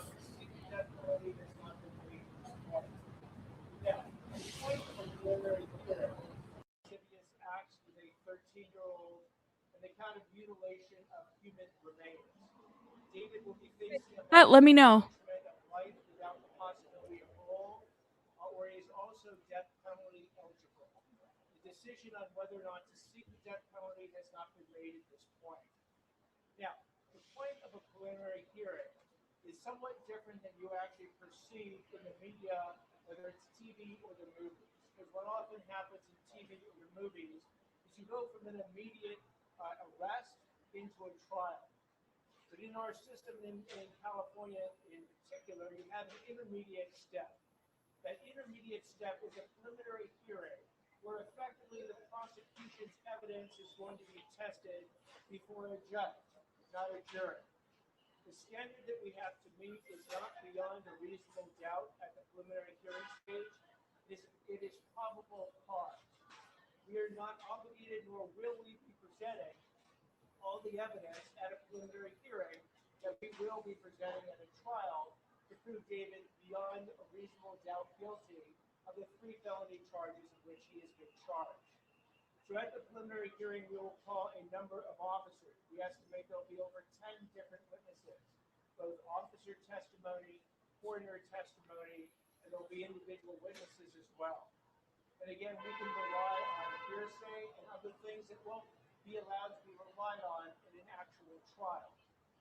The judge at the end of the presentation of the evidence, and again, this is evidence that can be cross-examined by a defense attorney, and that process has already been done. At the end of the presentation of all this evidence, the question will be, will David be held to answer on the 3 felony charges? We believe we will more than accomplish the evidentiary burden of probable cause at this point to hold David to answer on these 3 felony charges. At that point, if the judge does hold him to answer, we will file an information that will detail the actual 3 criminal charges. Thereafter, there will be a trial date that will be set, and David, if he so chooses, will proceed to trial. We will prove at that point, beyond a reasonable doubt, that David committed these 3 crimes. And when, we do not predict if, when he is convicted, we will then be seeking the sentence that we are allowed to seek by order of the law, and we will let you know at a future date whether or not that sentence will also include the death penalty. So I wanted to take this opportunity as we're starting this preliminary hearing process is for the judge to determine, and that's probable cause, not beyond a reasonable doubt. It is a judge that is doing this determination, not a jury at this point, and that there will subsequently be a trial when the judge holds David to answer on these 3 felony charges. When this preliminary hearing is over, I will come back to address you, and at that point, I will take questions. Thank you very much. Actually, we go the replay, but he's basically saying everything I was telling you guys earlier, that the preliminary hearing, it's a lower standard. They don't have to show all the evidence. They just need enough to justify a move to trial. Okay. So they're going to tell us why this is. Yes. Let me give me 1 second. I'm going to go because I see Becky is also live too. Give me 1 sec, guys, but we need to hear.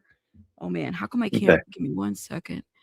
The replay button isn't maximum working. Okay. Punishment. Literally 3 minutes long. It's not that long. So let's watch this and then we'll jump over to Becky. Cool? Is that okay? And you were saying you said the same thing that you were telling everybody? Yeah. From what I heard, he's basically saying some of the same stuff I said earlier. But let's hear it from him. Will be facing a maximum punishment of life without the possibility of parole, or he is also death penalty eligible. The decision on whether or not to seek the death penalty has not been made at this point. Now, the point of a preliminary hearing is somewhat different than you actually perceive in the media, whether it's TV or the movies. Because what often happens in TV or the movies is you go from an immediate arrest into a trial. But in our system and in California in particular, you have an intermediate step. That intermediate step is a preliminary hearing where effectively the prosecution's evidence is going to be tested before a judge, not a jury. The standard that we have to meet is not beyond a reasonable doubt at the preliminary hearing stage. It is probable cause. We are not obligated, nor will we be presenting all the evidence at a preliminary hearing that we will be presenting at a trial to prove David beyond a reasonable doubt guilty of the 3 felony charges of which he has been charged. So at the preliminary hearing, we will call a number of officers. We estimate there'll be over 10 different witnesses, both officer testimony, coroner testimony, and there'll be individual witnesses as well. And again, we can rely on hearsay and other things that won't be allowed to be relied on in an actual trial. The judge at the end of the presentation of the evidence, and again, this is evidence that can be cross-examined by a defense attorney, and that process has already been begun. At the end of the presentation of all this evidence, the question will be, will David be held to answer on the 3 felony charges? We believe we will more than accomplish the evidentiary burden of probable cause at this point to hold David to answer on these 3 felony charges. At that point, if the judge does hold him to answer, we will file an information that will detail the actual 3 criminal charges. Thereafter, there will be a trial date that will be set, and David, if he so chooses, will proceed to trial. And we will prove at that point, beyond a reasonable doubt, that David committed these 3 crimes.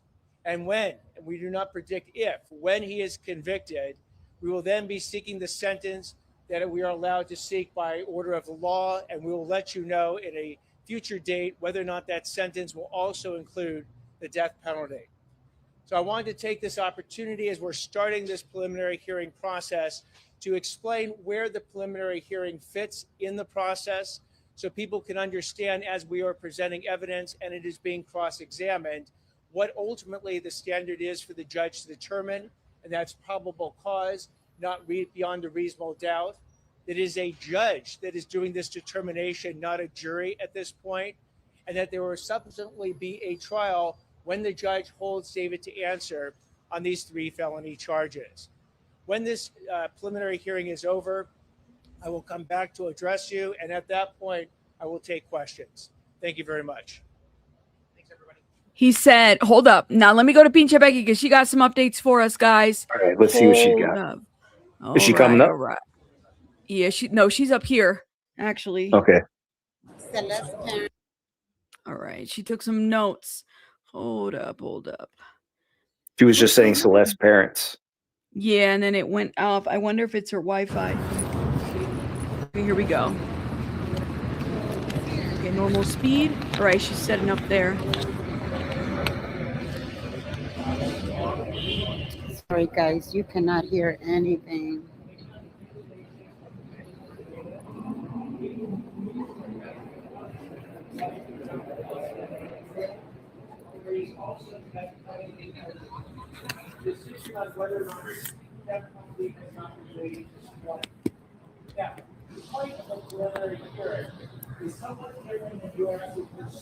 Oh, right she now was she's trying to just get the press replaying. conference. Okay, so we already saw this, so I'm going to go over here to where she talks, okay?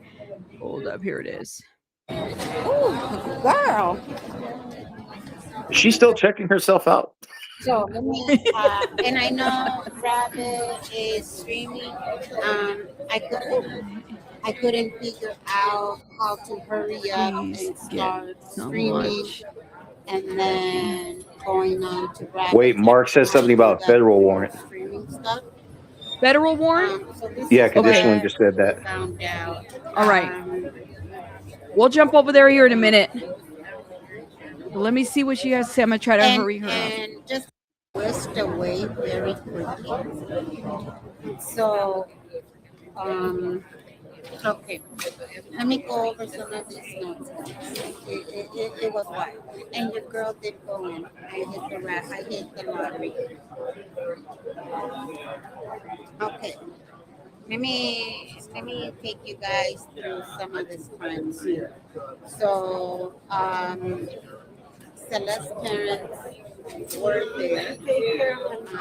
It was kind of, it was sad. They held it together. I don't think I can personally do that, you know. Mom and dad seem to have been holding it together quite well. I know that. Oh, it is so loud in her area. Hold up. We gotta. Sorry. No, I'm just. So anyway, so mom and dad were there. Sorry, I have a camera in front of me, and I'm shy. I'm trying to get to the point. There are some type of emotions. They did not show them. As far as David didn't show any emotions. No emotions.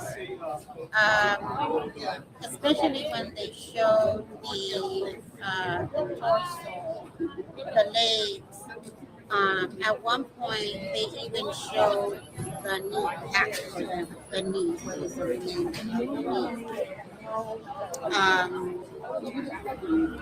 You fixed your audio? I find it kind of sad. I ain't even gonna lie, it was a little traumatized me.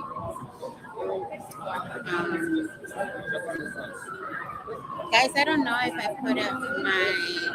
I don't have my. Let me see if I can see. I think she fixed her sound. It's kind of hard to hear her, man.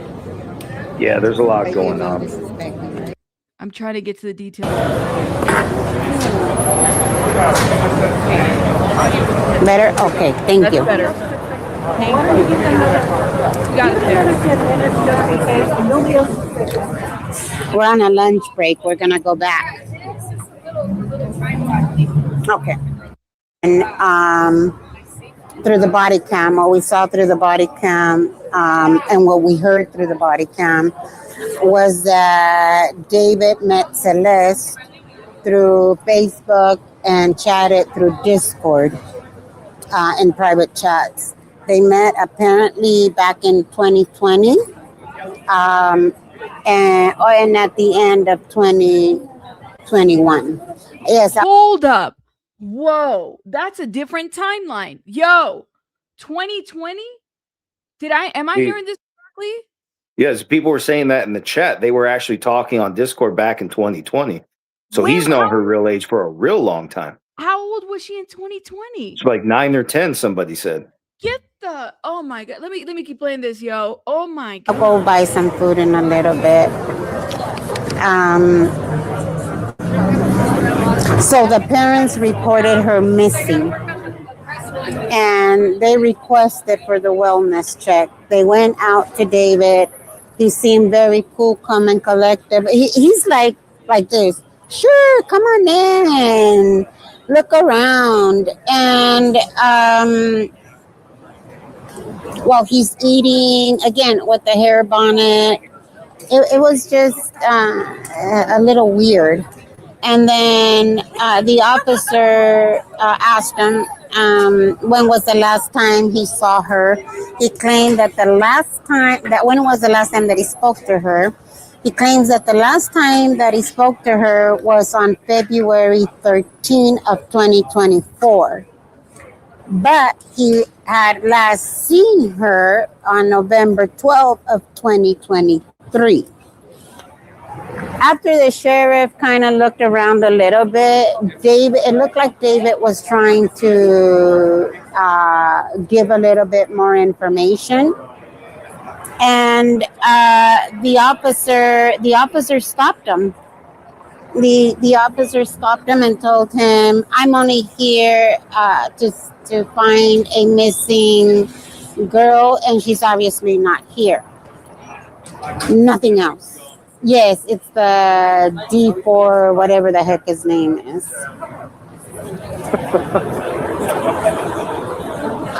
This is one of the DAs. He's from the DA office right there. Not that one. That one right there.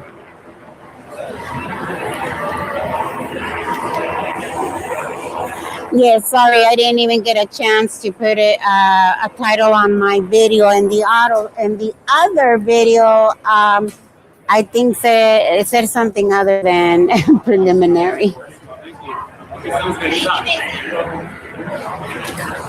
I am. Wow.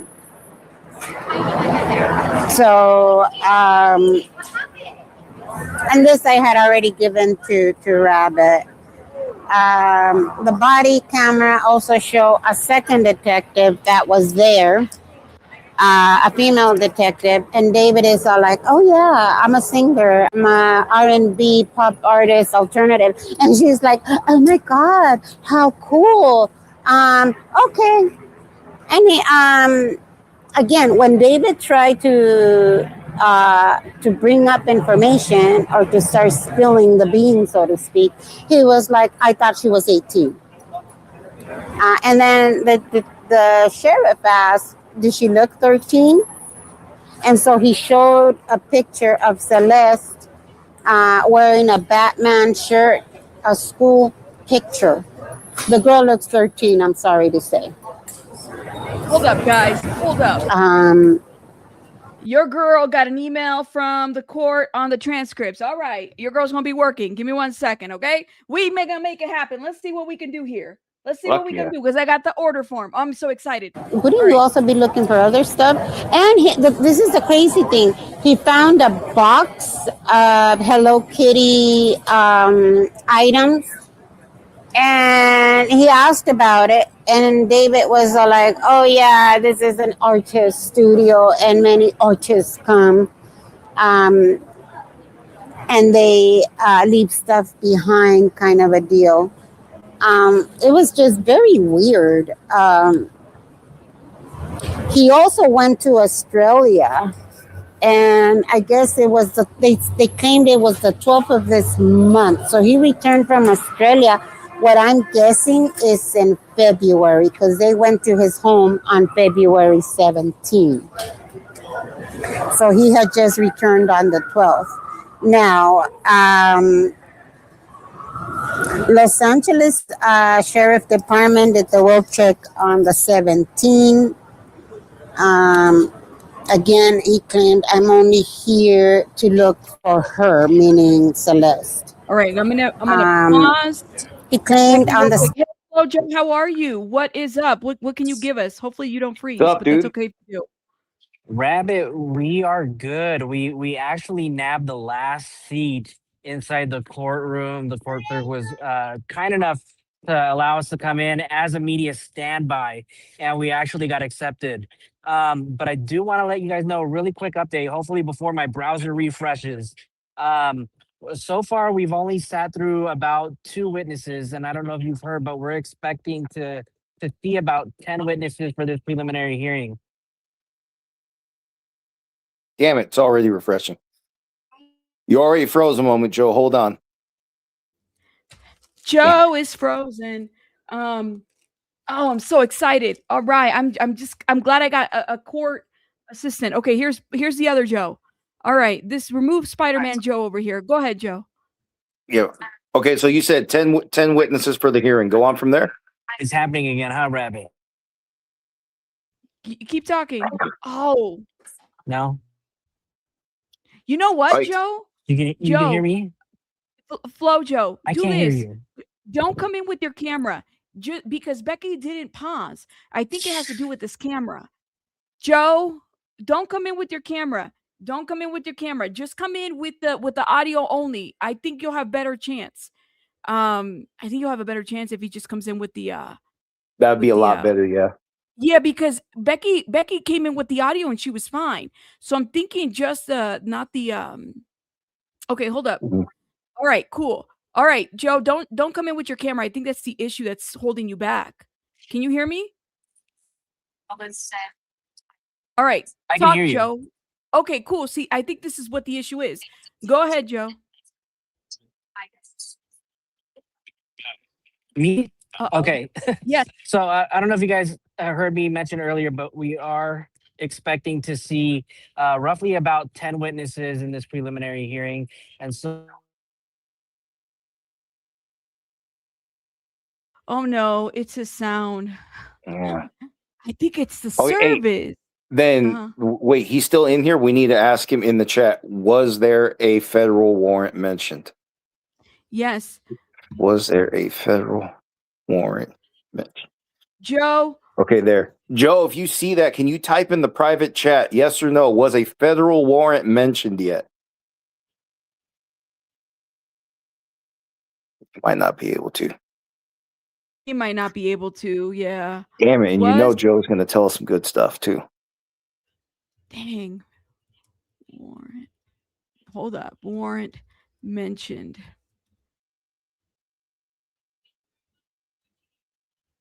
Oh man, he's gonna have to jump out. We need to also ask him to clarify the finger detail. I agree. That would be We good need to- too. That would be good too because yeah, because I would think that was the way they identify her was with the tattoo. Yeah, that and then well, could have been a number of ways. They said dental records too. They said DNA profile. They said all kinds of stuff. California girl, Becky's stream has nothing to do with Joe's feed. She's not on the queue. This is just a video that she's doing on YouTube, and she'd be Honestly, fine. it might just be the side of the courthouse that Joe is on because they're on different It sides. really is. Because Becky is able to stream. I mean, she might be in and out, but it's not as bad. Mark said it had something to do with Texas, him taking Celeste there. Okay, good. So she did go there. See, that's why they were gonna summon the family. That's interesting. Yeah, so I got the form for the transcript. Hold up. And I need to fill, and I got an email directly from the court service assistant. So yeah, I mean they're paying attention to the request. I'm gonna try to download this form so I can fill it out. They already filled it out for me. I just don't know who the court reporter is. Okay, while we wait for Flo Joe to come through, let me go ahead and keep playing this. And then we're gonna jump to Mark the Shark, and then we'll go from there. Is that cool? Did you text Becky? See if she knows who the court reporter is. Let me see. I did text her, but she didn't respond back to me. And also I let her know in the last stream too, but hopefully, and that's okay because I already got the assistant's email. So I'm just going to email back and forth with her. But yes. All right, let me hit play on this. And he said that David was cooperative. As a matter of fact, he called the detective in Riverside to give him an update. And Riverside, he was talking to the detective over in Riverside, and the LA sheriff was like, "Oh yeah, he's very cooperative. She's not here. You didn't do a well enough search, sir. He tried to come forward with information, and you shut him up.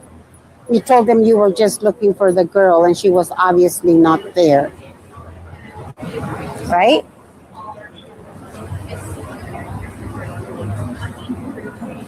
And it's the West Hollywood division. Okay. Let me pause it real quick. So this is what the court emailed me. They emailed me a letter. They said that the court is, our office does not process requests for future hearing dates. We are able to process requests for hearings that have already occurred. Please resubmit your request with only the hearing date that has occurred in order to be processed. Okay. So we're going to resubmit the form again, which is fine. Who said that? That is the court services assistant that just messaged me on that. So I'm going to It go might back not be to that form. Yeah. So they might not. I thought they did hearings like.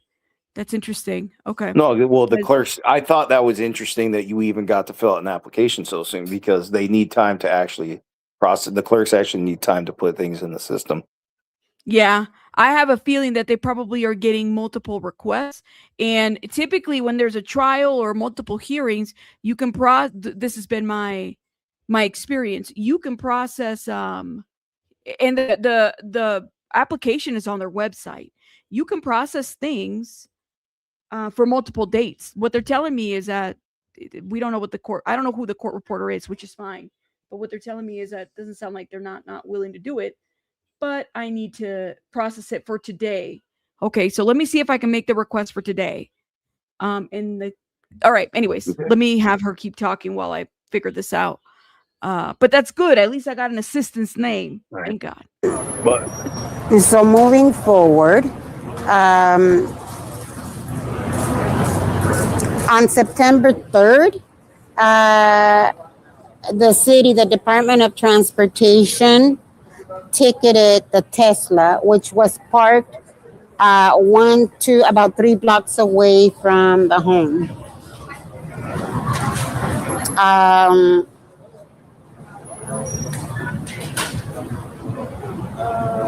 Yeah, I'll just say that. On September 5th is when it was towed. And it was towed now to the West Hollywood towing garage or whatever you want to call it. This is...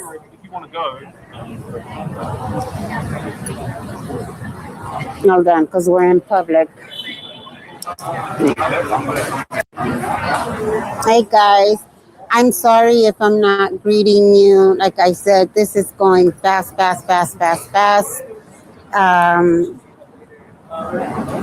So when they they go in, the sheriff department, the detective gets a call saying that there's a body in a Tesla. So he goes and he investigates. Scooter, I'm gonna send you my my Venmo. Okay, if you can post it, let me send it to you right now, if you don't mind, guys. I'm sorry, but I've been asked for it. Give me 1 second. She's got It's a lot okay. going on right now. She's got a lot. It's a lot going on. Let me go to Mark the Shark real quick. And Let me then answer, because Conditionally asked if it was a federal warrant, wouldn't he be arrested? Necessarily no, because it could also be a search warrant. For what exactly, I don't know, but whatever's of interest gets turned over to California. Sorry, I had to pause. Or it Go could ahead. be a separate investigation, yeah. Yes. Okay. Did I submit? Yes. All right. So I've requested the transcripts again. I guess they don't do in advance. It has to be by day, but we got a live person. It's such a live person that they send me a rejection letter, but it doesn't sound like they won't not do it. They just need it for the date. Yeah. They can't do it in advance. So I Right. did it for today. Let's see what the cost is going to be for today. Okay. All right. Let me close this out here. Okay. I love this. I love how nice they are. Okay. Let me go ahead. And we're gonna go to Mark the Shark. Are you cool going there? Oh yeah, Mark Mark's the great. Shark. All right. He knows me. Let me get over here on this All side. right. But let me get over here. Let me get some sun. Let me get out of the way. Mark's like, let me get some sun. Yeah, he needs Oh, it. sorry. All right, here we go. There we go. Let me do a little quick reporting, and then I got to go back in because I only got a few minutes, and I want to go get a bite to eat or something. So there's a lot of evidence, guys. Yeah, there's more. We're just on lunch right now, but I haven't ate all day, so I want to get some food. But I wrote a lot of notes, guys. All right, I'm Damn, writing he a ton did. of notes, and we're seeing a lot of pictures, a lot of video, which is very interesting because we've been following the case for a while now, and they're actually placing and coming up with this timeline. Okay, this timeline of David being the last person to drive the Tesla.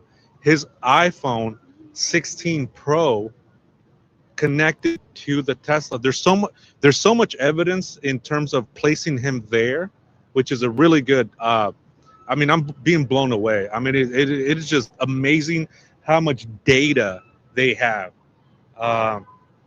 And so we were kind of speculating, or we were like, how do they not have data? How do they not have data? The Tesla.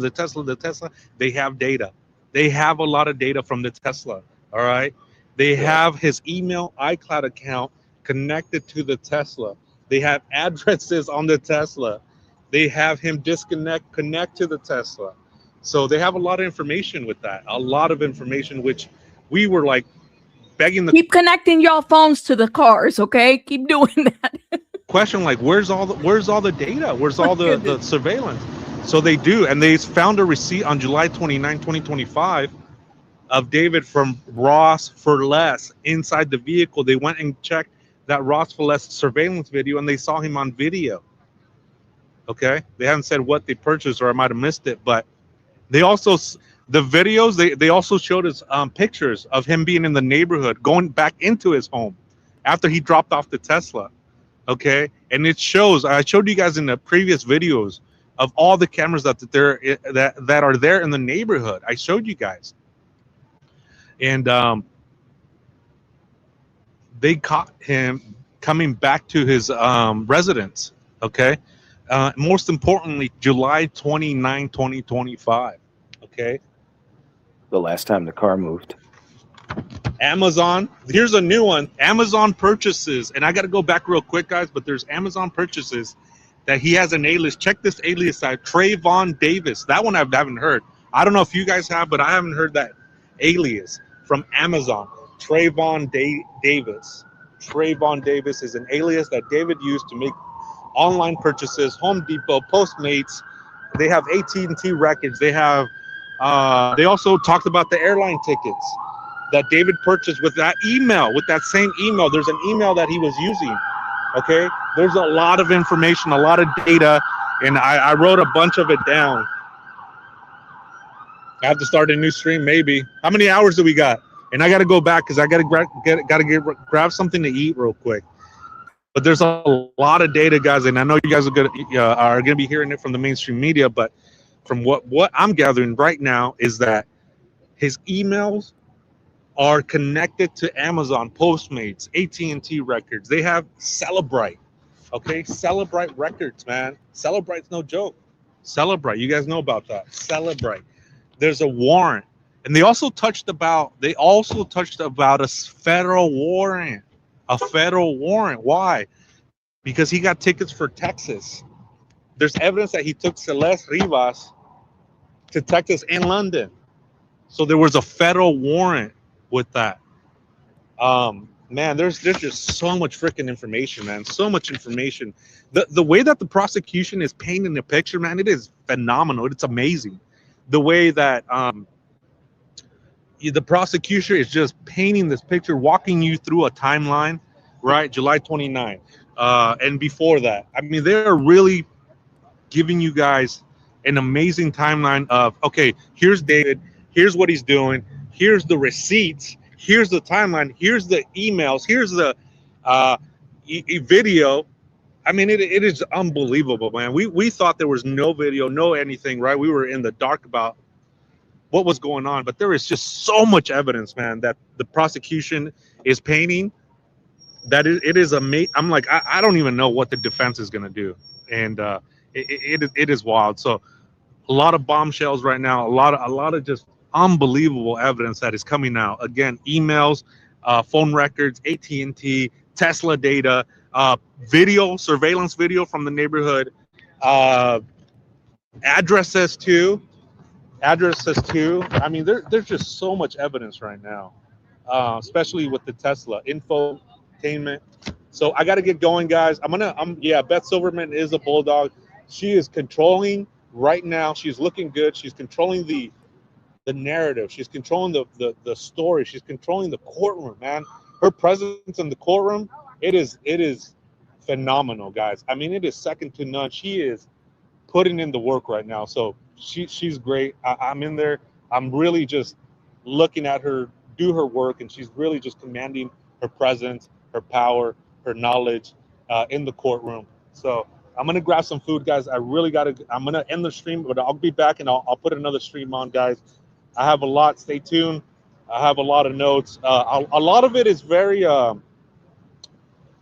what's it called? Very detailed. Everything's very detailed. But I gotta get going, guys. I don't want to get locked out because they'll lock you out. They don't play here. All right, guys. No, stay tuned. Don't. Make sure you guys hit the like, notifications, sub up. Thank you, guys. I really appreciate it. Hit the like button, guys. Get those like buttons up, man. Let's go. Let's do this. And we'll go back and I'll report back, guys. Thank you. No, I won't forget you guys. I won't forget you guys. I love you guys. Thank you for all the thoughts and prayers. I appreciate it. Thank you. That's really nice of him. Yeah. I don't know what. By the way, shout out to Mark the Shark. We're gonna go back to Pinche Becky because she's out there for us as well. But that is an interesting take. I don't know if she stopped streaming or is she back. Let me see. Hold up 1 minute. Oh, she's still live. Hopefully she's in a good. I think she's in a good area. Her thing is still going. Hold up. Is she refreshing? Okay. That away. She's live? Rabbit. Oh, I love her. I absolutely love that girl. Let me go over there and give them an update. Yes, come over here, Becky. Oh, Is she in the chat right now? Come. I don't think so. James here. We call DOA is a fraud. Oh. We call her and we call him fraudy. Oh wait, come on over. The sound over there is so loud. You know, it's so hard to hear her. So hopefully we'll be able to get her right there. Room raid. Thank you. Room raid from Becky. She's coming over, y'all. She's coming over, so she's gonna give us the exclusives too.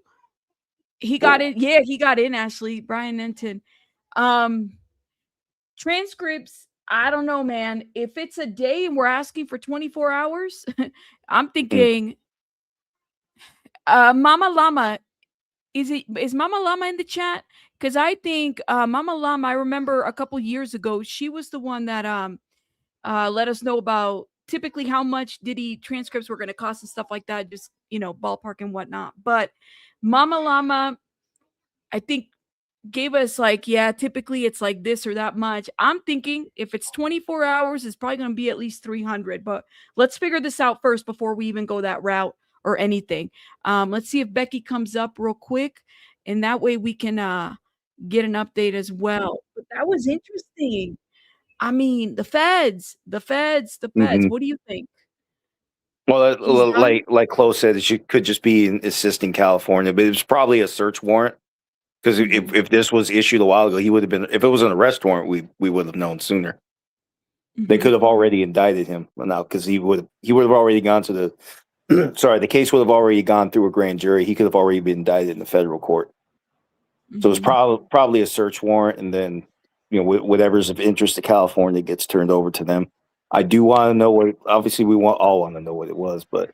Fortunately, Mark didn't say anything. He wrote a whole book within a few hours. He didn't tell us what's in it. Read the book. You know what? Guy, though?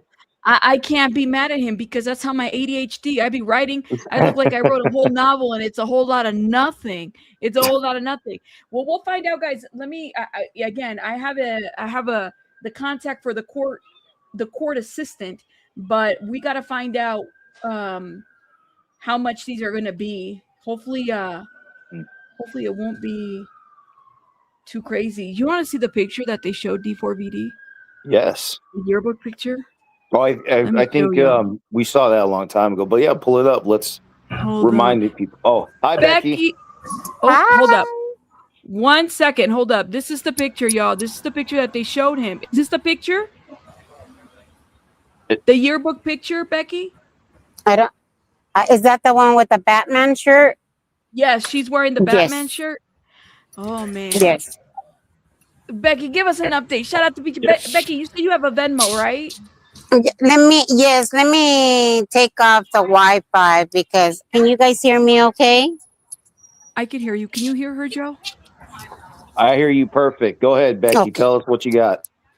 Okay. So pretty much they showed the body or the dismembered body. I was sitting behind Celeste's parents, kind of behind, and then two people over. So I'm able to see their reactions. I'm able to see David's reaction. Oh no! Oh, damn, no. It's the courthouse.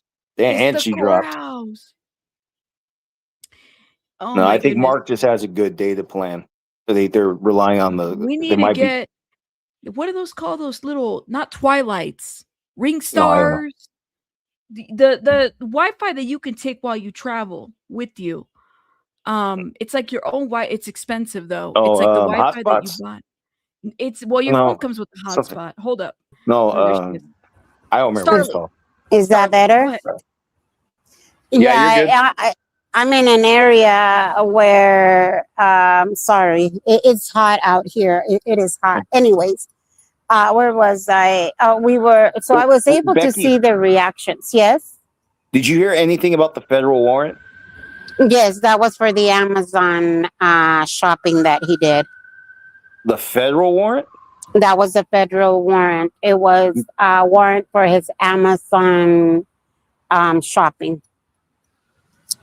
Really? What else can you tell us about that? That's the only thing. That's kind of where they left off for lunch, was at the federal.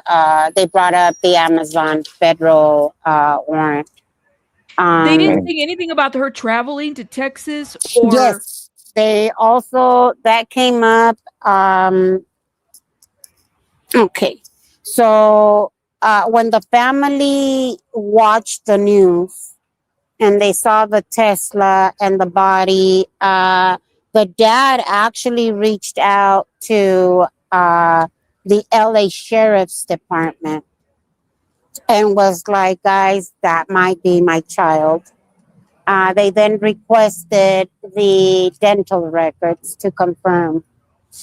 What I found fascinating in all the wrong ways was when they were up until this point, he was just kind of like chilling, listening, watching.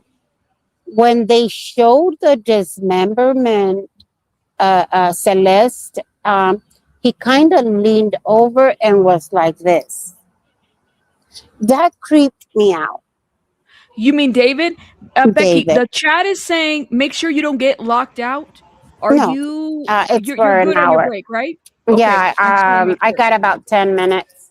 Did you get some food before you start talking? Because I mean, you go. No, I've been trying. I've been trying to eat my oatmeal from this morning. Was it an hour or an hour and a half lunch? Do you know? 90? Okay, I got time, guys. I'll go grab something. No worries. Please get something. Okay, but go Yeah. ahead. So he kind of leaned over and was like watching. And this time around, he's wearing glasses. I don't remember him wearing glasses the last time. But he was kind of leaning over and paying more attention. I don't know. It just really gave me the ick how he was staring at his work, allegedly. It was just very weird. And the mom, they were fanning her. I don't know if it was a relative or if it was the patient advocate.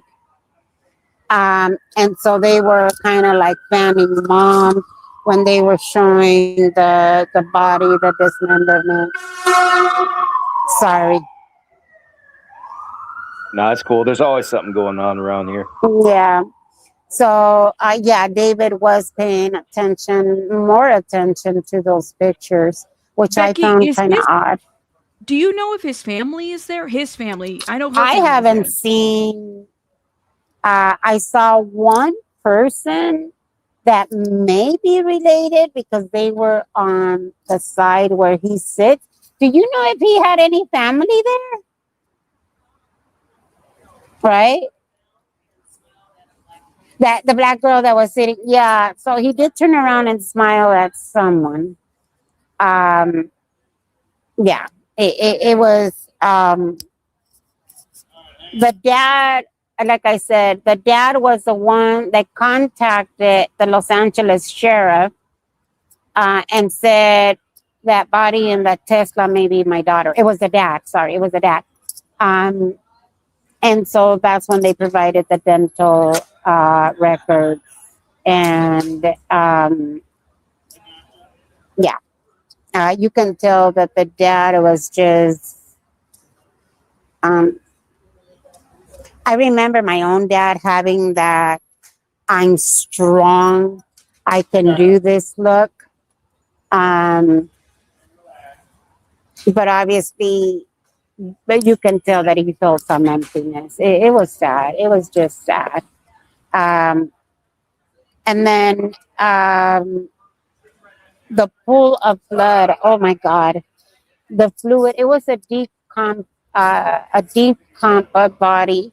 When they asked about the facial features, the detective was like, "Well, it was deep comping, and the face was sliding off," is what he said.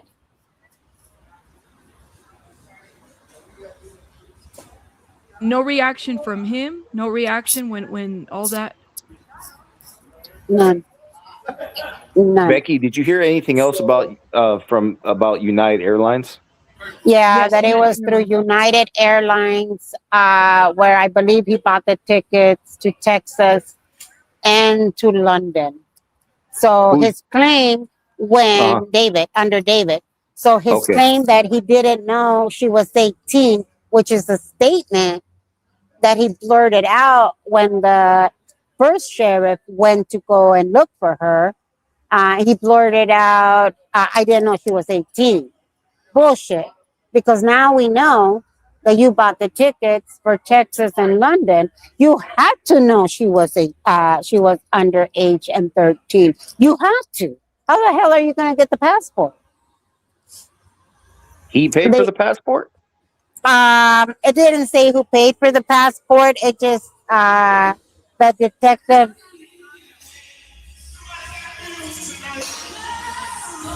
Sorry, guys. No, you're Becky, fine. it might be. Is it about that time for you to go back to the courthouse? No, it's a 90-minute break. Okay. Right. I'm okay. I'll run over. Oh Lord. Welcome to LA. Yeah, that's how it is. That's how you know it's a break. Oh man, are they singing or is that someone's music in the car? It's their #, Garrett. I think they're doing it to disrupt the media. Yeah, I think that they're doing it on Let me purpose. see I don't if even know I what can- song that is. Let me see if I can mute it. Yeah, they're doing it to disrupt the media. Hold on, guys. Oh, see, and they do that because they know people are streaming and you get copyrights from it. We might have to mute her for a minute. Hold up. I'm gonna see if I could hear the music. It's like all gospel. I'm surprised the investigators, even though. Well, here's the other question that I have for Becky, and I was wondering about this. I'm gonna wait. If I mute, is it okay? I'm gonna remove you until just give me the thumbs up. You're in my studio, okay? Okay. Yeah, she's in my studio. So yeah, they do that on purpose. So the question that I had, right, is how oh shit, it's like a whole concert out there. How do they figure out okay. Is the passport valid? It's a real passport? Did she get that through her family or was that through David? I'm a little confused about that. Yeah, that's what I'm wondering. Okay, because my understanding is that she had traveled outside of the country before with family. So Well, she might have passports had last a long. Yeah, and passports aren't they good for about 10 years at least? Yes. Okay, oh, look at this. Y'all can hear it? What, Becky's? Do you hear her at all? I don't hear anything new. I don't. Okay, let me unmute it so y'all can hear. Oh no, I can't unmute her because she's got it muted. Yeah, I could hear her. It's a whole concert going out there. They're doing it on purpose. Okay, she says she'll come back. All right. There's like music. So what happens, guys, is when people are playing music, it triggers a copyright. It basically shuts the stream off. So we have to be careful. So she'll be back. So that's the question that I have because maybe she can elaborate on that. So she had a passport. Maybe I misunderstood. How did she get a passport if it wasn't through her parents? Or was it through David? Had she ever traveled outside the country before? That's the question. And they confirmed it was a real passport, right? It wasn't something fake.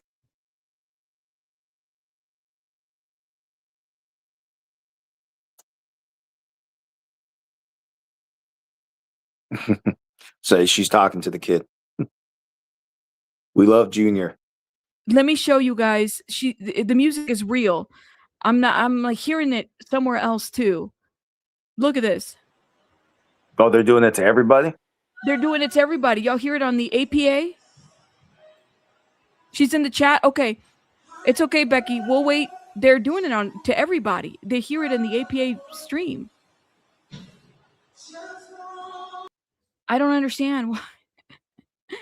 Supposedly, a minor's U.S. passport is only good for 5 years. Yeah. That's interesting. Let me make sure oh my God, that is so annoying. People are in the chat are talking about it too. Anyways. Yeah, so anyways, you said they didn't say who got the passport, but she traveled to Texas. They didn't say who, but she traveled to Texas and to into London. You said there's pictures of her in El Salvador. She might have already had one, right? That would have been easy. She might have already had one. But somebody said that it only lasts 5 years. So do you know when she went to Darlene? Do you know when she went to El Salvador? But he bought a minor ticket, so it must have been a real passport. Yeah. By the way, I'm showing you guys the screen, so I have resubmitted my request again. Your request has been submitted. I mean, it's been submitted. So just so people are aware, let me see if they're done singing. Oh no, they're still out there. That is so annoying. Oh my gosh. Anyways, what do you think, Joe, about this? And Flo Joe, let me see if he's up too. I didn't forget about Flo Joe. Unsubscribe. Somebody else has Flo Joe's name out there too, and it's like a kid, Flo Joe TV. Yeah, passports get scanned, right? Guys, I'm still trying to understand. He met her in 2020. Sorry about that. I stepped away from. No, you're fine. I'm trying to. 2020, y'all. Wasn't that like right at the COVID? At the coronavirus situation. Yeah. What you said, February, right? Yeah. Actually, no. Right. That was in because I remember at my warehouse. We didn't really start doing overtime till it was voluntary towards the middle of February. It didn't start getting mandatory until about March. We weren't on lockdown yet. That wasn't until March 19th. So that was just before all that happened. There were several months where kids, and I'm sure this was all over the United States, they didn't go to school or they took their work home, right? So like, for example, my kiddo, there was a good month and a half or maybe even 2 months. That time frame is a blur to me.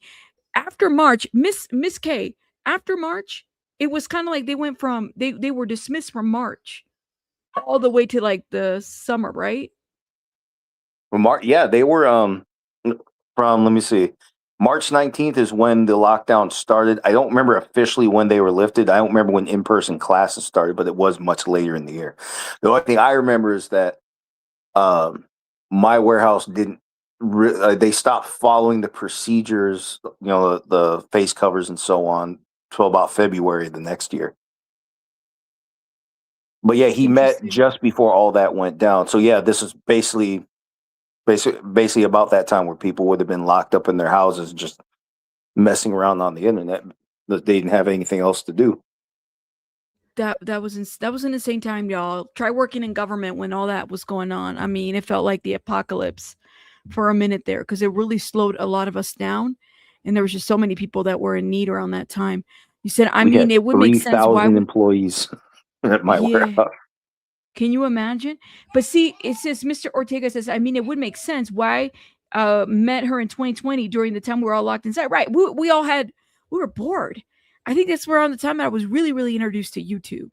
If it wasn't for COVID, I probably wouldn't be doing YouTube, guys. I'm being like I just didn't know you could go live and interact with people.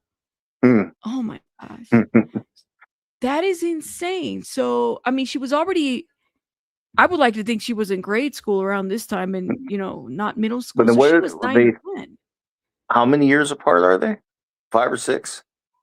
I think about they're 5, right? 5 years apart. Yeah. Yeah, they're about 5. Okay, so then back then, yeah, they still would have been, so he would have been about 15, she was about 10. If we're doing it, it's somewhere around then. The whole point is he's known for a long time exactly how old she is. So he hasn't had that in his defense ever. He's never had that defense. And now we know. Luna, Planet Luna is Fourth like grade. 9 years old. Is fourth. Like when you say it like that, girl, I'm like, it's one thing. It's like, you can imagine the age, but when you actually put a grade in it, it's like, can you imagine? Because I think that's how our brains work. We think of grade school, fourth grade being a grade schooler. I mean, my son just got done with the fourth grade. He's going into fifth. I can't imagine, seeing a child like that in any other way but a child. No, they I were don't all know. true. They were all kids when they met, and then he turned 18 He was for a some reason. child He thought, too, right? and When he then met her. yeah.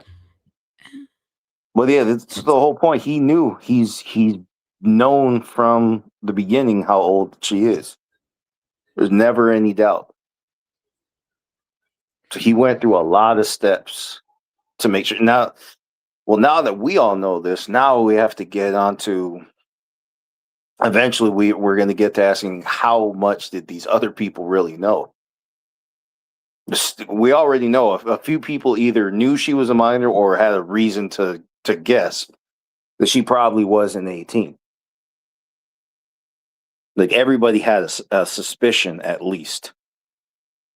See, Oh man, we gotta watch.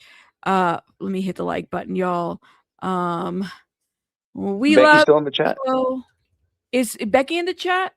Becky, I want Becky to eat. That's what I want her to do. So hopefully she'll get some food, and then if she wants to hop on, she totally can. Let me see it, Flo.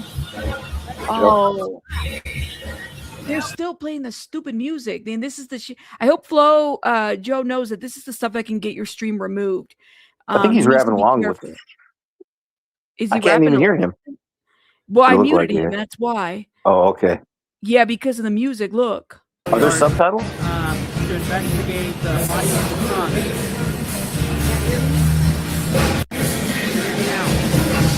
Yeah, no, this is not good. Just you got to be careful with that. Because this is, if you remember, this is how they got a lot of the Scientology protesters. They were protesting outside of the Scientology building. So Scientology started playing the copyright music and they would get them out of their, in there. Did Armand Wiggins get in the court? Shout out to Armand Wiggins. He got in the courtroom too. That's good. Because Armand Wiggins is another huge content creator. He actually did a lot of the Diddy coverage out there. Let me see. Armand Wiggins. Shout out to Armand Wiggins. I don't see him. Oh, wait. Is that Armand? Let's see. Shout out to Armand. Yep. Okay, hold up, y'all. Make sure you guys show some love to Armand Wiggins. Burke versus the people.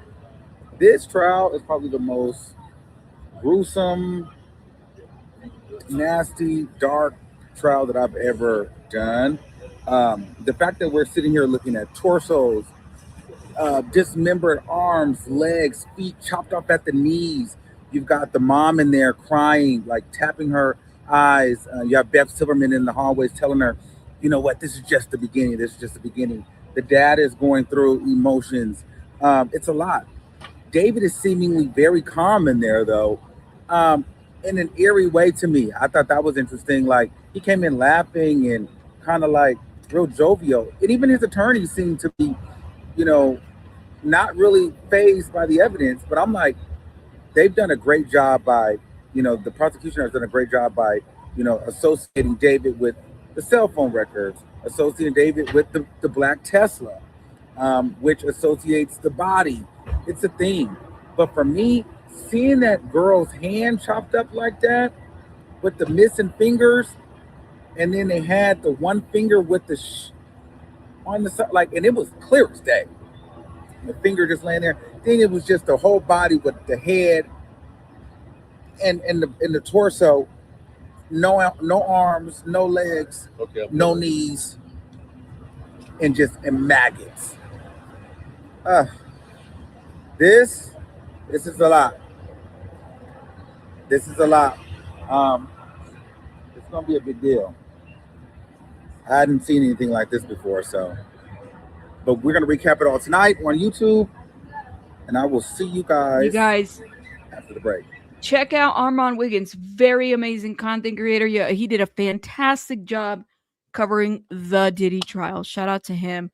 You said, yeah, no, I mean, Armand, no, he'll just tell you how it is. So Joe knows he's on mute. Guys, I'm going back in. Okay, Becky's going back in. Becky, I hope you got something to eat, please and thank you. Let us know you got something to eat.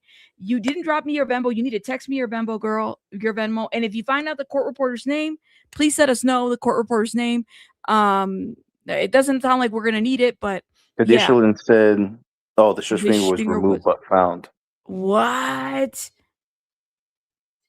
Who Really? reported that? Yeah, who reported that? Now that is interesting. Hold up.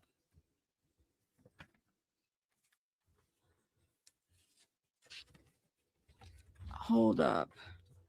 Let me go to because I don't remember. You know what's so interesting, Joe? What's up? Is that if you look at the report, right? Mhm. It says absent on the two fingers, but on the fingers, it doesn't say absent. It just says like Can't see that. See the shush, yeah. You see Yeah, that? they Let me, didn't say it was severed like on the other it doesn't side. say it. Like on the other side, it says, look. Yeah, see that cross right there. We went over this with Yeah. Joe, so that means did. that's where everything was cut off. It doesn't show that on this side. It doesn't show that on this side. So I'm a little confused. Now, if we look at the written report, we could probably find something different. It's been a couple months since we've seen the written report. See, look, it says right here. It says right here that mark description, right index finger is the sh. Yeah, you said Armand just said that it sounds like remove, but was laying on the other part. Okay, let me play it again. All right, maybe I misheard. Hi guys, so we are here at the David Burke versus the people. This trial is probably the most gruesome, nasty, dark trial that I've ever done. The fact that we're sitting here looking at torsos, Joe's back in the dismembered chat. arms, legs, feet chopped off at the knees. You've got the mom in there crying, like tapping her eyes. You have Beth Silverman in the hallways telling her, you know what, this is just the beginning. This is just the beginning. The dad is going through emotions. It's a lot. David is seemingly very calm in there, though. And then, You said you had to. Okay, Flojo. I don't know if you have to go in. I know Becky's going in. Let me know if you want to come up. You said detach, but they're with the other parts. Flojo is right. Interesting. So Flojo says, but I'm here and I can help and answer questions. I had to explain the removal of the fingers to Armand. Okay, shout out to Armand again. in an eerie way to me. I thought that was interesting. Like, he came in laughing and kind of like real jovial. And even his attorney seemed to be, not really fazed by the evidence. But I'm like, they've done a great job by, the prosecution has done a great job by, associating David with the cell phone records, associating David with the black Tesla, which associates the body. It's a theme. But for me, seeing that girl's hand chopped up like that with the missing fingers, and then they had the one finger with the on the side, and it was clear as day. The finger just laying there. Then it was just the whole body with the head and the torso. No arms, no legs. Okay. No. Let me say something for the record. Yeah, I have followed Armand for a couple years, and the fact that I see Armand as disturbed as he is, I mean, it's a lot, right? Everybody's disturbed, but his reaction to this says a lot. He's typically very nonchalant, kind of like it is what it is, but he's even bothered by what these photos. I mean, these photos are never going to be public, so the people that are there. But you could tell that this seems like it had an impact to him too. No knees and maggots. Can we pause this for a moment? This is a lot. Yes, go ahead. Flojo, if you're still here, what else do you know about the federal warrant? If you what else if you can you have tell us an about answer the to Fed? that. Yeah. Yeah, if you know anything, tell us about that. Go ahead. They were detached but didn't remember that in the autopsy. Yeah, so yeah, and that's what we were just going over, that it doesn't show the cross on the report that shows that it was severed. Hey Joe, did you hear anything else about the federal warrant? We heard it was for the Texas residents. We know that. Do you know what that warrant was looking for? Yeah, that's all I got. Let's see if he responds before he goes in. We can play the video till then. Okay. He says all the detective said was that there was a federal warrant from Amazon. Oh. Yeah. It's hard for me to figure out what that could have been for. That's why I'm looking for I need more information to find out exactly like why that would have even been issued. Oh, but I got nothing. So let's see what else Armand has to say.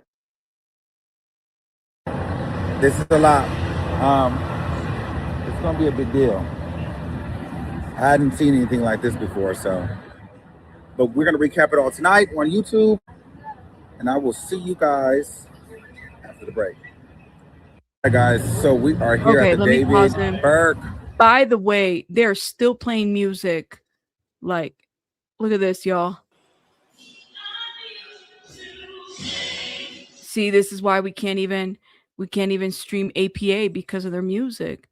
They're whoever's doing all that they're just doing to it on keep you purpose. guys from making money right now? Yeah, all that just to keep people from streaming anything, basically. Hold up. Let me see what mainstream media is saying. This was 48 minutes ago. Hold up. Let's see. Is at noon. I'm Lauren Lister. David is facing multiple charges in the death of 14-year-old Celeste Rivas Hernandez, whose dismembered body was found in the singer's Tesla. KTLA's Aaron Myers is live at the courthouse in downtown LA with the latest developments in the case. Hi, Aaron. Hi, Lauren. We know that 14-year-old Celeste Rivas Hernandez's parents are in court today. Our Jillian Smuckler is in there as well and told us that she is following everything very closely and giving us the information as it happens. Now, we know that testimony and evidence is being presented today to see if there is enough evidence for this case to go to trial. So far, David and his attorneys have denied all charges. We believe the actual evidence will show David Burke did not murder Celeste Rivas Hernandez. That was from David Anthony Burke's arraignment on April 20th. As for court today, so far a senior deputy was called as a witness. He said he did a welfare check at Burke's home in 2024. Body cam footage was shown with David answering the door. The teen wasn't found, but the deputy told Burke she is 13. David saying Celeste told him she was 18. Also saying he hoped they would find her as the deputy was leaving. A detective who went to the Hollywood tow yard where Celeste Rivas Hernandez's dismembered body was found in September of 2025, also on the stand. Photos of her remains were shown, her parents told to look down. The 14-year-old was last seen in April of 2025. The singer charged with capital murder in April of this year. Prosecutors allege the 21-year-old singer killed her after she threatened to expose what authorities say was an illegal sexual relationship that could have damaged his career, alleging she went to Burke's home where she was stabbed multiple times, saying Burke had items like a shovel and chainsaws so he could destroy the victim's remains. Our legal expert, Allison Treasel, said we could expect to see evidence about that and the following as well. He dismembered and removed several of her fingers because there was a tattoo that linked him to her, and that there was DNA. I mean, that's motive because it was the Consciousness of guilt. Doesn't want his name. Consciousness of guilt. Yeah. Gotcha. Yeah, he doesn't want his name on the body, basically. Yeah. Yeah. Evidence found during the search of her blood in his garage.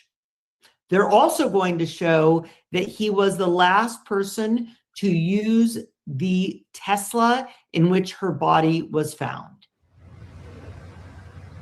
The Los Angeles County District Attorney's Office filed special circumstance allegations against Burke, including murder of a witness and murder for financial gain, making him eligible for the death penalty. He has pleaded not guilty to the charges, which also include sexual abuse of a child younger than 14 and unlawful mutilation of human remains. Today, Burke's attorneys requested that he not be shackled. The judge denied that, though his handcuffs were removed, he is still shackled to the chair. Now back here live, Burke is being held without bail. This preliminary hearing is expected to last for several days, possibly into next week. And I just received a message from Jillian Smuckler. She says the court is now in recess and that we are expecting to hear from somebody from the prosecuting office. Reporting live. Let me stop right here. Brian Enson's got some other videos for us as well. He says, updating hearing, airline ticket, and we're going to get into the airline stuff. Gruesome details. Okay, we'll start here since it's the latest one.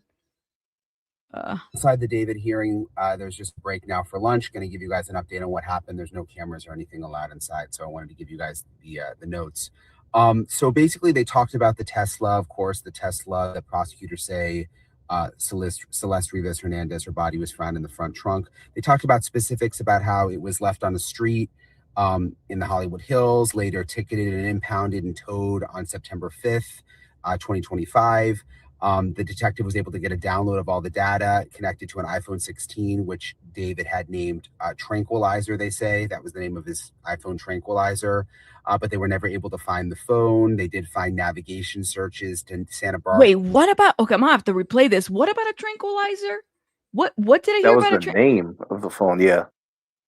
Then he named his phone Tranquilizer? I didn't even know you could name a phone. Okay, let me hit.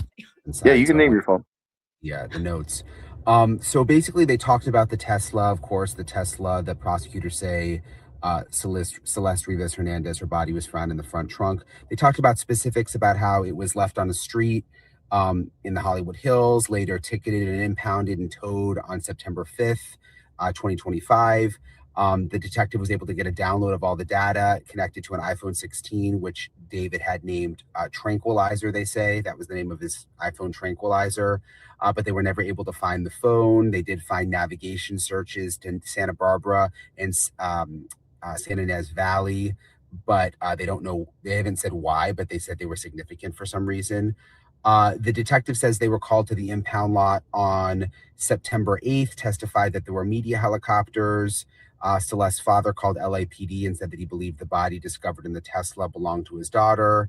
The prosecutor asked that given the condition of the body, the detective asked the father for Celeste's dental records. Celeste's mother started to cry. I mean, you can imagine how hard it is for her parents being in the courtroom for this.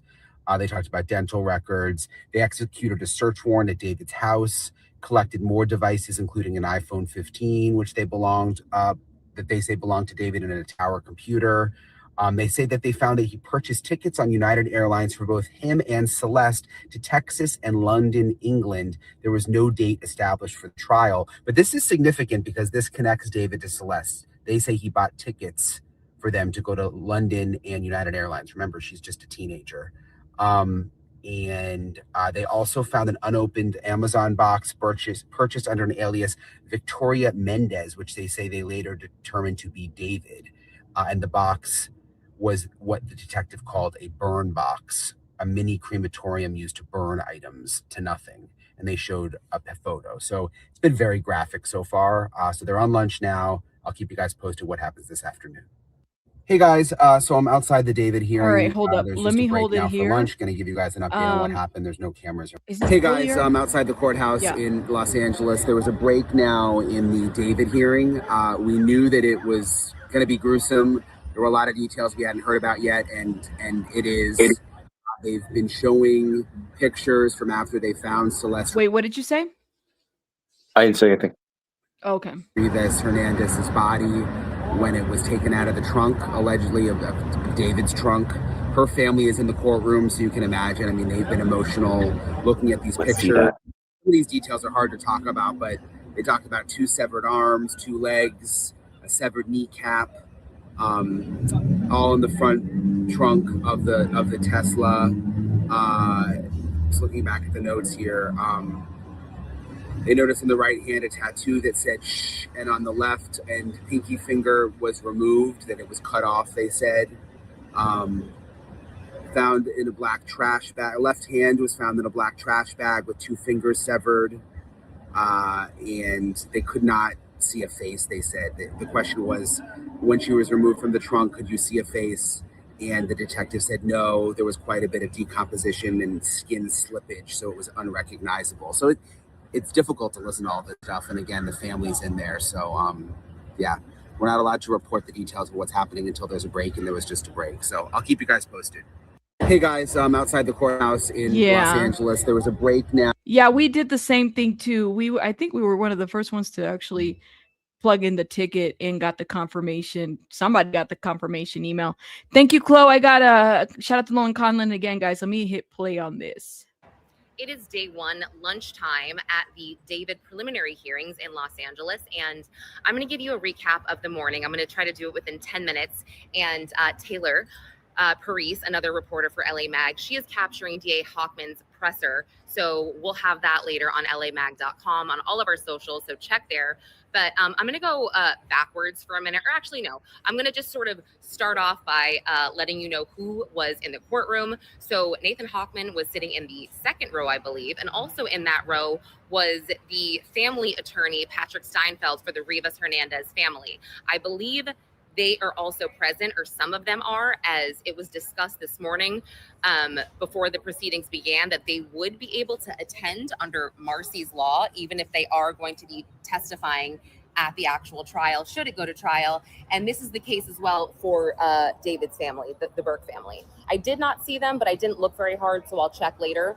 And I'll have an update on lamag.com later today, again, as well as all the socials. But yeah, so David, his attorney, Blair Burke, first argued about the shackles.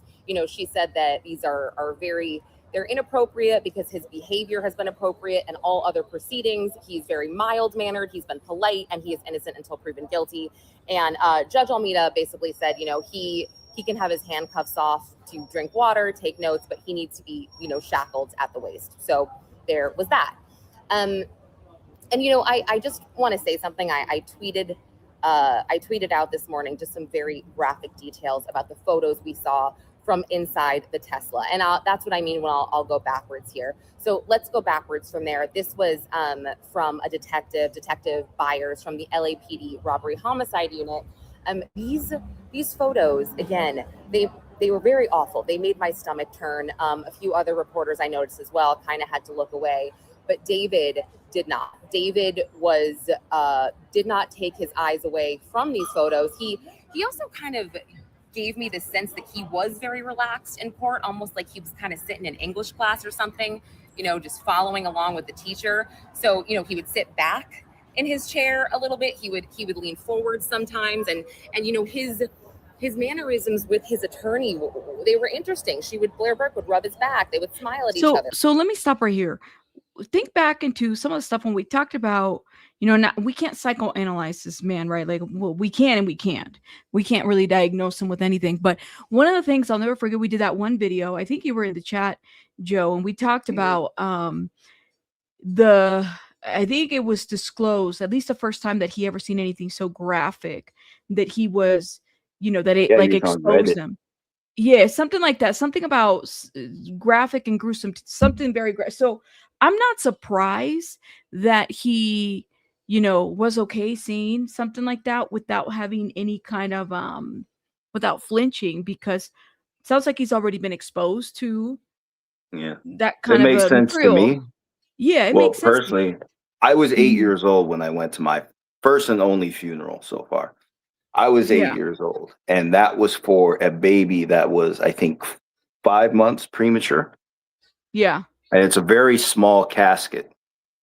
And that's really when it sets in. That when you see the casket up close, it's honestly, I don't in my child mind, it was a lot bigger, but I think in reality it was well under 3 feet. It's a really small casket. So some things don't hit me the same way they would hit others. Right. And I'm also thinking, can we not pretend that this guy's, what is it? Merchandise isn't bloody shirts and bloody everything and coffee. Like, yeah, people are they're trying too hard to read him. And I know there's a temptation there because most people believe he did it. We're not at that point in the past where people thought maybe there was an accident, like an overdose, and he tried to cover up the body, because that was going around. People were dying because stuff was being laced. And I told you guys a story a while back. One of my coworkers, she passed away because she messed with something that was laced. It's all of a sudden, that person's gone. But anyway, we're well past that point. Most people are soundly convinced he did it. A lot of people think there are more. We just haven't found them. So a lot of people that he's just guilty at this point. But Yeah. So yeah, go ahead, play the video. Has been the like between Becky, between everybody else that's talked about this, they've all said the same thing, and I'm kind of wondering, well, yeah, this guy's like totally into gore, and he's been into his music. Well, the thing is, this is what I was getting at. The thing is, like, what's the point of looking him in the eye if you already know you believe he's guilty? Everything he does is going to make him look guilty. He sits back in his chair. He's guilty. He's attentive at trial. It's his guilt. You know, he didn't, if he, let's say he just stayed at the jail, he didn't have to be at the preliminary. Let's just say he sat back at jail. Well, he didn't want to be there because he didn't want us to see his guilt. There's nothing you can say. There's nothing he can do. There is nothing in anyone's mind that'll work in his favor right now. And I don't think he's trying to impress anybody. No. Shout out to Miss Amber. Shout out to Miss Amber. Shout out to BJ. That's Price Witness, y'all. Shout out to her and congratulations to her 20K in her brand new channel. Miss Amber says they usually give defendants medication to help them remain calm and not sedation, but like a nerve pill of sorts. That could explain his nonchalant behavior, or he totally is comfortable with the gore. And I'm thinking, for me, it's like because he's already self-disclosed to people on the Discord that he's so comfortable with the gore. It sounds like it's nonchalant, right? That it's like, okay, well, we have this reaction because a lot of us, we're not used to seeing this stuff unless you're watching gore every day. But you're right. He's also not having to appease to you or me or anybody else. He's not having to appease to major, media or anything like that, because I think he knows. My thing is, it's like, if he knows, then don't take people to a trial so they can review these kinds of things. Just that's just my thought. But I guess, man, I don't know. What am I? I don't know. Okay, let me hit play. Sure. But again, throughout the showing of these graphic photos, he didn't move. He didn't flinch. He just stared at the screen. So Detective Byers was called to the scene after the impound lot called the police for this very strong odor. So police had opened the trunk. They ended up calling robbery homicide division when they found a body. Detective Byers shows up and he describes the scene, and then we see the photos. So what we saw, it was very troubling. We saw several garbage bags with blue handles, and they were closed. We'd see them closed, and then we would see them open. So we saw a closed bag with lots of liquid and blood and just insects sort of around it, and then we would see the bag opened with her arms and legs bloody, and it was bad. They were wet, they were dismembered, and it's what you would think they would look like. Then we saw another bag that contained her head and her torso, and I did see a black mass of hair, or so I thought I did. And again, it was just bloody, wet, and very, very decomposed. He was asked if he could identify any facial features, and he said no. It was so badly decomposed because of skin slippage is what he called it. We also saw a close-up of her hands. We saw the fingers that were amputated. We saw the finger as well from the other hand. And yeah, it was tough. But again, he had his eyes just glued to the screen. So I want to go back, because from there, they obviously were able to identify the Tesla as belonging to David Burke, from the plates, the Texas plates. And they were able to get a warrant as well. And so then we talked a lot about the different warrants that Byers was able to obtain here. So they were able to see that David, his iCloud account disconnected from this Tesla last on July 29th, 2025. They also found a receipt in the Tesla from Ross's, like closed for less or something like that. And they had the address and they had the date. So they went over to Ross's and they pulled surveillance, and they saw that it was David buying clothes on July 29th, 2025. So they were able to kind of match that up as well. And let me just go back. Sorry. I have so many notes here. Right. So, You said, oh, hold up. Miss Amber says, maybe D4vd has accepted his faith, so putting in one One last show for all, standing for his love of gore. I don't know. I'm like, that's what I'm saying. It's very graphic, even hearing this. It's like to put all these people through something like this is just so sad. I don't know. I don't know. Maybe it's the ego, but this is expensive too. What I tried to say earlier too is like this situation right here, guys, it's like, you know, if this man is found guilty, if he's guilty of this, he destroyed not only his life, right? Of course, Celeste's life, of course, her family and everybody else and siblings and everybody. I mean, to attach yourself to a situation like this, and you will forever be known as that guy, you know, that people write books about in psychology courses. That's the thing, that it's like people are going to want to study this because there is a phenomenon to be talked about this year, especially with this newer, younger generation that, you know, come up famous in the social media realm. So yeah, like a life destroyed by his art. We don't know what his diagnoses are. We can't give him any, right? But I wonder about this. You said, Lauren, found receipt from Ross and Tesla, retrieve footage of DB at Ross based on receipt. I got you. Gotcha. All right, let me hit play on this. Through a warrant, just extractions from his phone, which apparently was an iPhone 16 Pro, and it was Pro Max, called the Tranquilizer. And this phone, by the way, has never physically been located. And this was the phone disconnected on the 29th.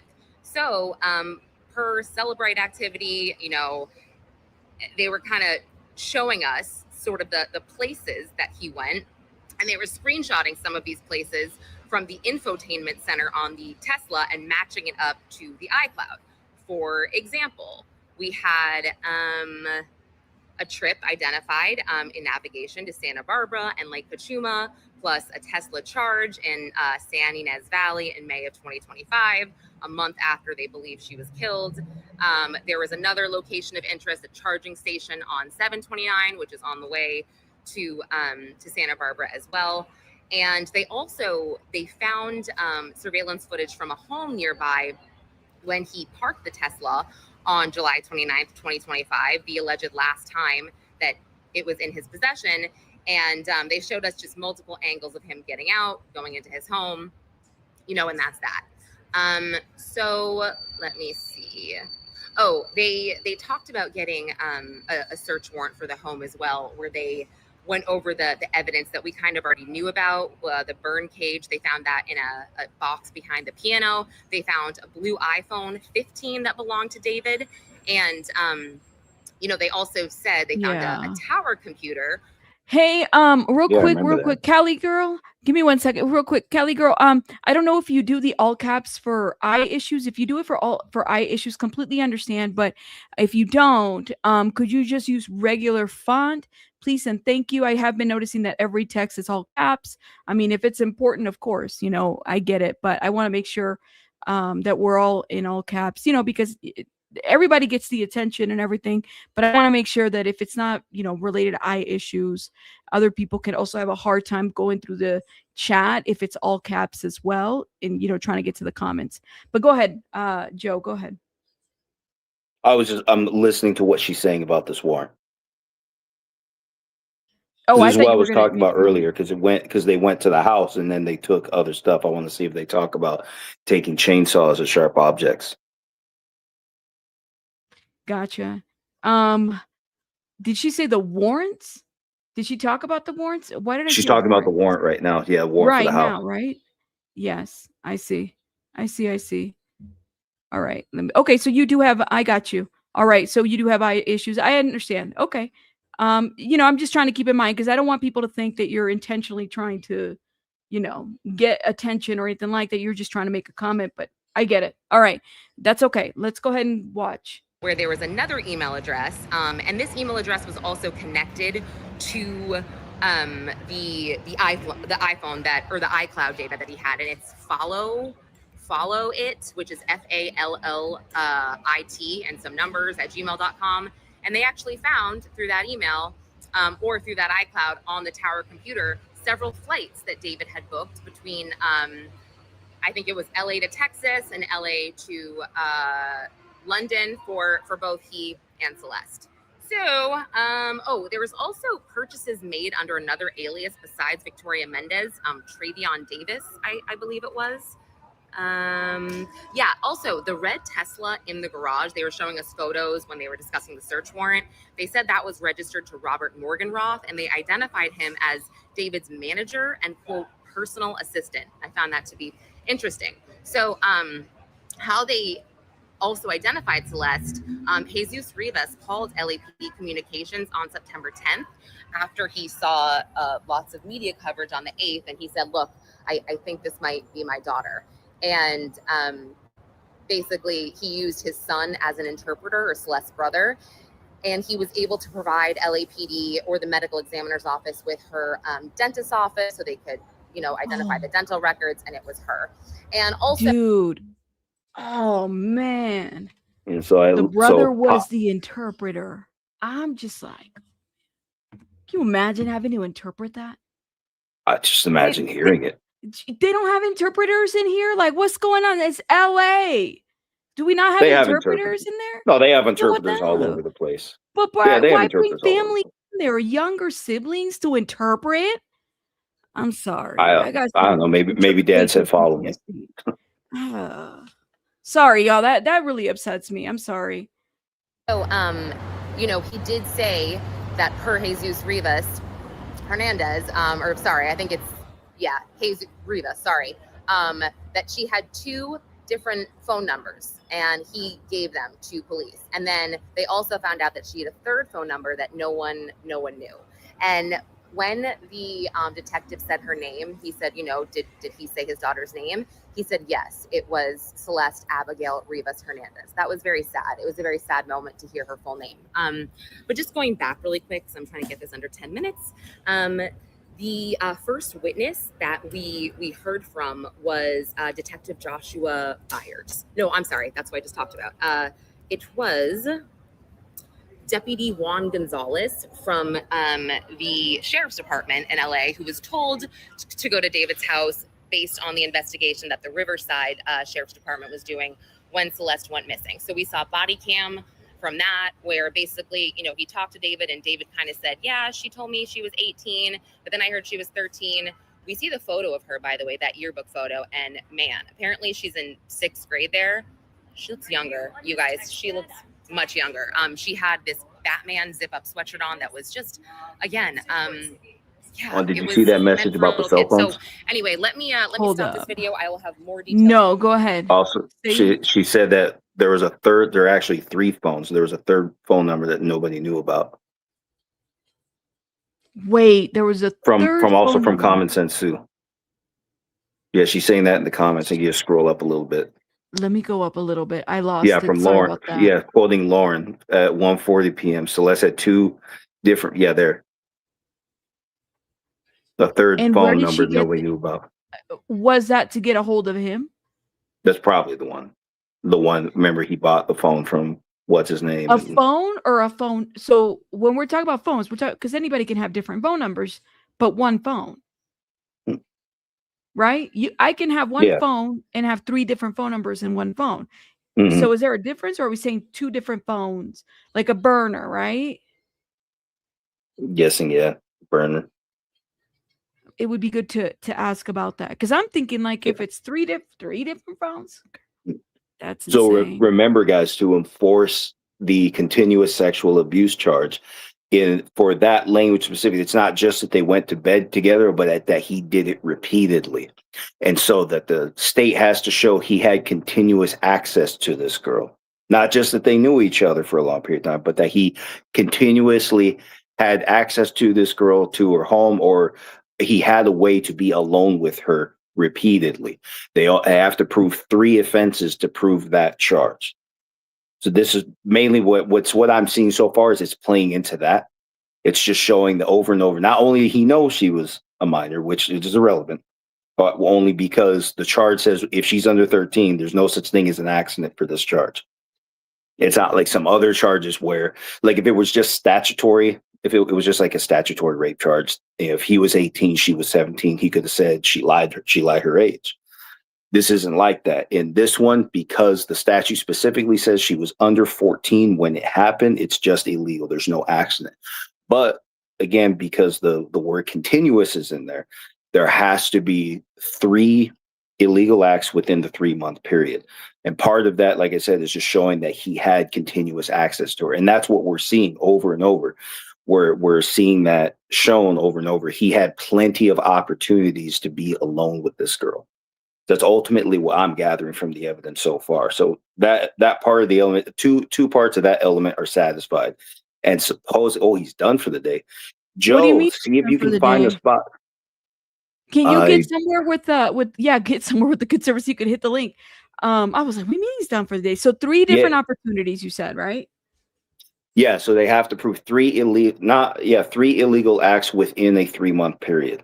But they're also, it's not enough that they knew each other. It's not even enough that the families know each other. It's that you had to find time for these two to be alone together in order for this illegal stuff to actually happen. And so it's what I'm gathering from the evidence that's been made so far. She was 13 when it started, and he knew. So, like I said, not really a key point. But apparently they had plenty of opportunities to find time to be alone together. And that's necessarily part of this charge.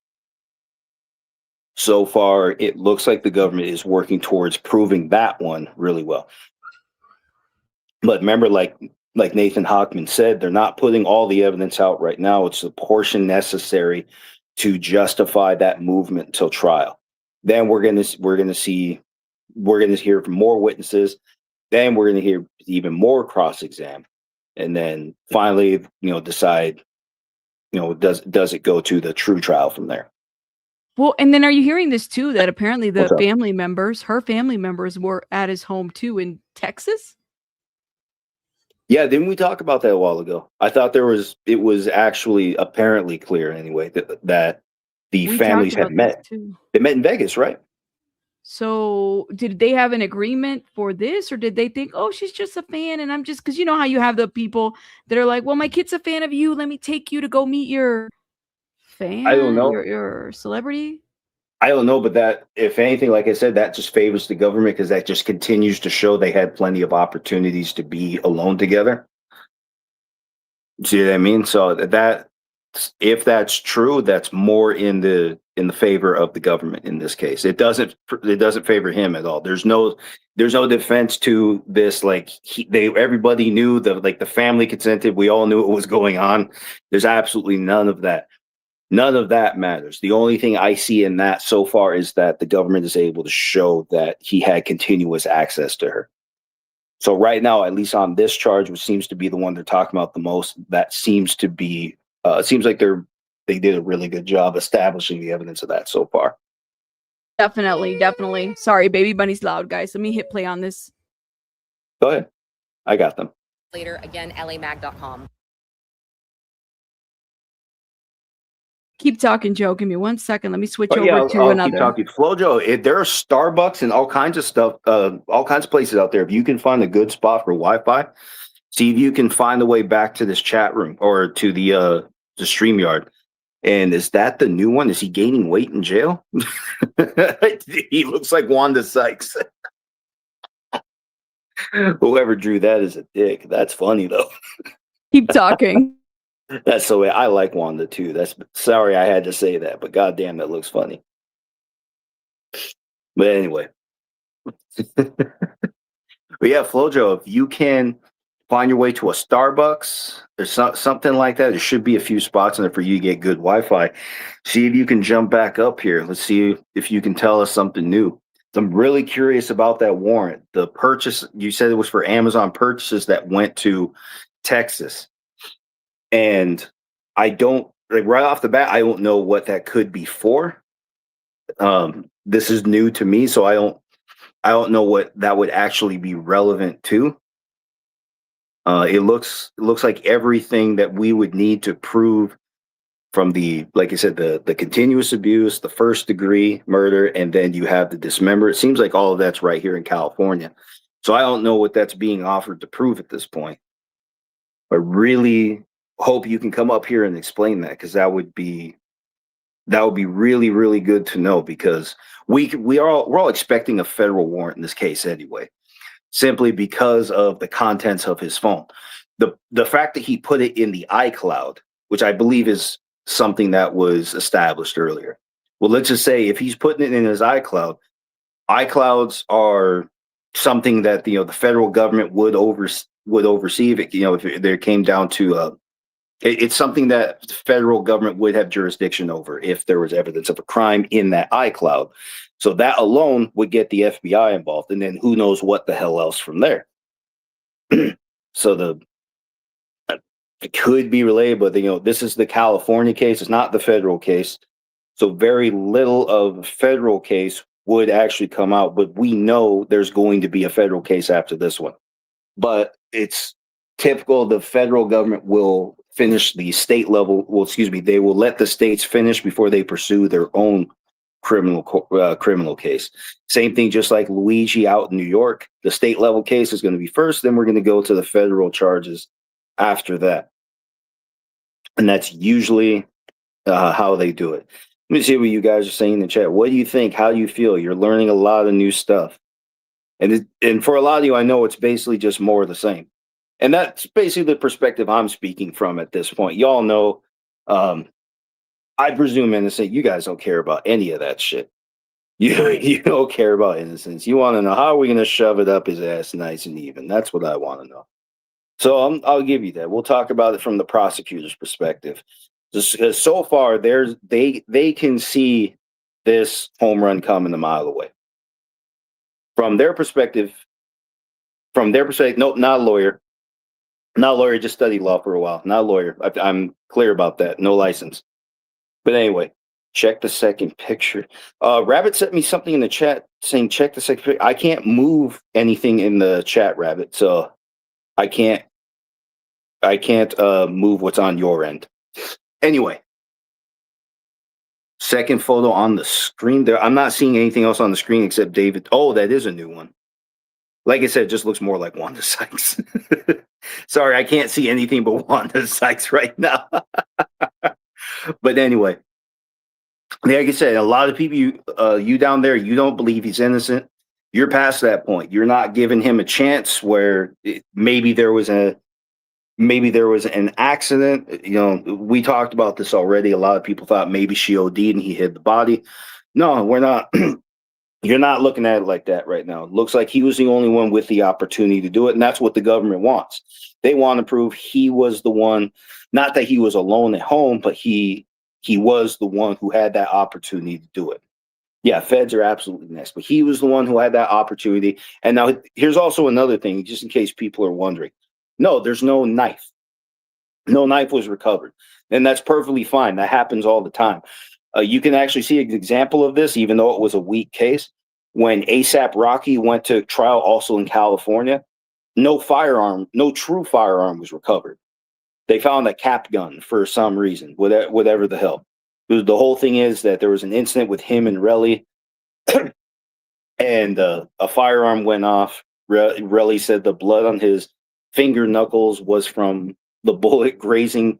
Like if any of you have ever actually done that, like make a fist and just look at where your fingers bend on the back, and you see how your knuckles curve in a circle, because some of your fingers are longer than others. So let's think about that. This guy said he got cut from a bullet that did a circle around his fist.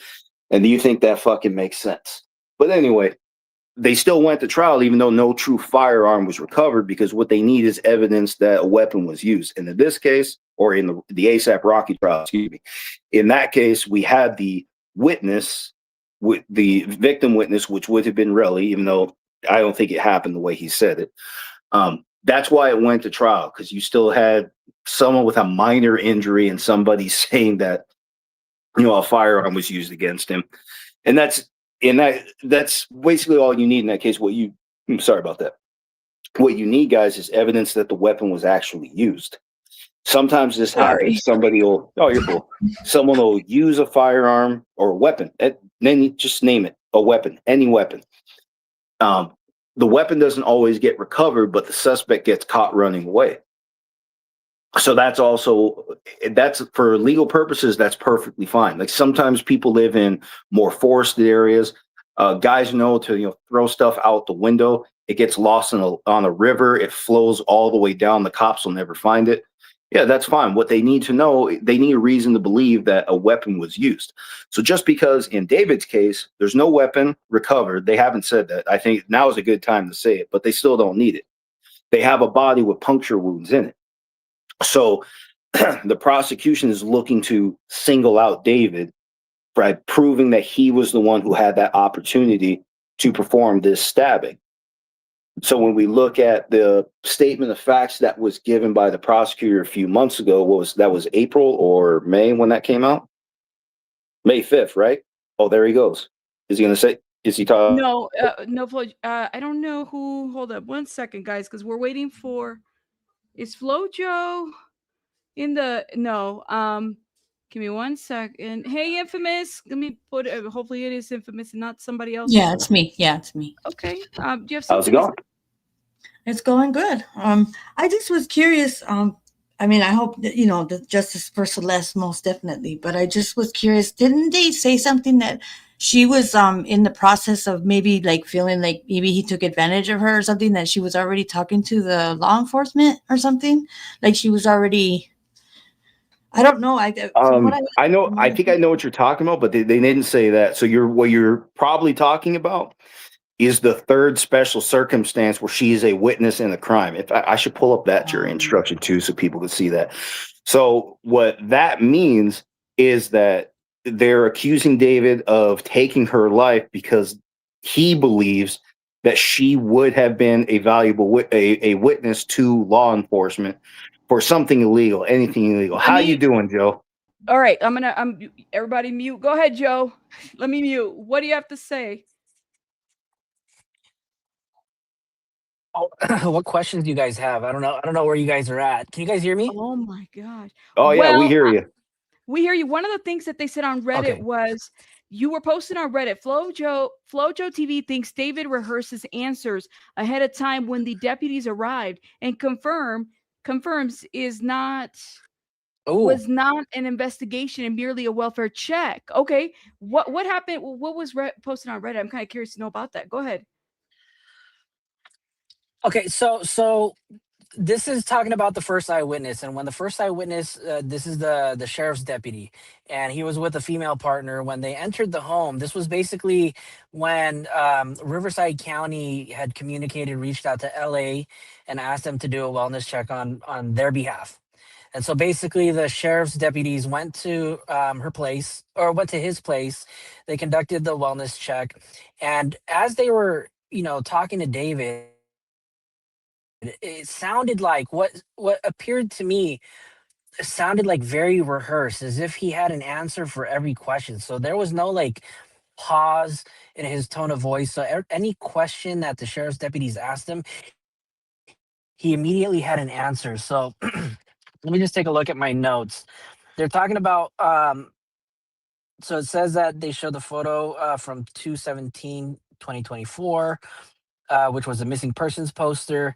And when they showed the missing persons poster, David had actually mentioned, I've seen that poster.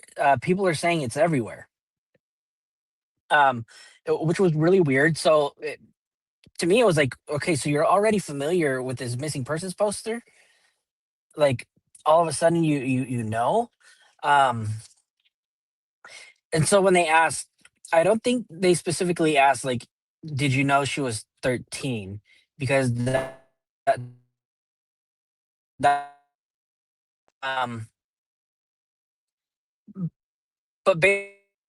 basically when they said, when was the last time you seen her? He had an answer. Where was the last time you seen her? He had an answer. He had an address for the place. He had a specific date and a time. It was just like, this guy is like too rapid fire with his answers. So it sounds like, you prepared for this. Wait, like you let knew me this ask was you a what you were going to question. say all along the moment that you got questioned. What remember, go back to the email, Josh Powell, the one that he received, and remember what SF Investigate had said, that after receiving that, she had gone home the following day. So is that in connection to then the police then following up, going to to D4vd's house, and maybe that's why he was prepared and rehearsed to answer, you know, if there would be a follow-up to Celeste. You know what? That's a good point. That's a good point. Does anybody remember the date on that? I don't remember. I think it was. Let me look it up. I have know it. it's for sure in February, but I can't remember exactly like when it was. But I mean, now that you bring it up, of course, why not? The funny part is Because it too is was that said, when the police officer. Go ahead. the person that sent the email to Josh Marshall was somebody within Celeste's family or circle or school or something like that. That's my understanding, right?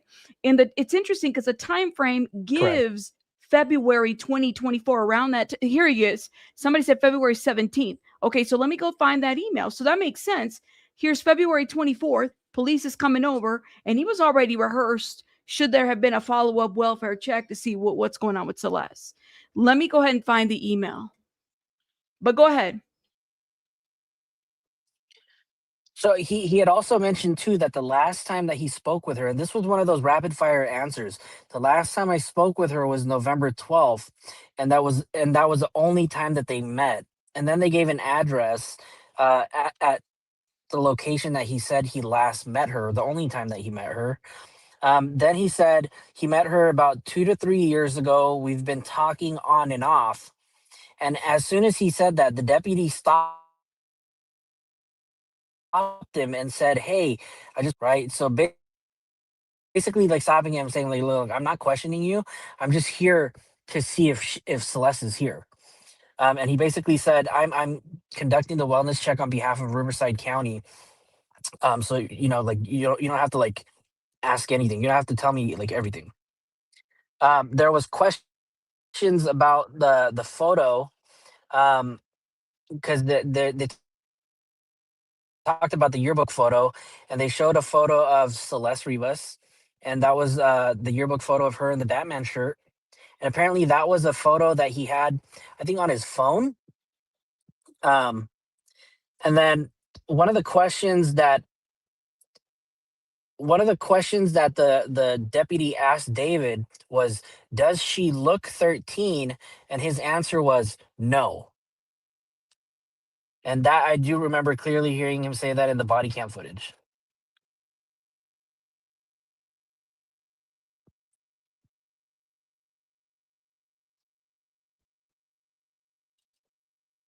You also there? Wait, you're muted, buddy.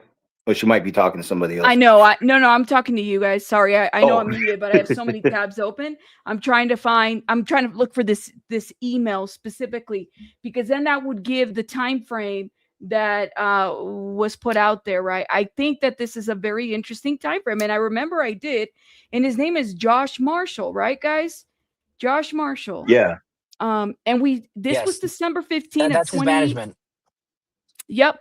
This was so when we reported it, here it is, November 10th of 2025. Okay, hold up. All righty. This is where I go. Hold up. I got so many damn tabs open. Let me add this to my here it is. Commentary and opinion. Guys, this is when when SF had put that email out there. Okay. Here it is. February 19th of 2024. There's been talk that artist D4vd possibly has something to do with the disappearance of 13-year-old Celeste Rivas. If that statement holds any merit, please do the right thing and take her home. Her parents are very worried. There you go. I wonder, it's like, because they came on the 24th of February? The wellness was rehearsed. No, the wellness check was done on February 17th, 2 days before. Interesting. It says in October Sorry, is when he was not 17th, denying the February. email. What? February 13th was when they did it. Sorry, I have February 13th written down. Okay, This February was, 13th. the body cam footage that was on February 13th. So 4 days later is when that email was sent. And then I think they said after that, 2 days later, she returned home.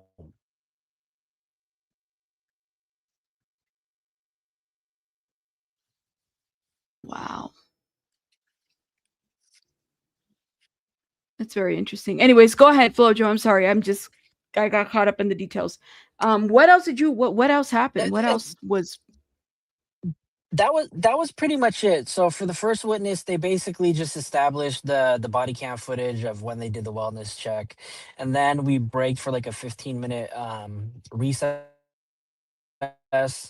and then we came back, and then that's when they brought up Detective Josh Byers, and he was the detective for the robbery homicide division.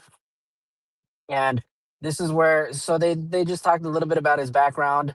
He's been with the robbery homicide division for about 12 years. He's been a sworn detective, a sworn police officer for 26 years for a homicide special section. He's responsible for investigating murders on police officers, high profile homicides, and complex homicides.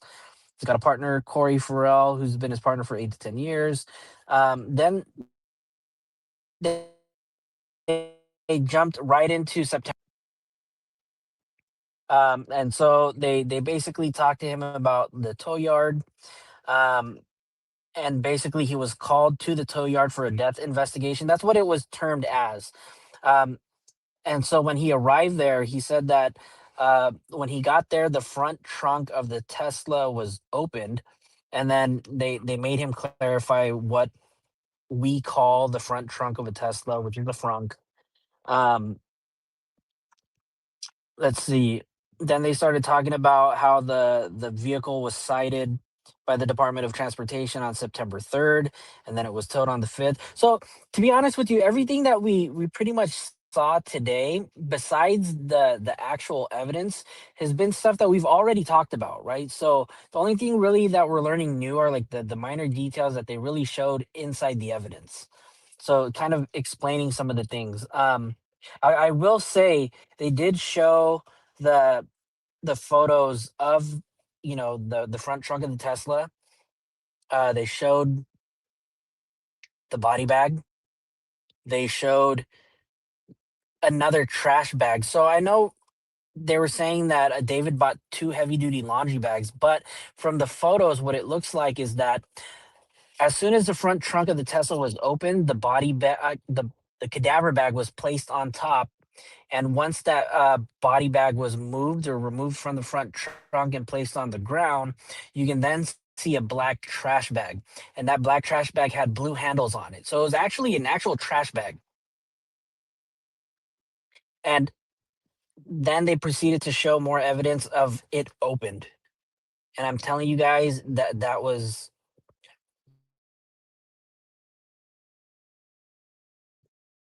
okay. I'm gonna come. Her body was like so far decomposed, but like it was crazy because you could still see her extremities. You can still see like her fingers, the tattoos. The tattoo on her right index finger was very, very clear. It was very clear. So the photos that we've seen being floated around as the potential photos of her, the tattoo on her finger, those are actually fake. We know that now after seeing the evidence. They did show photos of the cadaver bag that was opened, and when the body bag was open, you could only see the head and the torso. However, you could not identify what you were looking at from that cadaver bag. It had absolutely, you couldn't identify it at all. And it was just head and torso. Underneath that, in the trash bag, once they opened that, it really looked like just legs and arms on top of each other. The photo showed like one arm like crossing over the other. So this is what it kind of looked like when they opened the bag.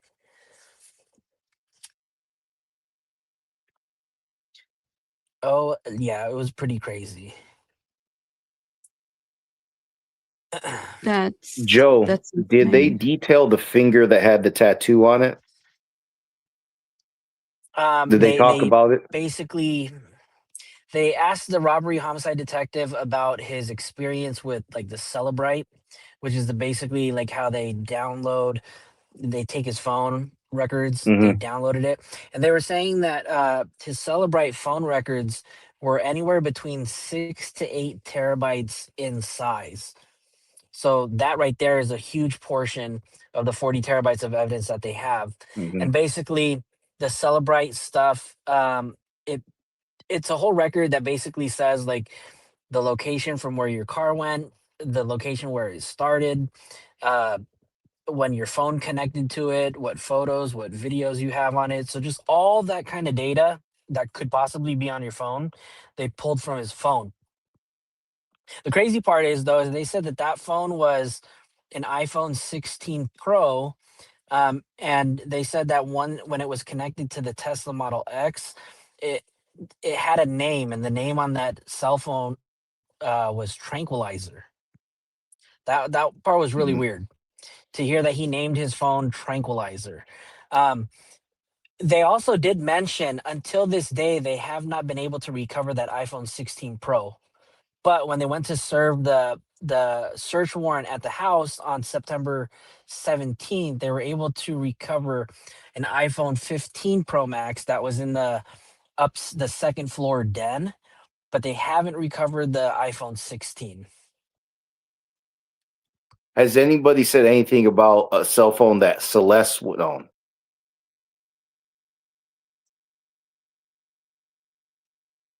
Joe, are you still there? Three phones, right? Did you hear about the 3 phones? So far I've only heard of 2. The iPhone 15 and the iPhone 16 Pro. There very well could be more. They said that he had multiple phones, and then each of his phones were connected to like an iCloud. And David's got some really, really weird email addresses. They said that one of his email addresses is, hold on, I gotta find it because this one was weird. Follow.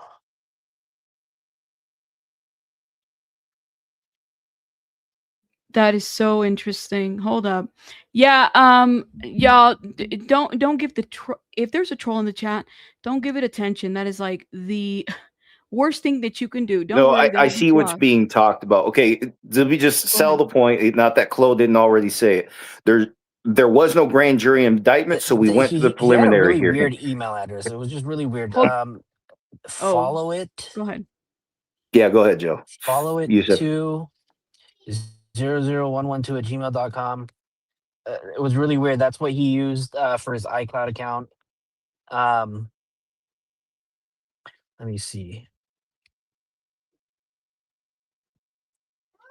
They're basically follow it. Fall. I don't know. It's so weird. Follow it 00112@gmail.com. What came out of the email address? What do you know?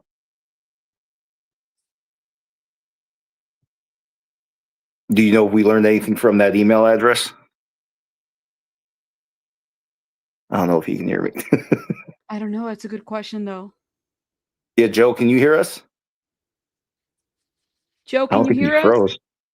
Yeah, he's blinking. Or he might be reading stuff. Me? Yeah, you, Joe. You, Joe. Yeah. So what did we learn from that email address? What did you can hear me? Oh boy, this is bad. I don't think he can hear you. Hold on, I'll just type it in the private chat. Let's see if he can get. I'm going to type to him again. What did we learn from that email address? Joe, check the private chat and see if you can see the message there. Thank you, y'all. Please keep it cute in the chat. Let's be cute. Flojo TV, can you hear us? Oh, I hear him. Yeah, I hear him. Like, yeah, it's weird because I can hear you, Rabbit, but I can't hear Joe. Oh, okay. Then maybe you should ask. Oh, so okay. Here's the question that the other Joe had. What did we learn from the email address, Joe? So basically that the email was the one that he used as his iCloud. It wasn't so much what we learned about the email. It was what we learned about like the movement and the usage of his phone, because apparently the last time the iPhone 16 Pro was connected to the Tesla was July 29th. And then let me see what it says here. So I'm wondering if July 29th. Oh, they also mentioned something too about how they were able to track down David on July 29th. He had taken a trip to a Ross Dress for Less. He had made a purchase there. They were able to obtain surveillance footage from the Ross Dress for Less. And then they were able to trace him, I guess using the Celebrate. They're able to use the Celebrate to track his driving from the Ross Dress for Less all the way back through Culver City, and they were able to determine that was the route that he took home. And then what did they say?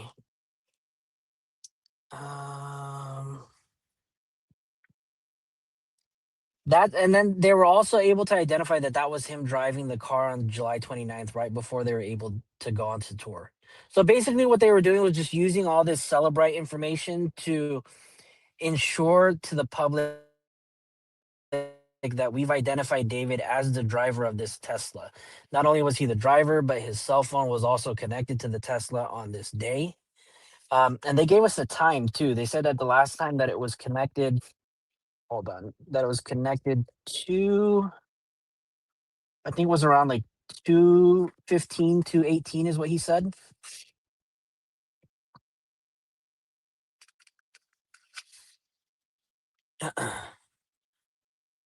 Hold on one second. I'll be right back. One second. Okay, that's fine. What were you explaining? My battery's about to die, so I'm going to change it here in a minute, Okay. guys. So don't worry. But explain, someone because was there was back and forth. yeah, but go someone was ahead. taking issue with the fact that this went to a preliminary hearing and there wasn't a grand jury indictment. So for those of you who may not understand, maybe that's where the confusion comes from. In the federal government, they have to use grand juries to indict you.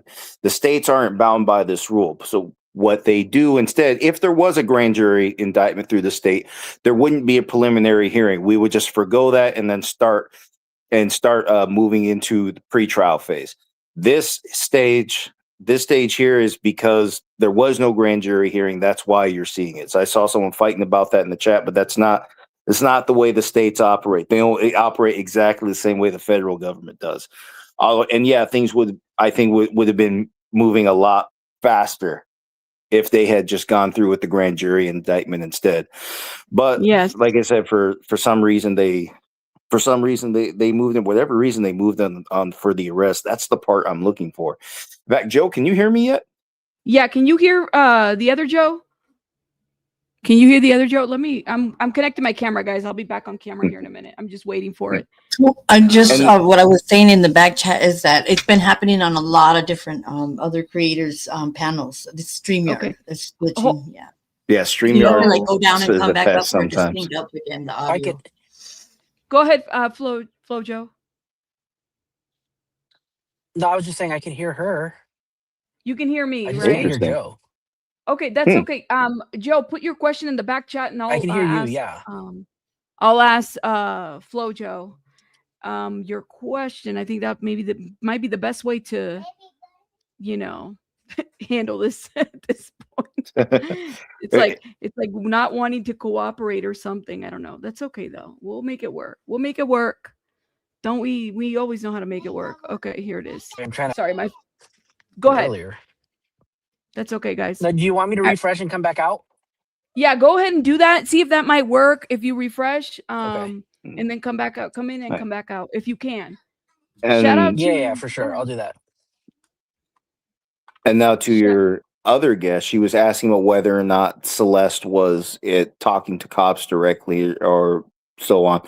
No one said that yet, but that's also not what matters to that charge, not that special circumstance. That's why you saw that. I sent you the link.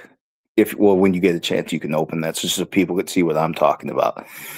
Just remember what I said earlier, the special circumstances, that comes into play after the jury believes, once they agree that he's responsible for the death, then there are the special circumstances that, he had a financial incentive to commit the crime.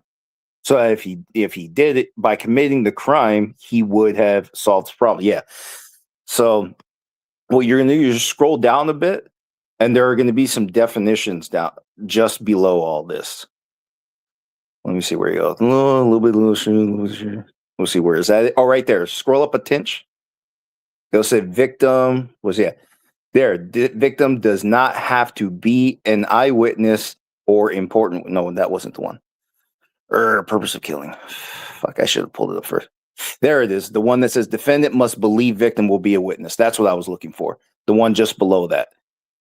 Okay, hold up. Let me go below that. You said below as in defendant must be. Right there. Yeah, the bold okay. where it says defendant must believe. Yeah, so this is what the prosecution is looking to prove, that David believed she was going to be a witness. Now, how we got there, we're going to need more information to know how they got there. So I just want you to see what the government has to prove. They don't even have to prove she was necessarily talking to cops. They just need to believe that, they need to prove that he believed that she was going to be a witness in a crime. Flojo, do you hear Joe?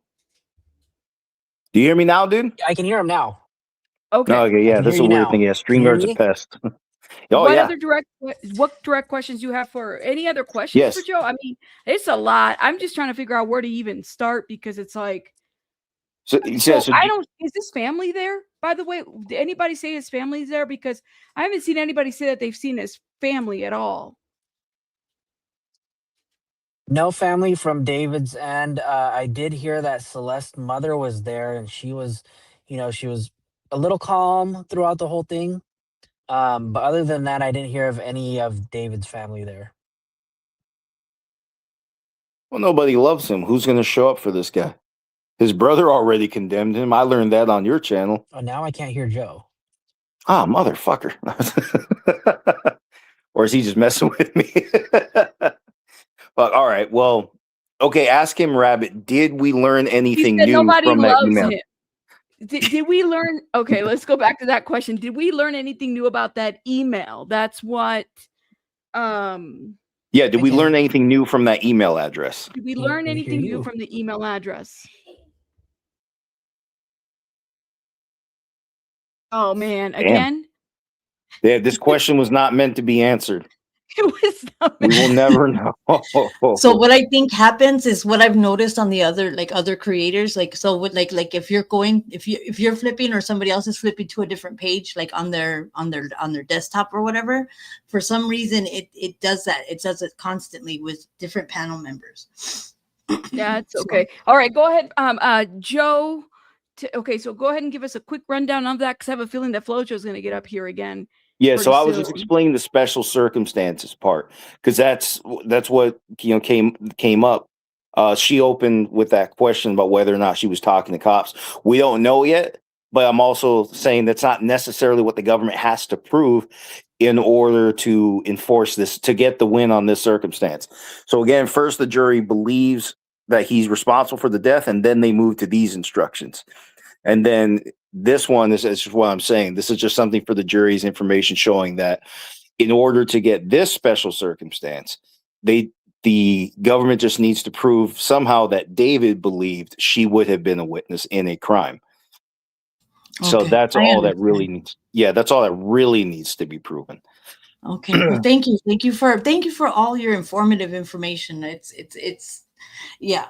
I know we don't want to hear it either. We want him to just go under the jail, but I know. But anyway, okay, I'm gonna jump down and let you guys continue to do what you do. You can stay up here. Why not? If you like being here, be here. You're not, you didn't do anything wrong. I have ADHD, so I don't want to interrupt, and I'm trying to stay mute. She understands. I know she understands. So I'm just sitting here, and it's like practice for me. Oh, by the way, Rabbit, drink water. Have a good one. I know. Yeah, thank you. She told me to say it by the hour. Okay, thank you, you guys. Thank you, Teller. Have a good one. Thank you for coming up. Sure. No, and I'm thinking that Flojo might come up again if he gets better reception and yeah, please do. Please do. Dang. Okay, now I hear somebody. Is this? There it is. All right. Are you up here? Yes. How you doing, Joe? I'm on a different phone, so let's see if this works. It's working. Can Damn, you hear how many Joe? phones you got? What are you dealing? Can you hear me? Yeah, I hear you. What are you dealing? What's going on? Yeah, I know. Uh, when you stream, you have to have two phones. Okay. I only have one. Well, see, I don't be streaming. I stream on the laptop and then I stream on my phone. But yeah, maybe you're right. Maybe if I'm out there, you're right. You're right. Go ahead. So what? You can hear Joe. You're gonna okay? need Joe, two. You Oh, Oh, for you're now, on yeah, YouTube? I can hear him now.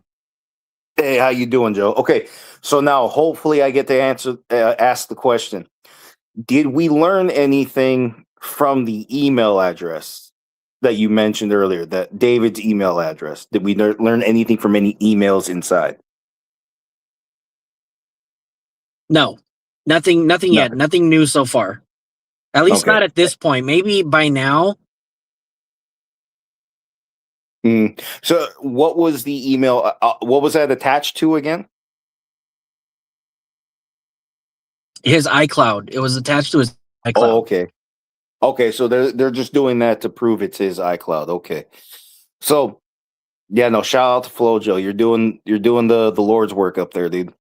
So anyway, what also I want to know more about the federal warrant, because that's something new to us, because we weren't expecting that yet. I think we all had a clue the feds were going to get involved, but we weren't expecting a federal warrant to be mentioned at this trial. So did you hear anything, or tell us everything you remember about the issuance of the federal warrant? So let me ask you guys, because I want to know, where did you guys hear about this federal warrant? Let's see, we listened to Mark the Shark for a little bit. Somebody, I think it was Kadishlin, that mentioned in the chat, or somebody mentioned the federal warrant inside the you chat. mentioned Mark the Shark. Somebody heard it from Mark the Shark. Mark the Shark said it. Pinche Becky said it too, and it was pertaining to the Amazon, right? But then, we kind of were wondering, well, what about the traveling? Because that would be the federal warning. But you're saying that it's on the Amazon too? So, okay, so when they got to the part of the federal warrant, I do have to preface that this was literally right before lunch. So there could be more that they're talking about now that I'm just not privy to because I'm not in there now. But when Beth Silverman was talking to the detective, she was basically asking him, because they wanted clarification, because there was an objection and they wanted grounds for clarification on the question about how the warrants were obtained. And so basically, Detective Byers was saying, I wrote all of the warrants, all of the search warrants. And then he said, oops, my bad. I didn't write the Amazon one. That was a federal subpoena. That is actually how he framed it. He said that was a federal subpoena. And then he kind of just moved on. So that was the only thing that was mentioned regarding a federal warrant, federal subpoena. And I think at that moment too, you can kind of hear a little gasp in the air, because nobody was expecting him to say a federal subpoena. We all know that this is handled by the state. And so when I heard, he specifically said, I did all the warrants, but for Amazon, that was a federal subpoena. So yeah. And I feel like when he said it, it was kind of like a slip, because nobody knew anything was federal. So to hear that was just kind of like, oh, now we're talking federal. Where did this come from? Yeah, that is odd to me too. So he didn't even go into detail, or better question, did Beth ask more about the federal? Nothing. Okay. All right. So yeah, they're just trying to dirty him up. That wasn't a Freudian slip. He knew what he was doing. Well, whatever. It's fine. We all knew this guy was fucked. Well, it's even with the C-stamp stuff, right? Like, Oh I'm yeah. like, Lord have mercy, let the cat out the bag. Warrants are for arrest. So subpoenas and warrants are two different words, guys. Warrants are for arrest. They're for seizing evidence, items. Okay. Subpoenas are for compelling testimony, and that can also include documents. So if this was, let me see what Chloe said. Feds have also been running their own investigative grand juries, and subpoenas could have resulted from there. Yes. So he wasn't supposed to say that. Especially if it's related to a federal grand jury. He wasn't supposed to say anything. Was there an objection, Joe? I think no, there wasn't basically they were really questioning, like, because that's when they started getting into like all of his purchases and stuff like that. Hold on, let me pull up my notes because this was literally right before they broke for lunch. But then they started asking about like you were the one who wrote the warrant for Home Depot or for Postmates and blah blah blah blah blah, or whatever the other one, Home Depot, wherever else he bought them from. And he was like, yes. And then he was like, oh wait, no, I didn't do the Amazon one because that one was a federal. Like, oh shit, I shouldn't have said it. This was kind of like a slip. So I honestly don't think he really meant to say it. And then after that, that's when they got into the purchases of the plane ticket. Let me see here.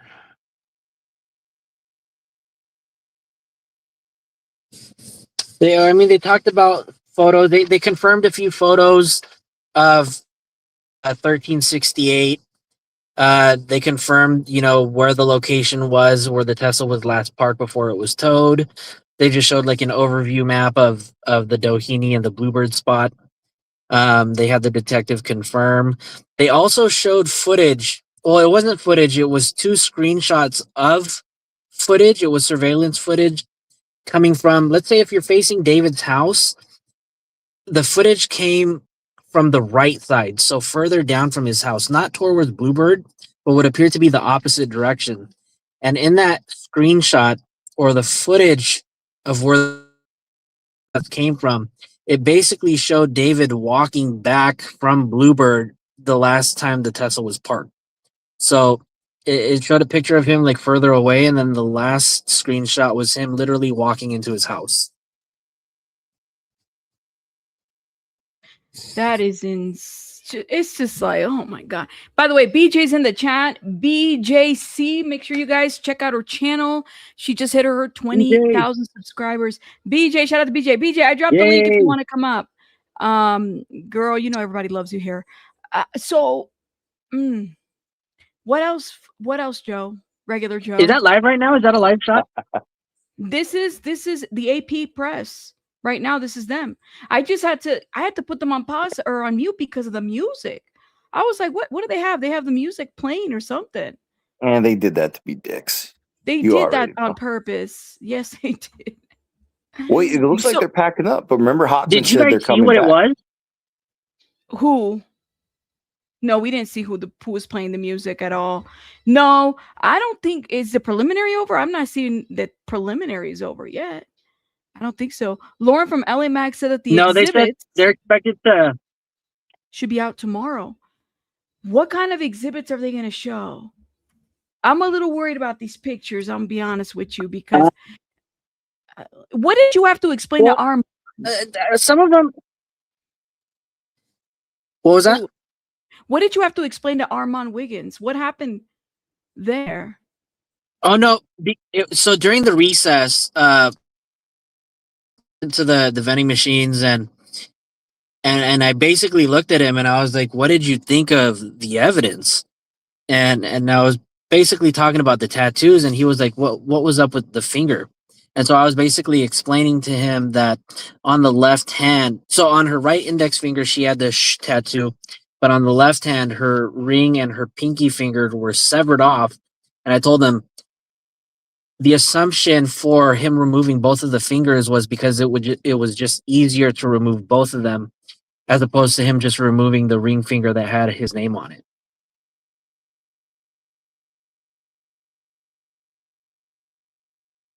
Oh, that's insane. And what did he say to you? Because he looked like I said, I mean, a lot of us followed Armand, especially during the Diddy trial and the coverage. I mean, seeing his reaction was a little bit different. He's very kind of like straight to your face, but you could tell that he was having a hard time even talking a little bit about just the description of what happened to Celeste and everything. You know what? It was when we think decomposed, right? We're thinking, or maybe most of us are thinking like her body was like necrotic and black and tarry maybe, But when they showed her hand and the ring and the pinky finger that were severed, you can you can see her hand. Her hand was not decomposed. Maybe it slightly, but you can see the skin on her fingers. And I tell you, when you see the tattoo, tattoo, it was bright. I'm telling you, it stood out. Like I sat in the very last seat, all the way in the corner in the back, and from where I was sitting, you can see the tattoo clearly. The crazy part, the same exact font. So that one was another. I was like, he's damn, filming it more. it looks exactly like David's tattoo. With or without the tattoo, they would have been able to identify her, though, right? It sounds like, because they use dental records. What I was telling the chat earlier, I said, guys, it really is disturbing that they have to use the brother to and I know it's like a common thing, but to me, it's like, this is different. Like, it's not like you're taking your parent-teacher conference and you're translating the conference. You're talking about the details of your sister's death or anything like that. That's insane to me. So they actually talked about that. They said that on, I'll find the exact date when it happened.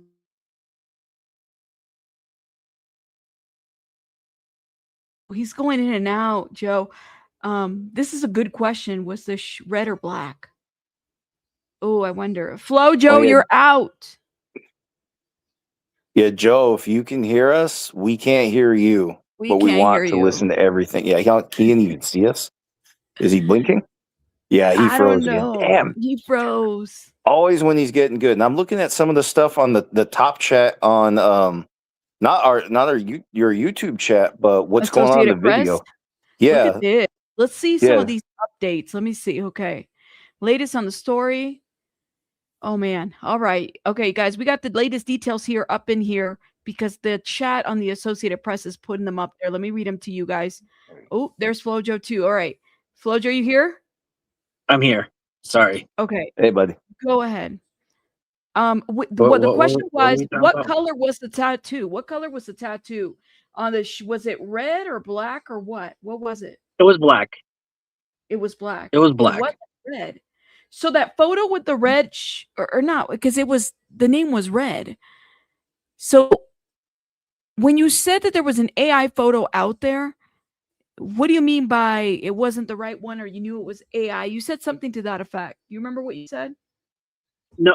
So I don't know if you remember, but I remember I sent you photos of what looked like a tattoo on Celeste's finger, or a photo of Celeste's finger tattoo, and it looked like it was kind of like washed out a little bit. Do you remember that photo? That and Yes, I'm shaking my that head, photo sorry. looked like the writing looked like it was like in print. It was like printed, but this one, the tattoo that she actually had on her was like it was kind of like cursive.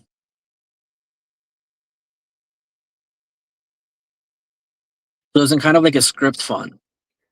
A script font. Did you hear that? I did, yeah. So if you can find the photo, of David's tattoo on his finger, it's identical to that. Wow. Were they different colors? Traditionally said his was red. Was hers supposed to be black? No, David's was black and so was Celeste. The only red tattoo that we know of is the red tattoo that she had on her ring finger that said David. Okay, right. Gotcha. And we're still clear that was not recovered. Those two fingers have never been recovered, right? Correct. Yeah, they Okay. still have not been recovered. It's that story hasn't changed. I do want to say that on the day that her body was identified, or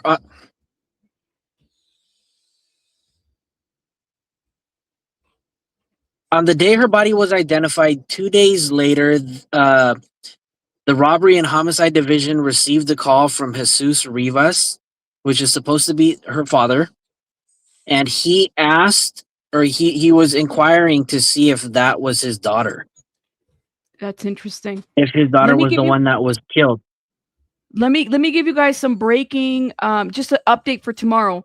So tomorrow, the person next up to testify is Benjamin Gregor, who does financial management for the record labels and art and musical artists. Just so people are aware, tomorrow is going to be the financial guy for the record labels and musical artists. Heads up, guys. We will be live tomorrow on that too.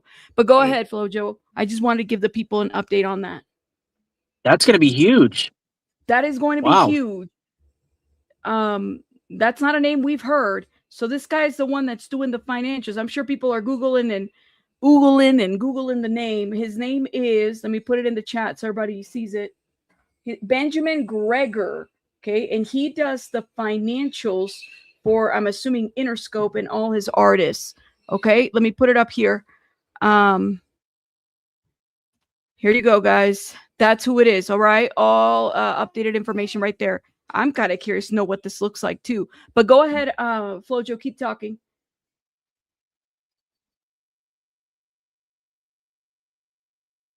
I don't know if he hears us anymore. Did he cut out again? I see him blinking. There you go. What else you're not pushing it fast enough. Okay, I did miss what you guys said though. No, we were talking about the manager, but what did you say before that? I think I interrupted you. Go ahead. You were saying something. Yeah, so the day that her body was identified, 2 days later, Jesus Rivas, who is Celeste's father, placed a call with robbery and homicide the department, and he was inquiring to see if that was his daughter. And basically what the detective was saying was that he had asked the father if had a dentist and if they can get a hold of her dental records. So they reached out to her dentist, and then the dentist was able to provide dental records, and that's how they were able to confirm that the body they had belonged to Celeste. That was something that we didn't know at one point. We did hear that it was confirmed by dental records, but we didn't know how.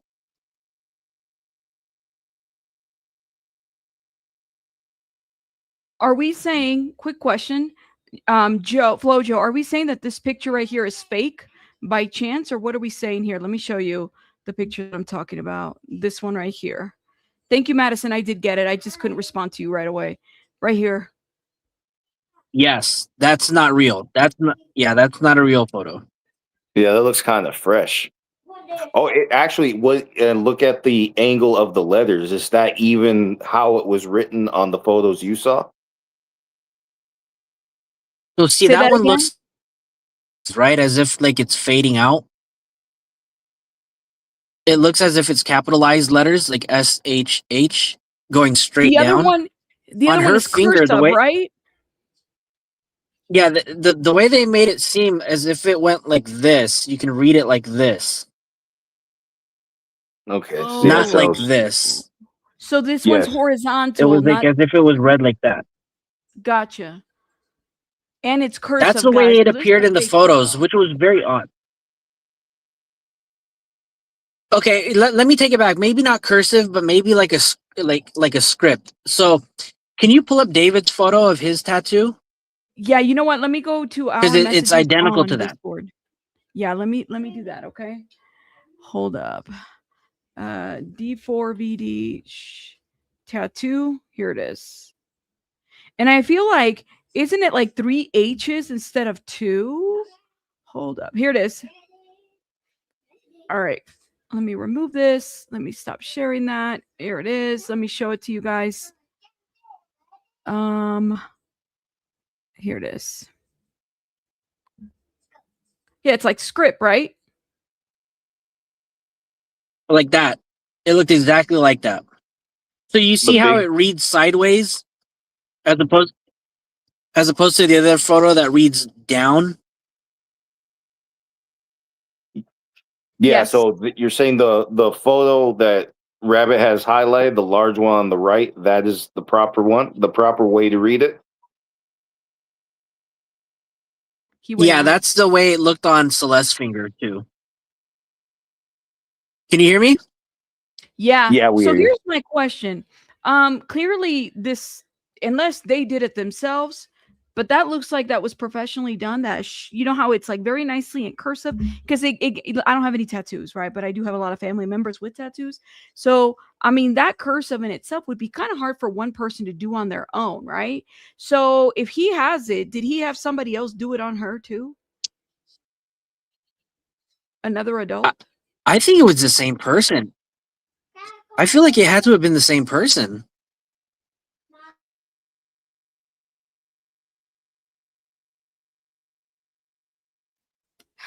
That's interesting. Yes, it's horizontal versus vertical. Thank you. Correct. And you guys can see this. This one is a little bit more cursive or italicized, italics. I think that's how you say that, or whatever it is. It looks a little bit more like script. Yeah, I want to know who's tattooing a child. I mean, Some people listen. just don't say no to money. That's just what it comes down to. There you go. That's one thing we should learn from this whole situation. You said absolutely it was professionally done. I believe the same person as well. It's too identical. It is too identical. Calligraphy would be the right word, right? Calligraphy. Yeah. I mean, it's very pretty. Yeah, So that's you could weird. see this from far away. Yeah, it was clear as day. Damn. Wow.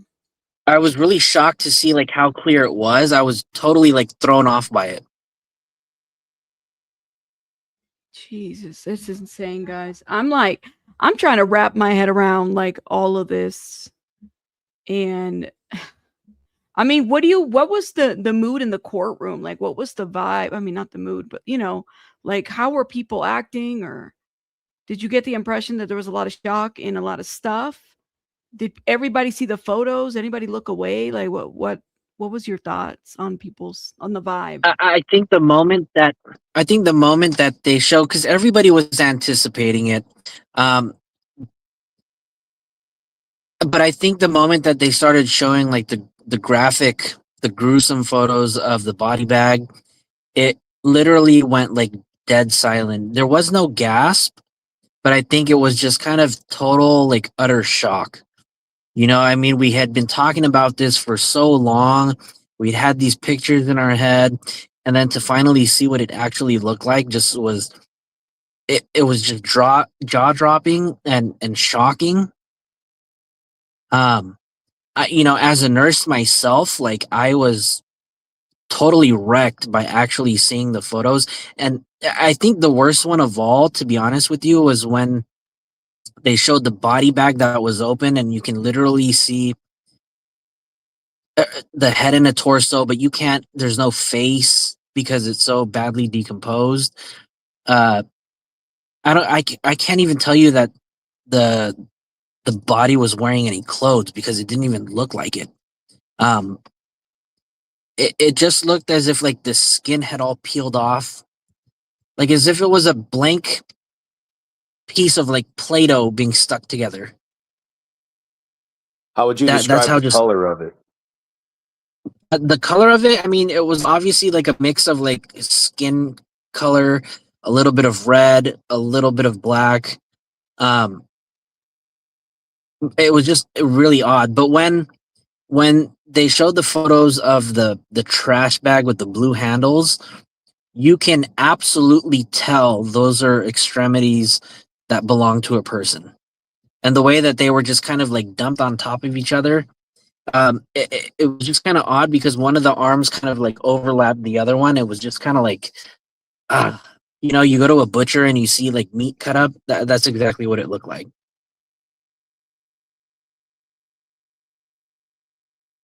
Was the head attached? I saw a comment in there. Yeah, the head was attached. The head was attached to the torso. A big trigger warning. Yo, that's insane.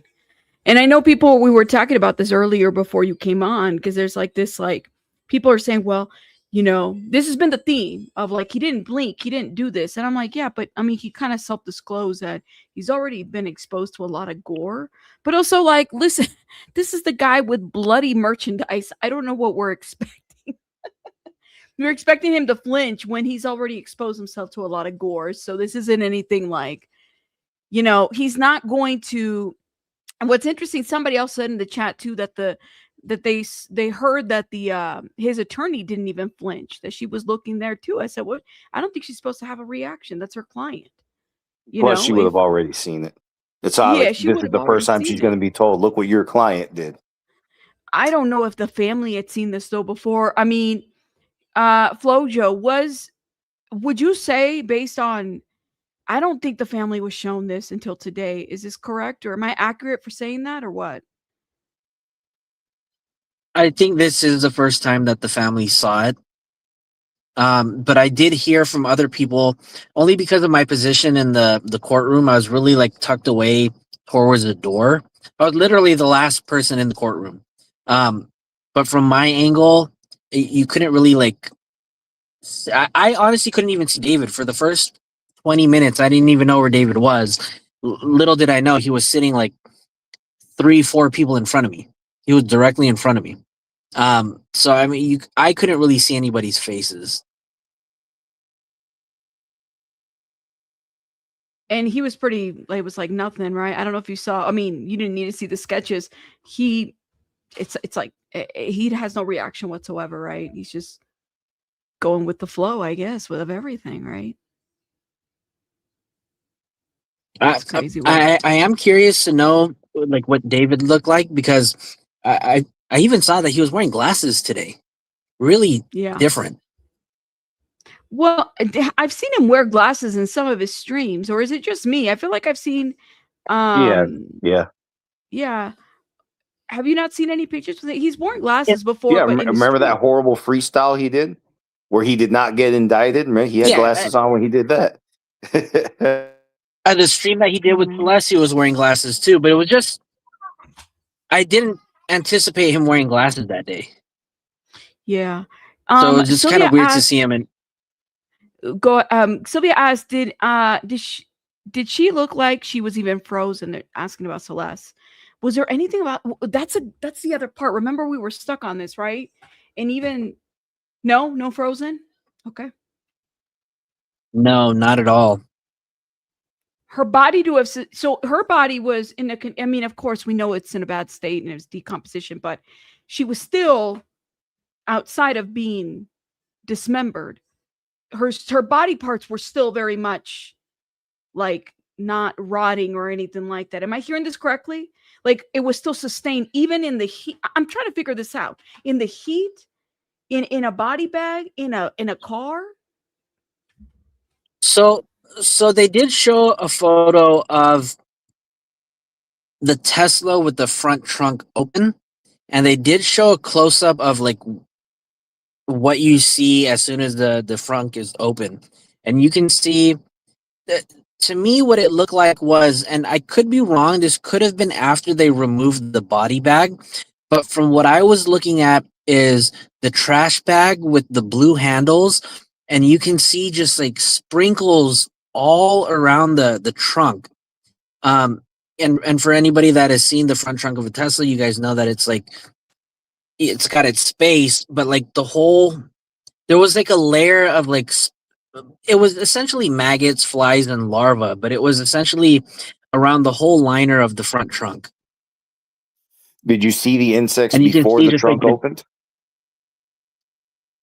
That we didn't know. We didn't know, but there was absolutely reports of a putrid smell. But as soon as that trunk was open, they didn't show any video. They just showed photos of the front trunk open, and you can see it was just lined with maggots, larvae, and like flies.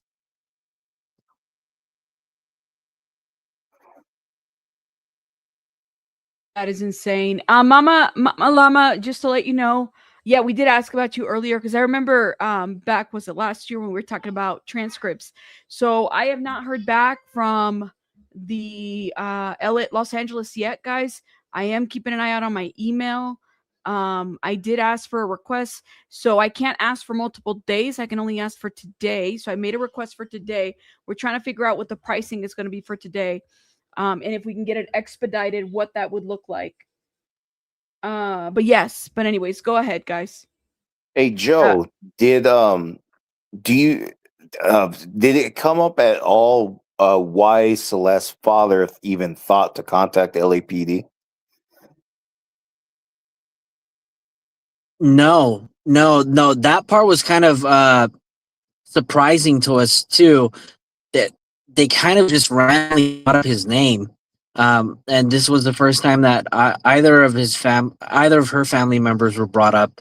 So it was weird to hear, like 2 days after her body was identified, that they called.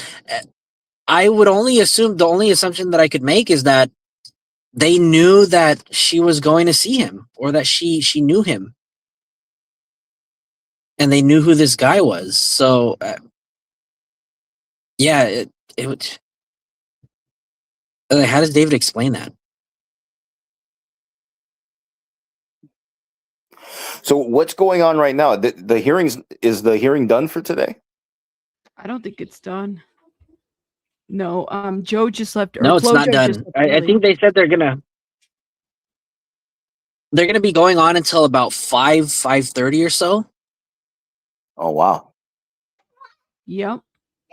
Very, very late.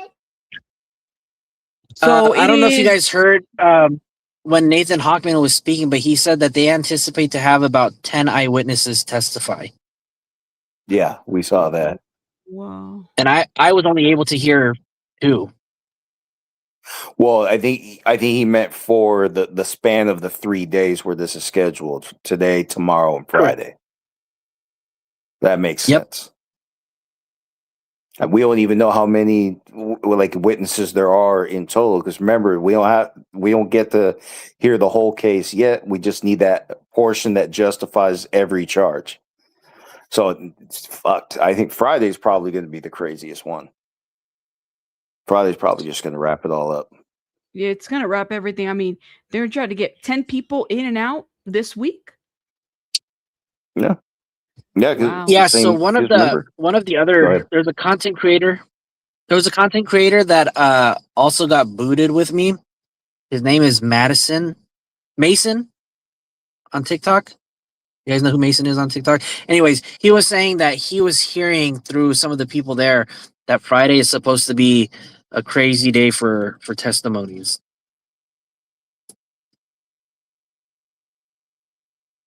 So we're going to hear 10 witnesses throughout. So today, just so people are aware, I did keep the notes from not Inner City Press. Oh man, I'm having PTSD from Inner City Press. Hold up, y'all. Think about the Diddy trial, Inner City Press. Give me 1 second. I got notes here. It's Alternative the Press? Associated Press. No, Inner City Press. Associated Press. Sorry. I don't even know where that came from. Well, Inner City Press. Put a 1 in the chat if you remember the Diddy trial. Y'all know we were keeping up with Inner City Press, who was the journalist outside of the Diddy trial during the RICO case. Anyways, Associated Press. So reading you guys some notes that they posted that they have available. It says right here, D4vd ordered a body bag, chainsaws, an inflatable pool, and shovel from Amazon and Home Depot in days after the death of Celeste Rivas Hernandez, the 14-year-old. A homicide detective testified. Detective Briers has concluded testimony after cross-examination by D4vd's attorney, Blair Burke. So they just concluded Blair Burke cross-examination. Briers testified that Burke had used an alias for the orders, but used his own card to buy them and had them delivered to the Hollywood home where he was living. Then Deputy District Attorney Beth Silverman, the lead prosecutor, checked on the family during the break in the court after the photos were shown. She said that she does not intend to have them testify. Okay, there's that. All right. Briers said that the father, Jesus Rivas, called police a few days after the body was discovered because he had seen news reports and feared it was his daughter. Oh, man. He shared dental records with the police. Briers said that the investigation of Burke began immediately after he found the car's registration. Next up to testify is Benjamin Gregor, which I think it's going to be maybe tomorrow. I don't think it's going to be today. I mean, unless they get him today, because I heard that this guy was supposed to be all day, the detective. Benjamin Gregor, who does financial management for record labels and musical artists. That is the latest from the Associated Press. Oh, man. That is What do you think, man? What do you guys think? Let me mute myself because I need some. Oh yeah, get water. Well, I gotta take a moment, gather my thoughts too. Oh, my Because back. the one man. the one I'm hurting to hear is the arresting, the reason, the exact reason he was arrested April 16th. Why exactly did they move in? No warrant, no indictment. So what did they do? Still the big one to me. Hopefully that's the one we get answered tomorrow. Y'all still there? Okay. I'm here. I'm listening. I'm just muted. Go ahead. And I'm not. I'm here. Hey, Yeah, what that's- about I'm taking it all Trayvon? in. Yeah, I'm listening. No, Oh the yeah, what about that aliens, name? though. Oh my God, I forgot. Thank you for in scammer. Trayvon Davis was in. Now that was a new name that we heard, right? Travion Davis. You know what? That part threw me for a loop because I don't know what I was listening to, but when I heard the name, I was like, Travion. Who? It's literally the last thing that I have written in my chicken scratch notes. Travion Davis, and I have nothing else after that because I was so lost. And they stopped her and said, "Is this a good time for lunch?" She said, "Yep. All right, everybody go."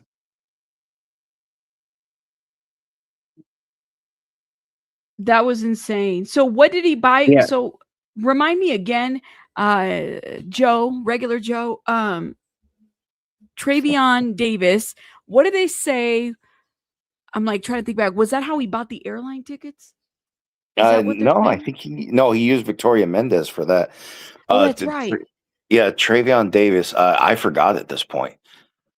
Was it? Let me see. Yeah, Let me Google search and see if I can find, because I feel like we heard it. Well, Mark the Shark did say it. We might have to go to Mark the Shark's thing. Let me go back a little bit. Because he did. Mark the Shark kind of got some pretty good notes there. Mark the Shark at the very end. Travion Davis. So there might have been. Okay, why is my alarm going off? Thank you. Hold up. Let's see. 1 second, y'all. Yeah, it was at the very end.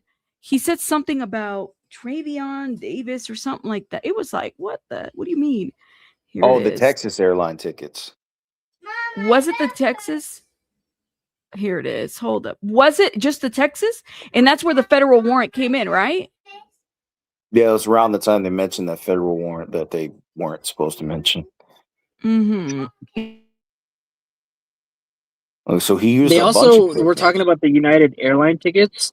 They were talking about the United airline tickets.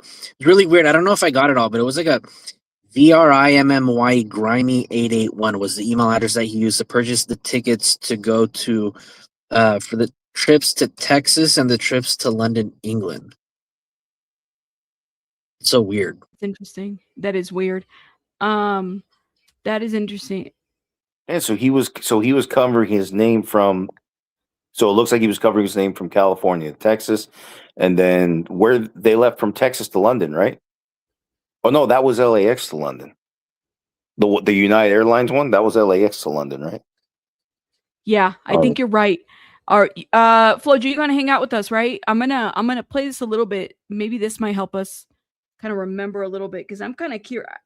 I know it was something about an airline, and then the name led to other purchases, right? Something to drink. Hold up. He kind of goes into this. Shout out Thanks, to guys. Yeah, there's more. We're just on lunch right now, but I haven't ate all day, so I want to get some food.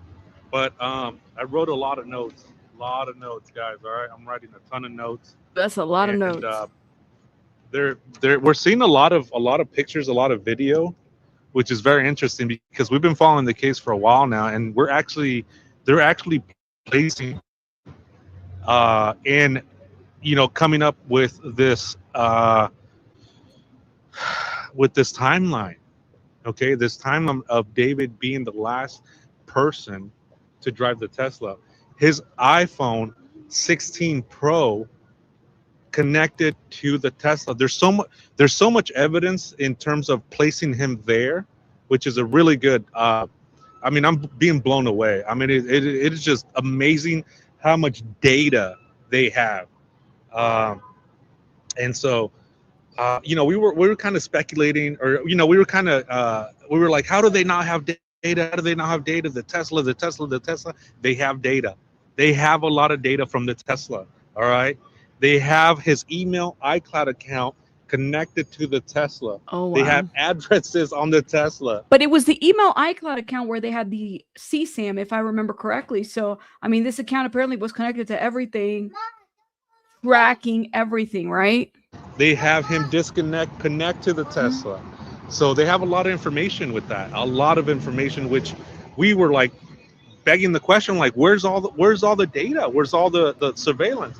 So they do. And they found a receipt on July 29, 2025 of David from Ross for Less inside the vehicle. They went and checked that Ross for Less surveillance video, and they saw him on video. Okay. They haven't said what they purchased, or I might have missed it, but they also, the videos, they also showed us pictures of him being in the neighborhood, going back into his home after he dropped off the Tesla. Okay. And it shows, I showed you guys in the previous videos of all the cameras that are there in the neighborhood. I showed you guys. And they caught him coming back to his residence. Okay. Most importantly, July 29, 2025. Okay. There it is. You know what, guys? I wonder if, here's the other question that I wonder too. I'm curious about this. I wonder how long he was planning to basically do this, right? I don't feel like he just said, okay, cool. Like, I'm just going to dismember her. I'm going to do this. I'm going to get rid of her. No, I do wonder how or when did it occur to him, or when did he think that this would be a good idea? That's what I want to know. Because I feel like he planned this, but he planned this long ago. I don't know, man. And it's not like he's going to tell us, but when did it occur to him that this is what he was going to do? Amazon. Here's a new one. Amazon purchases. And I got to go back real quick, guys, but there's Amazon purchases that he has an alias. Check this alias site, Trayvon Davis. That one I haven't heard. I don't know if you guys have, but I haven't heard that alias from Amazon. Trayvon Davis. Trayvon Davis is an alias that David used to make online purchases. Home Depot, Postmates. They have AT&T records. They have. They also talked about the airline tickets that David purchased with that email, with that same email. There's an email that he was using. Okay, there's a lot of information, a lot of data, and I wrote a bunch of it down. I have to start a new stream, maybe. How many hours do we got? And I got to go back because I got to grab something to eat real quick. But there's a lot of data, guys, and I know you guys are gonna be hearing it from the mainstream media. But from what I'm gathering right now is that his emails are connected to Amazon, Postmates, AT&T records. They have Celebrite, okay? Celebrite records, man. Celebrite's no joke. Celebrite, you guys know about that. Celebrite. There's a warrant, and they also touched about a federal warrant. A federal warrant. Why? Because he got tickets for Texas. There's evidence that he took Celeste Rivas to Texas and London. He got tickets for Texas. Tickets for Texas, y'all. Federal subpoenas. Federal warrants or federal subpoenas? Are they the same? I don't know if they're the same thing. No, subpoenas and warrants are different. Yeah. Well, Can I read Joe that said, question out loud? Yeah, it sounded like the way Joe said it, it didn't seem like they were even supposed to mention that. That's right. Didn't the state say the text messages are also from April 23rd of Yeah, remember when Celeste, so the allegation is that Celeste she threatened to tell the world about their illegal relationship. And then he said, "Can we talk about this?" And then she went over. So I'm guessing that was all. Well, you were asking how long he planned it. I think, Yeah, so I think based on the way the state laid it out, it seemed like he had to figure it all out in the afternoon, basically, or on the same day. I thought those messages were also from April 23rd, right? Because that was the date that they really laid into, from the 23rd to March 5th. That seems to be the May 5th. most important timeline.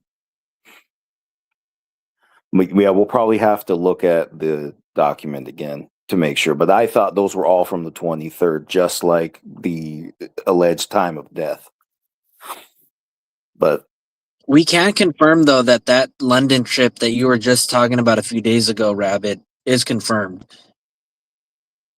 Yeah, tell us more about that. Yeah, tell us more about that. I mean, literally. They didn't go too much into detail, but let me see the last thing that I have on that.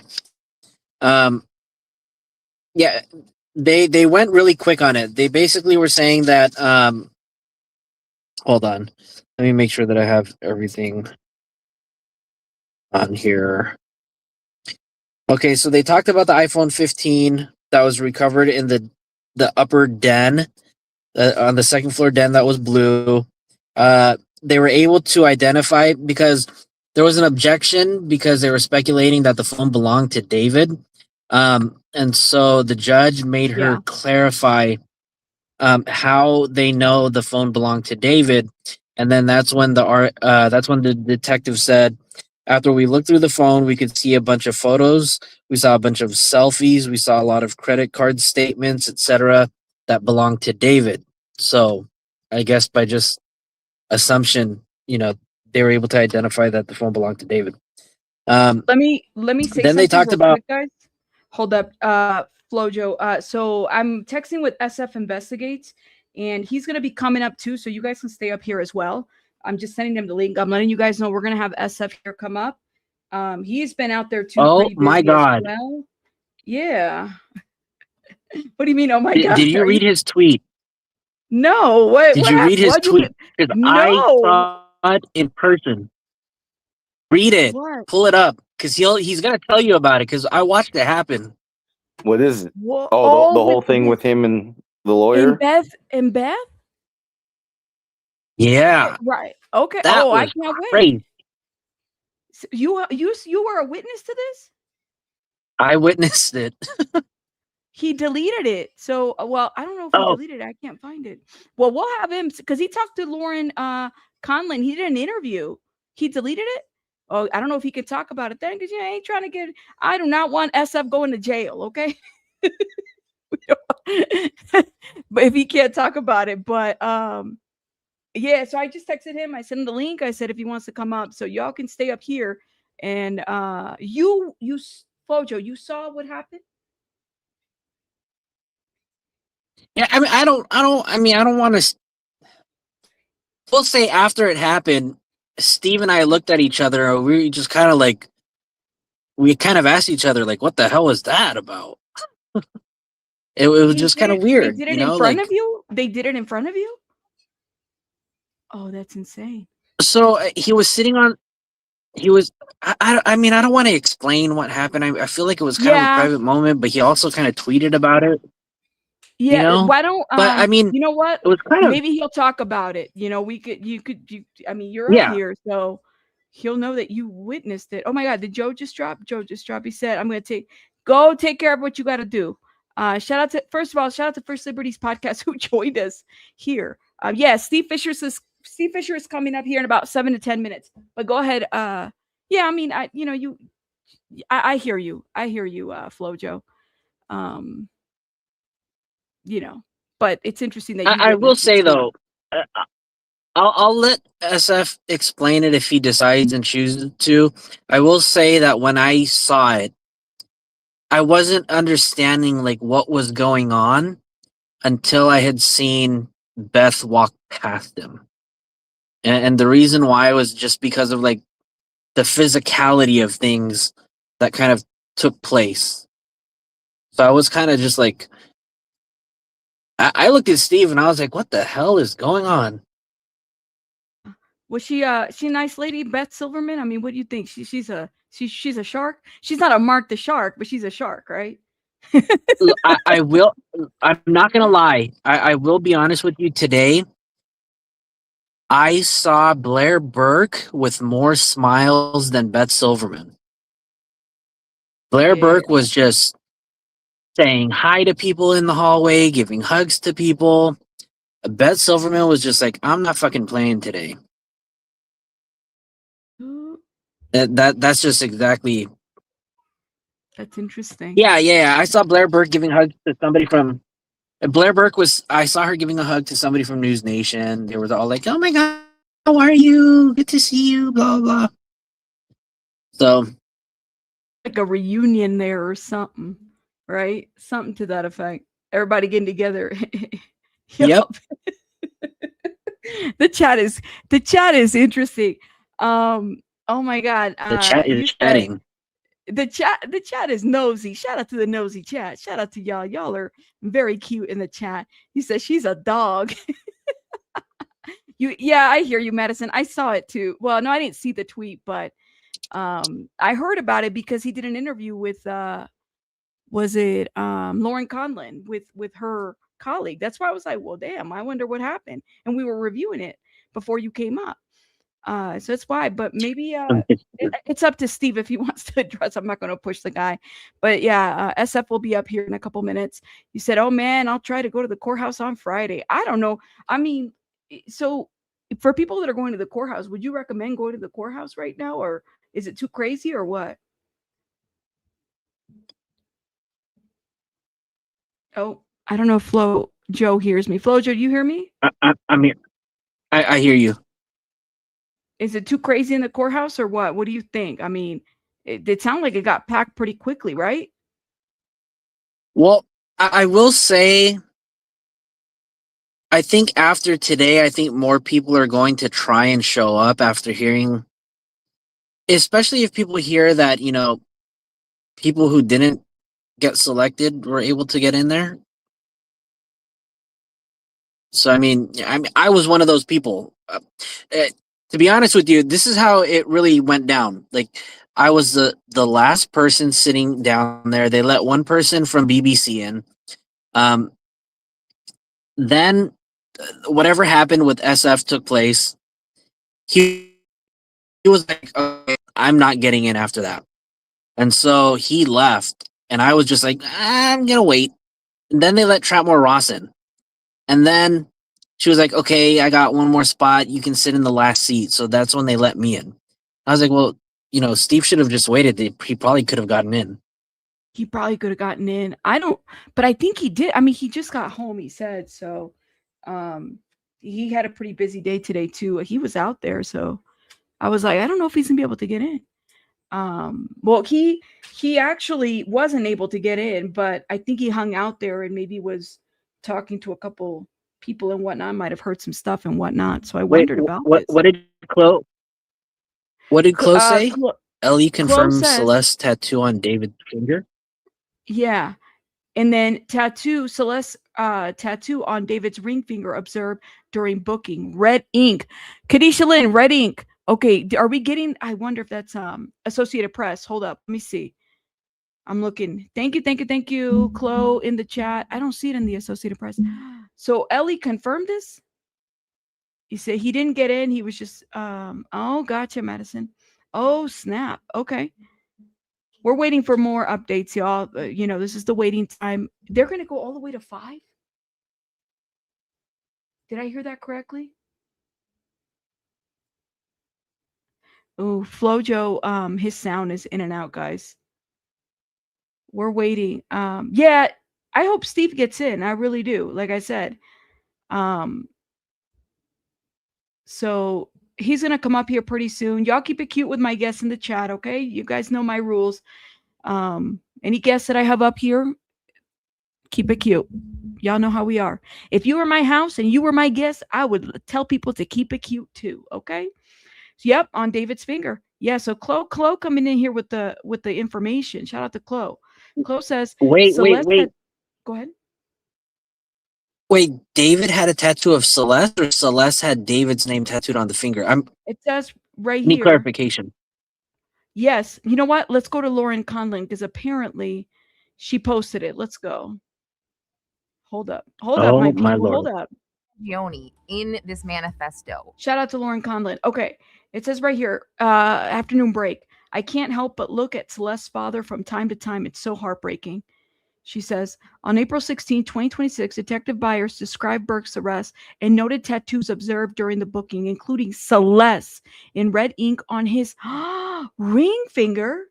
I don't think law enforcement had previously confirmed this. And of course, the tattoo in his right index finger. He was arrested at 1615 Marmouth Avenue, Hollywood Hills.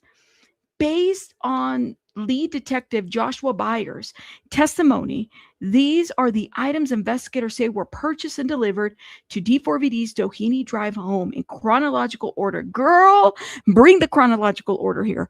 One could speculate that there may have been a change in plans regarding how the body would be disposed of, allegedly, she says. April 24, 2025, a shovel was purchased. We know this from Postmates, right?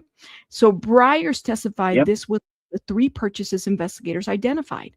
May 1st, 2025, 2 chainsaws were purchased through Amazon using the account associated with Travion Davis.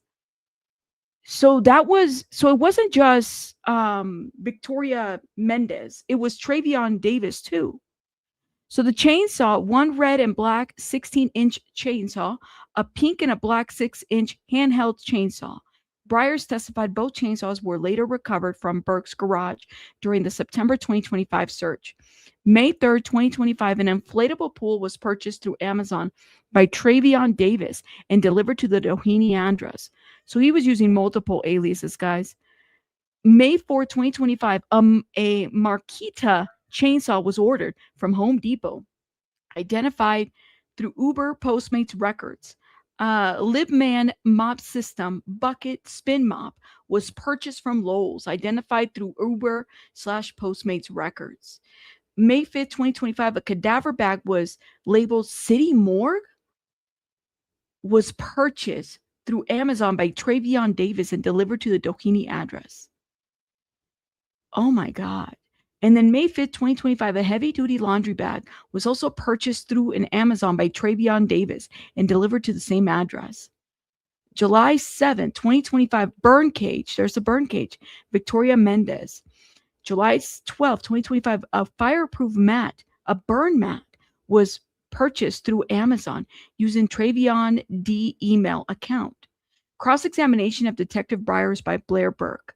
During cross, defense attorney Blair Burke zeroed in on how investigators handle certain pieces of evidence, questioning whether some items were properly preserved or thoroughly tested.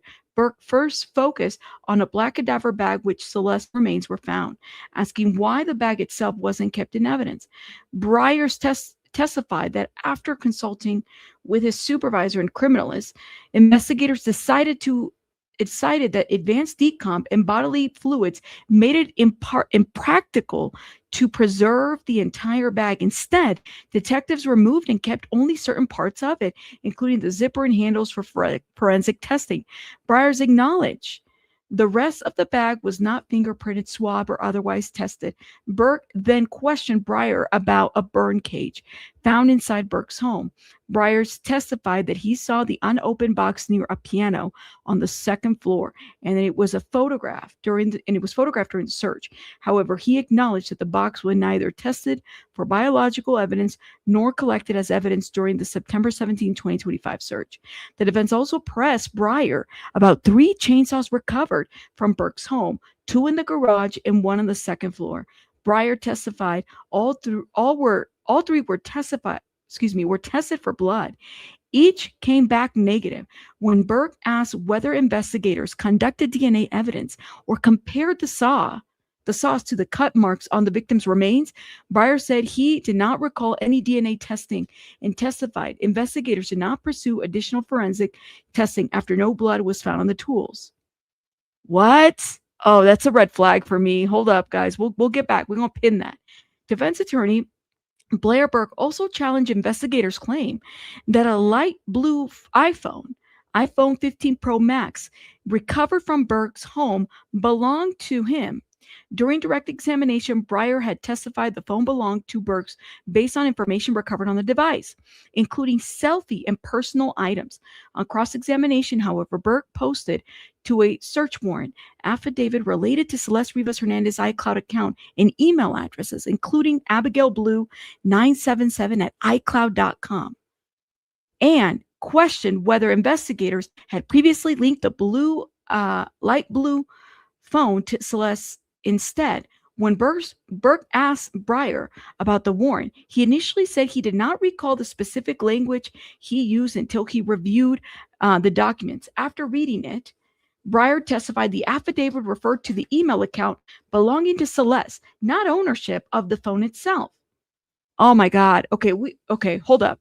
The exchange became a little heated, with ADA Beth Silverman objecting that Blair Burke was being argumentative. Blair Burke responded that she believed that the people would eventually attribute the phone and its contents to Burke. Judge Olimendo then instructed the counsel to move on.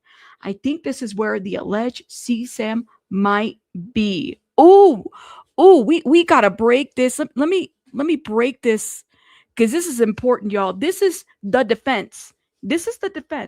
Flo Joe, are you there? Tell me your thoughts. Did you hear all that? It was a lot. I'm still here, and I'm actually reading. I'm following along on my phone on the tweet, and this is a lot of the stuff that I haven't heard. So I'm assuming, when did this go in? 5 minutes ago. So this is all stuff that happened after lunch. So this is all news to me. I mean, up until everything after the iPhone 15 being recovered. I mean, which is everything that I told you earlier. So, damn, that's crazy. They even have Celeste email on there as well.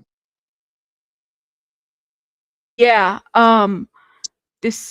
Okay. What was your question? I'm sorry. I'm going to break this down a little bit just so I understand. We can dissect this. What were you saying? Go ahead. No questions on my end. I'm just saying this is crazy. I mean, Lauren Conlon did an amazing job just providing all this detail, because everything she basically said is what happened. Did they not DNA test the chainsaw? They had to have, right? How? Okay, let me understand this. Let me. Wait, so you read earlier though that they recovered both of them? Yes, At the I read scene? that earlier. No, not at. Wow. I don't remember if it was at the scene. I can't remember that. So, police ran presumptive tests for blood on 3 chainsaws, and they came back negative. Instead of proceeding with comprehensive touch DNA swabbing, cellular material analysis, or tool mark comparisons against the victim's remains to see if the saws were actually used, despite a lack of visible blood, investigators simply stopped testing altogether. Why do they stop testing altogether? What? So Blair Burke can use this to paint the investigation as lazy, results-driven, and intellectually dishonest. Police found tools that fit a gruesome narrative, checked a superficial box, and deliberately avoided a deeper forensic testing that might have exonerated the defendant or proven the tools were never used in a dismemberment. Oh, shoot. Whoa, shit. Because isn't that basic? I know, shout out to, look, at First Liberties Podcast, we're going to have to catch him up at some point, because he would have been like, whoa, what? This stood out to me, y'all. Like, I'm like, what? Oh, there is this the Joe? Did you just listen to this? I was listening for a little bit. I heard something about how no further DNA testing was done. So yeah, you got to give me the short version. I'm going to give you a version. Let me tell you. This is the cross. Oh man, I'm like, what? Okay, so Blair Burke, real quick. So she went straight for the evidence. All right, hold up. Let me see if I have. Oh my God, hold up, y'all. You guys can stay up here. I got SF right here, and I don't know. Hey, SF, how are you? Good. How are you? Good. I know you're not there. I don't know if you're hearing what's happening right now at the court. Maybe I can give you a little update. No, I just I just heard when I was like trying to log in, I was had a problem that FloJo's with. I thought he got in the courtroom. Is it already over today? No. So no. So what happened, Steve, is that on my way up from lunch, I was literally 1 minute late, and Liz, the girl in the brown, took my badge. Oh, she had already given it to the interns. So sorry about that. I'm glad you got in at least for the first part. You put in the hours on this case. You deserve to be there. Absolutely. I think. Well, I mean, literally. I was hoping that you were gonna be able to get in too, because it was literally just you and me left, and and it wasn't going to be me. It was a parent. Yeah. So. Okay. Can I say something, SF? We were talking, right? And we saw the interview that you did with if you can't talk about it, that's absolutely fine. Oh no, I only I'll just say I deleted the tweet because after thinking about it, I'm like, this is like Celeste Day, and I know that Twitter does reach a lot of people that are interested in the case, and I didn't want it to seem like I was turning it about. If I was going to tweet other stuff throughout the day, like if I got in, I probably would have left it up. But I was like, I wanted it to be about Celeste. And I'm not saying I won't talk about it. I have no problem talking about it. I didn't want to be the only tweet out there, I guess, about that. You know what I mean? Well, you're fine, because we were up here talking with FloJo, and FloJo saw the interaction. I don't know if you want to. Yeah. I said, well, if you want to share a little bit, and then because apparently he was your witness to it too. I was like, what? Yeah, it was. Well, so I have to let me just back up a minute and just kind of give a little context about the situation. Some people know, I think, if you think back a few months, that myself and the DA don't get along, and I'll just say, and I just want to say this part first, because a lot of people, there's some incorrect information about grand juries out there, about how they work and the secrecy around them. They are very secret. However, the secrecy applies to the grand jurors, not to the witnesses. The witnesses are actually allowed to speak about, they're allowed to say that they spoke from the grand jury. They can say what they testified about. They're just not allowed to disclose anything that they learned from the grand jury if they didn't already know it. So, but I'm going to respect that process and not say anything that I testified about. But I will say that I testified on 2 different dates at the grand jury. I was once in November.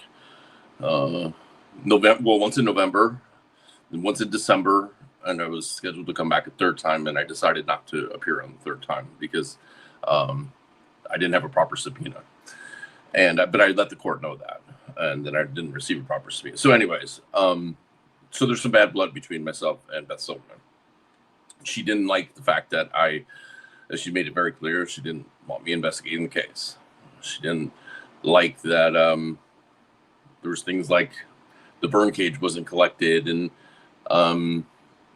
some other evidence we thought was very important that was not collected, and they didn't think that the public needed to know about that. But they also weren't charging David, right? This is before there was charges dropped. It's easy to look back now and say, oh, well, they have all this other evidence. They didn't need your stupid burn cage. Well, nothing was happening in the case at the time. And my client and myself, and the only reason I remained working for him is because it wasn't about his house. It wasn't about any financial thing. It was about, if this happened in my house, I want to make sure that girl, that there's justice for her. Justice. Yeah. Yeah. And he's like, so do what you need to do. And that took pissing off law enforcement, right? But finally something happened. And sure, once they charged it, we knew that we were going to everybody's going to be like, well, fuck them, they're just interfering, but we stopped talking like after the charges and stuff, because we felt like, okay, they've got it, now the wheels of justice are turning. So anyway, it's gonna be hard to talk about for some reason, but the attorney for Celeste. Steve, do you need to take a minute? I mean, no, it's okay. It was you're getting worked up, but I just want to make sure you're okay. It was a very nice interaction that she unfortunately ruined. I did not know who the Celeste family's attorney was, but I was sitting on the on the benches, and I was speaking to Taylor from LA Magazine, and this man who came up to me and said, "Hey, Steve, I want to introduce myself. I'm the attorney for Celeste family." And we went to the middle where nobody could hear us, and he, he thanked me for what we did and everything, and it was really nice. And then Beth Silverman came roaring down the middle of the aisle and physically grabbed him and pulled him away from me and told him, he said, "You are not allowed to talk to him." And I'm like, what in the world? Like, how can she dictate who he talks to? For one, he's an adult. He's an attorney. I mean, and she didn't say it like whispering. She like made a scene, and it was really, it was sad because I was telling him, I'm like, listen, anything we can do to help you further, we will do. I said, but otherwise, we're out of it now. We're watching the wheels of justice just like you. And that's when she came up, and she just like really, it didn't feel like it was about Celeste for her. It was about her feelings had been hurt because I didn't follow her rules, and it was her showing like, again, like she tried to do to me. Like, she's the one who gave me the handwritten note to show up in court to be punished when there's no case number. And I had to go to Twitter and be like, listen, this is happening. Like, I'm not going to go, but I need everybody to know, right? Because they're doing this secret hearing to punish me. And the DA is like wielding this power, like making shit up. Like, you can't have secret hearings. And here she is telling Celeste family's attorney, who I didn't solicit. I didn't even know who he was. Came up to me, and then she's like, "You are not allowed to talk to him." Like, not allowed to talk to him. And FloJo was sitting right across from me, and I'm like, I looked, or actually I was standing at that point, and I was like, did I interpret that correctly? Like, am I understanding the English correctly? Because I couldn't believe it, and I couldn't believe she did it in front of, I think some of the people were actually jurors for another courtroom, but I mean, because like FloJo said, everybody was in pretty much at that point, but I was really shocked. She just didn't care. And I didn't feel like it was about Celeste. It was about her feelings. And so I was angry, and I did do that interview, and I tweeted about it, and I'm not afraid to talk about it. I just don't want it to be, I don't want to, again, this is about justice for Celeste. And, but yeah. It pissed me off. Ooh, I mean, I know that this case for you, Steve, is, I mean, you do cases all the time. I mean, kudos to you, finding missing people and all that other stuff, shout out to you. But I feel like this case in particular has been something that you've carried, through, regardless of all the criticism, because you got a lot of criticism over this case, but you have carried it on, and you're like, I don't give an F. I'm going to go through and see what I have to do. Well, I mean, listen, in any high profile case, I was involved with the case before it became high profile, to be honest with you, because the way I got involved was, the day that she was found, before anybody knew it was Celeste, it was just a female in a Tesla, and I had another case going on in LA, and we thought it could be that person, and that's why I was in contact with LAPD and the medical examiner's office, and I did an interview about it. It was before they knew it was Celeste, and the owner happened to, we happened to get in touch that way. But I'm always going to get a hard time from people, especially in high profile cases. People just don't like that you're involved, or they want to, I don't know, like, I mean, I very much approach cases from, especially because I only do missing persons, like, information is power. Like, that's why I think Amber Alerts work. They reverse the whole system, instead of keeping everything totally secret, they actually put all the information out there. Here's surveillance we got. Here's who we think abducted the person. Here's their license plate number. And what happens? They get cleared within hours, right? I mean, it works. Information works. Instead of this old school, keep everything secret, sealed documents. Even the medical examiner, who I applaud, coming out and saying, this is wrong. We shouldn't be under this gag order. Look what's happened because of a result of the gag order. Now we have all this rumor mill. We have people from the ME's office leaking information. That's all a result of sealing documents that don't need to be sealed, but again, there's a way that we can debate those things. Like, if Beth Silverman has a problem with me, instead of threatening me and doing stuff like that, she could say, let's sit down at my office for an hour or two. And let me tell you why I think it's wrong if you disclose information. And then you tell me why you think it's not a bad idea, and maybe there'll be a productive conversation there. But listen, she is a phenomenal DA. She's gonna tear David apart. Let me tell you. But in my opinion, she's a shitty person too, and I don't, and that's unfortunate.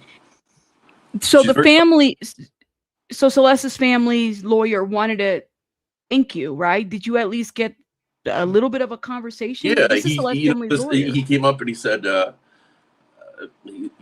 represent them, and we want to thank you. We want to thank you for listen. And I've taken some shots at the parents. I'm like, how come they didn't report that she was home, right? So I've not been like, but they were like, thank you for keeping the story out there when it needed to be out there, and that's what he said. And then I said, listen, I can't imagine what they're going through. And he told me that they were going to be there, that they were arriving, and that it was going to be very hard. I actually said, it's going to be so hard for them. I said, I almost wish they weren't here. It's going to be so hard for them to hear what goes on there today. And he said he understood that. And then I gave him my card, so we wanted to exchange info, and I said, that this is, I said, I said, we did our thing, and I said, I'm here. Not as an investigator, I'm here as someone that wants to see justice for Celeste. I said our job's done, as far as I see it. There's no reason for me to be doing a ton of interviews, or there's no other information. Now I just want to see, I want to see him suffer. I want to see David suffer. I really do. And I want to see him uncomfortable, and I want to see it when it finally clicks in his tiny little brain that he's never going to see freedom again. And I want to see what that looks like on his face, and so that's why I was there. But it was very nice of him to come up. I wouldn't have expected that he did that. I didn't know he was going to be there. I didn't know who he was, and he was able to identify you. That is amazing, Steve. Yeah. Like, he was able to, and I think you have been, I mean, there's been a lot of people, but you've been critical of the parents. I think very vocal about it. I remember very early on, we were talking about, well, are they undocumented? Are they documented? What's going on? And then we found out that they are documented. So what is the issue, right? Like, I really think that you take a lot of heat. He did say to me right after, like, I just want you to know that they're extremely private people that don't understand the limelight, not why this is happening. They totally understand that, but listen, it's not comfortable getting in front of camera. Like, people are very and especially when they're gonna throw a million questions at you, and you don't really know all the answers, right? And not only that, but so here's the thing, and this is something that I've believed since I appeared in front of the grand jury and experienced Beth. I think that probably would not everybody. So if I get threatened in a situation, right, like that, I make sure I learn my rights, and I understand really what the laws are, and I knew that first of all, I didn't even disclose that I was the grand jury, but when I originally got subpoenaed the first time, 2 DA detectives showed up at my door at 6:15 in the morning. It was very intimidating, and they were like, "You need to be." I'm like, "Well, listen, I'm going to Tennessee for the Sebastian Rogers case. I was going to search, right?" And they're like, "We don't care. Like, here's Beth Silverman's number." So I talked to her, and at first she was actually really friendly to me, but she said, "You can never, ever do another interview from this moment on, or you'll be breaking the law." And so I came out with a tweet saying, "Hey, for legal reasons, I'm going to go silent on the case." But then I learned my rights. I talked to a couple of attorneys, and I was like, that's a lie. And that's why I think that people like Asia and Neo and stuff are silent. I do think that maybe Neo would be silent anyways, but I think that they believe that they'd be breaking the law if they talked when they wouldn't be. And it's because you have these gag orders, and then you have these secret gag orders essentially going on by DAs telling you you're legally not allowed to, and that's not true. So there's a lot more to this case than, but that's just like the background noise. It's not the case itself, and so that's got to be. We're at such a critical point right now because it's happening. Justice is happening, right? It's not just motions and things getting continued. It's actually happening, and I'm so happy for that. I'm kind of glad you didn't get I know that you went on there, the intent to get in, but you didn't get in the first round, right? You didn't get to see the pictures or anything like that. I'm kind of glad you didn't, because people are just what they're describing, like Flojo here. I've had, Pinche Beck, I've had people like this. Everybody's describing just the horrific nature of her body. I'm sure it's awful. Like being in search and rescue, I unfortunately deal with deceased bodies in all states all the time, right on a weekly basis. But seeing that would be, because I am close to the case. Listen, it's hard not to listen. You're close to the case. Flojo's close to the case. We've all spent a lot of time in different ways. You guys as journalists, me as an investigator, you still form an attachment to Celeste, even though we've never met her. You know what I mean? You still do. You can't feel horrible about her. I don't regret calling out the parents for certain things they didn't do in a legal sense, but I feel absolutely horrible for them, and I would love to give them a hug. I really would. I don't have any animosity towards them. I don't think they knew. They obviously didn't know this was going on. I think there's fear there too, when it's like, could they, when she was missing, they're probably thinking, could we be in trouble?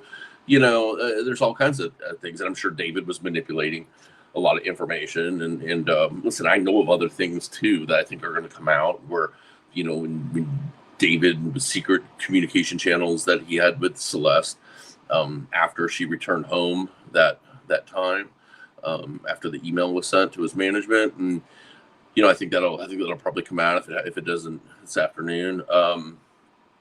But yeah, so I didn't get in. I would have liked to get in, despite the pictures. You can always look away, but I was kind of shocked. Like, Brian Denton came over and he had a ticket in his hand, and I'm like, wait, you didn't get in this press? And he's like, nope, I'm in the lottery. And I was like, damn. So it was right when I was trying to sign on. I was on one computer. I was trying to sign on my iPad. I heard Flojo saying that might expect more people tomorrow. I don't know. I wonder. I just kind of wonder if like there's that first day thing of like people that want to be there, but there wasn't that many like ordinary citizens there. It seemed like it was just a lot of overflow press that actually was there for the tickets. I didn't feel like there was that many people that were just a true like gallery, and so I'll go back tomorrow. I honestly don't know even if I get drawn, I don't know if I'll be able to get in, because I do think Beth Silverman has the ability to keep me from the courtroom if she wants. So. I think you should try. Benjamin McGregor, who is one of the financial officers for Interscope, the music label, is going to be testifying tomorrow. For those that, so it's going to be very. I mean, the fact that he's a witness. So I'm wondering if they're going to ask about. Maybe the allocating of money, how he was able to pay, and he must. I bet you he had something to do with paying for her tickets or something like that, or money that might have. Yeah, damn. Something like that. Steve, did you by chance? And I'm, because I got my legal eagle here, Joe, regular Joe, Flo Joe, and then I have you. Did you guys by chance get to read what Lauren Conlon? So apparently in Cross. Very interesting stuff at the LAPD. We were having a reaction. So a couple things that happened here, and I'm just going to summarize it. This is a lot, but there was a failure to preserve and test physical evidence. This is what Blair Burke in her cross-examination basically put out. Investigators chose convenience over rigor forensic testing, science testing, by discarding the majority of the bag containing the victim's remains due to composition and fluid, by only keeping pieces, zippers, and handles, and failing to fingerprint or swab the rest. They miss a critical opportunity to establish a timeline, touch DNA, and a secondary transfer evidence. The chainsaws, they didn't test them. They didn't DNA test them. Police ran presumptive tests for blood on all three chainsaws, and they came back negative. So we have one of the chainsaws. Okay, so how do they have? How many chainsaws? How did that happen? He said they said 3. This is what her post says. 3. I thought they have 2 and we have 1. Are they saying they have Did all they 3? Did they do DNA testing on the one that you have? I don't Why know. would they keep it with you? They didn't take it, but it was at the house. But if they're talking about all 3, I wonder if they even know that they don't have 3. I wonder. I mean, it's crazy. We have. Oh my God. Well, this is straight from Lauren Conlon. We have an electric one. You have the electric one, and then there was a gas one, right? If you guys remember correctly. I don't know the ones that they took. I don't know if they were gas, but the one we have is electric, and we assume that he bought the second one because the one I think we have, if I remember correctly, and I could be wrong, okay, but I think this is one that you have a cord powered in. It doesn't charge with a battery. So we were like, oh shit, he probably didn't understand he has to be by a power outlet. So he bought another one. Interesting. So here we have Burke first focused on the black cadaver bag in which Celeste's remains were found, asking why the bag itself wasn't kept as evidence. Breyer testified that after consulting with the supervisor and a criminalist, investigators decided the advanced decomp in body fluids made it impractical to preserve the entire bag. Instead, the detectives removed and kept only certain parts of it, including the zipper and the handles, for forensic testing. Breyers acknowledged the rest of the bag was not fingerprinted, swabbed, or otherwise tested. So I remember reading the investigation report from the coroner or from the medical examiner, and I think if I remember right, there was a conversation during the autopsy about the bag, and they decided to cut the zipper off and some other things, but they could have stored the bag at the medical examiner's office. You know, there is storage for things that have decomp fluids and stuff on them. I don't know. It's a bag that folds. It's not that big. I mean, it's a body bag. They store cars and everything, you know, I don't know. So I don't know. I mean, I'll tell you, listen, here it comes back to, this is why Beth Silverman doesn't like me, right? Because this is all stuff that we brought to the public and said, we feel that there was a bit of a sloppy investigation because we have the burn cage, we have the chainsaw, we have a 4 terabyte hard drive from the surveillance camera of the house directly across the street because they never picked it up. And they didn't like the public knowing that, but you know what? They're public servants. So they're accountable. When you're running an investigation like this of the people versus David Burke, you got to be accountable, right? And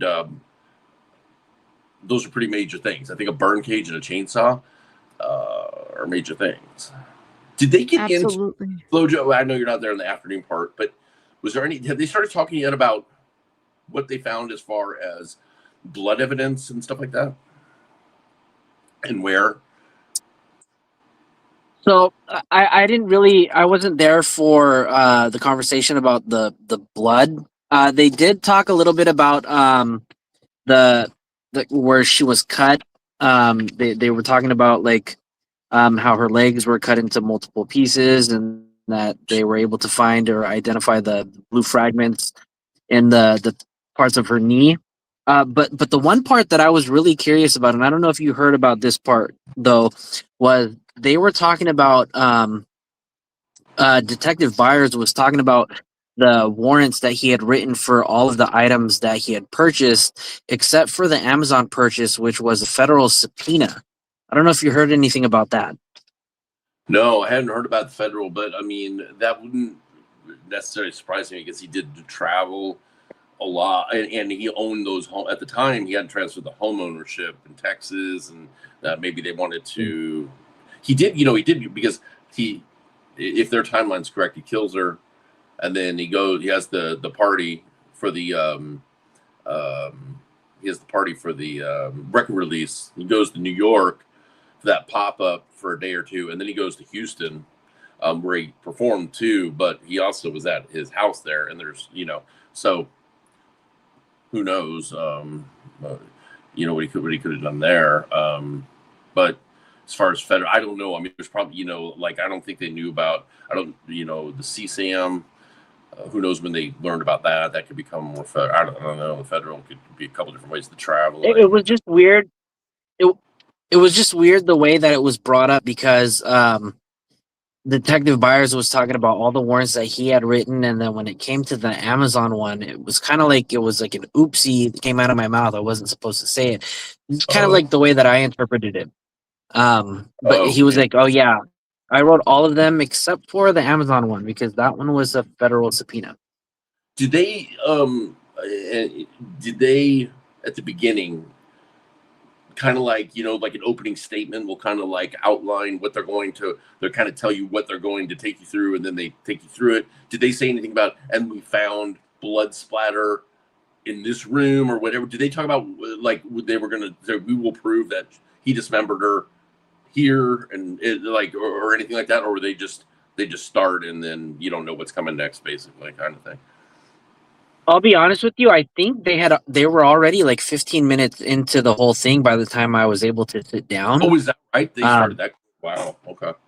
Yeah, because I think they started sharply at 9:30, and I got in. I want to say it was 9:45 by the time I sat down when I looked at my watch. Okay. So, But yeah, there was no talk about where they found, because the reason I'm getting at it is not because I'm saying that they did anything wrong, but one of the things that's always struck me when they came back and said, with their timeline and saying that, that he killed her right there, watched her bleed out. I don't mean to be, graphic, but I mean, it's graphic, right? I mean, you saw that probably today. It's the aftermath of it. That's in, so I just totally lost the plot, but, so if he, I guess what we never understood is when we watched the helicopter footage, the news helicopter footage from the search warrant being executed back in September, they don't have like the people in the TEVIC suits. So they're not there all night in like a crime lab type of thing. They're bringing out computers and they're bringing out the DVR from the surveillance system and stuff, but you don't see them in there, the people doing the blood testing and stuff. So I'm really curious about that. Like how that happened so quickly, because the big house, if you find some, it seems like you're going to test pretty much the whole house. And they were only there like 4 or 5 hours. I mean, they weren't there that long. That's the thing, is when they went in there, right? And not only that, that was a question that I had too. It's like, if he dismembered her in this house, there was no blood anywhere. Like, he was able to successfully do this with no splatter anywhere. Well, not only that, but Steve, correct me if I'm wrong. Didn't you do all the Blue Star and luminol the place afterwards too? Yeah, I did. And it was negative, right? No, not negative. Not negative, but that's something that I want to be really. You gotta be careful with that. I'm not certified. I can do it. I'm allowed to administer it, but I'm not certified in it. And I want to be really careful because it can be at different stages of things. It doesn't mean that it happened there, or whether a murder or dismemberment, or it could have been somebody had some sort of accident. That's what I'm curious about, where, if they talked about locations of where they claim this happened, because there was not people in TEVIC suits. There was not the crime scene lab trucks there. There was SUVs, and they were bringing stuff out of the house and putting it in the SUVs, but they weren't even wearing like foot protection or anything like that. They were coming in and out, and they were coming out through the garage. I don't know if you've been to the house, Flojo, but I think a lot of people enter the house with the garage door open through the house and the door that goes up the stairwell, and that's how they were doing it. So they weren't even like protecting the garage, if that's where they're claiming something happened, because it sounds like, from the way I read it, they're talking about the pool. It sounds like it was in the garage, and I never saw the pool. But I mean, he could have gotten rid of obviously rid of the pool, but why not get rid of the other stuff? I don't know. It's all very confusing. I've said it before, and I have no evidence of this. It's just looking at it, going, I just wonder if some of this happened in Santa Barbara. Yeah. Like, or 12 days. Where did he keep her for that 12 days? All in the house? I don't think it was at the house, and I'm not trying to like protect the house. It's just that there was people coming and going from that house. There was pool maintenance people. There was yard maintenance people. There was his own people. The smell would be, he's out of town, right? Unless there's some freezer that he got in and out of that we don't know about. But other than that, like, I just wonder if he kept her like in the wilderness and then went back and collected her and dismembered her and then kept her. I don't know. It's really bizarre. Yeah, let me tell you. So then the other thing that they wrote, Blair Burke then questioned Breyer about a burn cage found inside Burke's home. Breyer testified he saw the unopened box near a piano on the second floor and that it was photographed during the search. However, he acknowledged that the box was neither tested for biological evidence nor collected as evidence during the September 17, 2025 search. What do you guys think about that? That tracks. I don't think they did test a lot of stuff. They should have taken. I would have taken the burn cage. I would have taken the chainsaw, especially if I found bio evidence. Now I know they said that they didn't find it on the chainsaw stuff, but if they found it anywhere in the house, you got to go. Whoa, okay, pause. First of all, let's get the whole crime scene unit out here, or a full crime scene unit out here, bio crime scene, not just. There's a difference between collecting stuff for return on a search warrant and then doing a forensic investigation. And I don't, if you found blood, if they did find blood, and then that should change the scope and the way that it was happening. And they didn't come back a second time. That's the only time they were there. So That's interesting. First Liberties, do you have anything? So First Liberties, by the way, Steve, he's someone that's I'm in the back, I'm in the back just munching down some cookies. What was the question? I'm sorry. Lauren Conlon listed that the burn cage was found inside of Burke's home. Now, of course, Burke being the defense attorney, she's gonna poke on this. Breyers testified, the detective, that he saw the unopened box near a piano on the second floor and that it was photographed during search. However, he acknowledged that the box was not tested for biological evidence nor collected as evidence during the September 17, 2025 search. Yeah, I was reading that a moment ago. It doesn't do them a lot of favors. Okay. Yeah, it really doesn't. Just because, so they didn't take. Well, first off, there was no reason to believe it was directly involved in the crime anyway, so they wouldn't have taken it. And even though if they didn't find any blood on the knives or anything, that's fine. Like I explained earlier, they don't need the knife. They just need evidence a knife or something similar to a knife was used. Yeah. So, it doesn't matter if they ever recover it. They just got to prove David was the one with the opportunity to do it. Gotcha. The defense also pressed Breyers about three chainsaws. 3 chainsaws recovered from Burke's home, 2 in the garage and 1 on the second floor. So did he have 4, or you guys have 1, right, Steve? Yep. So it's 4? Why would they take 3 and not the 4th? Look at this. Breyer testified all 3 were tested for blood and each came back negative. When Burke asked whether investigators conducted DNA testing or compared the saw to the cut marks on the victim's remains, Breyer said he did not recall any DNA testing and testified investigators did not pursue additional forensic testing after no blood was found on the tools. I really don't know how to search well on Twitter, but if it might be interesting to find out exactly what brand it was, the one that we have. If I know I've tweeted pictures about it. If there's a way to search my tweets and put in chainsaw, it'll probably have a photo attached of the chainsaw.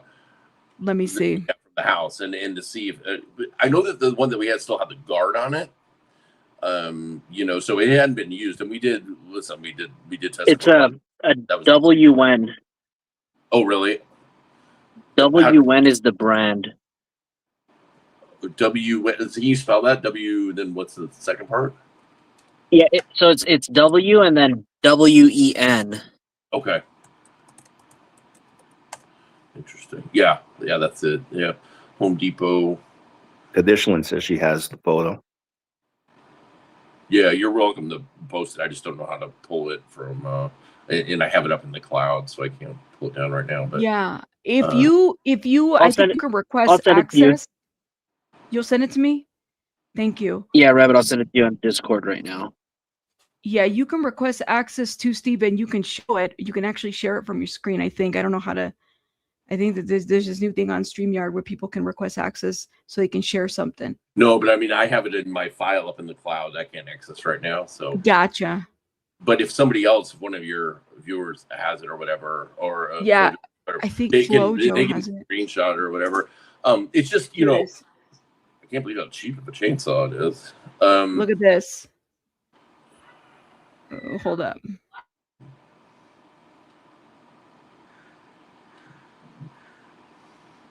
Yeah.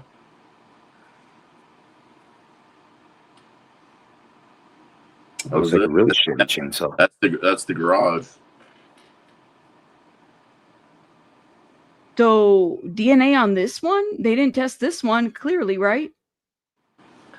I can't speak for them, but I don't think that they do. I don't know why they would take 3 and then DNA test 1 and leave it there. I don't know if they're talking about they took 2. I don't know. I'm confused. I don't want to create a controversy either. But I mean, yeah, listen, I get it. Here's the thing in these cases. Listen, I think there's insurmountable evidence. David is cooked. I want nothing more. I know David did this. In my heart, I know it's my opinion only, but I know he did this, right? So I'm not trying to help him at all. But at the same time, all the evidence, whether it be exculpatory or against him or whatever, it needs to come out, right? And to make sure you got the right guy. So even stuff like this, if they screwed up, okay, let's say, yeah, we screwed up. We meant to say we had 2 chainsaws and there's one that we left at the house. It doesn't do anything to the case. Listen, the guy is done, right? I mean, we know. I mean, I know you have to be objective, but I think my opinion, he did this. And so even if it's like, oh, the chainsaw behind, it doesn't change. It's not a do or die for the case. It's just like, but it just shows that this is why we were loud before he was arrested. We were like, listen, people got to understand, like, this girl's 14 years old and this guy is still a free man. And we got chainsaws, we got burn cages, we got 4 terabyte drives of surveillance video. We got, this and that. Well, we just goes a lot of evidence because it was like, damn, something's got to happen here, right? And that's why we're doing this. And because there was some sloppiness, but so I don't know what to say. I mean, we didn't. I hear you. Yeah, we weren't doing it to be malicious. We were doing it for her, and I do think that they've caught up now, and I think they have a very strong case. So defense attorney Blair Burke also challenged investigators' claim that a light blue iPhone 15 Pro Max, recovered from Burke's home belonged to him. During direct examination, Briers had testified the phone belonged to Burke based on information recovered from the device, including selfies and personal items. On cross-examination, however, Burke pointed to a search warrant affidavit related to Celeste Rivas Hernandez's iCloud account and email address, including abigailblue977@icloud.com, and questioned whether investigators had previously linked the light blue phone to Celeste instead. When Burke asked Briers about the warrant, he initially said he did not recall the specific language he used until he reviewed the document. After reading it, Brier testified that the affidavit referred to the email account belonging to Celeste, not ownership of the phone itself. The exchange became a little heated, with ADA Beth Silverman objecting that Burke was being argumentative. Ooh, it got hot. No, but argumentative doesn't mean they're verbally fighting back and forward. It means that she's framing the question in a way that imposes the defense position on the witness. Gotcha. So in other words, it's an unlawful question. That's not something that's allowed even at the not argumentative, like, ooh, they're about to get into it. No. So no, Burke like responded. yeah. So like when let's say Beth asks a question and then someone gives an answer, she says something snarky like, "Oh, I doubt that," or "Sure," some sarcastic shit like that, and then that's argumentative because you're doing that to basically just to reinforce your own position through your question. Remember, the lawyers don't testify; only witnesses testify. But yeah, that's what argumentative means. All right, let me finish this. Steve, we're trying to get the transcripts too. Yeah, what did you say? I was going to email the lady as well. Who is the court reporter? We've been trying to find. I requested. Her last name is Van Dyke. Van Dyke. Okay. Yeah. So if you go through the court reporter list, or if you just Google, because sent her an email last night, but I didn't follow through on it, so I don't have it in my out. Oh wait, but I have it. Let's see what her first name is. You think you can email me and let me share it so I can request? Because I'm willing to. I told the people we were going to pay for these transcripts. Her name's Diana Van Dyke. Diana Van Dyke. All right, cool. Now she's gonna get bombarded with a lot of emails. You wanna probably won't mind. She's gonna make like $300 for each email. You know, so that's what I'm saying. I'm like, this is how they make their money. Yeah. Through these court reports. Okay, hold up. You said Diana Van. Do you wanna? You think you could text me her email or screenshot it or something? That way I can. Yes, I can. Thank you. Appreciate you. All right, let me finish this. So basically, they said that the exchange became a little heated with ADA Beth Silverman objecting that Burke was being argumentative. Burke responded that she believed that the people would eventually attribute the phone and its context to Burke. Judge Oli Mendo then instructed counsel to move on. I think this is where the alleged CSAM might be. I thought the CSAM was in the iCloud account. Yeah, and that is the iPhone Pro 15 Max or something like that. Mm-hmm. That's but what the iCloud, to, right? like you can have multiple phones, like you get new phones or whatever, and they all attach the same iCloud. Listen, I can't say this is one of the things that I can't give too much information on, but I know of David having at least 8 phones. So he had a lot of phones, a lot. 8? 8. Yeah. 8. So like a lot, what? just a lot. And listen, phone numbers. They also mentioned not phone numbers. He also bought phones. I don't know about phone numbers. I'm talking about devices. But he also bought devices. Besides the 8, he bought devices for other people too, including Celeste, but other people besides that. They also did mention earlier too, inside the courtroom, that Celeste had 2 different cell phone numbers and 1 phone number that the parents did not know of. So I'm assuming maybe that 1 phone that was given to the classmate may have been that 3rd one. But she had 2 phone numbers and an additional one. Yeah, I believe that. This was I know that I saw. I think it was on Lauren's account. They started off. The first witness was which I had talked about a while back, that I knew that it was the West Hollywood Sheriff's Department that actually showed up the first time, and and he claimed she said she was 18 or thought she was 18, but they made it very clear to him that she's 13. Let's say you give him a free pass right there on that. Okay, now he knows she's 13. He kept pursuing her very hard, and with phones and ways to communicate secretly and stuff. So I don't know what his excuse is. So yeah, Blair Burke can say, well, but he was under the impression she was 18, and Asia can say, well, my friend told me that she was 18 or whatever, but he knew after those officers were there and told him she's a missing person. She's 13 years old, and handed him the NCIC missing persons flyer.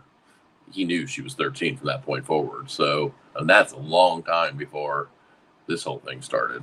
What we're talking about now. Look at this. Steve, did you also hear? Let me say something real quick. Pinche Becky said that she came down the elevator with Celeste's mom. That's interesting. Go ahead. I'm sorry, Flo. Joe asked a question. I forgot what I was going to ask. Oh, Steve, I was going to say, did you also hear that upon David being booked, that they discovered that he had a Celeste tattoo on his finger? Oh, really? No. I thought they had matching tattoos or whatever, but he had one that said Celeste. He had one that said Celeste too. Wow. This is the dumbest motherfucker on earth. Wow. and at that point, he had known she was a minor. He knew from the beginning. But let's say he didn't. The officer, I mean, that's a year and a half. Wow, that's just it goes back to, remember when he did that live stream that we've all seen now with Asia, where he's laughing about gooning and whatever. He didn't care. He did not care. You know, he was serious in that. He was really laughing about that fact. So good to have him essentially off the planet with the rest of us, you know, behind bars. I mean, I'm just, yeah, Pinche Becky will be up here in a little bit, guys. That is, yeah, there's a lot of little nuances. I'm like, so then 10 witnesses, Steve, did you hear about this? They're going to be bringing in 10 witnesses. Really, I hadn't heard 10, but that I'm kind of surprised. Maybe it's not a couple more. I'm really who in the friend group is who interests me most. I think they're going to hold back Neo because I think he got immunity, and I think that they don't want the defense, you know, basically impeaching him right now, picking him apart. I think they'll wait. I do think I wouldn't be surprised if Rob was brought in. But listen, I think Rob could have gotten immunity too, to be honest with you. I think Rob probably knows more than Neo. I think Asia will come in. You can tell they're being very methodical and about it, with the fact they're bringing in somebody in the finance department, you know, so they're really, you know, setting that foundation. I just saw, on my other computer, I have YouTube up, and I saw somebody in your chat say something to the effect of like, I don't think he ever thought he'd get away with it, or he was going to get away with it. And you know, I think about that a lot. I think about if he just knew that this is like some obsession that he had, and like he knew that he was going to get caught. I also wonder if this is his first victim. But I wonder that too. I wonder if in his mind he's like, maybe I wonder if he almost knew he needed to be locked up. And that's the only way they would stop, because, you know, as I think people know that follow me from cases, is like, I get a lot of shit online because I'm the least like conspiracy theory. I'm always like, it's usually an accident in missing persons. You know, when people go missing and they've been gone a long time, and everybody's like wants to blame the husband or the wife or whatever, and then you find them and it's usually an accident or whatever, and it's not that, and it didn't, or like Kylie Rodney case, right? Everybody wanted to turn it into a big murder, and it wasn't. But in this case, that I read, you see all the lyrics and you go, there's no way this guy wasn't like writing lyrics about doing this and then go out and do it. But goddamn, he did. And this is one of those cases where maybe he was just so sick, and maybe he in some way understood how sick he was and knew he was going to get caught. You know, so I don't know. That's that statement that person wrote, or that comment they put in the text, is something I think about a lot. Like, if he really, you know, if he wanted to get caught, he didn't think he was going to get away. You know, maybe he knew he would get caught, I guess, you know, and just didn't care. He cared, but like, just was like, well, it's going to happen, but I can't relieve this obsession without doing it. I don't know. It's hard to explain. It's just, I think about this case a lot. Yeah. So, yeah, I know you all do too. Let me remove this. Hey, so Steve, I don't know, Pinche Becky, if you've met Steve. Steve is SF Investigates. I'm sure you've seen him around, and he's given a lot of. Yeah, we met at the. You guys seen each other?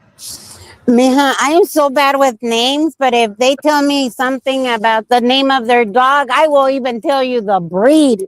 And I don't retain names very well. I'm sorry. Oh my God. So you stayed, Flojo had to head out. You stayed for the last couple of hours. And so tell us, man, what happened? we kind of got back. I swear it was 3 minutes late from lunch, and they were like, you need to wait. And then they let me in, and I thought Flojo was going to be like right behind me. And I'm like, where'd he go? No. And then when somebody left, I asked if he could come in, but he had already left. I'm sure that it's been a long day. Let's just say that. But the second half, I mean, hi again, everybody.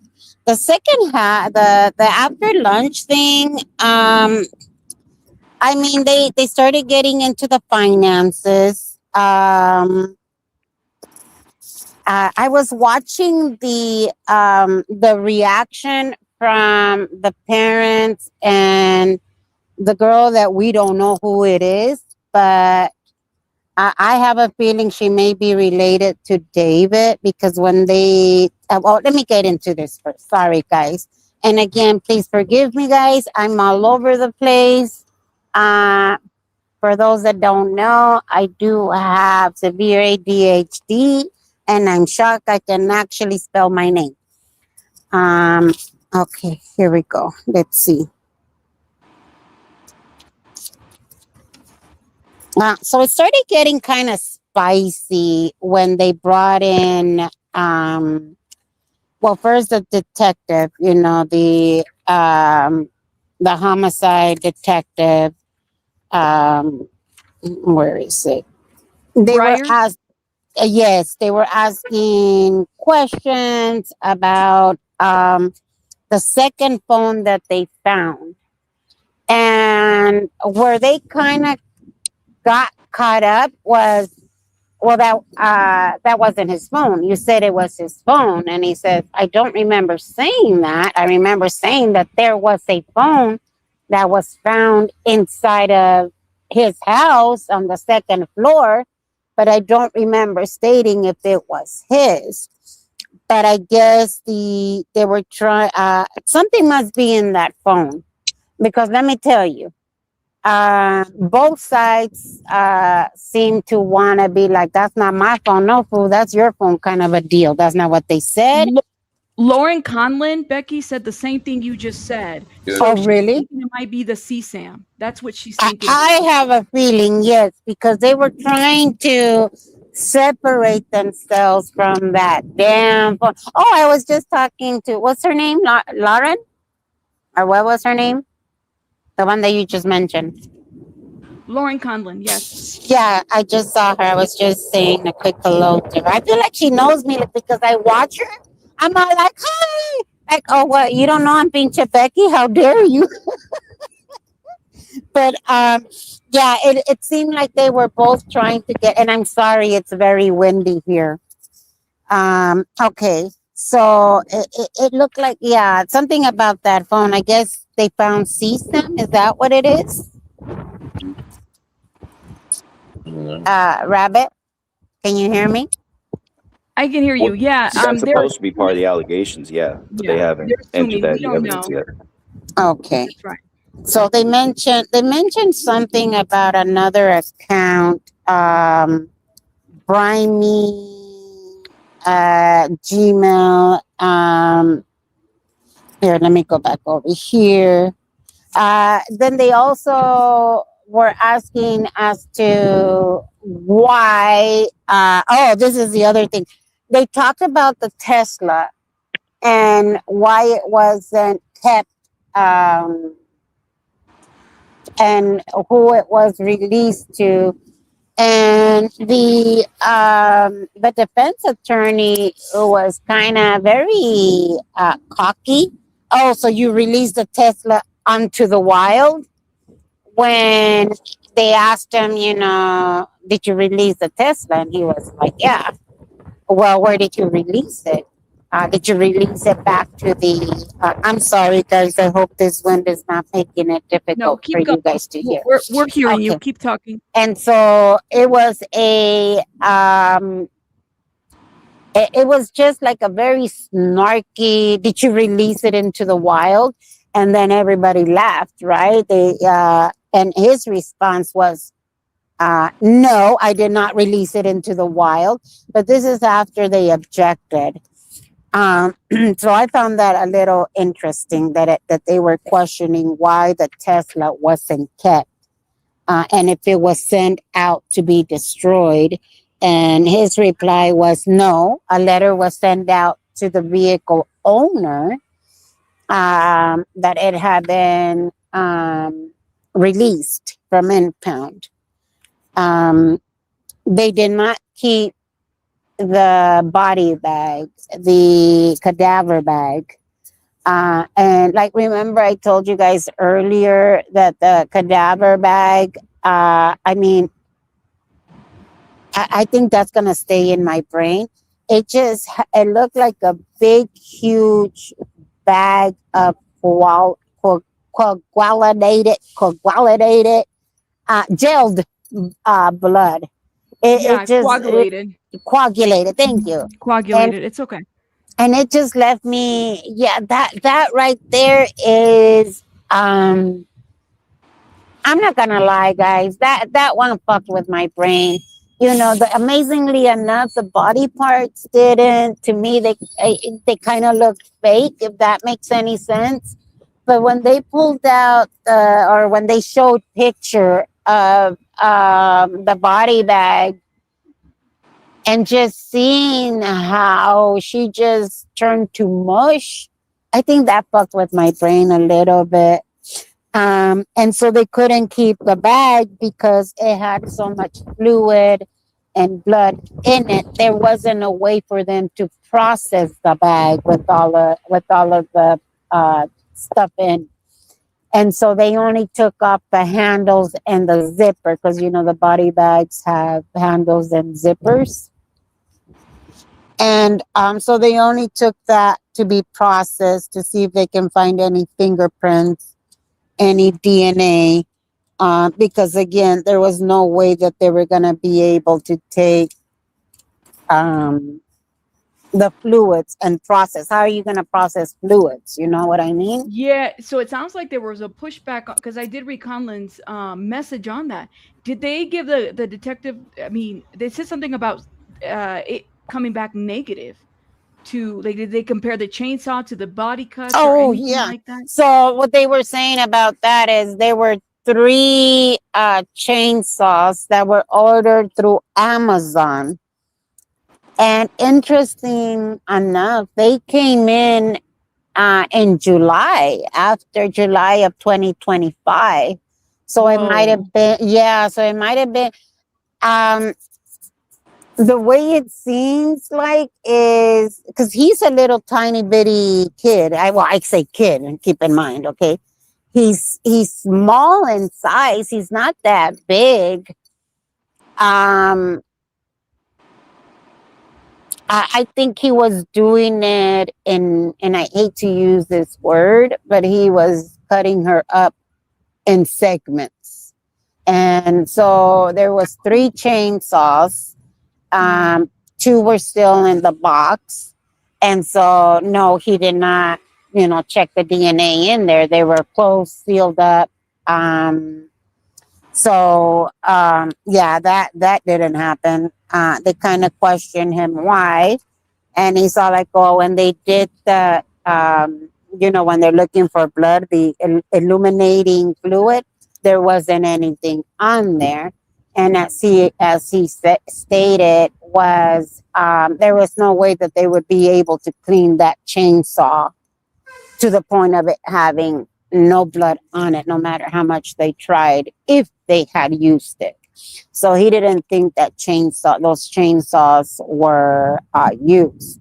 It's interesting because they're accounting for 3. Steve has, he says that there's another one. So it's actually, even though they're not saying it's 4, but it might actually be 4. Steve, what do you think about what Becky's saying as far as just those details? I'm looking at your face. Yeah, no, I mean, how many witnesses were there this afternoon? There was the financial guy, and then financial guys tomorrow. What's his name? Benjamin? He was on today. You said that they got into the finances today. Yeah. Before you get into that, just out of curiosity, how many witnesses were this afternoon? They finished up with the detective, and then if I remember correctly, was the Benjamin guy. Okay, so they didn't bring in any friends. There wasn't like Asia or anything like that. No, but there was another young lady that came in with Benjamin that they sat next to me because, we don't pick our seatings. They just pretty much tell you where to sit. And she came in late. Benjamin came in with his own attorney. And that young lady, I'm going to have to watch some of your videos, Rabbit, because I don't know. For some reason, I believe, and I could be very well mistaken, because I never watched any of their streams. I believe she looks to me like one of the young ladies that was in the mirror. Remember when they were talking about it and she was in the background, they were kind of arguing, or David was talking about the 4th of July video? I know what video she's talking about. I think remember Asia and one other girl were talking to a mirror. Well, they were shooting a stream. They were live. Okay, Wasn't but that they were looking at a mirror the whole time. Naveen's girlfriend? Sakura. Yeah. I don't know who she's a very light skinned black Let me girl. pull a picture. Very light No. skinned. Okay, then light it's skinned black girl. yeah. I don't know. For some reason, I feel like I've seen her in one of those videos. Like, She's and not again, Asian. no, she was not Asian. Okay, then I might. Who's Benjamin? Benjamin is the manager, the day-to-day financial manager that took care of the bills, and I guess he also did the finances. And what was the point of that? Was it was he the one that paid for her ticket or something, or like what? Were They didn't get into all of that. What they were kind of establishing was, I guess he testified during the grand jury. And it seemed that homeboy lied to the grand jury, and he admitted it today. Who lied? Benjamin, because he was talking. That's big. Benjamin. Let me go in here and Lie about what? The financial guy lied. He was talking about here. Let me see, because I know there's so much notes, guys. I'm sorry if I'm so unorganized.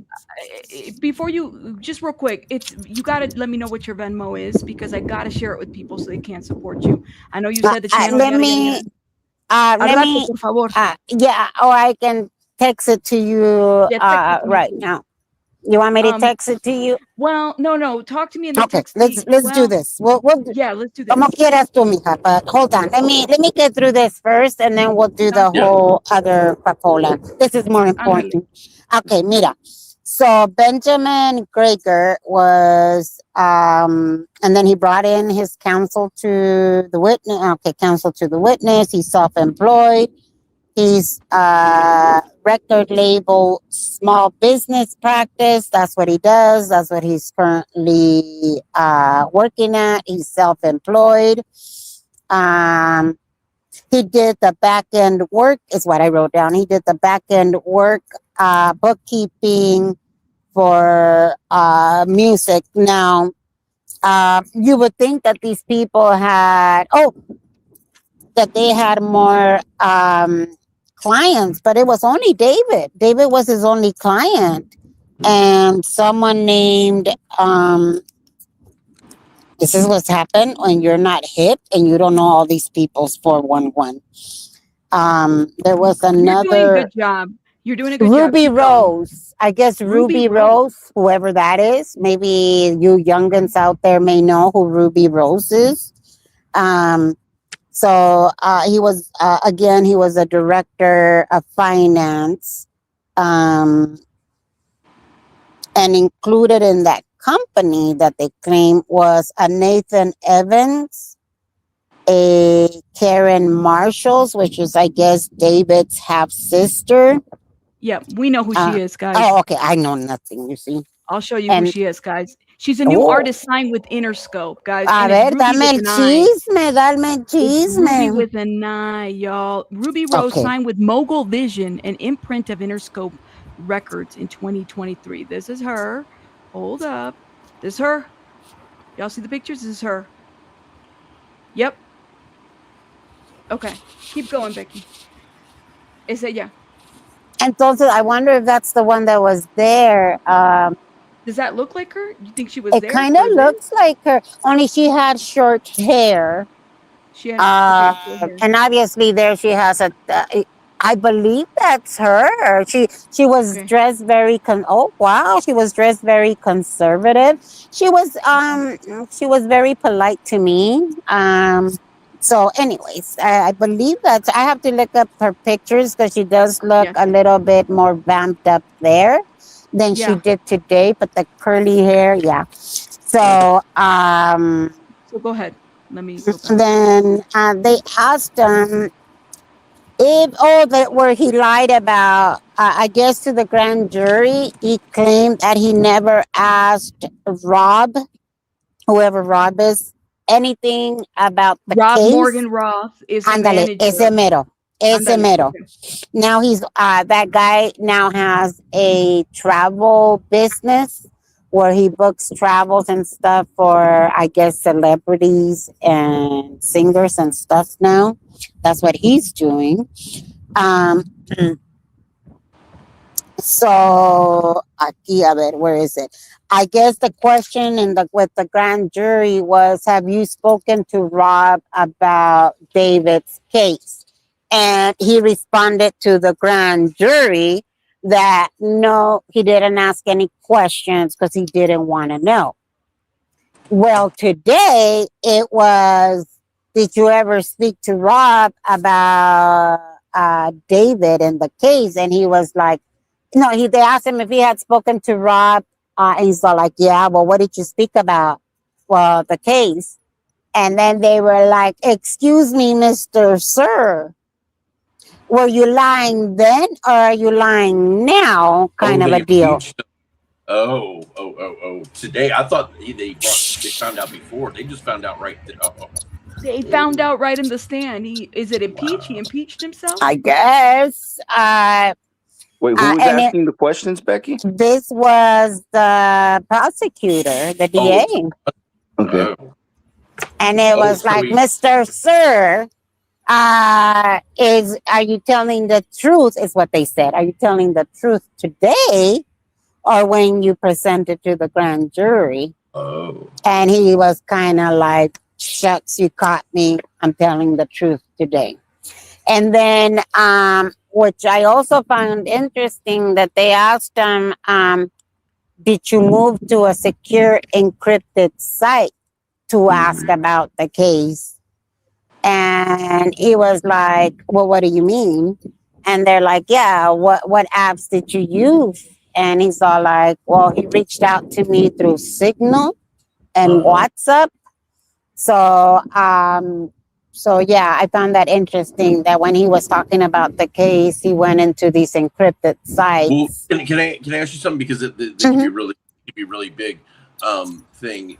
So did they then ask him? Okay, so what did Rob tell you about the case? Did he say anything like, yeah, Rob said he knew about the murder? They didn't. No, they just said that they talked about the case and they didn't go into much detail. And I remember, guys, today is the prelim, so they're not going to go into as much detail as they will during the trial. So it was, it was one of those. And then the other, and what was the other? Oh, and then the other inconsistencies, I will say, instead of lied, was about what home they used to secure the bond. And I guess he had the bond, the bond. And Rob had claimed that they had used the smaller home instead of the, I guess, I don't know, whatever bigger home, the one that has more value. And they were going, I'm sorry? What bond? I don't know. That's what they were talking about, a bond. Whoa. So I don't know if maybe at that time they thought there was going to be a bond and they were preparing for it. So they were moving money around. Let me stop you right here, because I think we can get somewhere here.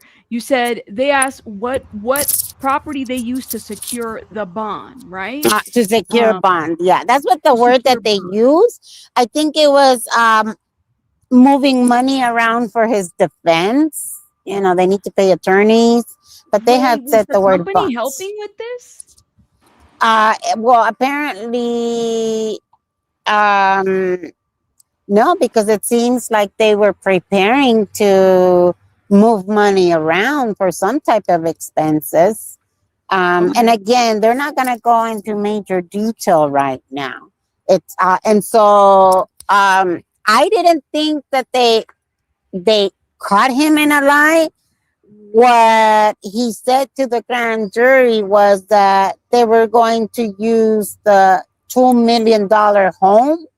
I guess, again, whether it's for bond or whether it's for attorney fees or whatever he may need. It's got to be the home in Texas, the homes in Texas, Steve. That's all I can think of because Yeah, he doesn't. and then he one doesn't in own the property Cyprus, in California. and then one in Cyprus. And he also mentioned that they took the property off of David's name and put it under the mom's name. Yeah, they did do that. And so the attorney and the attorney was like, Mr. Sir, was this so that the parents couldn't sue him?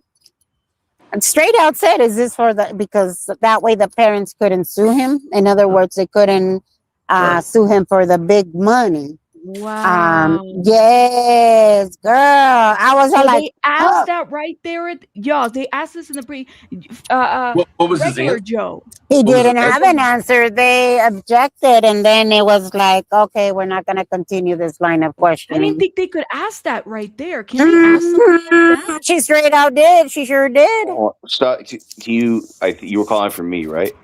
Yeah, they can ask these kinds of questions. I didn't. I stepped away for a moment. I didn't hear everything. You got to They run some of that.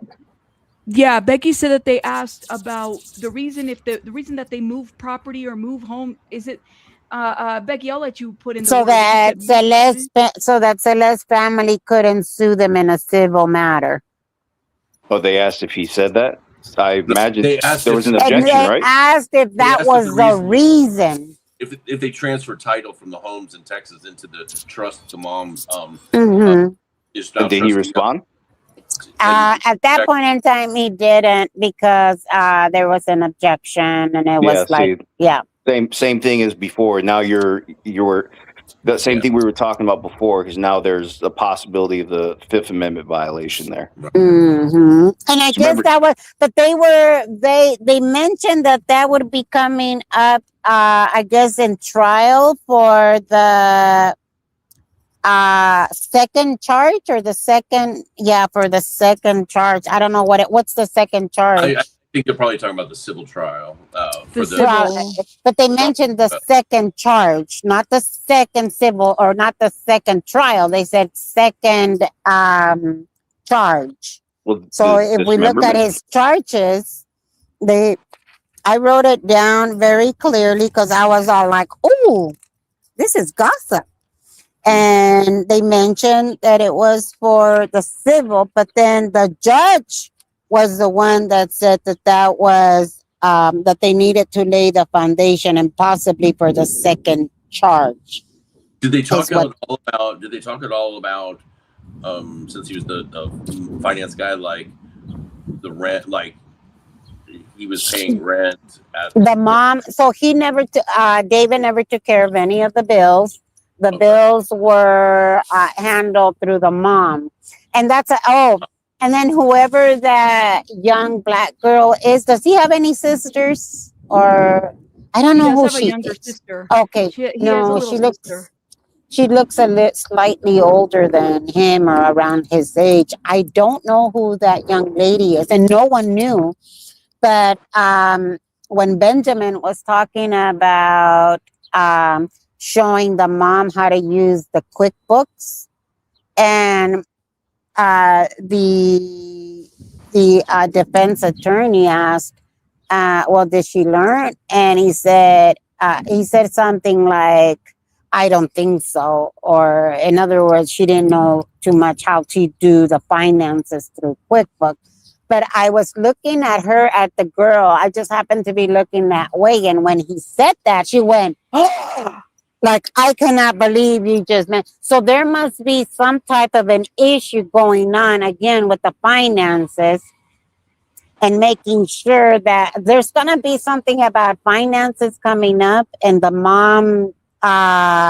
maybe it was David's mom. Huh? Maybe it was David's mom. That's what they're talking about, that she did not know how to use it correctly. Maybe that was her in the courtroom with him. She looked very young. Does the mom look that young? I don't think so. She looks like I'm to gonna pull a be. picture. Yeah, because unless the lady has a great plastic surgeon, I don't know. I need to go and hire them. Plus, I would think she's somebody that could have been called. So, yeah. Yeah. No, I don't think the mom was there. She looked too young. Maybe she was. You said that or Benjamin brought an attorney with him. Is that right? Mm-hmm. The attorney's name is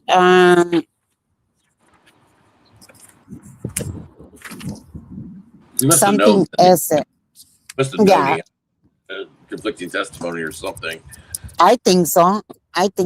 But the second phone, I guess the attached email was Abigail Blue. And they're saying that was Celeste. And and I think I don't think I mentioned this, but when they took pictures of his tattoos, on the ring finger it said Celeste. Oh. And then on the index fingers where he had that sheesh. Yeah. On the right ring finger he had Celeste. And then I knew about the shush on the other one. But yeah, they're saying that the email to that second iPhone, the iPhone 15 Pro Max, because they made sure that they said Pro Max, the email was attached to an Abigail Blue, and they're claiming that email was Celeste and not David. Who's claiming that? The prosecution or defense? The defense. The defense was asking the questions there. Okay. And then and the last time that the Apple phone connected to the Tesla was on July 29th. And I didn't put the year, so I'm guessing it's 2025. Yeah. Did they say what time or no? No, they didn't say what time. Did they? At least I didn't catch it. Did they show? And Flojo, I don't know if you're still there, but in the morning they apparently showed surveillance of him walking back to the house from the Tesla. Is that right? Yes. What? Yeah. Sorry, they showed. Well, they didn't really show footage. They showed still pictures. They were screenshots. Yeah. So Flojo, you've been to the house. Like, which camera do you think it came from? Where did that? What was the perspective? It was a street. It was it looked like a property house. Mm-hmm. Yeah. Yeah. If you're looking at the house, Steve, it looked from the right side. So I guess it further, all the way down to the right. So as if the far angle would be from him walking from Bluebird, which was the first screenshot, and then the second screenshot was him very close walking into the home. Yeah. Do you see? And it was on the opposite. Do you see what's he wearing? It looked like it was something black, and they called it an alley. Yeah. The black top. It looked like he was wearing the bonnet. It looked like he was wearing a bonnet with a black top and maybe maybe. Yeah. Yeah. And did the last thing but they did any of those stills they showed you? Did you actually see the Tesla parked at that last spot with him in it in the still shot? I didn't see that. I just saw a picture of him already on the property. He was, and Joe, you have better eyes than I do. It looked like he was kind of leaning up against the wall, or was just that I can't see and I'm as blind as fuck. Interesting. So they didn't really show any proof that he was last gated into the house. Yeah. So, well, I guess so. They didn't. So this is what I'm assuming. I don't think they have footage of him driving the Tesla to the spot like right before they left. But what they did was they took us on a whole little trip to show that David was utilizing the car the entire day. They said Yeah. that he went on a trip to Ross, Dress for To Less. Ross. They He found drove the the car. receipt. Yep. They found the receipts. They got surveillance footage of him making the purchase there. And I guess they said the time was around like 2:15 to 2:18. So that's how they were able to determine that he was indeed the person driving the car. Right. And then I'm going to skip a little around about that Amazon. Now that you said receipt, they haven't found the Makia chainsaw that was ordered through, I guess, Amazon. So they found the two chainsaws. They didn't find it at the house. They have never found the Makita. Oh, it's an Akita one. How many chainsaws? Yeah. Makita. Makita? I could be saying it wrong. You said it correctly. Wow. They did find the Nokia one new in the box. That was purchased through, it looked like Uber something. Yeah. And then the chainsaw through Home Depot, again through the Uber chingadera that they use. And then the shovel. They also never found the shovel. He said he went around the property and the shovel was never found either. So the shovel. They didn't find her fingers or anything like that? Her fingers? They found 2 fingers. They found the one with the shush.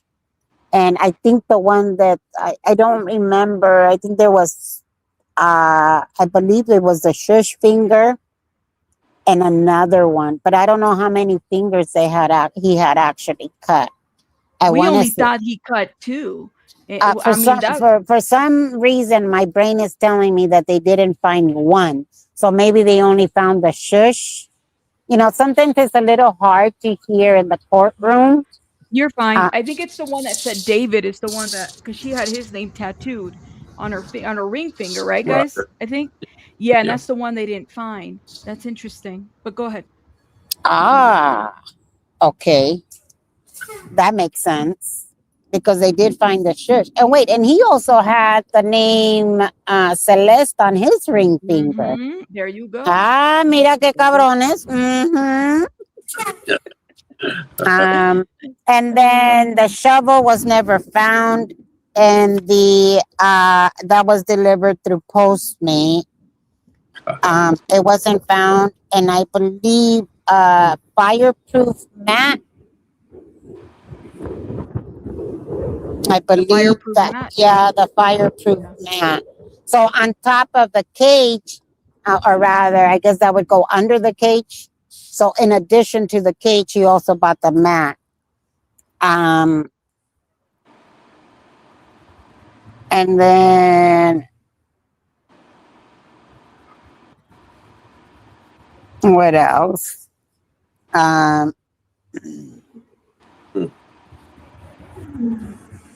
And then they also mentioned, so the defense was trying to kind of get into, did you process the body? Did you touch the body?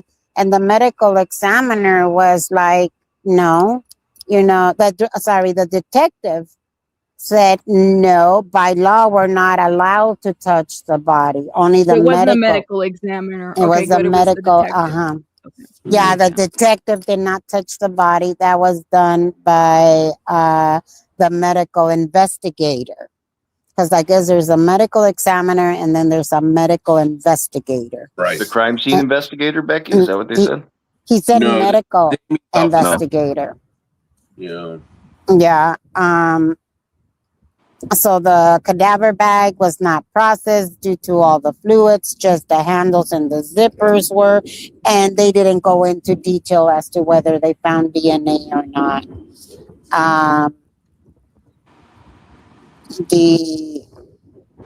Okay, so no other testings were done on the bags, just on the zipper.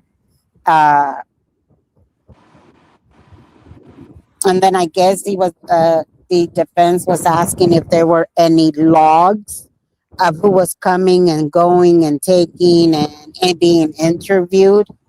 And the detective said that they didn't keep one specific log that every detective and every officer pretty much were taking their own notes. The burn cage was found on the second floor unopened. I have a feeling that he was trying to get rid of the body by burning it in that burn cage, and they just happened to find the Tesla and the body in the Tesla before any of that could get done. The burn cage was not taken as evidence because, again, it was. Why wouldn't they take the burn cage as evidence, even if it's just That's to what say? SF has said. Ask SF, see how it tells you how he feels about that. He's the one that's been vocal about it. Why do you take some chainsaws and not the other? You know. Yeah, I Go just ahead. want, and then for again, they did take the Tesla to do all the DNA and stuff testing, and then they kind of released it, and that's when they mentioned, did you release it to the wild? The rear bumper was warped. Let me see what else. But So nothing about finding blood evidence in the house or testing like crime They CSI or anything They like didn't that. mention any of that just yet. I think maybe they're holding that up for the actual trial. But yeah, the shovel was not found, and the other chainsaw was not found. Let's see. I guess what was off limits was who is Benjamin's clients. They wouldn't. They were like, nope, sorry, that's off limits. None of your business, pretty much. By the way, just so people know, this man made like 13 million. 10 million and $11.5 million from 2023 to 2025. One of Burke's financial managers, Benjamin Gregor. That's how much he testified. Okay, yeah, that David made that much, yeah. Between 2023 and 2025, he received between 10 and 11 and a half million in gross earnings. This is what they said that Benjamin Gregor testified that he had earned. I don't know if he means David or maybe through David that they had earned. David did, 10 because million. Benjamin earned through David. He earned 100,000, and then was given 200,000 as a bonus. So the one that made 10 to 11 and a half million was David. I have those notes on here.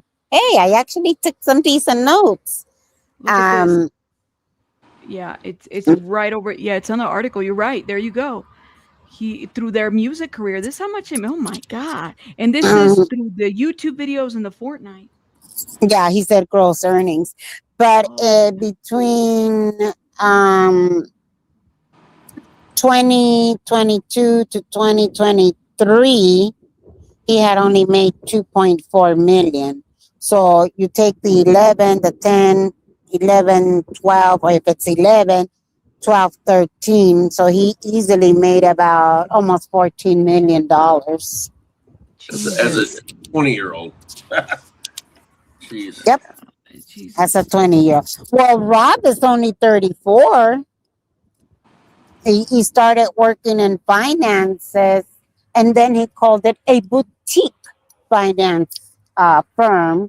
Is kind of where he went after, or prior to meeting David.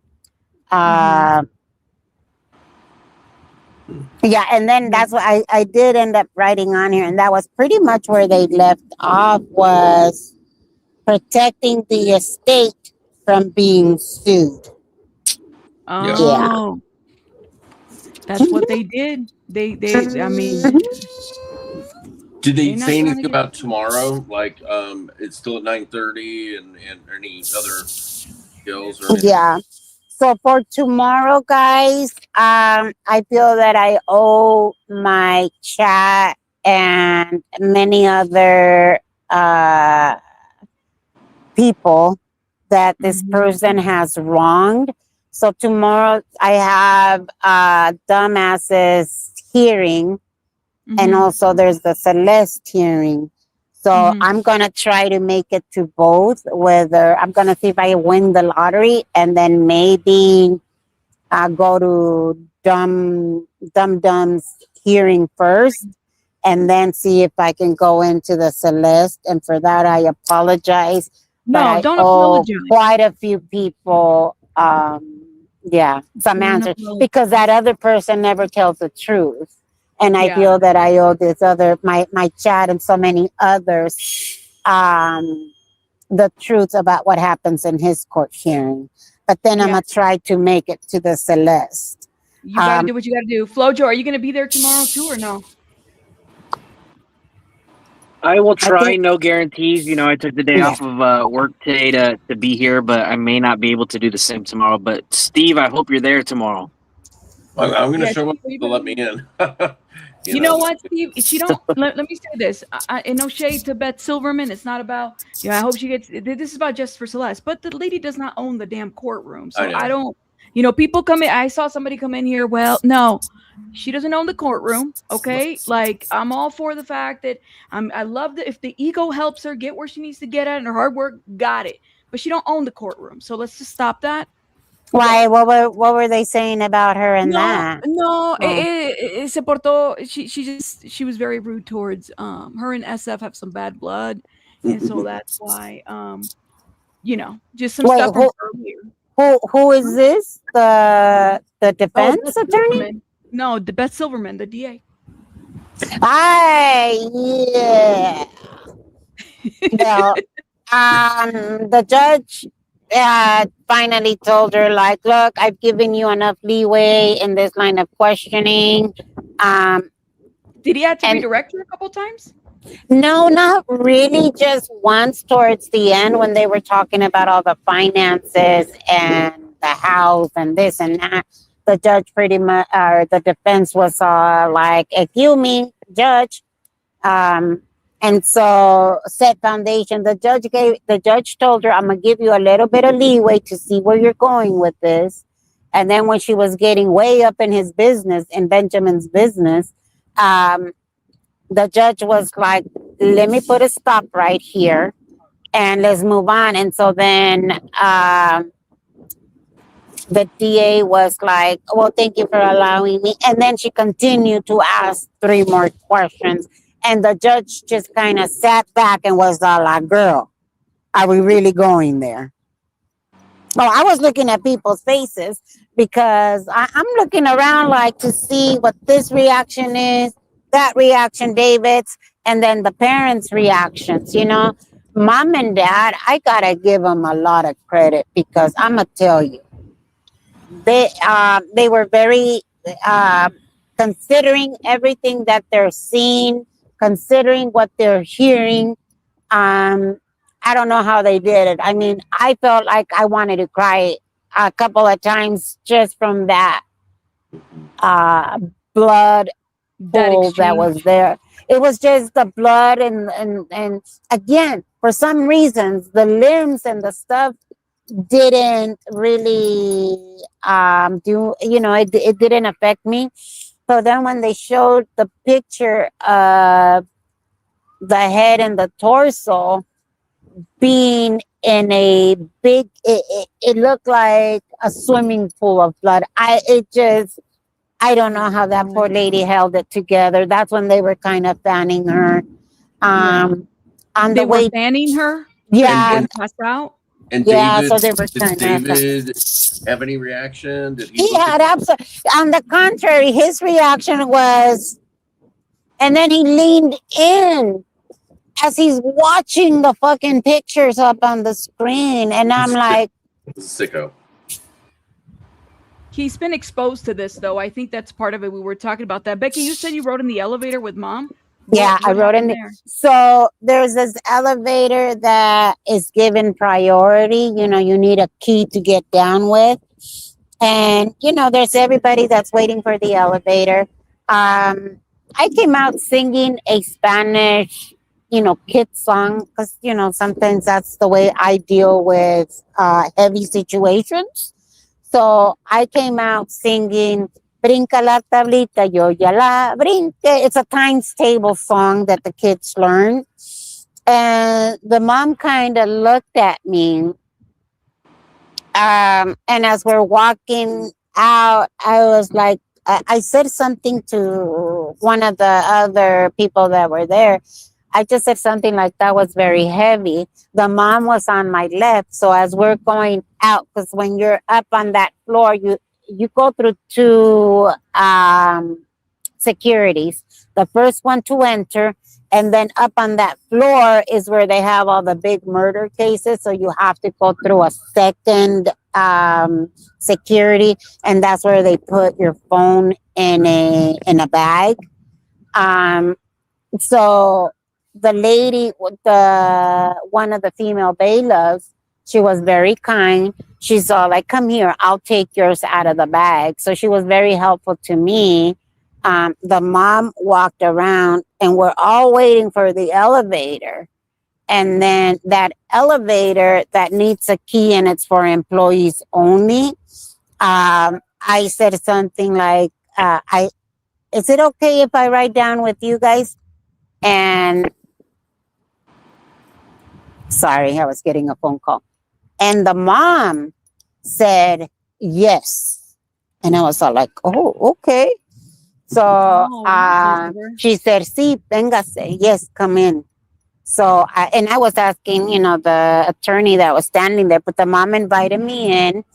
And then the lady that was standing, I don't know how old Celeste's sisters are, if it was a relative or something. When I was in the elevator, she was like, "It was a long day." And I said, "Yes, it was." And I said, my own brother was murdered.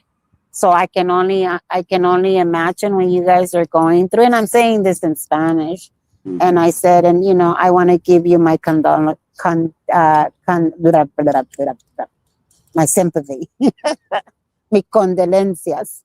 And she just said gracias. And as we're walking out of the elevator, all the media is there ready to pounce on this lady. And she just looked at me and she says, "Que le vaya bien. Have a good day." I don't know. There was something about her that just looks so sad, obviously, but there's such a big strength to her, if that makes any sense. So yeah, she just looked like she had a purpose, she had a purpose, like, I don't know, it's this mother strength that she shows, but at the same time, you see this pain in her eyes. I don't know how to explain it. But yeah. And so she was very kind to me. She made sure I rode down the elevator with her. And the reason I feel so honored was, I guess she felt safe with me, if that makes any sense to you guys. Yeah. I don't know. Yeah, does that it's make a sense lot. to you? Yeah, Yes, absolutely. Becky, do me a Can you favor. guys still hear me? please? I can hear you. Can y'all hear Becky? I think you guys can hear Becky. Yeah, I right? hear her. Pinche Becky, You're fine. do me a favor, and what is the Venmo, so you can give us the Venmo, please, and thank you, because you've been a trooper today. So we can, where'd she go? Did she drop? Wait. Oh, maybe she wasn't seeing anything on her end. Oh no, You're still here, Becky. Joe. For once, it's not You're you. still, everybody's Becky. I got reception. Drop your Venmo. Hopefully I can get a hold of her later. Are you anywhere nearby the courthouse still, Joe? I'm in the parking lot across the street. Okay. Do you know if the microphone is still set up? To do know a what? presser? I don't know if there is, but I did hear that Celeste family attorney came out and spoke. Oh, we did. And I sent it to you, Rabbit. Okay. I sent it to you. Oh, I didn't know that. That'd be interesting. Becky, can you let me know what your Venmo is, please? Oh, there she goes away. Oh my God! I'm like trying to tell her to And hit drop the her like Venmo. button, hit the subscribe button. Hit the Yes, like please, and subscribe, you guys. Thank you. Flojo, where did you send it? On the private chat or Discord. in the? I don't see On it. Discord. I see the chainsaw. On Discord? And then I see yeah, on Discord. Becky, what is Sorry, your when I get a Venmo? phone call, it looks like I get hold on. disconnected from StreamYard, and it's driving me crazy. Becky, But what I is your think that was Venmo? my Uber driver. Oh well, Okay, can you guys hear what me is- now? Yes. What is your Venmo? No, I can't hear you at all. What is Gosh, your Venmo? damn it! It's not me. I'm trying to ask for her Venmo. She's not listening. She can't hear me. Becky, all right, she'll be back up. Dang it. It's the service. It's okay. Yeah, no, I well, didn't get it. If you can't find it, it's on Lauren Conlon's. Lauren Conlon posted it. Oh. Never mind. You did send it. I'm sorry. I'm over here acting. Here's what Did the I? family said. Yes, you did send it. Hold up, guys. Let me just let me remove Becky. Hopefully she'll get her stuff connected so she can give us her Venmo. My goodness. Hold up. Here we go. Is this it? Okay. Got it. Here it is. Oh no. Okay, that's a picture. Hold up. My bad. I'm trying to get everything going. All right. I'm not doing a good job now. We've only been in here, I don't Here, know, I'll 10 send it hours. to you. Oh, I got it. All right, here we go. Here it is, guys. Hold up 1 minute. This is him. It was a rough day. We would love for you to make a statement somewhere. I don't know if He looks like a nice guy. I like him. Yeah, can you give it to us first? Yeah, give us the exclusive, he said. Today was an absolutely crushing day in the preliminary hearing, the evidence that was put on. Becky, Yeah, before something is messed up. I it's don't okay. hear Before anything. I play this, can you tell me what your Venmo is? She doesn't hear us. Becky, what's your Venmo? Becky, can you hear me? Maybe she'll hear you No. guys. She doesn't hear anything. What is your Venmo? Okay, she just went off. All right, it's okay. I'll get her You know later. what? Text her. By the I'm gonna have to text her. prosecutor was absolutely damned, I just texted her. showing the images of Celeste's decomposed body in the trunk of the Tesla, and the parents were sitting there, and it was just absolutely horrible. But they wanted to show strength, and they're here for Celeste, but it was extremely bad. And what was disconcerting to me is that David Anthony Burke's mom is still pursuing an attorney for David's musical career. So apparently, the threat of a lifetime in jail or potential death penalty. Wait. An attorney for his musical career? Let me let him finish, but oh my God. It's not stopping him. He's pursuing his musical career like nothing happened. And from an attorney, from my perspective, I just thought that was disgusting. And so, if you guys have any questions, Sirs, can you tell us what the feeling was? We saw Celeste mother react. What did they tell you after the fact, after seeing it? well, this is the first time that they've heard this evidence in detail, and they're horrified. There was an image of Celeste's torso and her head in the trunk of the car, and the prosecutor had to ask what it was because you could not tell it was a head. It was absolutely, it was deplorable. And Sir, So they're at a loss of words, and they're just trying to do the best they can. as parents, sir, when they sit through that, when you don't know what you're looking at, the body's so badly decomposed and severed, what was it like sitting next to them? What were they thinking? What did they do? Well, Mercedes just put her head down and started crying, and she couldn't look up.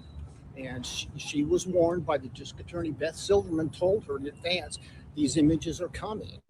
And I told her that she didn't have to be in the courtroom for this part of the hearing, but she said, I want to be here to show support for Celeste. And she just put her head down and just started crying. What are we expecting from the next few days then? Well, today was more of a preliminary sort of a hearing. Tomorrow, we're really going to get into kind of the gruesome details of the alleged murder. More gruesome of than this. Celeste. Do you expect your clients to be here and sit through that tomorrow? They'll be here. Whether or not they can sit through it remains to be something Patrick, what else. about I've told them that the problem is once you see an image, you can't unsee it. Yeah.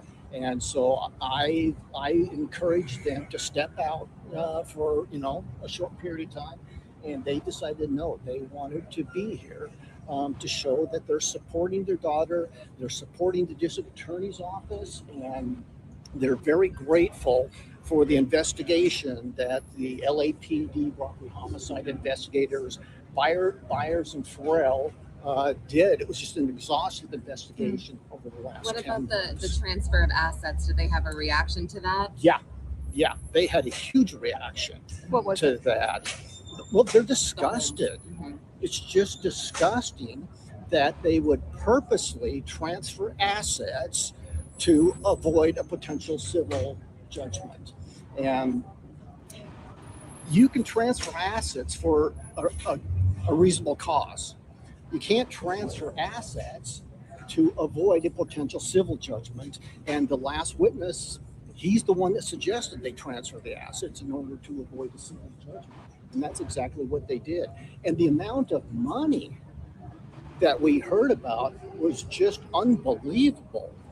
And I grossly underestimated David Anthony Burke's net worth. He has millions and millions of dollars. And so it's something that we're going to look at. I'm a wrongful death attorney.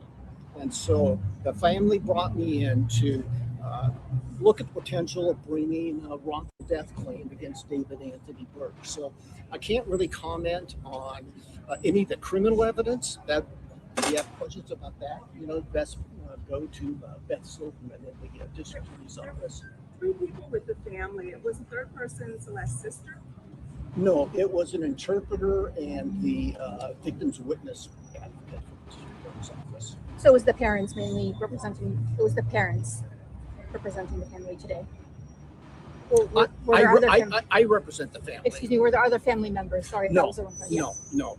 The brother is he's in the military and he's deployed, and the sister.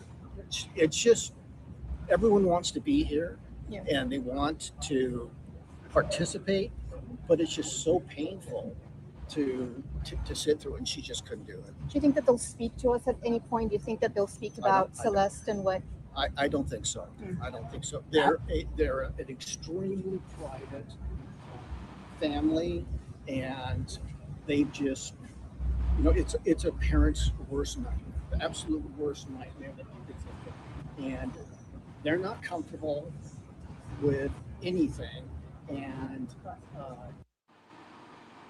All right. Well, I will definitely, we'll probably be watching this tomorrow again. What do you guys have to say in closing? First of all, SF, thanks for coming up. And thank you guys for coming up as well. I really appreciate it. But SF, what do you have to say in closing? Like, what are your thoughts? Yo, we have been live for like 10 hours. It's crazy. I can't believe this. Yeah, I think that, what we're seeing is the exposing of probably one of the worst murderers in history. One of the most diabolical, this isn't just a celebrity that murdered somebody. This is one of the worst crimes in history. This is somebody that killed a young girl, dismembered her, cutting limbs multiple times, and kept her as some sort of fucking trophy in a front of a Tesla. And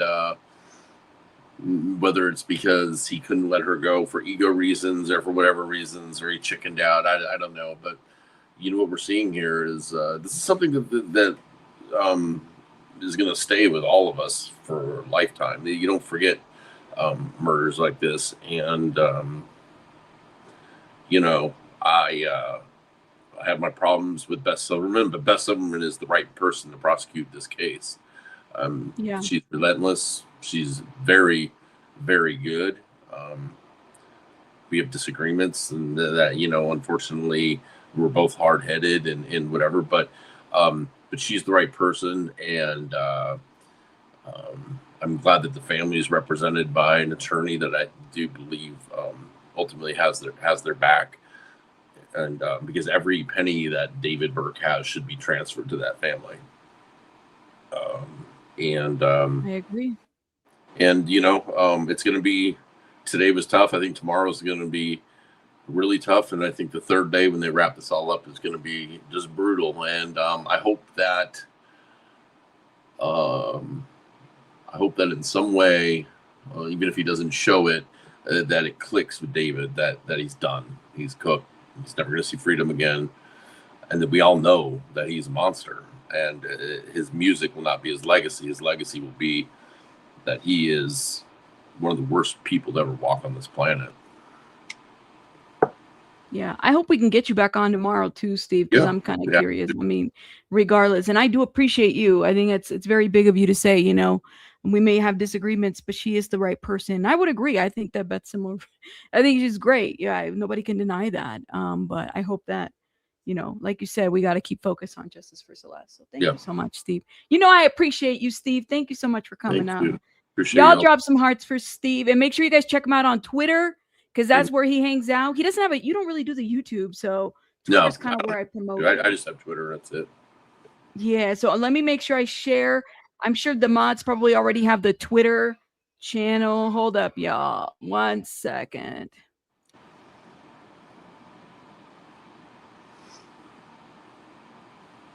Sorry about that. Here it is. Here it is. SF Investigates, guys. Make sure you guys check him out on Twitter. This is his Twitter account.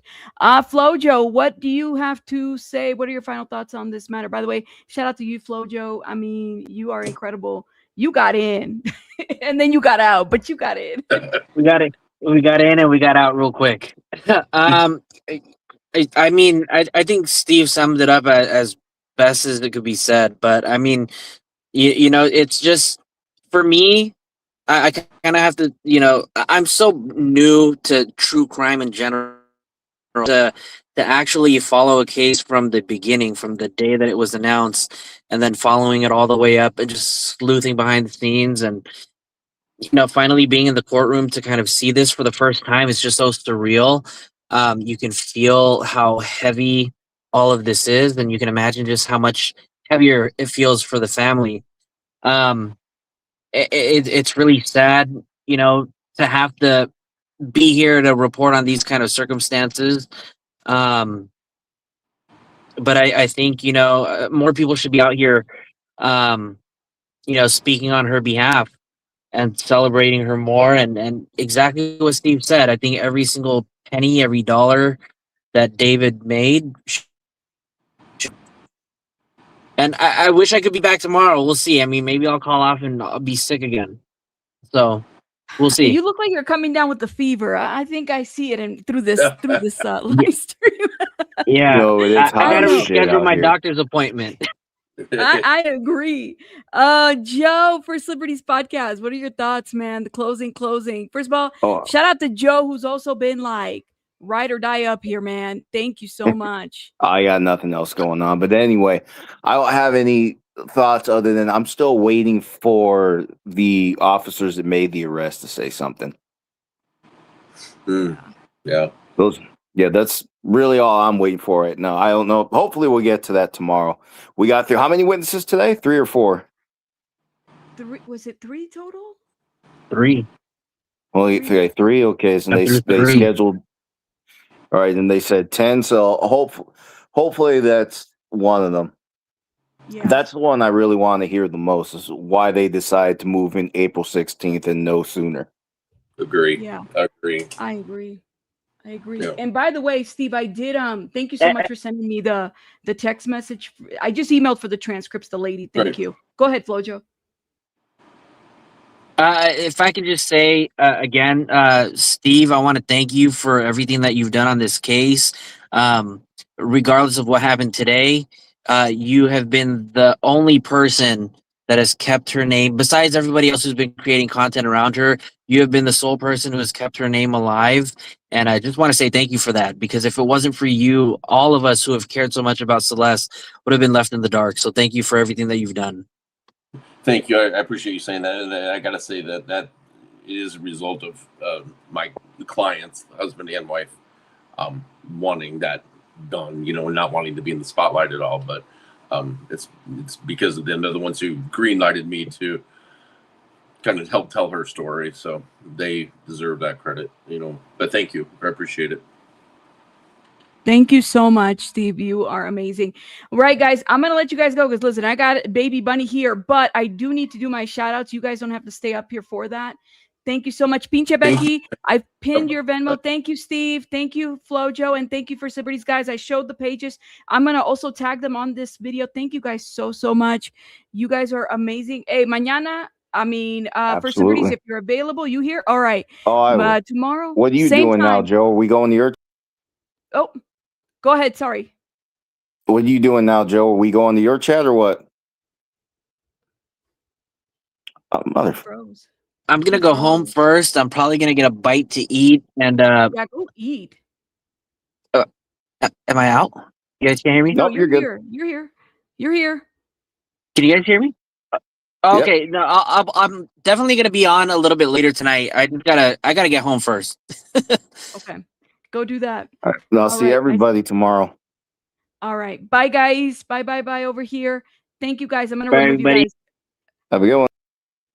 All right, you guys, make sure you guys check. First of all, check them out, you guys. They are amazing. Lord have mercy. Look at this. Is supposed to be long-lasting eyeliner. It didn't last 8 hours. Look at this. My face is all crazy. First of all, let me shout out some people because you guys really supported my channel today. I'm gonna be following up. Check out the community post. We need to get those transcripts. That's the mission. We need to get these transcripts. I'm on it. We're gonna order them. We're gonna figure it out. But let me shout out. I got 70 people to shout out. Oh my Lord, have mercy. Shanna, thank you so much for the gems. Marge, thank you so much for the gems. Nebby, thank you so much. Minnie, thank you so much. Mickey, thank you. Minnie, thank you. Gloria, thank you. Angel, thank you. Stacy, thank you. Chantel, thank you. Nebby, thank you. Over it for real. Thank you so much. Is it Nene? New name. Thank you. Thank you. Becca, thank you. Andressa, thank you. Tar, B, Gray Lady, Nene, new name, So VS So, thank you so much. OG, thank you so much for the gems. P Barb's World, thank you so much. Guardian Angels, thank you guys. Thank you. Lindsay, thank you. Nancy Luna, thank you. Morris, thank you. A Girl, thank you so much for this super chat. Would you be interested in hosting a discussion to share notes? I would also help discuss how to take care of yourself during this case. I can help. Certainly if you want to hit the link during the time that we're live, you guys are able to do that. That's why I put the link there. I gotta fix that eyeliner. Thank you. So thank you so much for the $4.99. MJ, thank you so much for these gems. Angela, thank you so much for these hearts. MJ, thank you so much for the gems. Thank you, Ronan. Yes, tell the people. Hopefully we hit 1,000 likes. Hopefully. Thank you so much, guys. Rick, thank you for the gems. Thank you, Nicole, member for 38 months. Shout out to my longtime Ride or Dies members. Thank you, guys. You guys are amazing. Nene, thank you so much, member for 17 months. Lisa, not member, I'm sorry, 30 gems. Thank you. Mama, hey there, catching up. Oh, no worries, love. We got our questions answered. Hopefully we got, hold up, let me go back. I lost my spot. We got our question answered. Autumn, thank you so much for the gems. Nevi, thank you so much for the gems. And Flojo, thank you. I think I did shout you out for this super chat. Thank you. Kemi, thank you so much for the gems. Rick, thank you so much for the gems. Not for nothing. Thank you for the gems. Nancy, thank you for the gems. Sarah Lynn, thank you for the gems. Kalissa, thank you for the gems. Queen, thank you for the gems. Miss Melly, thank you for the gems. Morris, thank you so much for this $2 super chat. His stats should be listed on the booking info. Yes, they should. Panda, thank you for the gems. Nebby, thank you for the gems. Tara, thank you for the gems. Tara, member for 30 months. Tara, thank you for your membership. And also thank you for these gems. Not for nothing. Thank you for these gems. Lord have mercy, y'all. I can't even talk. Tara, thank you for these gems. Tara, thank you for these gems. Nebby, thank you. Tara, thank you. PI Mama, thank you. Tara, thank you. Felicia, thank you. Appreciate it. Thank you, LM, for these gems. Thank you. Thank you. I got to get on these gems quicker, y'all. Kelly, thank you for these gems. Be quiet. Thank you for these gems. Soft TMT, thank you for these gems. Sarah Lynn, thank you for the gems. Tina, thank you for the gems. Lala, thank you for these gems. I appreciate it. And Lala, thank you so much. Y'all, thank you everybody who hit the cash app. I appreciate it. Thank you. Thank you. Tina, thank you so much. Felicia, thank you. Thank you for these gems. Felicia, thank you. Nebby, thank you. Ranch Toes. Ranch into, oh, that's a cute name. Ranch and Toes. Shout out to you, love. Thank you for becoming a member. Check out the membership link. I might have to reactivate the Discord because it's only available for 6 hours because it's, you know, we get a lot of trolls. So I got to make sure I reactivate it to allow new members in. Pinche Becky just gifted 5 memberships. Thank you guys. All right, guys. Mañana, tomorrow, y'all have a date with me in the morning. So get your coffees, get your teas, same time, same place. You guys know the channel. And hey, shout out to y'all. If I hear anything about the transcripts, keep watching the community wall. If there's anything that's needed, if we need to pitch in, you know, we got to figure it out for today. I just emailed. I'll let you guys know what happens next. Shout out to everybody. Shout out to all the creators that came up here. Thank you guys. Shout out to SF Investigate. Shout out to Flojo, to First Liberties, to Pinche Becky. Y'all go show support to Pinche Becky, please. She didn't have to do any of that. She didn't have to go out there, and she did. Thank you guys. I'll see you guys on the next one. I gotta go. Whew. I love y'all, but I gotta go. Bye, guys.